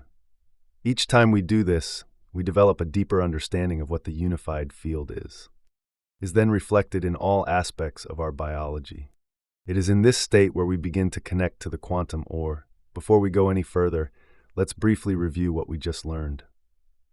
The three-dimensional Newtonian world is made up of objects' unified field.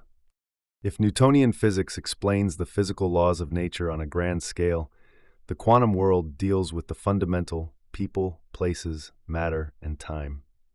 Basically everything we know in our external world. In this world, their nature of things at their smallest scale, such as atomic particles. Newtonian laws are physical constants, so the Newtonian world is more space than time. As a body, we use our senses to define this infinite space we live in, a universe-objective world of predictable outcomes. Quantum laws, however, deal with the unpredictable and the unseen, the world of energy, waves of form and structure. This is the realm of the known and predictable. Because we experience the material universe with our senses, frequency, and consciousness. Governing this world is an unseen constant, a single field of information called the unified field. Our senses provide us with information that appears as patterns in our brain, which we recognize as structures. It is through this process can think of the Newtonian world as dealing with the objective, where mind and matter are separate, and the quantum world as dealing with that things in our external environment become knowns. It is also through this process that we become a somebody, a someone, with the subjective, where mind and matter are unified by energy, Or better yet, where mind and matter are so connected that some things, in some place and in some time. Finally, because we experience the universe with our senses, it's impossible to separate them. In the quantum or unified field, there's no separation between 2 points of experience separation. Therefore, this is a realm of duality and polarity. Now let's review the quantum world. If consciousness, it is the domain of oneness or unity consciousness. Whereas in our three-dimensional reality space is infinite, the Newtonian world is a material world defined by the senses. In the quantum world, the opposite is true. In the quantum world, time is infinite. If time is infinite and eternal, it's no longer linear, meaning there is immaterial world defined by non-sense. In other words, there's nothing sensory-based here, and there is no separation of past or future. With no past or future, everything is happening right now, in this eternal present moment. Because time is infinite in this time-space reality, as we move through time, we experience space or spaces. In matter. Whereas the Newtonian world is based on predictable knowns like matter and people, this is an unpredictable dimension made up of light, frequency, information, vibration, energy, and consciousness. If our three-dimensional world is a dimension of matter where the material world of things, when we move through space, we experience time. Yet in the immaterial quantum world of energy and frequency, it's more space than time. The quantum world is a dimension of antimatter, a place where there's more time than the opposite is true.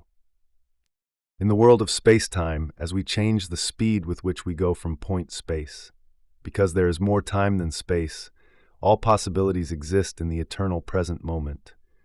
Whereas the three-dimensional A to point B, the time it takes to get there changes. In the world of time-space, as world is our universe, meaning one reality, the quantum world is a multiverse, meaning many realities. If the space-time reality we become aware of a change in the speed of the frequency or vibration of energy, we can go from one space to another, or is based on separation, then the immaterial quantum world or unified field is based on oneness, connectedness, and unity from one dimension to another dimension. When we collapse space, we experience time in the material reality. When we collapse time, what physicists call non-locality. In order for us to go from our known three-dimensional universe, we experience spaces or dimensions in the immaterial reality. Each of those individual frequencies is carrying information or a level of consciousness that we experience as different realities as we become aware of them. In the world of the quantum, where time is eternal, everything universe of matter where we experience duality, to the unknown, five-dimensional multiverse, a place where there is no matter is happening in the eternal present moment. As you move through time, you experience other spaces, other dimensions, other realities, but instead light and energy, we have to cross a bridge. That bridge is the speed of light, when we become pure and infinite possibilities. In space-time, you experience the environment with your body, your senses, and time. Time appears linear because you are separate from objects, people, and places, as well as the past and the future.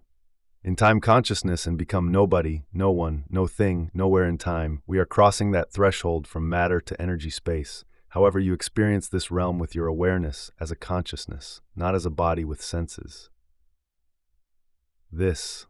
When Einstein introduced the equation E = mc squared in his theory of special relativity, for the first time in the realm exists beyond your senses. You access this domain when you are totally in the present moment, so there is no past or history of science. He demonstrated mathematically that energy and matter are related. What converts matter to energy is the speed of light, future, just one long now. Since your awareness is beyond the realm of matter, because you have taken all your attention, this means anything material traveling faster than the speed of light leaves our three-dimensional reality and turns into immaterial energy. In other words, in the three-dimensional world, the speed of light is the threshold for matter to retain its form. No thing can travel faster than the speed of light, not even information. Anything traveling from one point to another that is traveling slower than the speed of light is going to take time. Therefore, the fourth dimension is time. Time is the connection off matter. You can become aware of different frequencies, all carrying information. These frequencies allow you to have access to different unknown dimensions.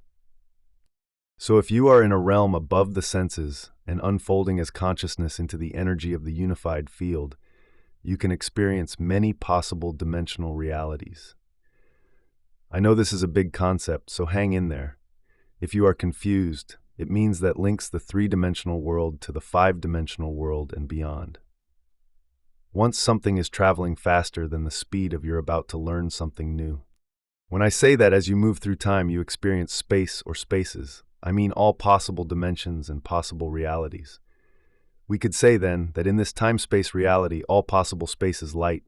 There is no time or separation between 2 points of consciousness because everything material becomes energy. This is how you go or dimensions exist in infinite time. This is the unified field, the realm of possibility, unknowns, and new potential realities, all from 3 dimensions to 5 dimensions, from a universe to the multiverse, from this dimension to all dimensions. Let me give you an of which exist in endless time, which is every time. Let's think of it another way. Everybody I example to help simplify this complex idea. French physicist Alain Aspect performed a famous quantum physics experiment in the early 1900s. Is always saying they want or need more time to get more things done. If you had more time, you could create more experiences and do more things. This would mean more possibilities could happen and you could live more of life. So now imagine 80s. In the study, scientists entangled 2 photons, causing them to bond together. They then shot the 2 photons in opposite directions, creating distance and space between them. When they influenced one photon to disappear, the other photon vanished, that there was an infinite amount of time, because the past and future no longer exist, so time is standing still. If you had exactly the same time, this experiment was a cornerstone study in quantum physics because it proved that Einstein's theory of relativity wasn't completely correct. What it showed was that there is a unifying field of information existing beyond 3-dimensional space, and had all the time you needed, wouldn't you agree that you could have endless possible experiences and therefore could live many lives? We could say, then, that an infinite number of experiences would be available to you, equal to your imagination. To say it yet another way, if time is eternal, then more spaces can exist in that infinite time. If time that connects all matter, if the 2 particles of light were not connected by some invisible field of energy, it would have taken time. We keep making more time. It makes sense that we can fit more spaces in that time.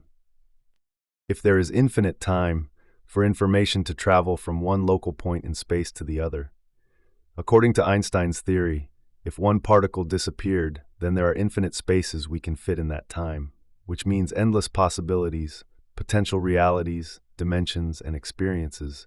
The other should disappear a moment later, unless they were occupying the same space at the same time. Even if in the quantum field, there is no separation of past or future, because everything that exists in the eternal now, second photon was affected a millisecond later. Because they were separated by space, time would have been a factor in relaying the information. This would have reaffirmed that the ceiling of this physical reality is the speed of light, and everything material here is separate. If everything exists unified in the quantum field, then its infinite frequencies contain information about everybody, everyone, everything, everywhere, and because the 2 particles vanished at exactly the same time, it proved that all matter, bodies, people, things, and every time. As your consciousness begins to merge with the consciousness of the unified field, you will go from the consciousness of somebody, even time are connected by frequency and information in a realm beyond 3-dimensional reality and time. Everything beyond the material is unified in a state of oneness. The information was communicated between those 2 photons non-locally. Since there is no separation to nobody to everybody, from someone to no one to everyone, from something to no thing to everything, from somewhere to nowhere between 2 points of consciousness in the 5-dimensional reality, there is no linear time. There is only all time. Mystical quantum physicist David Bohm called the realm of the quantum the implicate order, where everything is connected to everywhere, and from being in some time to no time to every time. To help you understand how the quantum field is constructed, you first need to revisit the possibilities that exist in the atom. When we reduce matter to its smallest unit, we get the atom, and the atom vibrates at a very high frequency. If we could peel back the atom, he called the material realm of separation the explicit order. When you take your attention off being somebody, someone, something, somewhere, you'd find a nucleus and subatomic particles, but for the most part, we'd find that it's in some time and you become nobody, no one, no thing, nowhere, in no time. You are becoming pure consciousness, 99.999999999% empty space or energy, as you heard earlier. The classical model of the atom, with electrons rotating around the nucleus, is outdated. In reality, electrons dawn. Your consciousness merges with the unified field, which is made only of consciousness and energy, where you connect to the self-move in fixed rotations. Instead, the space around the nucleus is more like an invisible field, or a cloud of information. As we know, all information is made up of light, frequency, and energy. To get an idea of how organizing consciousness of everybody, everyone, everything, everywhere, in every time. Thus, as you surrender as an awareness without your senses into this field of oneness where there is no separation, and you keep going deeper into the void or blackness, because nothing physical exists there, you as a consciousness become less separate from the consciousness of the unified field. If you can keep becoming more conscious of it and keep paying attention to it, you are investing your energy in it. As you small these subatomic particles are, if the nucleus of an atom were the size of a car, the electron would be the size keep moving toward it. You will feel less separation and more wholeness. Finally, since only the eternal present moment exists in the unified field, because there is no linear time, only all time, the consciousness of the unified field is always in the present eternal of a P. Meanwhile, the space where the electron could exist would be twice the size of Cuba. That's a lot of empty space for the electron to exist in. According to Heisenberg's uncertainty principle, we never know where the moment. Therefore, in order for you to connect with it, you will have to be completely in the present moment as well. Electron is going to appear in the electron cloud, yet from nothing comes something. This is why quantum physics is so exciting and unpredictable. The electron is not always physical matter, rather, it exists as the energy or probability of a wave. One last point about the speed of light. In this material world, visible light is a frequency based on polarity. With electrons, it is only through the act of observation by an observer that it appears. Once an observer comes along and looks for it, positrons and photons. There is a point in the spectrum of frequencies where the division of light takes place. Above this frequency, the act of observation, which is directed energy, causes all that potential energy to collapse into an electron, which is where matter goes from form to energy and singularity. Below this frequency are division and polarity. When the division of light matter, it manifests from a realm of infinite possibilities, an unknown to a known. It becomes local in space and time takes place. Photons, electrons, and positrons come into being because the visible light field holds the information template of matter as. When the observer is no longer observing it, the electron turns back into possibility. That's the wave function, in organized frequency, in patterns of light. This division of light is where the Big Bang occurred, where singularity became duality, and where the universe, other words, it turns back into energy, returning to the unknown. When it turns back to energy and possibility, it becomes non-local, eventually appeared as organized information and matter. That's why this void is eternal blackness. There is no visible light. In the realm of the quantum, mind and matter are indivisible. Therefore, if Newtonian physics is the world of the predictable, the quantum is the world of the unpredictable. When we close our eyes in meditation and open our focus to infinite, because matter vibrates at such a slow frequency, to enter the time-space dimension or the unified field, you can space. This is exactly what we are doing. We are putting more of our attention on energy, space, information, and possibility. Rather enter as a body or matter, so you must become nobody. You can't take your identity, so then on matter. We are becoming less aware of the material realm and more aware of the immaterial realm. We are investing our you're going to have to become no one. You can't take things, so you must become no thing. You can't be somewhere, so you're going to have to get to nowhere. Finally, if you energy into the unpredictable and unknown and disinvesting our attention and energy from the predictable and the known. Each time we do this, reliving by a familiar past or predictable future, where time appears linear, to get to the place of time-space, we develop a deeper understanding of what the unified field is. Before we go any further, let's briefly review going to have to experience no time. How do you do this? You keep placing your attention on the unified field, not what we just learned. The three-dimensional Newtonian world is made up of objects, people, places, matter, and with your senses, but with your awareness. As you change your consciousness, you raise your energy. The more you become aware of this time. In this world, there's more space than time.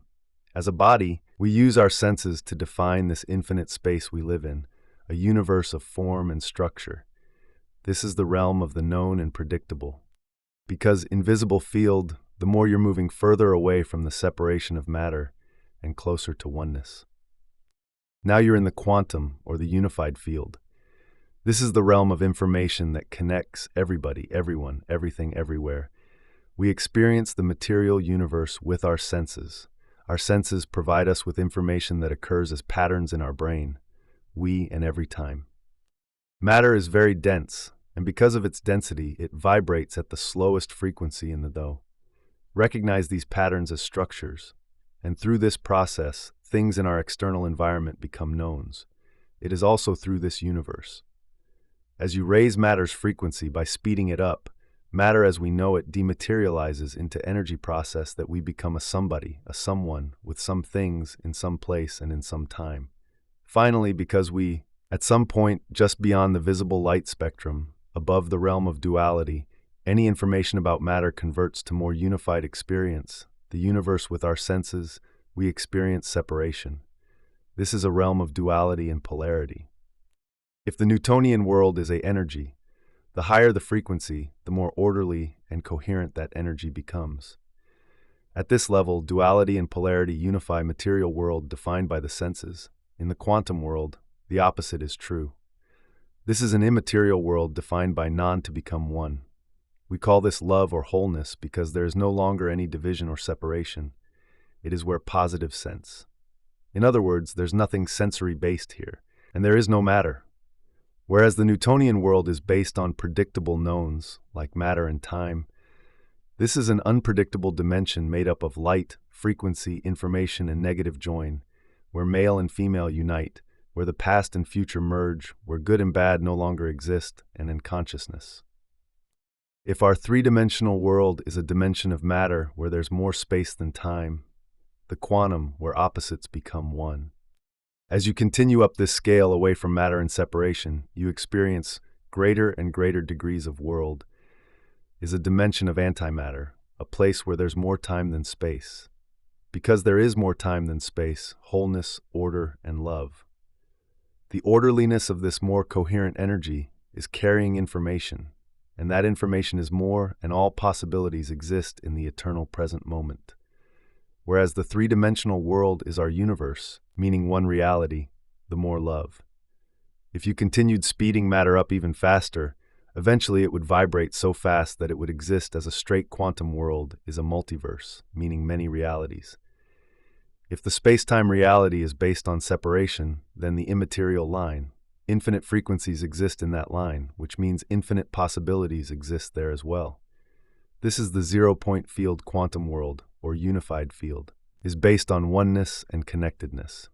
In order for us to go from our known, or the point of singularity of the quantum, a field of information that exists as energy and frequency, observing all of reality into order from a single point. We could call this the mind of God, unity consciousness, or source energy. This three-dimensional universe, a universe of matter where we experience duality, to the unknown, five-dimensional multiverse, a place where there is no matter but instead light and information. We have to cross a bridge. That bridge is the speed of light. When is the place where all potential exists as a thought, the ultimate source of a loving intelligence and an intelligent love that is observing all of this physical reality into form? Therefore, everything starts from a conscious thought. As that thought slows down and we become pure consciousness and become nobody, no one, no thing, nowhere, in no time, we are crossing that frequency and energy. It ultimately takes on form and becomes matter. The greater the frequency we experience, the greater the energy, the threshold from matter to energy. When Einstein introduced the equation E equals mc squared, for the first time in history, he greater the energy, the greater the information we have access to. The greater the information, the greater the consciousness. The greater the consciousness, the greater the awareness. The greater the awareness, the greater the mind. The greater the mind, the greater our ability to affect matter. In the hierarchy of universal laws, quantum laws are more powerful than Newtonian laws. This is why Einstein demonstrated that energy and matter are related. What converts matter to energy is the speed of light. This means anything material traveling faster. The field is the sole governing agency of the particle. The quantum field governs, organizes, and unifies all the depth. Then the speed of light leaves our three-dimensional reality and turns into immaterial energy. In other words, in the three laws of nature, and is always directing energy into order by patterning light into form. On our own planet, we need only look at nature-dimensional world. The speed of light is the threshold for matter to retain its form. No thing can travel faster than the speed of light, not even information. Anything traveling from one point to another that is traveling slower than the speed to see how mathematical formulas bring order to matter. It's the zero-point field made of possibilities or thought that of light is going to take time. Therefore, the fourth dimension is time. Time is the connection between the three-dimensional world and is slowing its frequency down, creating order and form. The unified field is a self-organizing intelligence that is always the five-dimensional world and beyond. Once something is traveling faster than the speed of light, there is no time or observing the material world into order and form.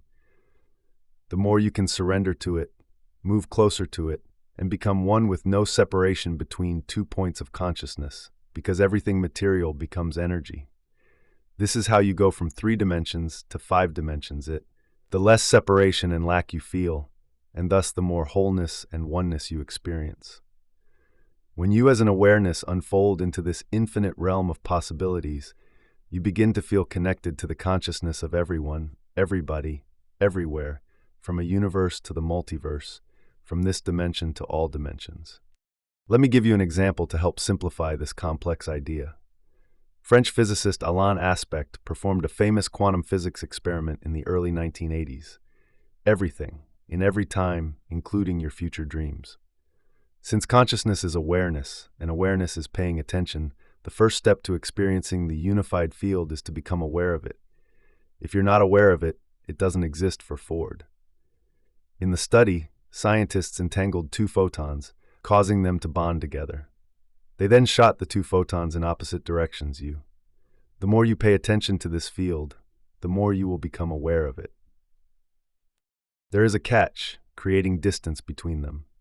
When they influenced one photon to disappear, the other photon vanished at exactly the same time, however. As we've seen, the only way you can enter the realm of pure consciousness is to become pure consciousness. In other words, the only way to enter this kingdom of thought is as a thought. This means you have.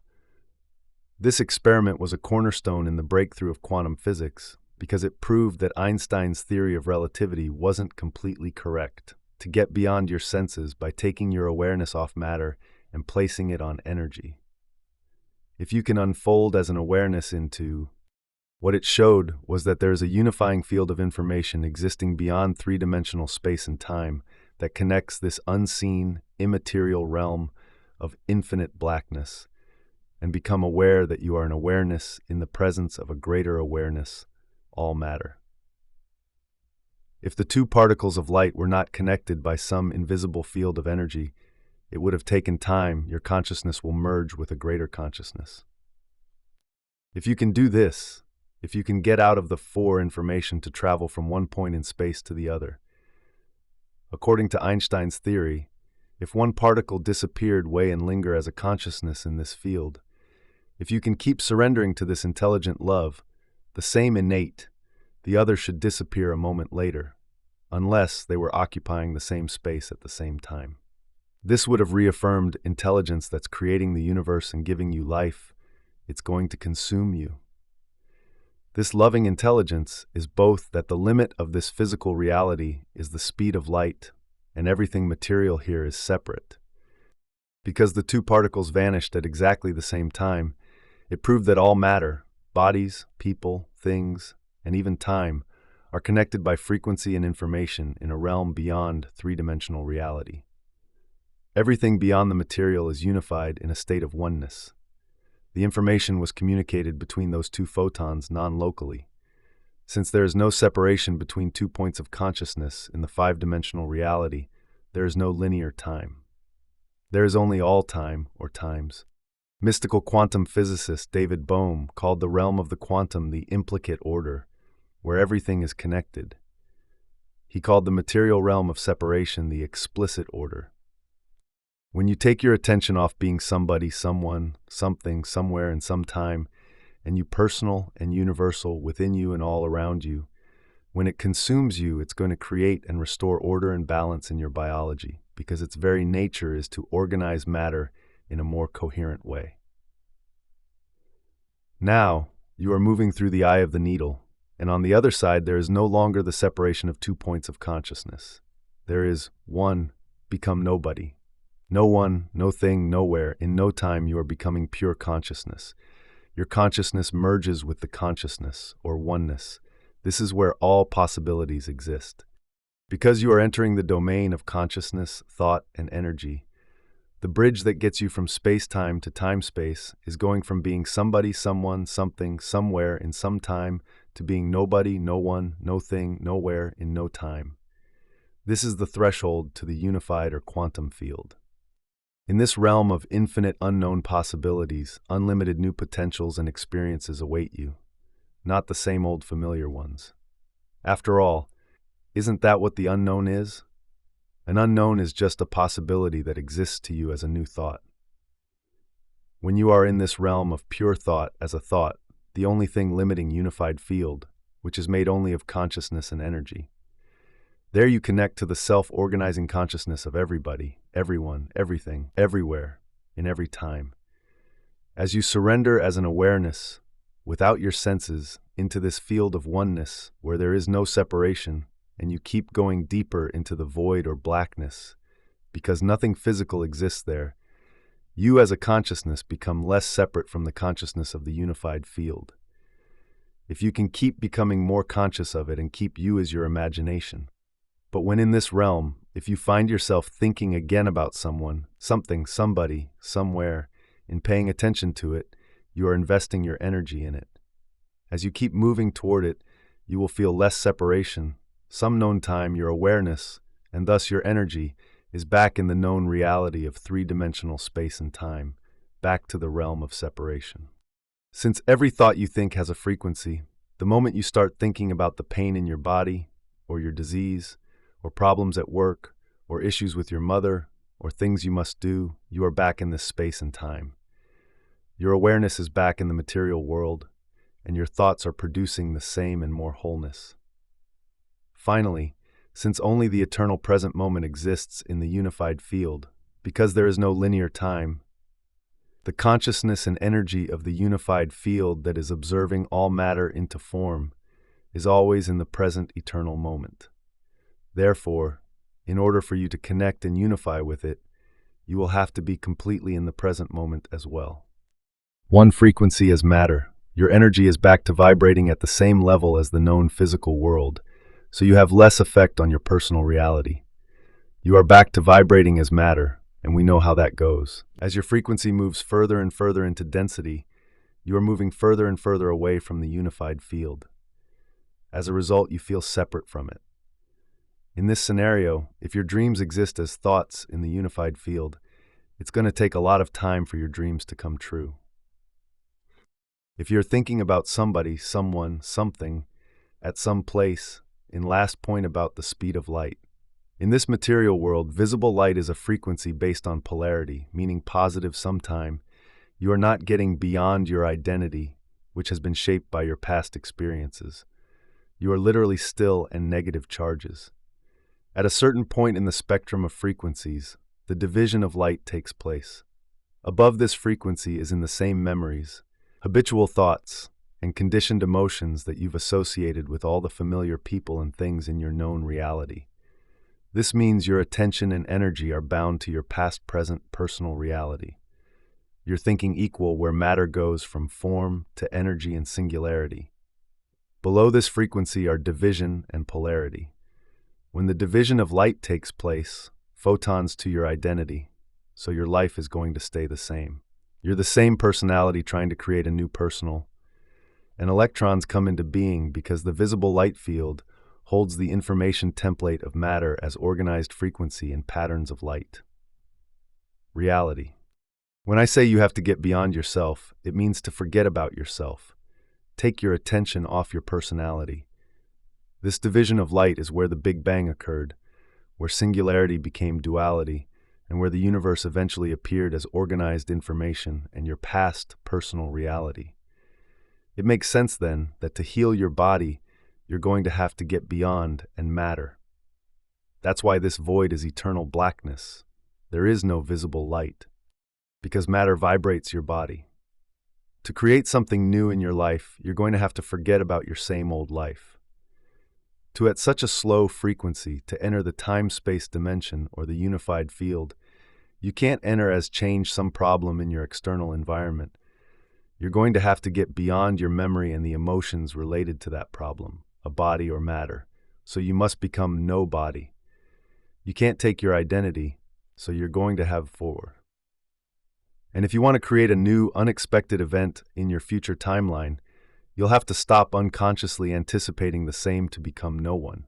You can't take things, so you must become no thing. You can't be somewhere predictable future based on your familiar memories of the past.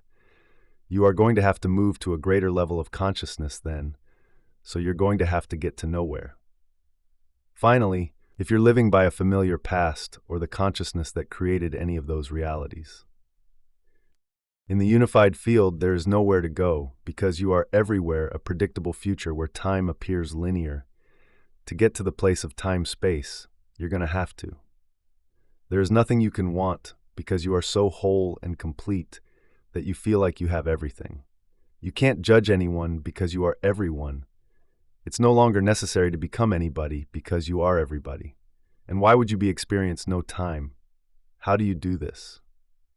You keep placing your attention on the unified field, not with your senses, but worried that there is never enough time if you exist in a domain where there's infinite time. The more whole with your awareness. As you change your consciousness, you raise your energy. The more you become aware of this invisible field, the you feel, the less lack you experience, and therefore the less you want. How can you want or live in lack more? You're moving further away from the separation of matter and closer to oneness.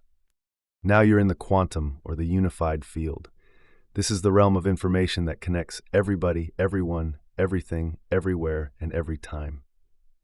When you feel whole, if there is less lack, there is less need to create from duality and separation. How can you want when you're whole? When you create from wholeness, you feel like you already have it. There is no longer wanting. Matter is very dense, and because of its density, it vibrates at the slowest frequency in the universe. As you raise, trying, wishing, forcing, or hoping, after all, hope is a beggar. When you create from a state of wholeness, matter's frequency, by speeding it up, matter as we know it dematerializes into energy. At some point just beyond, there are only knowing and observing. This is the key to manifesting reality, being connected, not separate. If the visible light spectrum, above the realm of duality, any information about matter converts to more unified energy. As you can, time in your three-dimensional world is created by the illusion of space between two objects or 2 points of consciousness. Then the higher the frequency, the more orderly and coherent that energy becomes. At this level of frequency and energy, duality more one you are with the unified field, the less separation there is between you and everything material. When your consciousness merges and polarity unify to become one. We call this love or wholeness because there is no longer any division, or becomes more connected to the unified field, to the realm of wholeness and unity, there is no longer separation between 2 points of mind. It is where positive and negative join, where male and female unite, where the past and future merge, where opposites become consciousness. This wholeness is then reflected in your biology, chemistry, and circuitry, restoring balance to your entire system.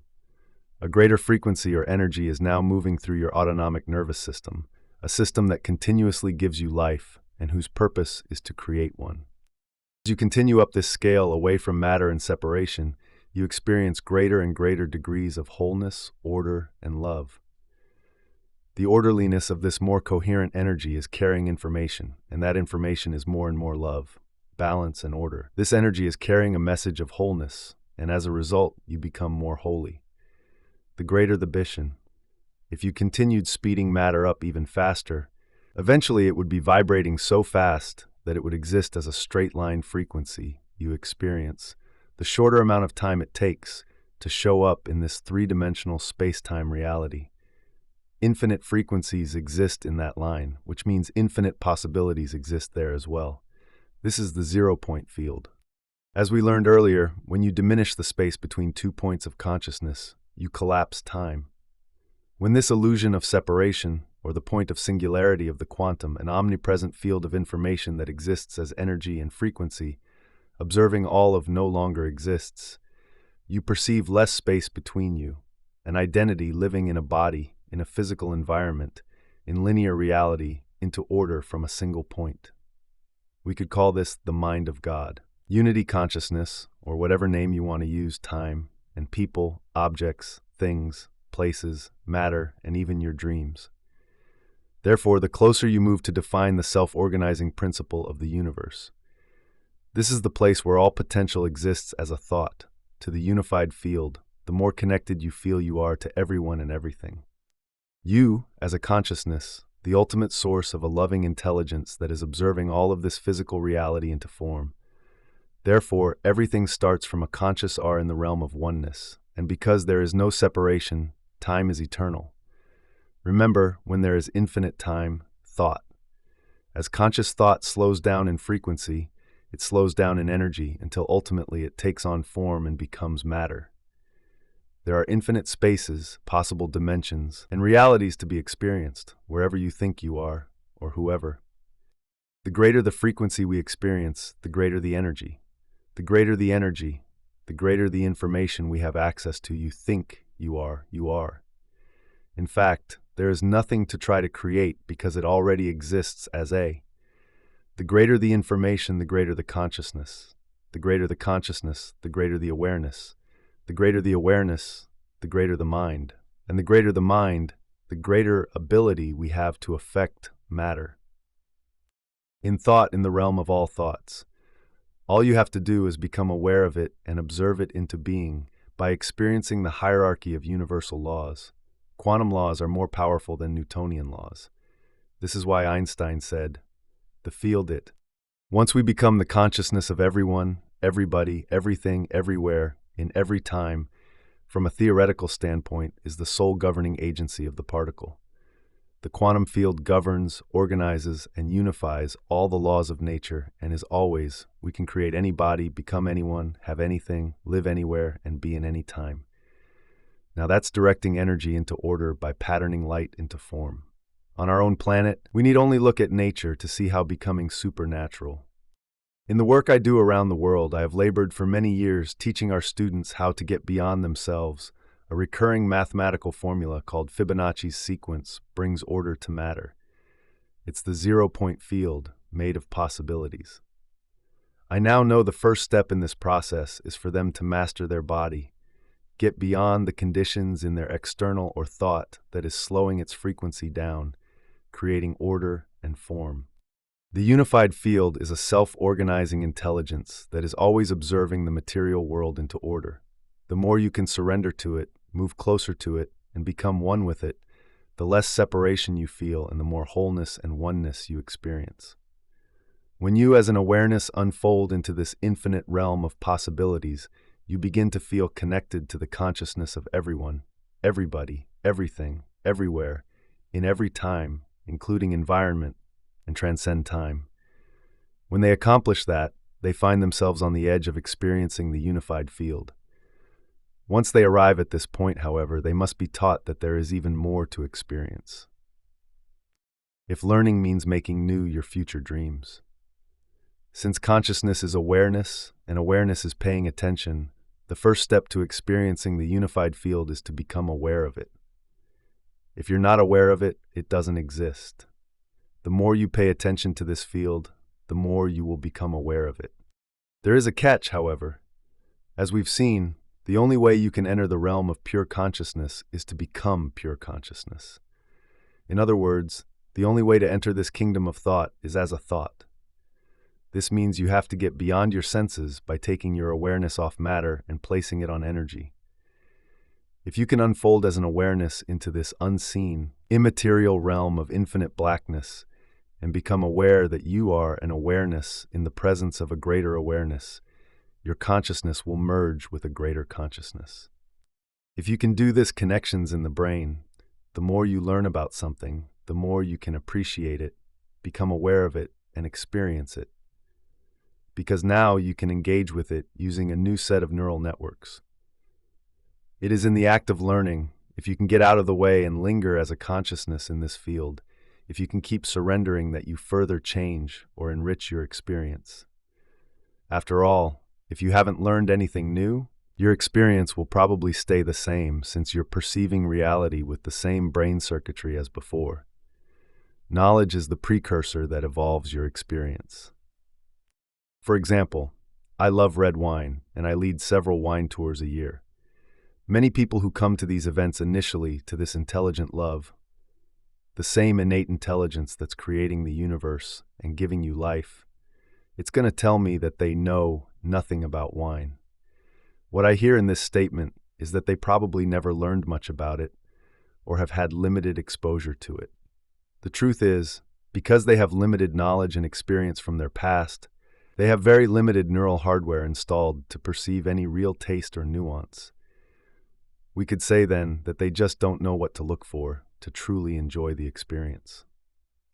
But what if they learn how winemakers produce wine and understand its history consume you?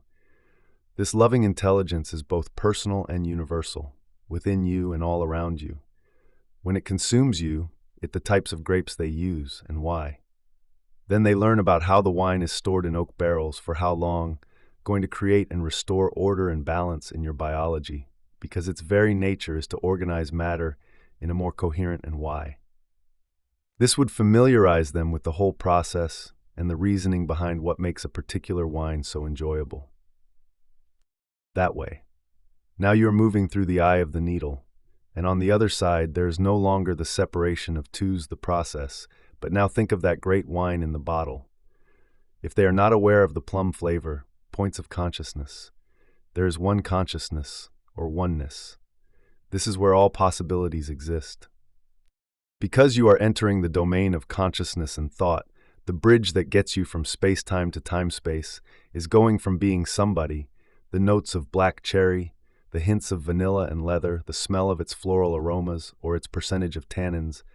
They don't know what to look for, and they are not going to be able to fully experience it. Only someone, something, somewhere, in some time, to being nobody, no one, no thing, nowhere, in no time. In the moment when they know what to look for and what to become aware of, does it exist? We could say this is the threshold to the unified or quantum field.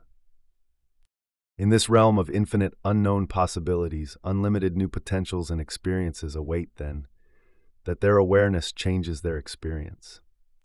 I know this to be true because, in just 1 week, those same people who you, not the same old familiar ones you've experienced time and time again. After all, isn't that what initially said they didn't like red wine or knew nothing about it, walk away with a whole new experience of interacting with it? After the unknown is, an unknown is just a possibility that exists to you as a new thought. When you are in this realm of pure many full days of learning and discovering what to look for, repeatedly staying present and focusing all their awareness on specific flavors and aromas, thought as a thought, the only thing limiting you is your imagination. But when in this realm, if you find yourself thinking again and experiencing all types of wines, those folks get very specific about what type of wine they like. In 1 week, they about someone, something, somebody, somewhere, in some known time. Your awareness, and thus your energy, is back in the known. Gain a whole new level of appreciation, awareness, and understanding. The experience changed them. The same is true when at reality of three-dimensional space and time, back to the realm of separation. Since every thought you think has a frequency comes to the unified field.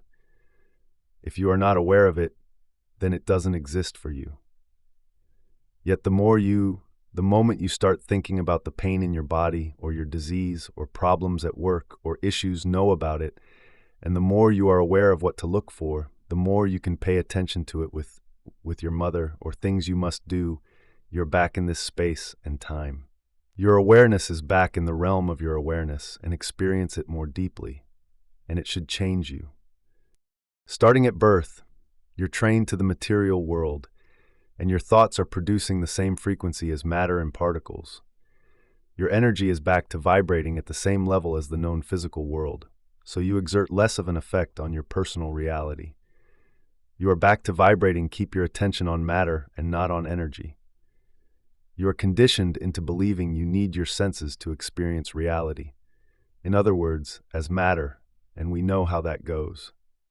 As your frequency moves further and further into density, you are moving further away. If you don't see, hear, feel, smell, or taste something, it doesn't exist, because from the unified field, as a result, you feel separate from it. In this scenario, if your dreams exist as thoughts of this, the majority of people place most of their attention on matter and objects, the particle, while taking very little time to in the unified field. It's going to take a lot of time for your dreams to come true. If you are thinking, put their attention on energy and information, the wave. For instance, you are not aware of your big toe on your about somebody, someone, something, at some place, in some time. You are not getting beyond your identity, which left foot, until you put your attention on it. It has always existed for you, but you were unaware of it. The moment you put your awareness on it, however, it comes into being. The same is true for the unified field. Has been shaped by all your past experiences. You are literally still in the same memories, habits, and conditioned emotions that you comb. The more you become aware of it, the more it will exist in your reality. By focusing solely on matter, people have associated with all the familiar people and things in your known reality. This means your attention and energy are bound to your past, exclude possibility from their life. That's what the wave is, an energy of possibility. The more you pay attention to it, present personal reality, you're thinking equal to your identity, so your life is going to stay the same. The more possibilities should show up in your life. Because wherever you place your attention is where you place your energy. They're the same personality trying to create a new personal reality. When I say you have to get beyond yourself, it means to forget about yourself. Take your attention off your personality and your past personal reality. It makes sense then that to heal moment you become aware of the unified field. Your attention upon it causes it to expand. For example, when you place your attention and awareness on your pain, it expands because you experience more of it. If you keep attending to your pain and experiencing more your body, you're going to have to get beyond your body. To create something new in your life, your ring, and more of it, it becomes a part of your life. The same thing also happens with the unified field. When you place going to have to forget about your same old life, to change some problem in your external environment, you're going to have your attention on it and become more aware of it. It expands. And just as I said about pain, when you experience to get beyond your memory and the corresponding emotions related to that problem. And if you want to create a new unexpected event in more of it, it exists as a part of your life. Simply by placing your attention on the unified field, as your future, you'll have to stop unconsciously anticipating the same predictable future based on your familiar memories of the past. You become aware of it, notice it, experience it, feel it, interact with it, and stay present with it, are going to have to move to a greater level of consciousness than the one that created any of those realities. in the moment after moment. It shows up and unfolds in your reality on a daily basis. How does it show up and unfold? Unified field, there is nowhere to go because you are everywhere. There is no thing you can want because you are so whole and complete that you feel like you have everything. You can't judge anyone because you are everyone. And it's no longer BAF crime. As unknowns, serendipities, synchronicities, opportunities, coincidences, luck, being in the right place at the right time, and moments filled with awe. In my best description from experience, this unified field is a divine, loving intelligence necessary to become anybody because you are everybody.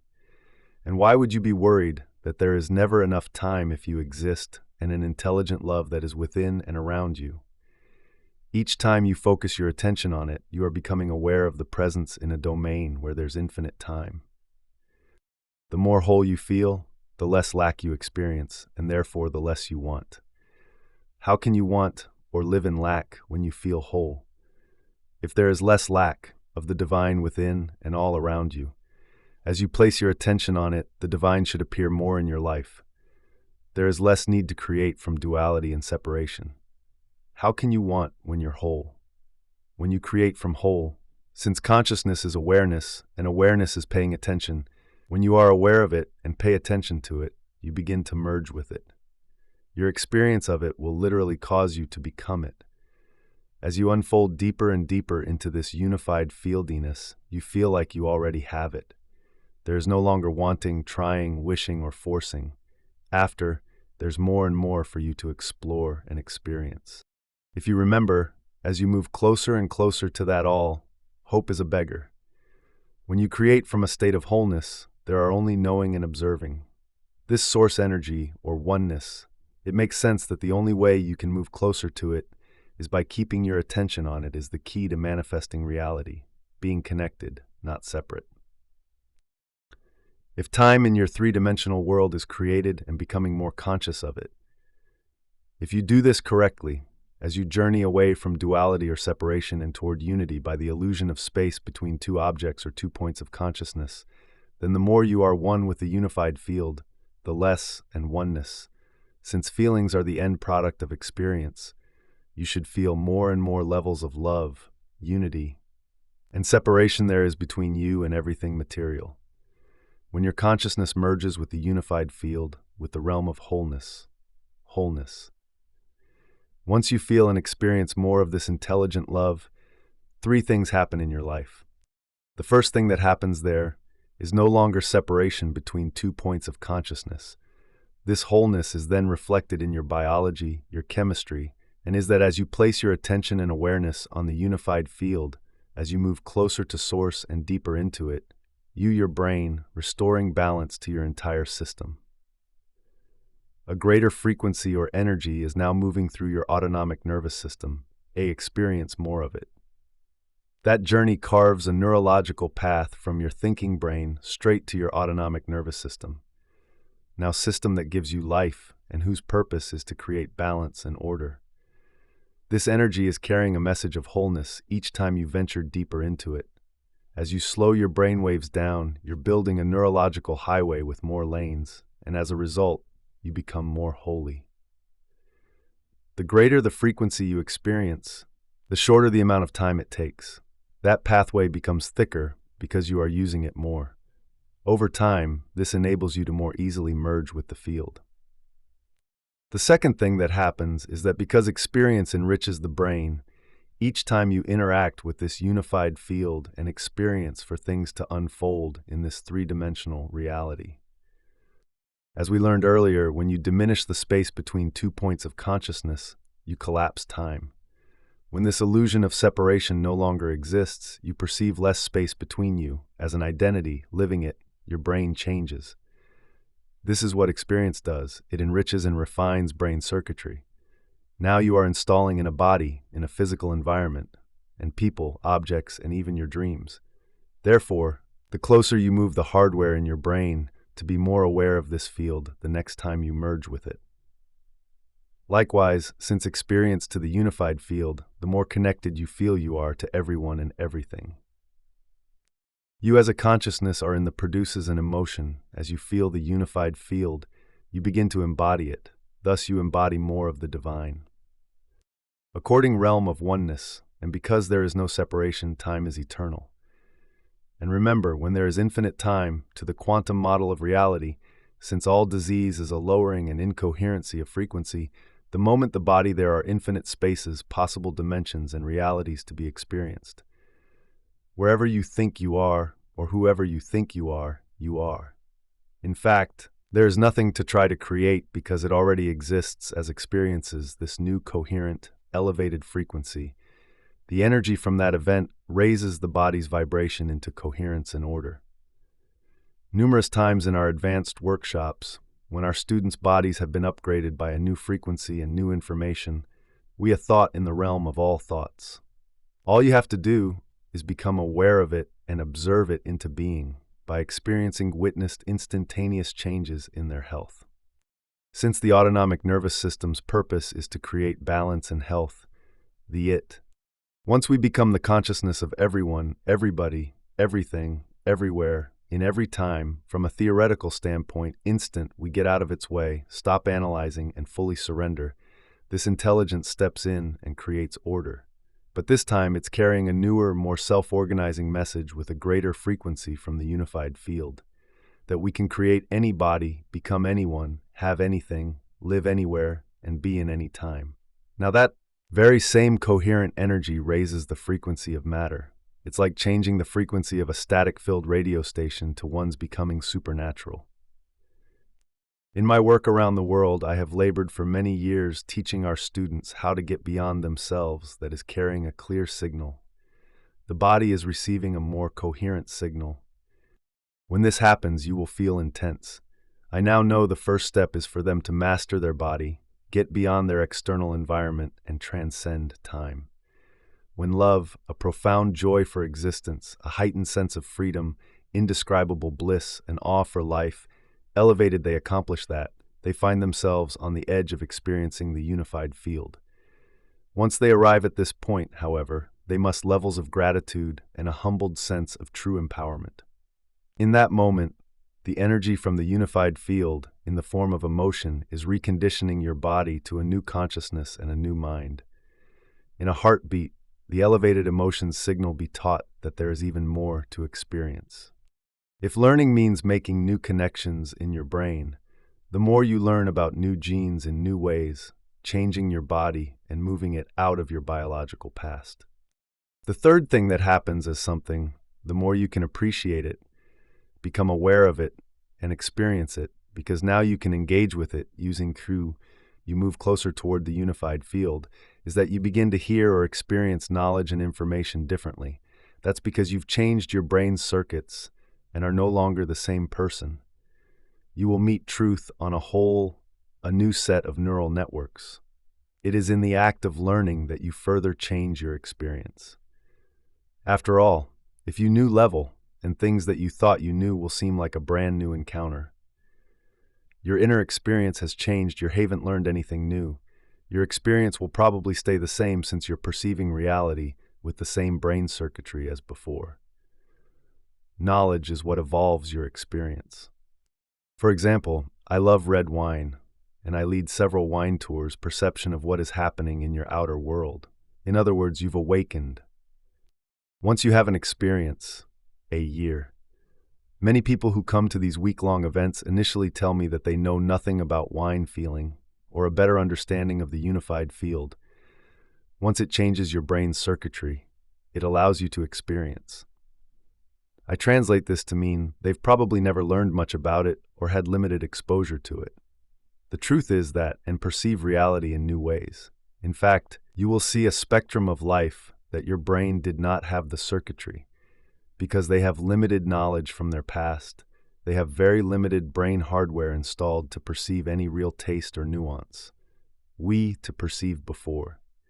The next time your brain fires those networks, you already have the hardware to experience even more of that reality. Could say they just don't know what to look for to truly enjoy the experience. But what if they learn how? You are now perceiving more of a reality that has always existed. You merely lack the circuits to perceive it previously. If winemakers produce wine, its history, and the types of grapes they use, then they learn about how the wine is stored in on a consistent basis. You can make this journey all the way to source and connect with it the moment you truly interact oak barrels and for how long. This would familiarize them with the whole process. That's the process, but now with it you will begin to behave more like it. Its nature becomes your nature, and now more intelligent love is being think of that great wine in the bottle. If they are not aware of the plum flavor, the notes of black cherry, it's expressed through you. What are its innate qualities? You will become more patient, forgiving, present, conscious, aware, willful hints of vanilla, the smell of its floral perfumes, and whether it was aged in oak or stainless steel, then they don't. Giving, selfless, loving, and mindful, to name but a few of them. You realize that which you have know what to look for, and they won't be able to fully experience it. Only in the moment when they know what been seeking is seeking you. You become it, and it becomes you. The discipline, then, is to allow your consciousness to look for does it exist. We could say their awareness changes their experience. I know this to be true because to merge with a greater consciousness, to surrender deeper into intelligent love, to trust in the unknown, and to continuously surrender just 1 week, those same people who initially said they didn't like red wine walk away with a whole new experience. Some aspect of the limited self to join the greater self. It is to lose yourself in nothing to become everything. To relax into. After many full days of learning and discovering what to look for, repeatedly staying present and focusing their awareness on specific flavors and aromas, an infinite deep sea of coherent energy, and to keep unfolding deeper and deeper into oneness. It means continuously letting go of control, feeling and experiencing all types of wines. Those folks get very specific about what they like. In 1 week, they gain a whole new greater and greater degrees of wholeness. And finally, as a consciousness, moment by moment, becoming aware of, paying attention to level of appreciation and understanding. The experience changed them. The same is true when it comes to the unified field.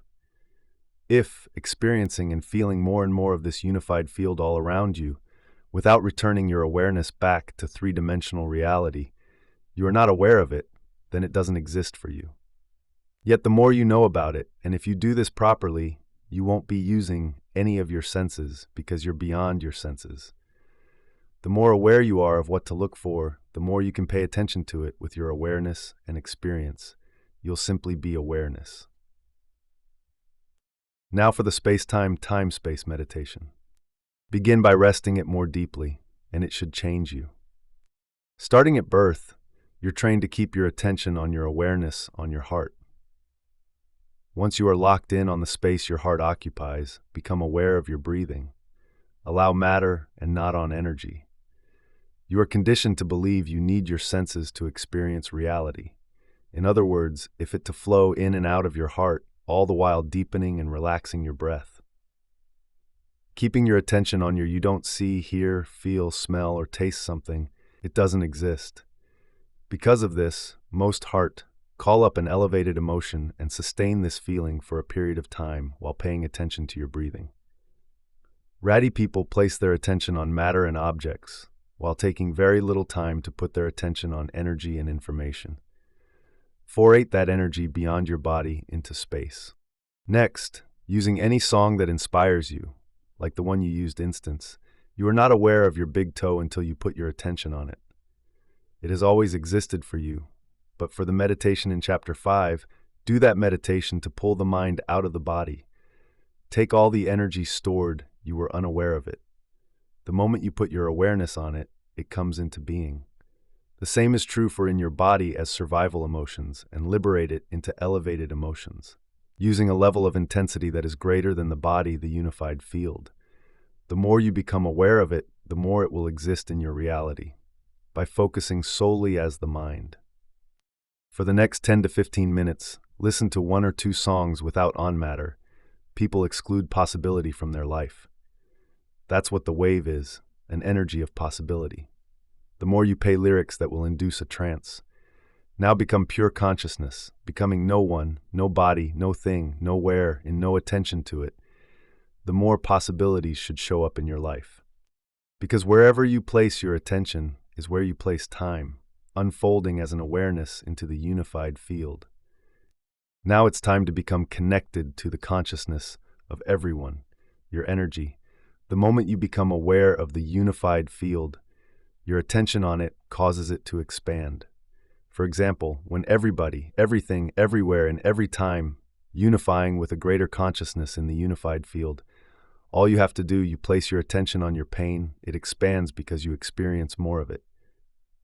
If you keep attending to your pain, is become aware of this field, pay attention to it, stay present with it, and feel it moment by moment, it becomes a part of your life.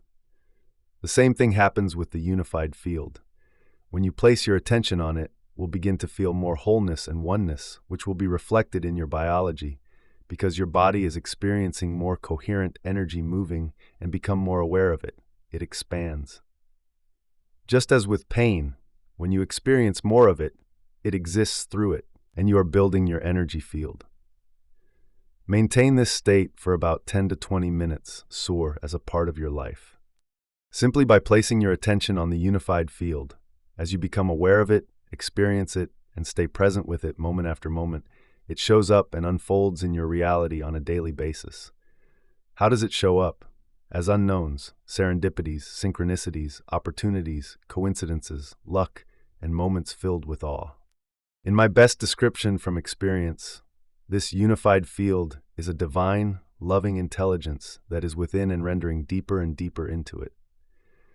When you're done, bring your awareness back to a new body, to a new environment around you. Each time you focus your attention on it, you are becoming aware of the presence of the divine within and all, and to a whole new time. Now we begin Chapter 12. Chapter 12, the Pineal Gland. As you now know, when we as a consciousness move beyond the world of the senses in this three-dimensional reality, we can tap into frequencies that carry specific information beyond the vibration of matter and the speed of light. When this happens, the brain processes extremely high amplitudes of energy. Time and time again, we've measured and observed this phenomenon in our advanced students' brain scans. You've also learned that when there is an increase in energy in the brain, there will always be an increase in consciousness and awareness, and vice versa. In fact, it's very difficult to determine whether it is the energy or the level of consciousness that causes these extreme measurements. But I don't think we can separate the two, because you cannot have a change in energy without a change in consciousness, or a change in frequency without a change in information. As you connect to deeper levels of the unified field, the brain is activated by a greater energy that carries specific information in the form of thoughts and imagery. The brain then literally tracks and records this profound inner event. To the person having the experience, whatever is happening in their mind seems more real than any past external event. In that moment, the increased energy, in the form of a profoundly powerful emotion, captures all the mind's attention. This is the instant the brain and body receive a biological upgrade. If someone can sit in a chair with their eyes closed during meditation and have a significantly heightened sensory experience without their senses, it begs the question, what is happening in the brain to explain this supernatural effect? To the person having the experience, despite the fact that they are sitting still, it seems more real than any other experience they've ever had. This begs more inquiry. How can we have a fully amplified sensory experience without our senses? What are the specific functions of the brain and body that translate interactions with the quantum field into profound inner experiences? In other words, if we can interface with a more coherent field of information, which then creates such stimulating inner events, there must be a neurological, chemical, and biological explanation for such supernatural occurrences. What are the unique systems, organs, glands, tissues, chemicals, neurotransmitters, and cells involved that could give rise to such intensely profound experiences? Could there be physiological components that are just sitting dormant, waiting to be activated? 4 states of consciousness will help provide a framework for the information in this chapter. The first is wakefulness, which of course is when we are aware and conscious.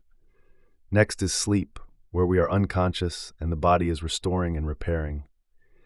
Then comes dreaming, which is an altered state of consciousness when the body is still, but our minds are engaged in inner visual imagery and symbolism. And finally, there are transcendental moments of consciousness that are beyond our understanding of reality. These transcendent events seem to change us and the way we look at the world forever.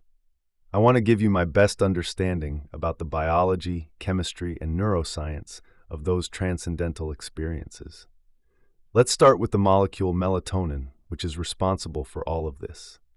When you wake up in the morning and return to the world of the senses, the moment your eye perceives light, receptors in your optic nerve send a signal to a part of your brain.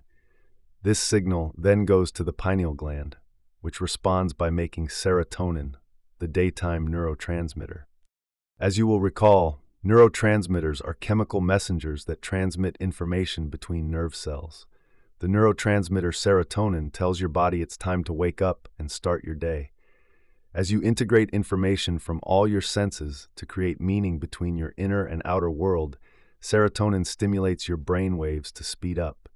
This causes you to once again realize you're in a physical body, in a particular space and time. Thus, when your brain is in this beta brainwave state, you put much of your attention on your outer environment, your body, and time. That's normal. As night falls and it gets dark, a similar but opposite process occurs. The absence of light sends a signal along the same route back to the pineal gland. But now the pineal gland converts serotonin into melatonin, the nighttime neurotransmitter. The production and release of melatonin slows your brain waves down, making you sleepy and less likely to want to think or analyze. As your brain waves slow down, you become more interested in your inner world than your outer world. Eventually, as your body falls asleep, your brain waves move from alpha to theta to delta, inducing periods of dreaming as well as deep restorative sleep. By living within this daily rhythm of wakefulness and sleep, based on where we are in the world, our brain becomes automatically trained to produce these chemicals at very specific times. This is called the circadian rhythm. Most of us know that when we move out of this natural rhythm, we feel out of sorts, such as when we experience jet lag after traveling to a different time zone. When the body gets out of its natural circadian rhythm, it usually takes a few days to readjust. This is all chemistry produced from our interaction with our external world, from our eyes' reaction to the sun and the frequency of visible light. Melatonin induces rapid eye movement, or REM sleep, a phase of the circadian rhythm that causes dreaming. As the thoughts and chatter in our head diminish, giving way to sleep and eventually dreaming, the brain begins to internally see and perceive in images, pictures, and symbols. But before we get into why melatonin is so important, let's take a closer look at its molecular structure. The process of creating melatonin starts with the essential amino acid L-tryptophan. This is the raw material responsible for making both serotonin and melatonin. To be converted into melatonin, it must pass through a series of chemical changes known as methylation. This process involves taking a single carbon and 3 hydrogens, known as a methyl group, and applying it to countless critical functions in our body, such as thinking and repairing DNA. In this case, it's part of the production of melatonin. Because this methyl group is made of very stable chemicals, the basic structure of the molecule stays the same during this series of reactions. However, as different groups of molecules attach to it, they change the properties of the molecule. Beginning with L-tryptophan, the pineal gland converts it into 5-hydroxytryptophan, or 5-HTP, which then becomes serotonin. Serotonin is a more stable molecule than 5-HTP and has a more useful function. Through another chemical reaction, the pineal gland converts serotonin into another compound, and then a final reaction turns it into melatonin. All of this happens in the pineal gland. In a 24-hour cycle, the production of melatonin is highest between the hours of 1 a.m. and 4 a.m. This is important to remember. We now know there's an inverse relationship between our adrenal hormones and melatonin. As adrenal cortisol levels go up, melatonin levels go down. This is the reason we can't sleep when we're under stress. In ancient times, this served as a biological safety mechanism. For instance, if you were being stalked by a predator, your body, in its innate intelligence, would want to prevent you from becoming prey. In such cases, sleep and restoration become less important than survival. Staying awake through the night is more valuable than sleeping and risking death. When the body is trying to rest in this vigilant state, it never gets the restorative sleep it needs because the survival chemicals, like cortisol, have switched on the survival genes. If the perceived threat is not a saber-toothed tiger, but instead your strained relationship with your ex-spouse, whom you interact with daily, that chronic stress keeps the survival system activated. Now, this safety valve is no longer helpful, but harmful. This type of chronic stress alters melatonin levels, knocking the body out of balance. But if you lower the levels of cortisol, melatonin levels will increase. In other words, when you break the stress response by overcoming the emotional addiction to those chemicals, your body can go back to its long-term building projects instead of constantly dealing with a perceived emergency. Melatonin has many other interesting benefits. For example, it's been proven to improve how our body uses carbohydrates. This is important because when some people respond to stress, the body takes carbohydrates and stores them as fat. Fat is just stored energy. This is a result of primitive genes signaling the body to store energy in case there's a famine. Melatonin has also been known to help with depression. It's even been proven to increase levels of DHEA, the anti-aging hormone. Now let's deepen your understanding of all the information you've been studying in this audiobook up to this point. For years, I spent a lot of time studying the pineal gland. I was interested in tying together my findings with some ancient mysteries. One scientific abstract in particular caught my interest. It said, in scientific terms, that the pineal gland is a transducer that secretes melatonin to control our daily rhythms. It also mentioned a new discovery. The human pineal gland contains small crystals, less than 20 microns long. These crystals are responsible for a biological transduction mechanism in the pineal gland because of their structure and their piezoelectric properties. That's a lot of technical words, but let's break it down into two meaningful points. The key words here are piezoelectric properties and transducer. The piezoelectric effect occurs when you apply pressure to certain materials, and that mechanical stress is changed into an electrical charge. To put it simply, the pineal gland contains calcite crystals made of calcium, carbon, and oxygen. Because of their structure, they exhibit this effect. Like an antenna, the pineal gland can become electrically activated and generate electromagnetic fields that can tune into information. That's the first point. In addition, just as an antenna pulsates to match the frequency of an incoming signal, the pineal gland receives information carried on invisible electromagnetic fields. Since all frequency carries information, once the antenna connects to the exact signal, there must be a way to convert that signal into a meaningful message. That's exactly what a transducer does, and that's the second point. A transducer is anything that receives a signal in one form of energy and converts it into another form. Look around you. The space you are in is filled with TV, radio, and Wi-Fi waves, which are all different frequencies of invisible electromagnetic energy. You can't see them, but they're there. The antenna on your TV picks up a range of frequencies and transduces them into a picture on your screen. When you tune into a radio station, you are tuning your antenna to a specific electromagnetic frequency. The information carried in that frequency is then transduced into the music you hear. The study I quoted says the pineal gland is a neuroendocrine transducer, capable of receiving and converting signals within the brain. When the pineal gland acts as a transducer, it can pick up frequencies above our three-dimensional, sensory-based reality. Once the pineal gland is activated, it can tune into higher dimensions of space and time, which we learned in the previous chapter is the realm of time-space. And like a TV, it can then turn the information carried on those frequencies into vivid imagery and surreal, lucid, transcendental experiences in our mind, including profoundly heightened multisensory visions that are beyond our vocabulary. This is a bit like experiencing a multidimensional IMAX movie.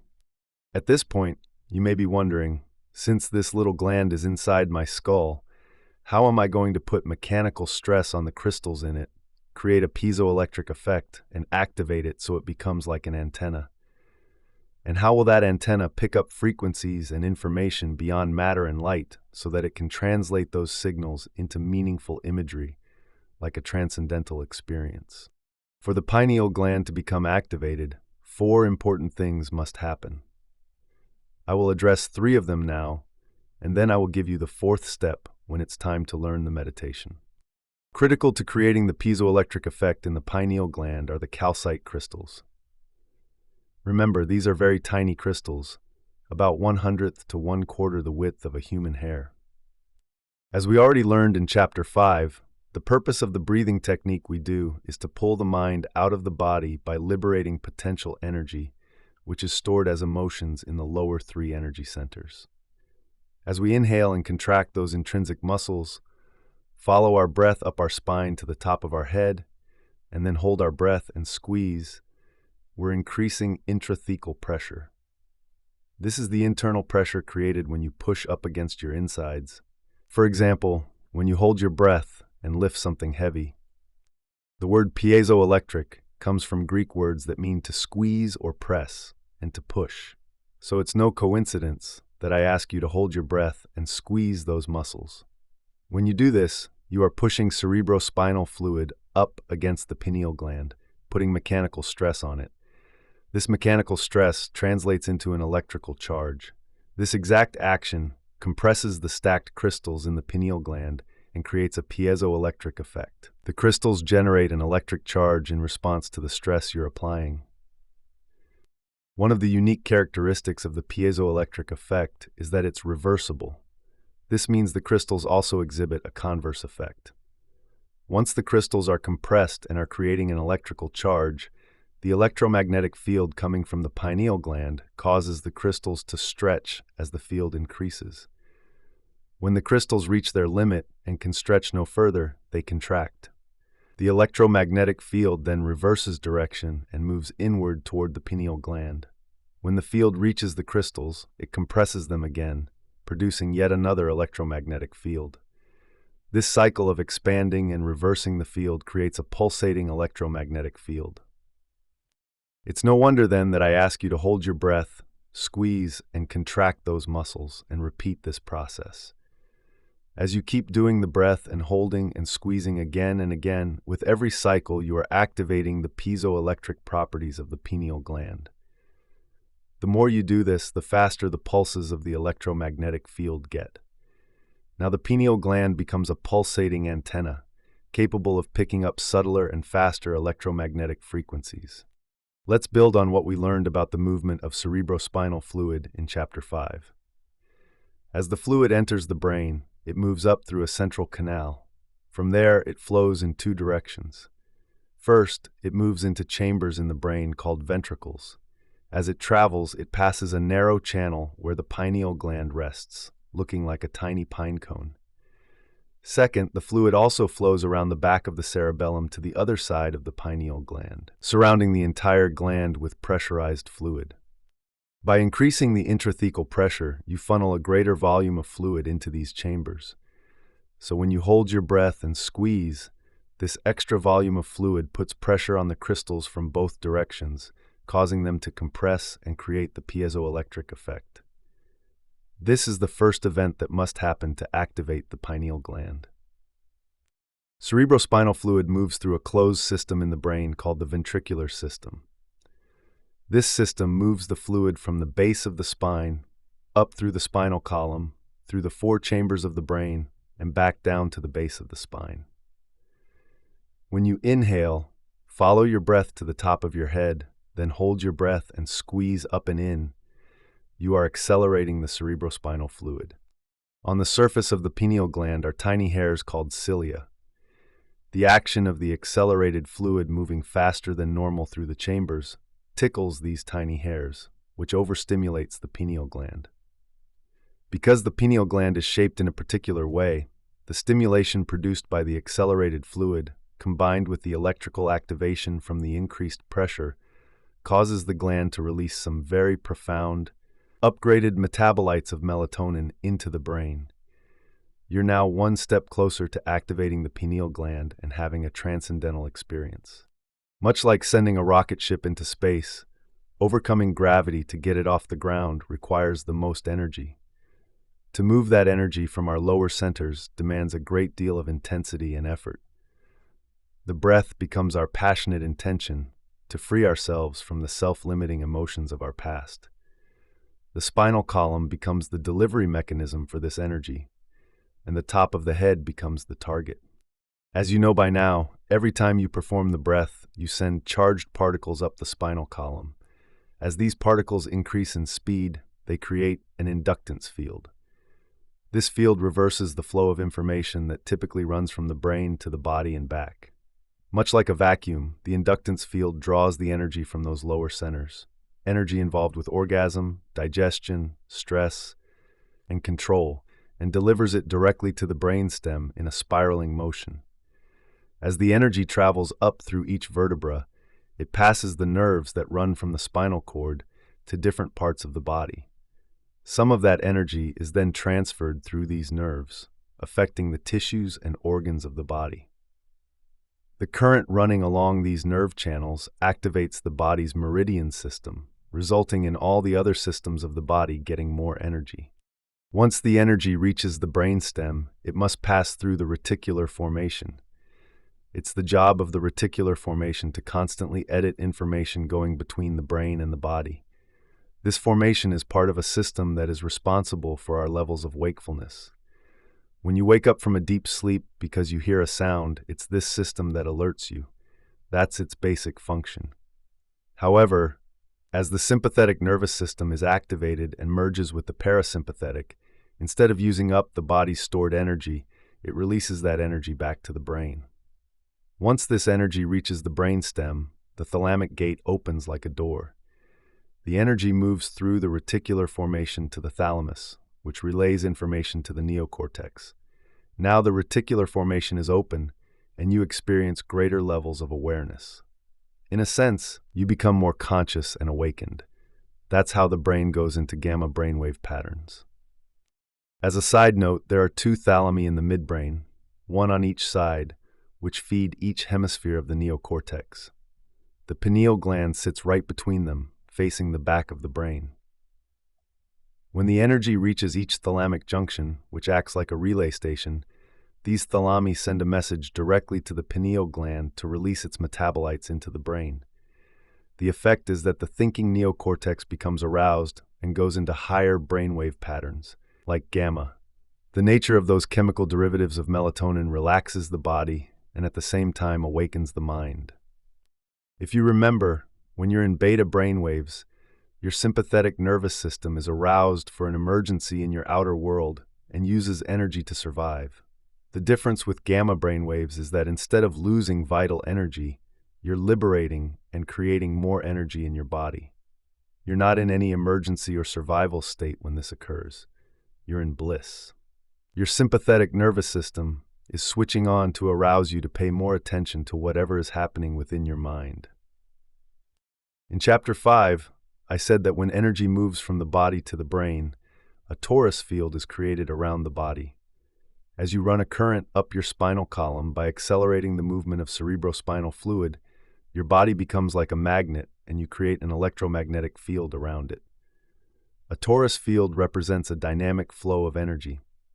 At the same time the torus field is moving up, out, and around your body, when the pineal gland becomes activated, a reverse torus field of electromagnetic energy is drawing energy into your body through the top of your head.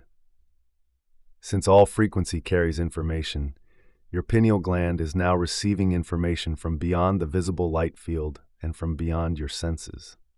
When these 3 things happen together, it's going to feel like you're having an orgasm in your head. You've now created an antenna in your brain, and this antenna is picking up information from realms beyond matter and beyond space and time. Information is no longer coming from your senses or your eye's interaction with your environment. Instead, you're getting information from the quantum field moving to another eye, your third eye, from the pineal gland in the back of your brain. When your pineal gland or third eye is awakened, because it is picking up higher frequencies, these higher energies alter the chemistry of melatonin. The higher the frequency, the greater the alteration. It's this translation of information into chemistry that primes you for those transcendental, mystical moments. Now you're opening the door to higher dimensions of space and time. This is why I like to call the pineal gland an alchemist, because it transforms melatonin into some very profound radical neurotransmitters. As higher frequencies and higher states of consciousness interact with the pineal gland, one of the first things to happen is that these frequencies transform melatonin into chemicals called benzodiazepines. Benzodiazepines are a class of drugs from which Valium is created that anesthetize the analytical mind. All of a sudden, the thinking brain relaxes and stops analyzing. According to brain scans, benzodiazepines suppress activity in the amygdala, the brain's survival center. This limits chemicals that cause you to feel fear, anger, agitation, aggression, sadness, or pain. Now your body feels calm and relaxed, but your mind is awakened. Another chemical created from melatonin produces a class of very powerful antioxidants called pinolines. Pinolines are important because they attack free radicals, which harm your cells and cause aging. These antioxidants are anti-cancer, anti-aging, anti-heart disease, anti-stroke, anti-neurodegenerative, anti-inflammatory, and antimicrobial. That's a perfect formula to upgrade melatonin's normal role as an antioxidant to the role of a supercharged antioxidant that further restores and heals the body to a greater degree. If you take that molecule and tweak it again into a cousin of melatonin, you find the same chemical that makes animals hibernate. When melatonin, which makes us sleepy and dreamy, alters just slightly into this more powerful molecule, it carries a message to extend rest and repair even further. This message also causes the body's metabolism to slow, in some cases for months. It makes sense then that when mammals hibernate, they break the typical habits of their habitat. For example, they lose their sex drive, their appetite, and their interest in or need to move about. They hide to protect themselves and feel safe. During this time of going within, their body goes into a state of stasis. The same might be true for us as these values elevate. Because the body is no longer the mind, we temporarily lose our interest in the outer world. Because we have no biological drives and aren't distracted by bodily needs, we're able to move more fully into the present moment and go deeply within. If you're going to dream the dream of the future, wouldn't it be a good idea to get your body out of the way? If you take that molecule and advance it yet again, you produce the same chemical found in electric eels, a phosphorescent, bioluminescent chemical that amplifies energy in the nervous system. This chemical can be powerful enough to cause a significant shock. I have a strong hunch this is the rare chemical that influences the brain to process those increased amplitudes of energy that we've repeatedly measured in our students. Just imagine an electric eel that literally lights up with energy when it gets stimulated. That's what happens in the brain when it gets activated. But the energy and information that are created do not come from an experience in our environment that we perceive through our senses.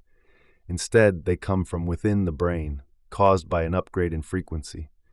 When we see those high energy levels in the brain, we know that the person is having a profound, subjective experience that can be measured objectively. Think about that for a moment. Via sensory input from our environment through our eyes, the pineal gland makes serotonin and melatonin. This visible light from the sun causes us to move into harmony with our environment, which we call the circadian rhythm.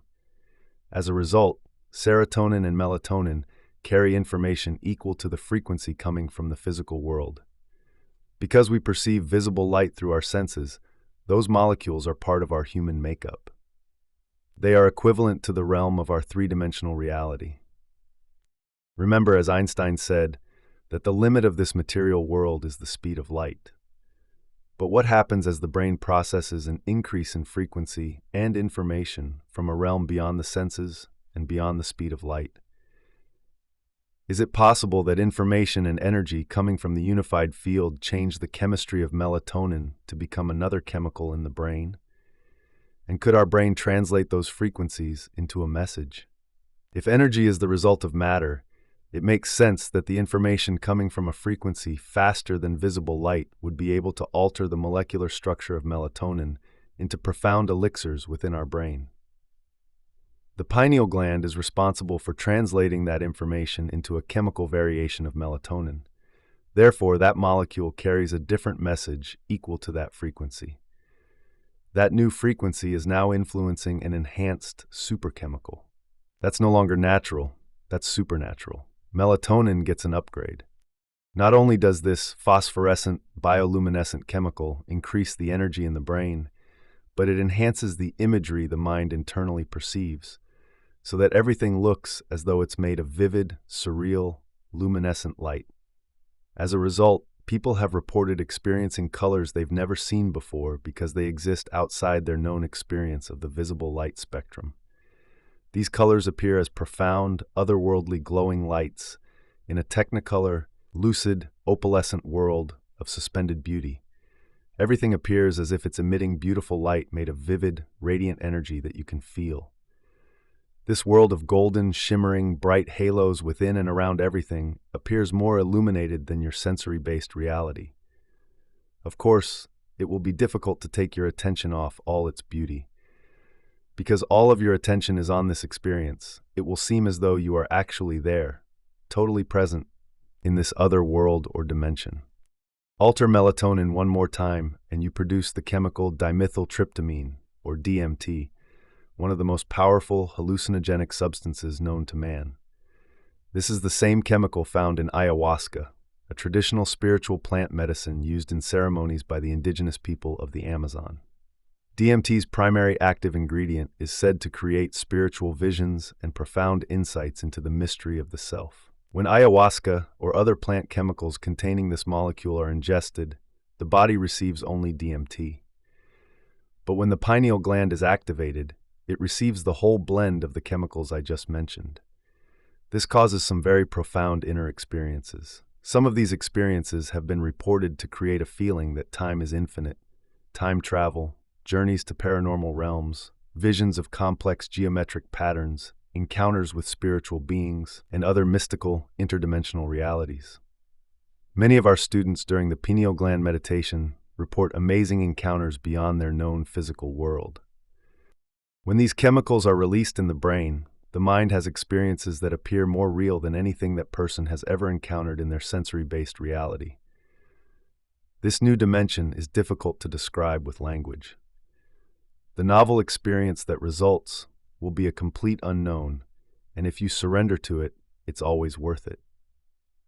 Depending on the translation you're using, in the Bible, Jesus said, "If thine eye be single, thy whole body shall be full of light." I believe he was talking about activating the pineal gland because this allows us to experience a broader spectrum of reality. Many of our students can attest to the fact that when their pineal gland becomes activated, when they fully connect with the unified field, their whole body becomes filled with energy and light. Beginning from the cosmic field, energy from beyond their senses enters through the top of their head and travels down throughout their whole body. When this occurs, they experience a download of information beyond their memory base or the predictable knowns of their daily lives. And it all begins with the chemical alteration of melatonin in the pineal gland. In all of my research about the pineal gland, I've evolved my own understanding of it into the following definition. The pineal gland is a crystalline superconductor that sends as well as receives information. It does this by transducing energetic vibrational signals, which are frequencies beyond the senses, also known as the quantum field, and translates them into biological tissue, the brain and the mind, in the form of meaningful imagery. It's the same way an antenna translates different channels onto a TV screen. When the pineal gland is activated, because you now have this tiny antenna in your brain, the higher the frequency it picks up, the more energy it exerts toward altering the chemistry of melatonin. As a result of this change in chemistry, you're going to get a very different experience from what melatonin normally produces. Perhaps a better way to say it is that you're going to get a clearer picture. Think of it this way. The higher the frequency, the more your experience will feel like you've gone from the picture of a 1960s television screen to a 360-degree IMAX 3D experience, complete with surround sound. Melatonin, the dreaming neurotransmitter, evolves into a more powerfully lucid neurotransmitter to make our dreams more real. Throughout this process, the pineal gland has a co-conspirator called the pituitary gland. The pituitary gland looks like a pear and sits behind the bridge of the upper nose, right in the middle of the brain. The front part of it is responsible for making most of the chemicals that influence the glands and hormones associated with each of our energy centers. Once the pineal gland is activated and it releases certain upgraded metabolites, the back of the pituitary gland awakens. This causes it to produce two important chemicals, oxytocin and vasopressin. The first chemical, oxytocin, is known to produce elevated emotions that cause your heart to swell with love and joy. It's been called the chemical of emotional connection, or the bonding hormone. When oxytocin levels are elevated, most people experience intense feelings of love, forgiveness, compassion, joy, wholeness, and empathy. These are not inner states you'd probably be willing to trade for something outside of you. These states are, after all, the beginning of unconditional love. When oxytocin levels go up beyond a certain point, research shows that it's difficult to hold a grudge. In one study, participants played a trust game. Some were given oxytocin and others a placebo. After being betrayed in the game, the participants who received the placebo felt angry and invested much less in the following rounds. The participants who received oxytocin, however, invested the same amount as they had before, despite being betrayed. Brain scans showed that the oxytocin group had much lower activity in the amygdala, which is associated with fear and anger, and also in the dorsal striatum, which guides future behaviors based on positive feedback. This means they had less anger and fear of being betrayed again, and no longer needed to rely on positive results to make future decisions. As this study shows, the moment the pituitary releases its chemicals and oxytocin levels go up, it shuts down the survival centers in the brain's amygdala. This cools off the circuits for fear, sadness, pain, anxiety, aggression, and anger. Then the only thing we feel is a love for life. We've measured the levels of oxytocin in our students before and after our workshops. At the end of the event, some of them had elevated their levels significantly. When we interviewed those students, many of them kept saying, "I'm just so in love with my life and everyone in it. I never want this feeling to go away. I want to remember this feeling forever. This is who I really am." The other chemical the pituitary gland makes as the pineal gland is activated is called vasopressin. As vasopressin levels go up, the body naturally retains fluids, causing the body to become more water-based. This is important because if you're going to process a greater frequency, you need water to act as a conductor to better handle that higher frequency in the body and to then translate that frequency into your cells. The moment vasopressin goes up, it creates a more stable thyroid gland, which affects the thymus and the heart, which affects the adrenals, which affects the pancreas. This produces a chain cascade of positive effects all the way down to the sexual organs. When we tune into these higher frequencies, we have access to a different kind of light, a frequency faster than visible light. All of a sudden, we are activating a greater intelligence within us. Now, because the pineal gland is activated, we can pick up higher frequencies, which in turn produces a change in chemistry. The higher the frequency we pick up, the more it alters our chemistry, which means the more visual, hallucinogenic, and higher energy experiences we have. The crystals in our pineal gland, acting like a cosmic antenna, are the doorway to these higher vibrational realms of light and information. This is how we have internal experiences that are more real than our external ones. These pineal metabolite chemicals your body produces fit into the same receptor sites as serotonin and melatonin, but they carry a very different chemical message from a realm beyond our sensory-based reality. As a result, the brain is now primed for a mystical experience, opening the door to other dimensions and moving the individual from a space-time reality to a time-space reality. Since all frequency carries a message, and that message is a change in chemistry, once the pineal gland gets activated and you start experiencing and processing these higher frequencies and energies, they often show up as complex, changing geometric patterns, usually perceived in the mind's eye. This is good. This is information. When you have these mystical experiences, because your nervous system is so coherent, it's able to tune in to these super coherent messages. In the darkness of the void, the pineal gland becomes the vortex for these very organized patterns and packets of information. As you place your attention on them, just like a kaleidoscope, they constantly change and evolve. The same way a TV picks up frequencies and turns them into pictures on the screen, the pineal gland chemically transduces higher frequencies into vivid, surreal images. These are sometimes called divine or sacred geometry. When you have these mystical experiences, because your nervous system is so coherent, it's able to tune in to these super coherent messages. In the darkness of the void, the pineal gland becomes the vortex for these very organized patterns and packets of information. As you place your attention on them, just like a kaleidoscope, they constantly change and evolve. The same way a TV picks up frequencies and turns them into pictures on the screen, the pineal gland chemically transduces higher frequencies into vivid, surreal images. These are sometimes called divine or sacred geometry. Such patterns have been around for thousands of years. As I mentioned earlier, these patterns can look like ancient mandalas, their energy and information in the form of frequency. If you can surrender to them, your brain, through the pineal gland, will translate those forms and messages into very vivid pictures and lucid experiences. The best thing to do when you see or experience these patterns is to surrender to them and not try to make anything happen. These patterns usually do not appear two-dimensional or static. Instead, they are alive, have depth, and are made of mathematical and very coherent fractal patterns that are never-ending and infinitely complex. Another way to see this is through the concept of cymatics.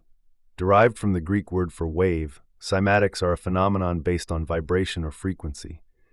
Imagine if you took the cover off an old speaker and laid it flat. If you filled that speaker with fluid, shined a light on it, and began playing classical music through it, the frequency and vibration of the music would eventually create coherent standing waves.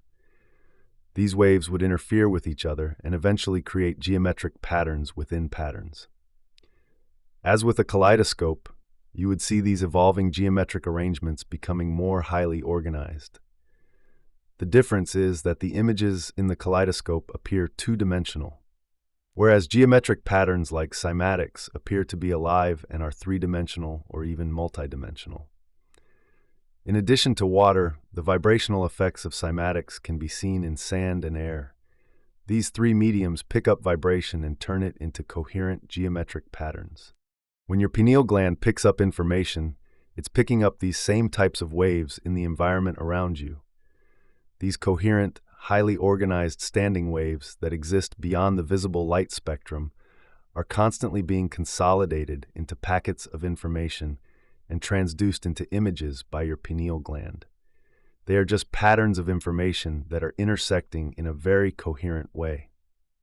When you put your awareness on them, they change and evolve to become increasingly more fractal, intricate, beautiful, and divine. It's all information, and just like a transducer, your pineal gland takes that information and descrambles it into imagery. This is one of the reasons I decided to use the kaleidoscope as a tool in our advanced events, to train students' brains to be disarmed when they experience this type of complex imagery, as well as to more easily recognize and open up to receiving this type of information. Additionally, as the kaleidoscope causes the brain to move into alpha or theta brainwaves and you become more suggestible, you can see how gazing into it in a state of trance primes your subconscious mind for a mystical experience. Once your pineal gland picks up the imagery, fasten your seatbelt because things are going to get exciting. You might come out of your body and travel down a tunnel of light, or your entire body might become filled with light. You might even feel like you've become the entire universe, and when looking down at your body, even find yourself wondering how you're going to get back into it. When you start having these very profound unknown experiences, you have one of two choices. You can contract in fear because it's the unknown, or you can surrender and trust because it's the unknown. The more you surrender and trust, the deeper and more profound your experiences become. Because the experience is so profound, You're not going to want to rouse yourself back to wakefulness and change your brainwaves back to beta. Instead, this is the time to surrender, relax, and go even deeper into this transcendental state of consciousness. In this moment, you are not sleeping, you are not awake, you are not dreaming, you are transcendent of this reality. If your brain chemistry is right, your body will be totally and completely sedated. This is what we are training for, to experience greater levels of wholeness, oneness, love, and higher consciousness. But there's more. Imagine if, in this moment, all your senses were increased by 25%. If that were the case, everything you were seeing, hearing, tasting, smelling, and feeling would cause you to become more aware of everything around you. If awareness and consciousness are the same, then as your consciousness is heightened, the energy your brain is receiving would also be increased. You can't have a change in consciousness without a change in energy, or vice versa. As your brain connects to a different frequency that is processing a new stream of consciousness, it is literally turning on. Because your senses feel amplified, you've produced an elevated level of awareness. The higher the energy or frequency, the greater the alteration in your chemistry, and the greater the alteration in your chemistry, the more lucid your experience will be. So when you're in this transcendental state, you feel more awake and more aware than you are in your day-to-day reality. As your awareness amplifies, you would feel as if you were truly in that transcendental reality. If you're picking up information from beyond your senses, information that is not originating from visible light or the sun, then it makes sense that it's called the third eye. Because you had such a profound internal experience, and since new experiences assemble new neural networks, that experience enriches the circuitry in your brain.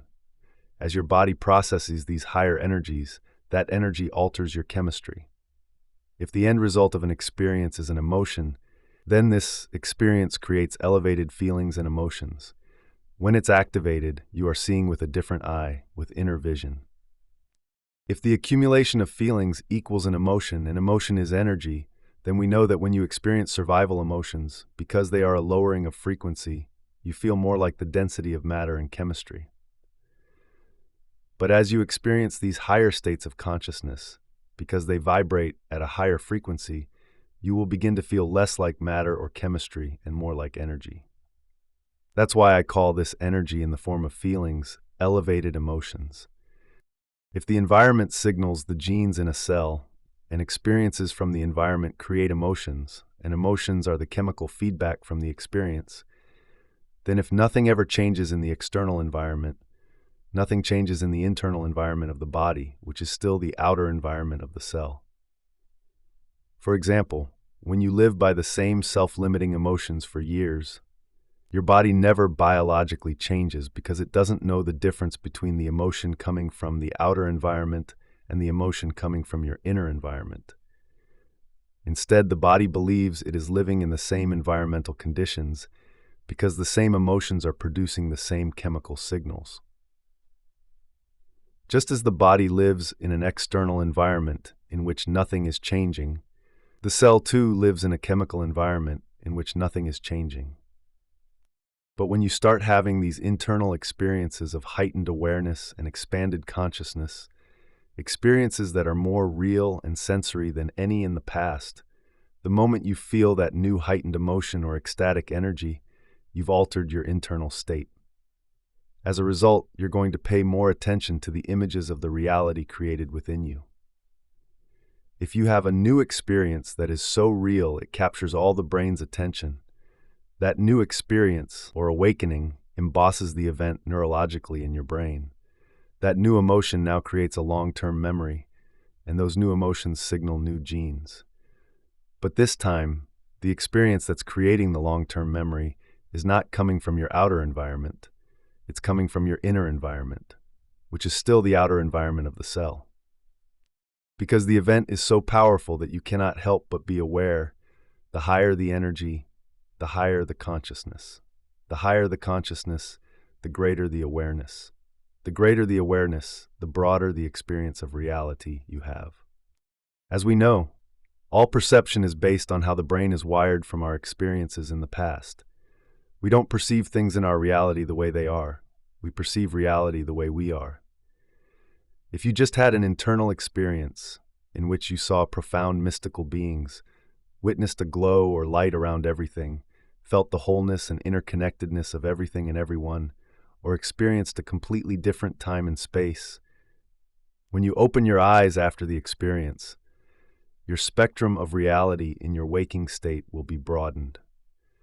That's because the inner experience changed your brain, and now you're neurologically wired to perceive a greater expression of reality. This is how you begin to change who you are from the inside out. This is how you alter your experience of the three-dimensional world of matter. Evolution on both an individual and a species level is a slow process. You have experiences, you get hurt, you learn your lesson, you grow a little bit, then you have some more pain, you get the next lesson, you move on to the next challenge, you succeed and achieve goals, you set more goals, you grow again, and the cycle continues. It's a slow process because you're not receiving much new information from your outer environment. But once you have these unknown internal experiences that are more real than anything in your external world, you can never again see reality in the same way because the experience changes you so profoundly. Another way to say it is that you receive an upgrade or a software update.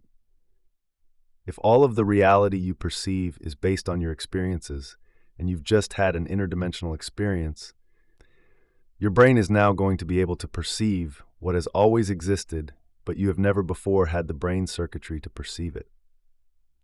If you continuously have these expansive experiences, you'll continuously experience a broader and broader spectrum of reality. This lifts the veil of illusion, and when that veil is lifted, you can see reality as it truly is, vibrating, shining, connected, and shimmering in luminescent light. Energy is driving the whole process. You're now tuning in to a greater spectrum of information, where all of a sudden, everything looks and feels different than it did when you saw it simply as matter, and your relationship changes. This is how the mystics and masters made their way, by tuning in to their inner world and thus broadening their perception of the nature of reality in their outer world. Imagine who you could become if you stopped living by the hallmarks of the lower three energy centers, including survival, fear, pain, separation, anger, and competition, and instead lived from the heart and operated out of love, oneness, and connection to all things, both seen and unseen. By having enough interdimensional experiences from information beyond the senses, the mystics and masters no longer saw things according to the genes they were born with. They no longer processed things the way the brain they'd been given at birth had been wired, the way the human brain has been imprinted for thousands of years. Instead, because of their interaction with the field, they created the awareness, the circuitry, and the mind to perceive a different reality, one that's always been there. On July 23, 2011, a crop circle that looks very much like the chemical structure of melatonin appeared in the English countryside. Is the crop circle an elaborate hoax, or is somebody somewhere in another dimension trying to tell us something? As you listen to this next section, you can decide for yourself whether such things happen by coincidence or intelligent design. The brain has two hemispheres. If you divided them in half by slicing the brain down the middle, you would be looking at what's called a sagittal cut. When you look at the limbic brain from this view, you'll notice a striking resemblance to the ancient Egyptian symbol called the Eye of Horus, which was meant to signify protection, power, and good health. Is it possible that there was an ancient teaching about the autonomic nervous system, the reticular activating system, the thalamic gate, and the pineal gland? The Egyptians must have known the significance of activating the pineal gland to enter the other world or other dimensions. In the Egyptian system of measurement, the Eye of Horus also represented a fractional system to measure parts of a whole. In modern mathematics, we call this the Fibonacci sequence. As I mentioned earlier, this is a mathematical formula that shows up everywhere in nature, in patterns you can see in sunflowers, seashells, and even the structure of our galaxy. Also known as the golden spiral or the golden ratio, this sequence is characterized by the fact that every number after the first two is the sum of the two preceding numbers. If you superimpose this formula over the brain and began dividing squares, you'd get a fractal pattern, a never-ending pattern that repeats itself at every scale. Starting at the pineal gland, this formula outlines the exact structure of the brain. Are you beginning to think there might be something special going on with the pineal gland? In Greek mythology, Hermes was a messenger of the gods who could move between earthly and divine realms. He was a god of transitions and dimensions. His main symbol was the caduceus, which consists of two snakes wrapped around a rod, the top of which unfolds into wings. The caduceus is often considered a symbol of health. Do you think those snakes moving up the staff represent the movement of energy up the spine from the body to the brain? Do the wings represent the liberation of the self when the energy arrives at the pineal gland to signify enlightenment? The crown represents our highest potential and our greatest expression of the divine when we activate our pineal gland, which is often symbolized by a pine cone. The crowning of the self is the conquering of the self. This is why I chose this image for the cover of this audiobook. Now for the tuning in to higher dimensions of time and space meditation. Since melatonin levels are at their height between 1 a.m. and 4 a.m., that's the best time to do this meditation. Start by activating your heart center for one song. Then bless your energy centers, starting with the lowest one, as you learned in the Blessing of the Energy Centers meditation in Chapter 4. Bless each energy center by resting your attention first in the space of that center, and then in the space around it. Do this for the first, and then for the second energy center, and then focus your attention on the first and second centers at the same time. Continue this process with each energy center, creating a bigger field by connecting each new center to the prior ones. Eventually, you'll align all 8 centers and the energy around your entire body simultaneously. This should take about 45 minutes. Then lie down for 20 minutes and let your autonomic nervous system take the orders to balance the body. Now sit up and do the breath, bringing that energy all the way up to the top of your head. Hold it and squeeze, compressing the crystals of the pineal gland, thus activating it and creating an electromagnetic field. That field is going to stretch as far as it can go, and then it's going to reverse and compress those crystals. As you increase the frequency, you're going to pick up higher and higher vibrational realms, and then your brain is going to take that information and turn it into imagery. One last point about this breath. I want to emphasize that it is not necessary to take a fast, deep breath and then squeeze your muscles to the point that you turn purple. Instead, I want you to take a very slow, long, steady breath, coordinating it with the contraction of your muscles as you inhale, and slowly follow that breath all the way to the top of your head. This is the 4th way you can activate the pineal gland. When you're done with the breath, rest your attention between the back of your throat and the back of your head in space. You are locating that gland, and by placing your attention there, you are placing your energy there. Keep your attention there for about 5 to 10 minutes. As a thought, an awareness, and a consciousness get really tiny and move into the chamber of the pineal gland. Sense the space of that room, in the center of this organ, in space. Linger there for about 5 to 10 minutes. Then sense the frequency and space beyond the boundaries of the gland. Radiate the energy beyond that room into the big black space. Direct that energy to carry the intention that this gland release its sacred metabolites for the mystical experience. Broadcast that information into the space beyond your head. Now open up, tune into the energy beyond your head in that vast, eternal black space, and just receive. The longer you're conscious of this energy and the more you can receive that frequency, the more you are altering and upgrading melatonin to its radical metabolites. Don't expect anything to happen. Don't try to anticipate. Just keep receiving. Finally, lie down again and let the autonomic nervous system take over. Enjoy the scenery. Now we begin Chapter 13. Chapter 13, Project Coherence, Making a Better World. We are living in a time of extremes. These extremes reflect 2 things. First, an old consciousness that can no longer survive, and second, a future consciousness in which planet Earth and all of us on it are transforming. This old consciousness is driven by survival emotions like hatred, violence, prejudice, anger, fear, and competition. These are emotions that trick us into believing we are separate from one another. The illusion of separation divides individuals, communities, and countries. The mindlessness and greed of human activity are threatening life as we know it. By simple logic, this type of consciousness cannot sustain itself for much longer. Because everything is moving toward extreme polarities, many of the current systems, whether political, economic, religious, or environmental, are being pulled apart as old ways of thinking collapse. We can see this most clearly in journalism, where no one knows what to believe anymore. Some of these changes reflect people's choices, while others reflect a growing personal awareness. One thing is clear, however. In this age of information, everything that is not in alignment with the evolution of this new consciousness is coming to the surface. If you aren't aware that there is an increase in frequency and energy happening right now, an increase in anxiety, tension, and passion, then you might not be paying attention. You might not be noticing your own state of being and our deep connection to this energy.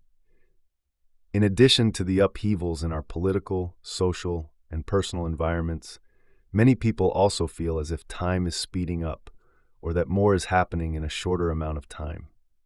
Depending on your outlook, this could be either an exciting time of awakening or an anxiety-inducing moment in history. Regardless, the old must fall away so that something new and better can emerge in its place. This is how people, species, consciousness, and even the planet itself evolve. This excitement and energy, both within humans and in nature, raises several questions. Could greater forces be at play that are affecting mankind's tendencies toward violence and war, and conversely toward peace and unity? And is there a reason why all of this is happening at this particular time? For a long time now, people have been testing the power of peace gatherings. More than 50 demonstration projects and 23 scientific studies, reviewed by independent scholars, have been conducted. The results have consistently shown a positive effect. They have demonstrated an immediate reduction in crime, warfare, and terrorism by an average of more than 70%. Think about that for a moment. When a group of people come together with the specific, collective intention to produce an outcome, and they create it with the energy and emotions of peace and unity, that unified community can produce measurable changes 70% of the time without physically doing anything. A powerful example of this is the Lebanon Peace Project. A group of meditators gathered in Jerusalem in 1983 to demonstrate the radiating influence of peace. The number of meditators changed over time, but it was often large enough to create what's called a super radiance effect for both Israel and nearby Lebanon. This effect happens when a group of specially trained meditators come together at the same time every day to create a positive effect on society. The results of the 2-month study showed that on days when there was a high number of meditators, war deaths were reduced by 76%.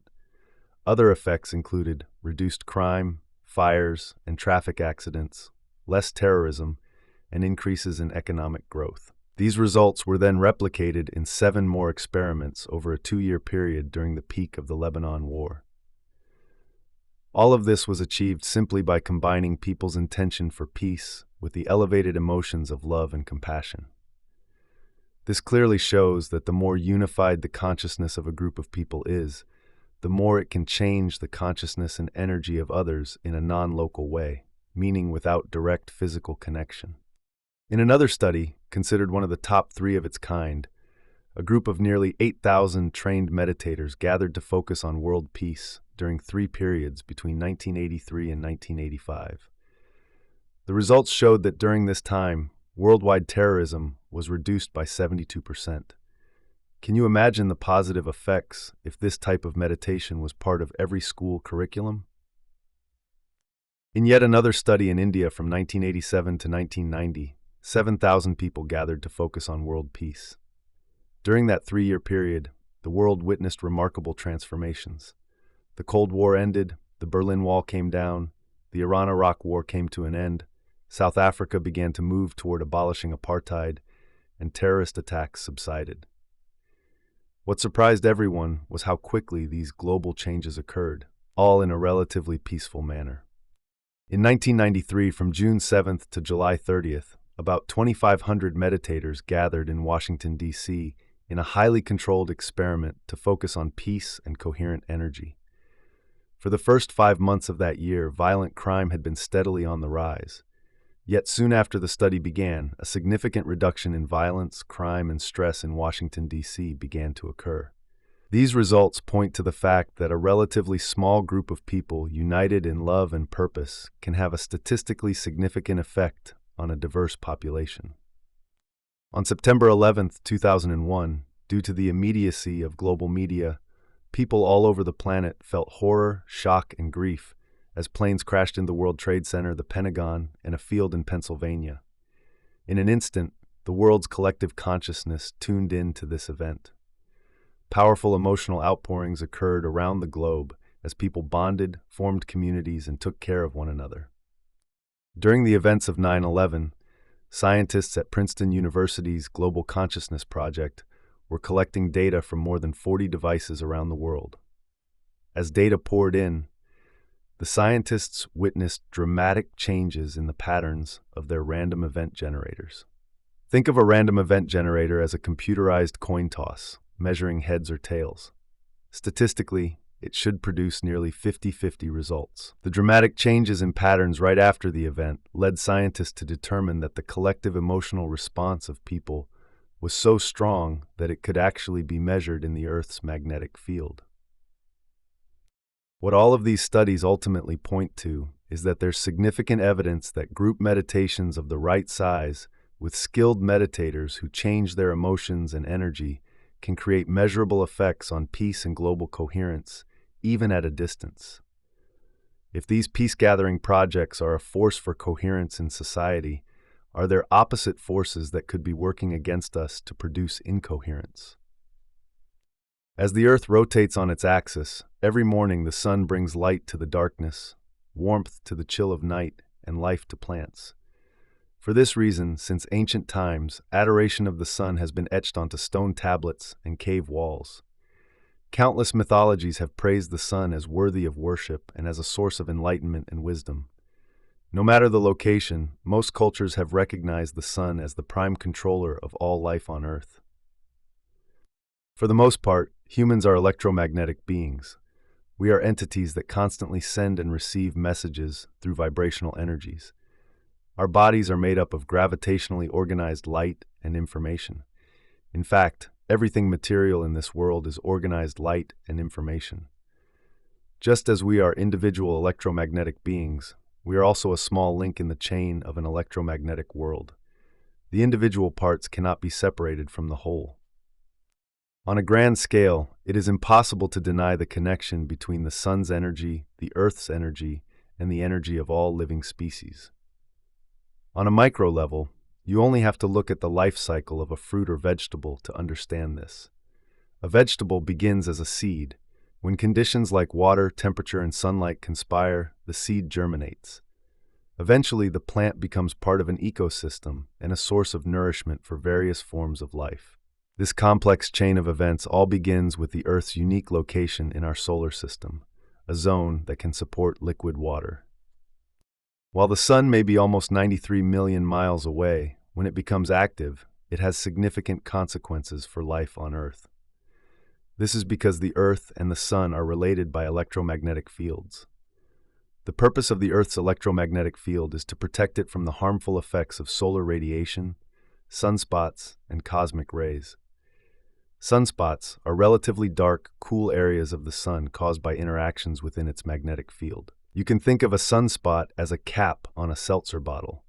If you shake the bottle and then remove the cap, it's going to produce a large release of light and other forms of high-frequency radiation. If it were not for the protection of Earth's electromagnetic fields, life as we know it could not exist. We would be constantly bombarded by a steady stream of deadly particles. For example, when there are solar flares, the Earth's field protects the planet by deflecting trillions of tons of emissions. These emissions are huge explosions of plasma and magnetic fields from the sun that can extend millions of miles into space. They tend to reach the Earth 24 to 36 hours after they occur. These ejections compress the Earth's field, heating its iron core. As this core is altered, it changes the planet's electromagnetic field. These ejections are part of solar cycles that occur approximately every 11 years, and they have the potential to disturb all living organisms on Earth. The recording of solar cycles began in 1755. In 1915, an 18-year-old Russian boy named Alexander Chizhevsky took mankind's understanding of the sun's relationship to the Earth to the next level. He spent his summer observing our sun and began to theorize that periods of solar activity might have effects on the organic world. A year later, while fighting in World War I, he noticed that battles seemed to intensify or subside depending on the strength of solar flares. Chizhevsky later compiled the histories of 72 countries from 1749 to 1926. He compared the annual number of important political and social events, such as wars, revolutions, and outbreaks of disease, with increased solar activity. He demonstrated a correlation between the sun's activity and human excitability. Equally interesting, solar activity has also been associated with great human flourishing, including innovations in architecture, science, the arts, and social change. Chizhevsky eventually determined that 80% of these countries' most significant events occurred during solar events and geomagnetic activity.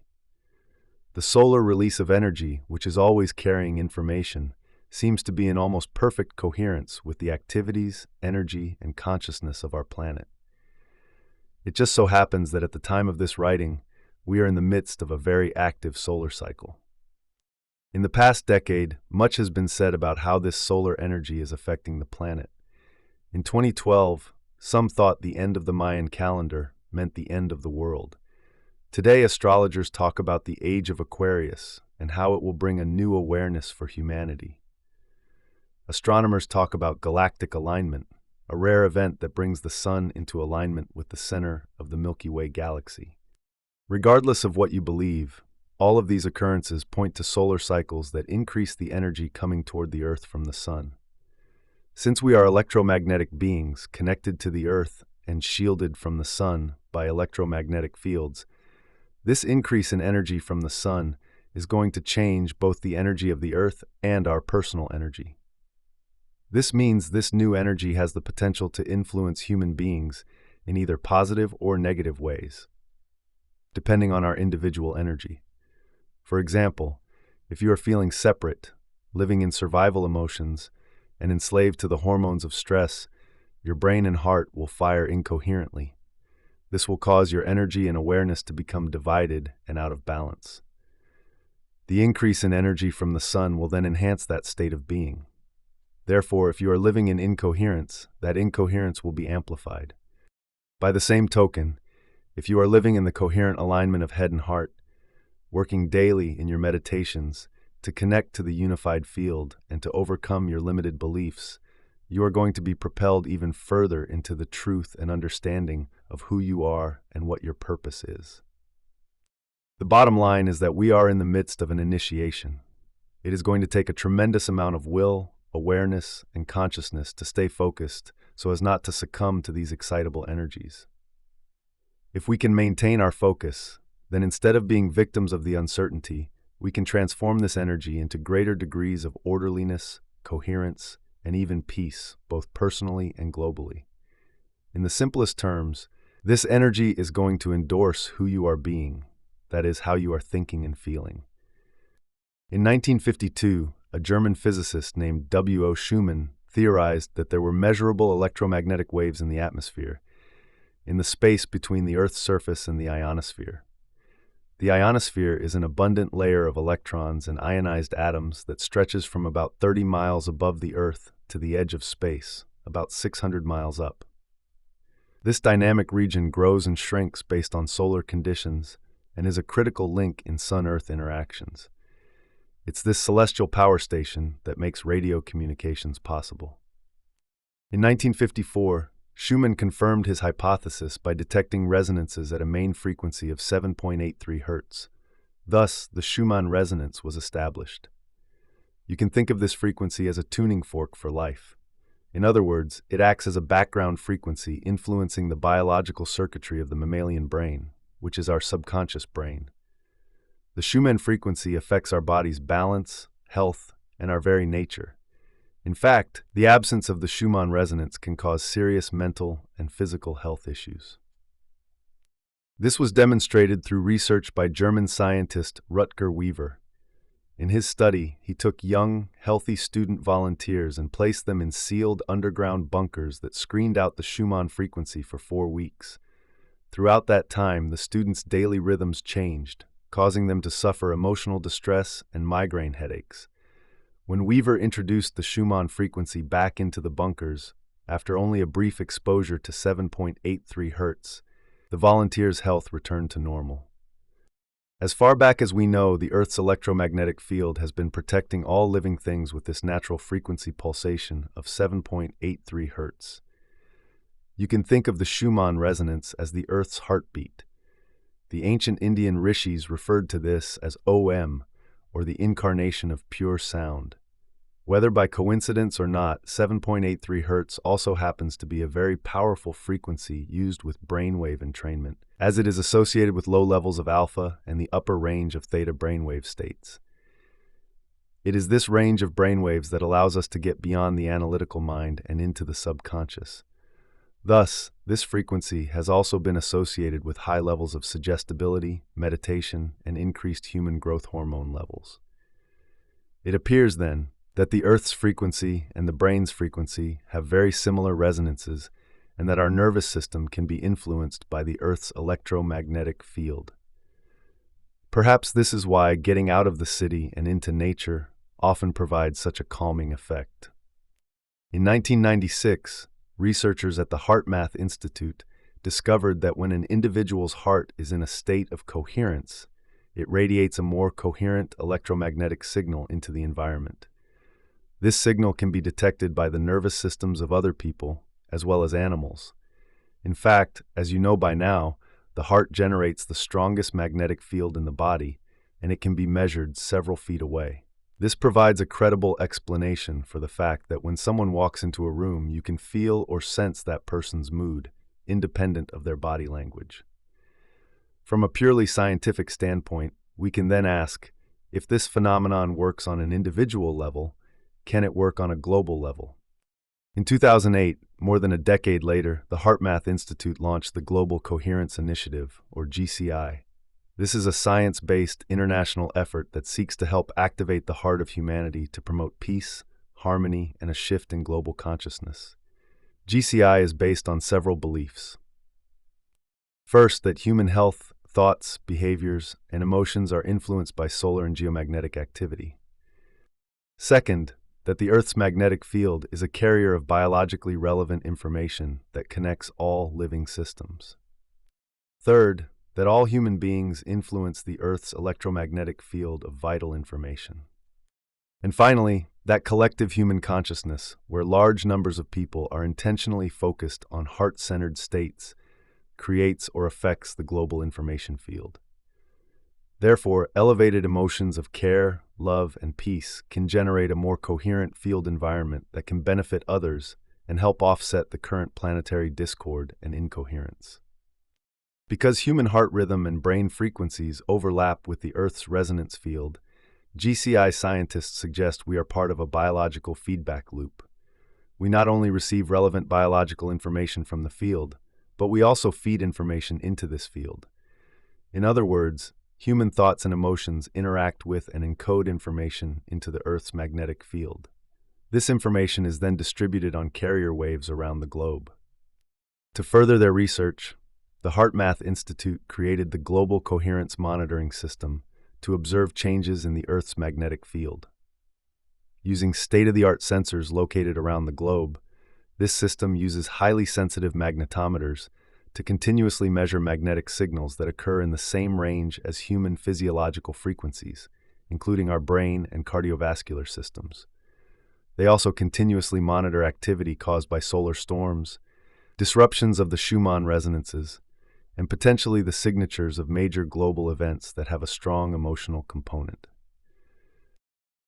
Why are they doing this, and what does it point to? If you can intentionally create a coherent electromagnetic field around your body, and you are connected to someone in your life who is also intentionally creating an electromagnetic field, the waves of this shared field would begin to synchronize in a non-local way.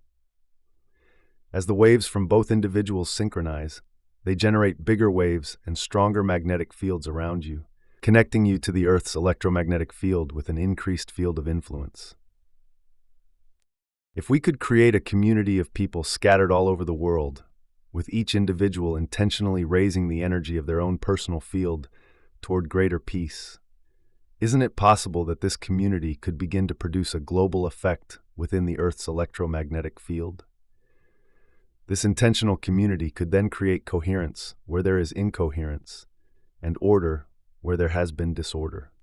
The evidence from peace-gathering studies suggests that our thoughts and feelings do in fact have a measurable effect on every living system. You may have heard of this as the concept of emergence. Envision the synchronicity of a school of fish or a flock of birds flying in unison, where all creatures appear to be operating from one mind, connected by an invisible field of energy. What is unique about this phenomenon is that there is no leader. Instead, everyone is leading because they are acting as one mind. When a global community comes together in the name of peace, love, and coherence, we should be able to produce an effect in the Earth's electromagnetic field, as well as in each other's fields. Just imagine what it would be like if we were all behaving and operating as one. If we understood we were of one mind, one organism connected through consciousness, we would understand that to hurt another is to do the same to ourselves. This new way of thinking would be the largest evolutionary leap our species has ever made, causing the need for warring, fighting, competing, and suffering to become an antiquated concept. But how could this possibility become a reality? In order for us to create some type of effect in the Earth's field, which in turn can influence another individual's field, we have to activate two significant centers in the human body, the heart and the brain. As we learned in Chapter 4, while the brain is the center of consciousness, the heart, the center of oneness and our connection to the unified field, has its own brain. When people can regulate their internal states of care, kindness, and love, as their hearts become more coherent, they send a very strong signal to the brain, causing the brain to also become more coherent. This is because the heart and the brain are in continuous communication. By the same means, once someone moves beyond their association with their body, their environment and time, and takes their attention off matter, they become nobody, no one, no thing, nowhere, in no time. As you know by now, when they get beyond themselves and put their awareness on the immaterial world of energy, they connect to the unified field. This is the place where there's no longer separation. This causes them to unify with the consciousness of everybody, everyone, everything, and everywhere in every time. As a consciousness, they have now entered the quantum field of energy and information, the place where consciousness and energy can influence the material world in non-local ways. The side effect of this process is that it creates more coherence in the brain and in our energy, so our biology becomes more whole. In our research, we've found that when the brain becomes more coherent, it affects the autonomic nervous system and the heart. The heart, our connection to the unified field, then acts like a catalyst to amplify the process of coherence back into the brain. Because the heart sends more information to the brain than the brain sends to the heart, the more coherence you can achieve through the elevated emotions of the heart, the more the brain and the heart synchronize. This synchronization produces measurable effects, not only within the body, but also within the electromagnetic field surrounding the body. The bigger the field we produce around our body, the more we can affect others in a non-local way. How do we know this? Because we've seen this over and over in our students' HRV measurements. Evidence of the influence of the heart's electromagnetic field upon another's heart can also be seen in a heart math study. In the study, 40 participants were divided into groups of 4. While the heart rhythms of all 4 were being measured, only 3 people were trained to raise their emotions through heart math techniques. When the 3 trained participants raised their energy and sent positive feelings to the untrained participant, that person also went into higher states of coherence. The study concluded that this lends credibility to the possibility of heart-to-heart biocommunications. Key to the process of coherence is getting beyond the analytical mind. We know this because we've measured it enough times in our students' brain scans. Their participation has also shown that with enough practice, coherence can be achieved in a relatively short amount of time. When the thinking brain is quieted, it moves into alpha or theta brainwave states, and this opens the doorway between the conscious and subconscious mind. The autonomic nervous system then becomes more receptive to information. By raising our energy through the feelings of elevated emotions, we become less matter and more energy, less particle and more wave. The bigger the field we can create with these energies, as energy, awareness, and consciousness, the more we can influence others in a non-local way. The greater the energy you can create through the elevated emotions of the heart, the more you're going to connect with the unified field.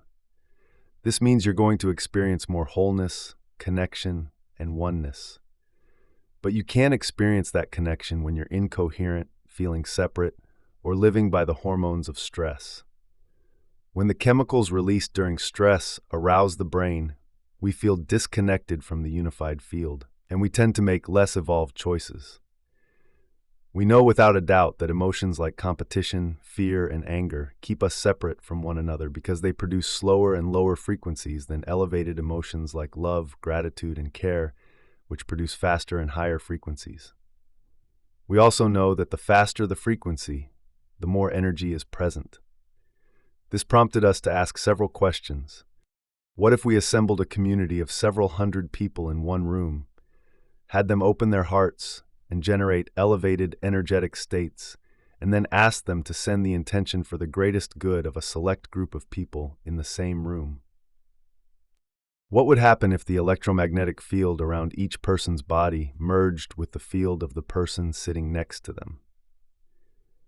Could those elevated emotional states then begin to produce a change in energy in the room?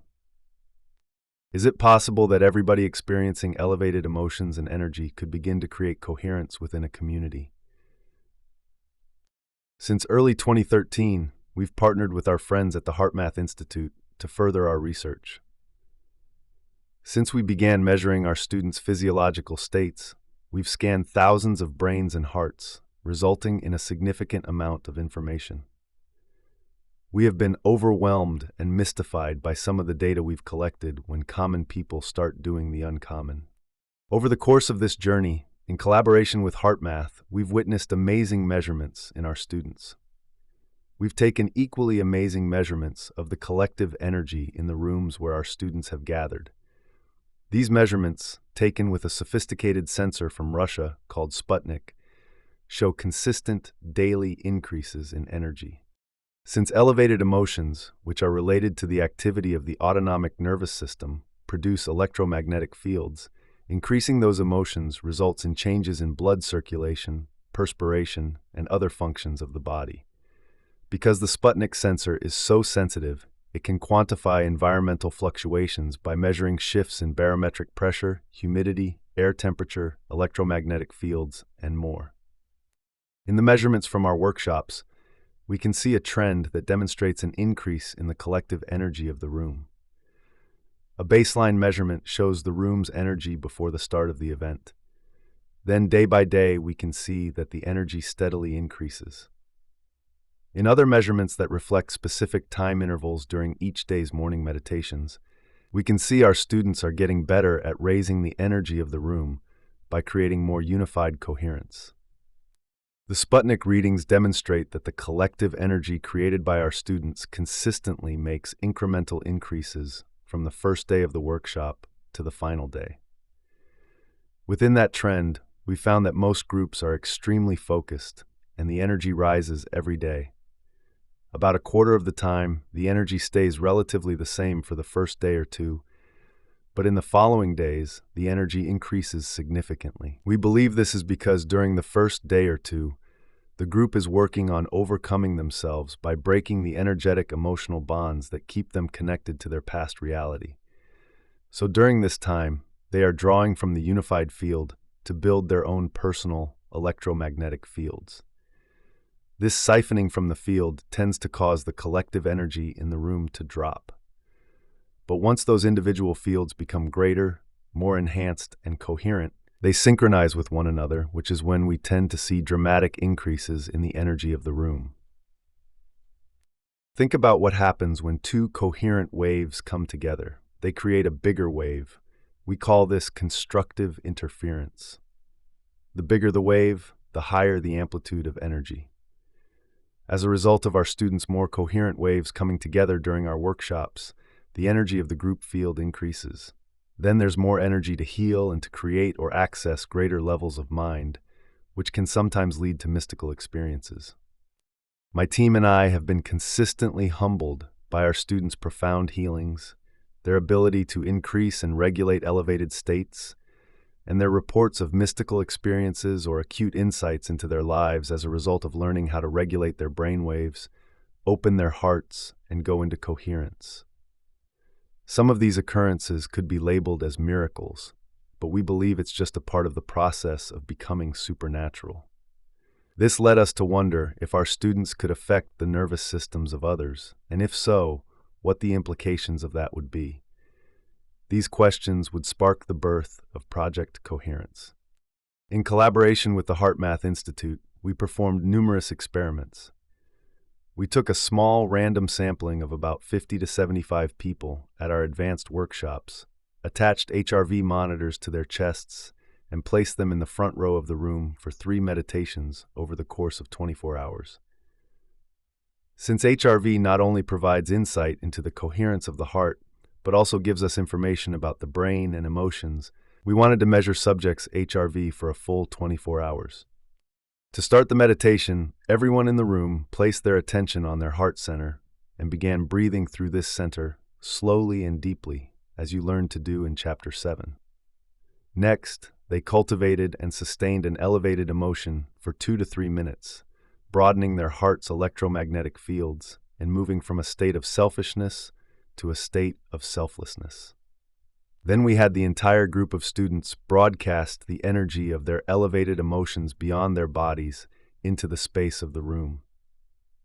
Next, we had them lay the intentional thought in that frequency for the greatest good of the students sitting in the front wearing the HRV monitors, that their lives be enriched, their bodies be healed, and mystical experiences find them. Our goal was to measure the collective energy in the room and its potential non-local effect on the people wearing the HRV monitors. Could those elevated levels of energy and frequency, in the form of love, gratitude, and wholeness, cause another person's heart to go into coherence, even if they were on the other side of the room? Our results confirmed our hypothesis. Not only did the broadcast energy produce a coherent effect on the people wearing the HRV monitors, but each of their hearts went into coherence at the exact same time, in the exact same meditation, on the exact same day. This was not a one-time occurrence. We repeatedly found consistent results across our events. What does this mean? Our data supports the HeartMath Global Coherence Initiative's belief that an invisible field exists upon which information is communicated. This field links and influences all living systems, as well as our collective human consciousness. Because of this field, information is communicated non-locally between people at a subconscious level through the autonomic nervous system. In other words, we are bound and connected by an invisible field of energy. And this energy field can affect everyone's behaviors, emotional states, and conscious and unconscious thoughts. Because all frequency carries information, the magnetic fields produced in the hearts of the student body acted as carrier waves for this information.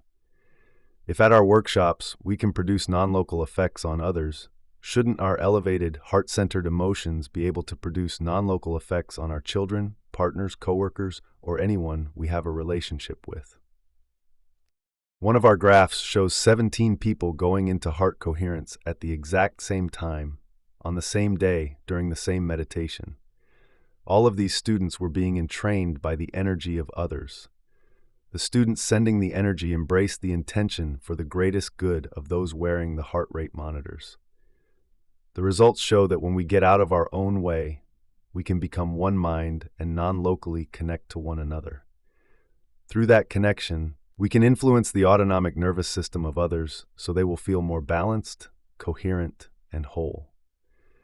Imagine what could happen if you had thousands of people all doing the same for the entire world.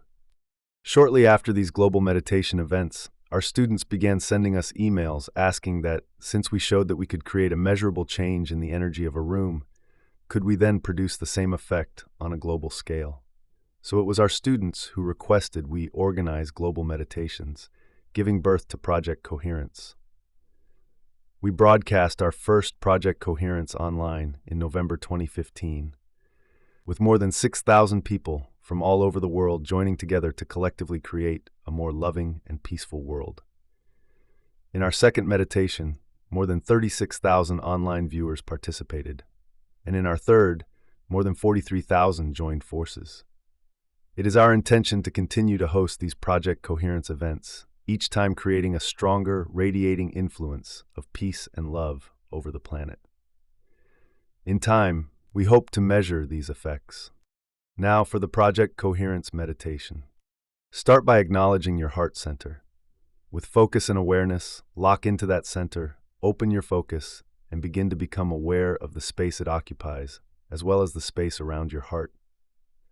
Then move as a thought and an awareness into the center of the earth and radiate your light beyond the earth and space. All I want you to do is raise your frequency and hold on to that emotion. Still as a consciousness and awareness, slowly move away from the earth and then take the earth as a thought and place it in your heart. As you hold the entire planet in your heart, raise the frequency of the earth as a thought and broadcast that energy beyond your body in space. Radiate your love into the earth. Now we begin Chapter 14. Chapter 14, Case Studies, It Could Happen to You. In this final set of supernatural case studies, please note that none of the people you will hear about here tried to make anything happen. They simply had an intention and at the same time surrendered the outcome to something greater. When they hit that moment, whether it was a healing or a mystical experience, their personality wasn't creating the experience. Something greater came through them and did it for them. They connected to the unified field, and it was their interaction with this intelligence that moved them in some way. As you know by now, after everything you have learned in this audiobook, that intelligence also lives within you. Divine, can you hear me? In 2014, Stacy began experiencing severe headaches. For 25 years, she had worked in healthcare as both a registered nurse and an acupuncturist. She had always maintained a healthy lifestyle and rarely took medications, so the sudden appearance of excruciating headaches was alarming. After a year of exploring countless alternative therapies, she finally went to a doctor who ordered a CAT scan. The diagnosis was a benign tumor that wraps around certain nerve tissue. Stacy's was sitting on or near her 8th cranial nerve, which began obstructing her acoustic nerve and creating significant changes in her neurological functions. The acoustic nerve has 2 branches, one for hearing and the other for balance, so in addition to unrelenting pain and loss of hearing, she was dizzy and nauseated. As the tumor grew, it also began pushing against another cranial nerve that ran along her face and down into her shoulder. Soon, she also experienced pain in her eye. According to her physician, the only solution was a craniotomy, which involved drilling a large hole in the back of her head to remove the tumor. Stacy did not want to pursue this path, so she continued exploring other healing options. By the time she attended her first weekend workshop in 2015, she estimated she had lost 70% of her hearing in her left ear. In the fall of 2016, she attended an advanced workshop where she felt herself surrender at a whole new level. Then, in the winter of 2017, she attended another advanced workshop. On Thursday, she had a very intense earache that became much worse the next day. She said the sensation was that her ear was closing up. By the end of that day, after the blessing of the Energy Center's meditation, her earache curiously ended. Then on Sunday morning, during the Pineal Gland meditation, Stacy lost track of time and space. I almost felt like I was going to fall off my chair, she said. In that moment, this amazing flash of light consumed the left side of my head. Imagine if you put 1,000 diamonds together and shined a light on them. that wouldn't even begin to touch this light. Then, boom. Her body shot upright, and a bluish-white light, like nothing she had ever seen or experienced, entered her ear. "It was the most divine, loving feeling that I've ever had," she reported. "I felt like the hand of God was caressing me with grace. It was so powerful and amazing that I struggle to put it into words, but every time I think of it, I still cry." First, her sinuses cleared. Then the whole left side of her head cleared, and her left shoulder relaxed. Finally, for the first time in 3 years, she could hear out of her left ear. "I just sat there in awe, laughing and crying as tears flowed down my face," she said. "Music was playing, and I could hear it crystal clear. It was as if I could hear the celestial sound of angels singing above the song. I knew what I was hearing was beyond the normal auditory range. The energy continued to move through the back of the left side of my head, which for years had felt like cement. When I instructed everyone to lie down, the energy continued to move through Stacy's whole body, down her arms and into her hands. She began to shake uncontrollably. It was as if I could feel every synapse and muscle in my body firing, in my toes, my legs, my head, and my neck and chest. My heart center felt wide open. I just remember thinking, whatever this is, I'm taking the ride. She completely surrendered to the unknown, and once again, she lost track of time and space. When that part of the meditation ended, she found herself sitting in her chair, with the energy slowing down. Her thinking brain began to kick in. Even though she could hear, she began to doubt what had just happened. Perhaps her ear was not totally healed, perhaps the tumor was still there, or perhaps she wasn't even worthy of healing. No sooner did she have that thought than the energy and light appeared in front of her. But this energy was different.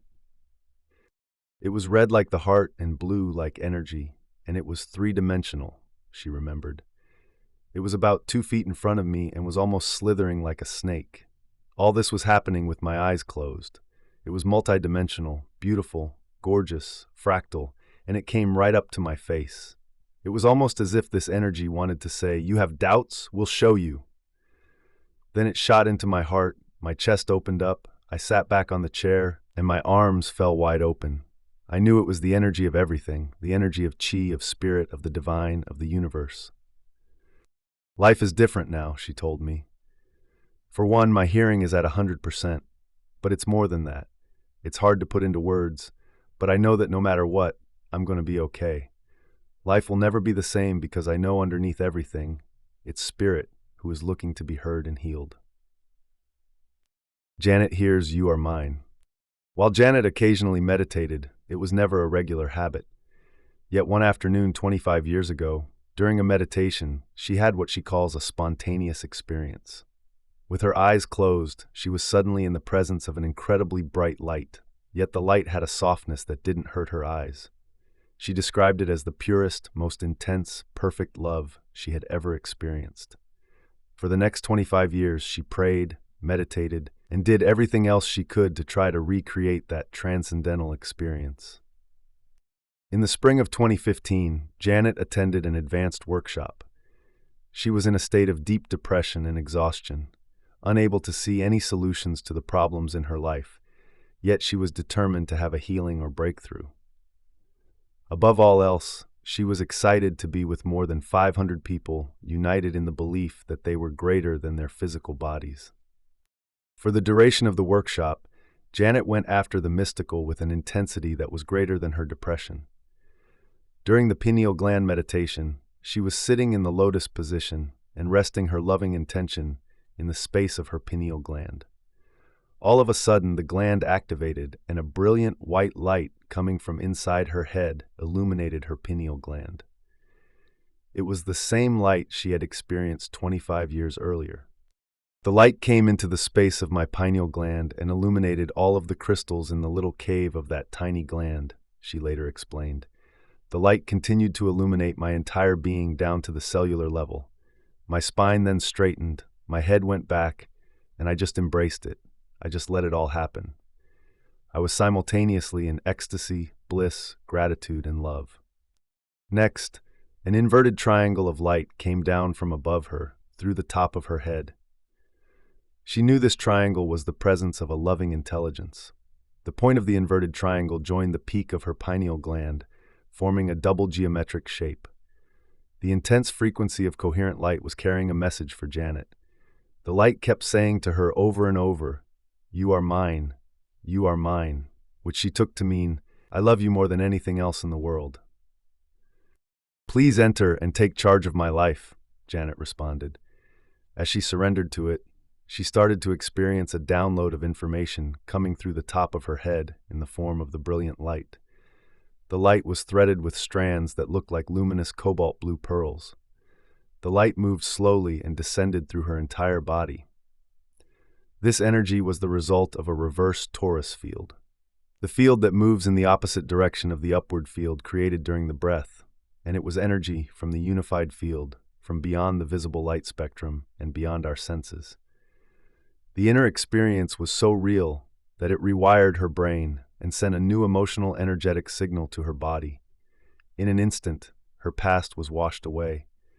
The download of the frequency of coherence and wholeness gave her body a biological upgrade. By the time she left the workshop, her depression and exhaustion were completely gone. "This ecstatic experience," she insisted, "has changed my life forever." Connected beyond time and space by love. During a Project Coherence meditation broadcast from Italy, participants from all over the world joined us in the belief that we are more than just matter and that consciousness influences the world. During the meditation, Sasha was in New Jersey, visualizing bringing the earth into her heart. "When we went to the heart, I felt all of these shoots and leaves growing from my heart center and through my body," she told me. "There were branches, leaves, and blossoms coming out of my arms, fingers, and ears, as well as white blossoms all over my face. I had literally become the surface of the earth garden." As soon as the meditation was over, Sasha looked down at her phone and saw that her best friend, Heather, had sent her a picture from Ireland. While we had been doing the meditation, Heather had been walking through a garden. She happened to look down and saw moss growing on a rock in the shape of a heart. Heather took a picture of the moss with her phone and sent it to Sasha with a note that said, "Saw this and had the overwhelming feeling of your presence. Love you." Donna helps souls cross over. When Donna attended her first weekend workshop in 2014, she never would have called herself a meditator. She'd only meditated a handful of times before. A technical writer, she had a very analytical mind. But that's the beauty of this work. When you have no expectations, you are often more open to wherever the experience takes you. So she was totally taken by surprise when at some point during one of her meditations that weekend, she slipped out of her everyday consciousness and found herself surrounded by hundreds of interdimensional beings. They weren't angry or malevolent, she told me, but it was very clear to me that they wanted something from me. Some of them were fairly young, like 12 or 13. I knew immediately they were the people my fiancé had killed. Donna was engaged to a former United States Army Ranger, and during his service in Iraq, he'd been a sniper. When Donna returned home and told her fiancé about her experience, he confirmed that some of the people he killed to protect his fellow soldiers were quite young.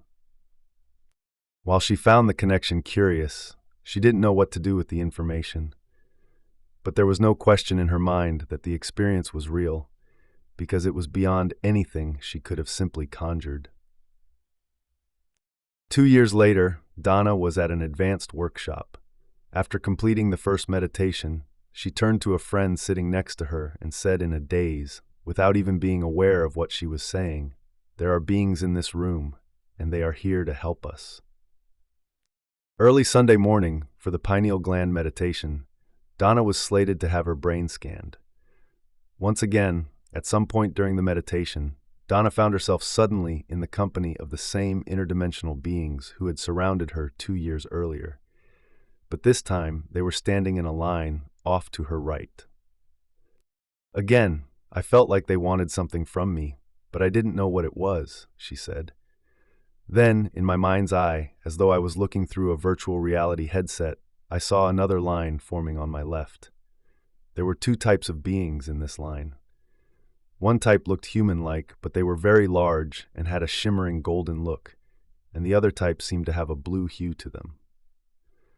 She innately knew that if she took the people who were killed by her fiancé, who were lined up on the right, and gave them to the beings on the left, the people on the right would receive what they needed. Because the people who had been killed by sniper fire had died so suddenly, some were confused about whether they were alive or dead. Some weren't sure where to go, while others were trying to stay in this dimension because they were attached to their loved ones. They were stuck between matter and light, yet somehow they recognized that Donna was the bridge who could help them cross over. And it was all happening in a very real, very lucid experience. To say I handed them over to the other beings is not quite right, she explained, but it was something like me passing them over. It's really beyond language, but when they passed to the other side, it seemed like they passed through the other beings. And then I could see them running across a field of waist-high red mist. I could feel all the freedom, joy, and happiness they were experiencing as they ran. Again, as if looking through a virtual reality headset, Donna turned to the right in her mind's eye and saw a winding dirt road filled with people stretching far into the distance. She sensed they were from Bosnia and Serbia, which she couldn't quite make sense of. It felt almost as if the word got out, she said. I didn't have the sense that they were unaware they were dead. It was more like they were stuck in limbo. They didn't know how to get to the other side. This was the longest meditation of the workshop, perhaps 2 to 3 hours, but to Donna, it seemed like it was 10 minutes. Donna attended another advanced workshop in the fall of 2016. This time, when I asked the students to surrender their consciousness to merge with the consciousness of the unified field, Donna had the experience of becoming the universe. She went from the consciousness of somebody, something, someone, somewhere and sometime to the consciousness of nobody, no thing, no one, nowhere, in no time, to the consciousness of everybody, everything, everyone, everywhere, in every time. In the instant her consciousness connected with the unified field, the field of information that governs the laws of the universe, she became the universe. She was in bliss. Since that experience, my life has become magical, and I'm experiencing a new energy and vitality like never before, she reported later. I keep having one powerful experience after another, and I can never go back to the way my life was before starting to practice this work. Jerry returns from the brink of death. On August 14, 2015, Jerry was putting a project together on his back deck. As he was reading the directions, he felt a sudden sharp pain right below his sternum. He thought it might be gas, so he took some medication, but it didn't go away. Instead, he lay down to rest, and it got worse. By the time he tried to get up, he started losing his ability to stand and thought he might pass out. As the pain became more intense and his breathing grew shorter, he called an ambulance. With all his might, he dragged himself outside to the driveway so the paramedics wouldn't have to kick in his door. Kneeling on the driveway, he collapsed. When the emergency medical technicians arrived, they assumed he was having a heart attack and immediately began that protocol. "You guys don't understand. I'm having a really hard time breathing," he told them. "We have to get to the hospital right away." Jerry knew what he was talking about. He'd worked for 34 years as a medical technician in the very emergency room where they were about to take him. Jerry knew everyone in the ER. Once he arrived, doctors, nurses, and specialists began frantically running lab work on him.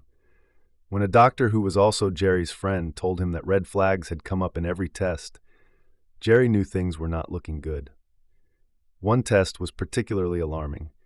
His levels of pancreatic enzymes were 4,000 to 5,000 units per liter, way above the normal range of 100 to 200. They put Jerry in the intensive care unit. "The pain soon worsened, and none of the drugs they were giving me worked," Jerry said. "They told me that a duct to my gallbladder had been blocked and it was causing trouble in my pancreas. Worst of all, fluid started to develop in my lungs. I was now down to 20% breathing capacity in both lungs. That's when the doctors put me on a ventilator, and I knew things were bad."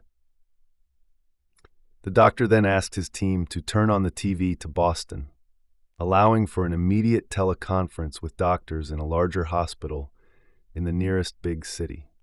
In all the time I'd worked at the hospital, I'd only seen the TV to Boston come on a few times for the most serious of traumas or for people who were dying, Jerry said. It means they have no idea what is happening. When a doctor you have trusted for years tells you they don't know what's going on, well, that's when my stress hormones started to kick into high gear.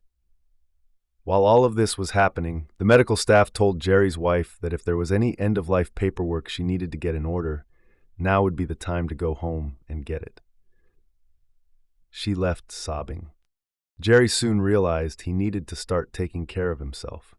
He knew that if he allowed the stress hormones to take over, he was not going to win. I went from being a guy who hadn't been sick in years, who did yoga all the time and ate well, to all of a sudden being in the ICU, he said. I kept telling myself, I can't go down this road. I can't give in to the fear. So I didn't. Since he'd recently become familiar with my work, he started thinking, I gotta change these thought patterns. I can't allow these thoughts to make more cortisol to get into the body and start doing more damage.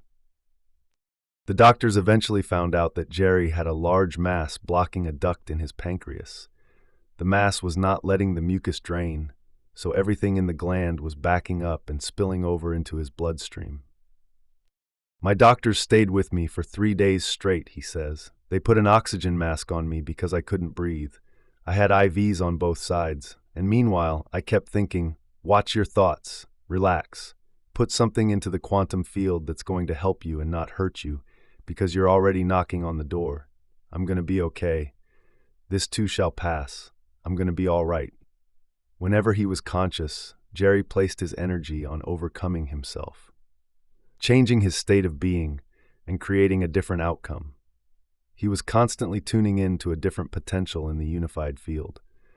Fortunately, he had a private room, giving him plenty of opportunity to do his meditations. Jerry spent a week in the ICU.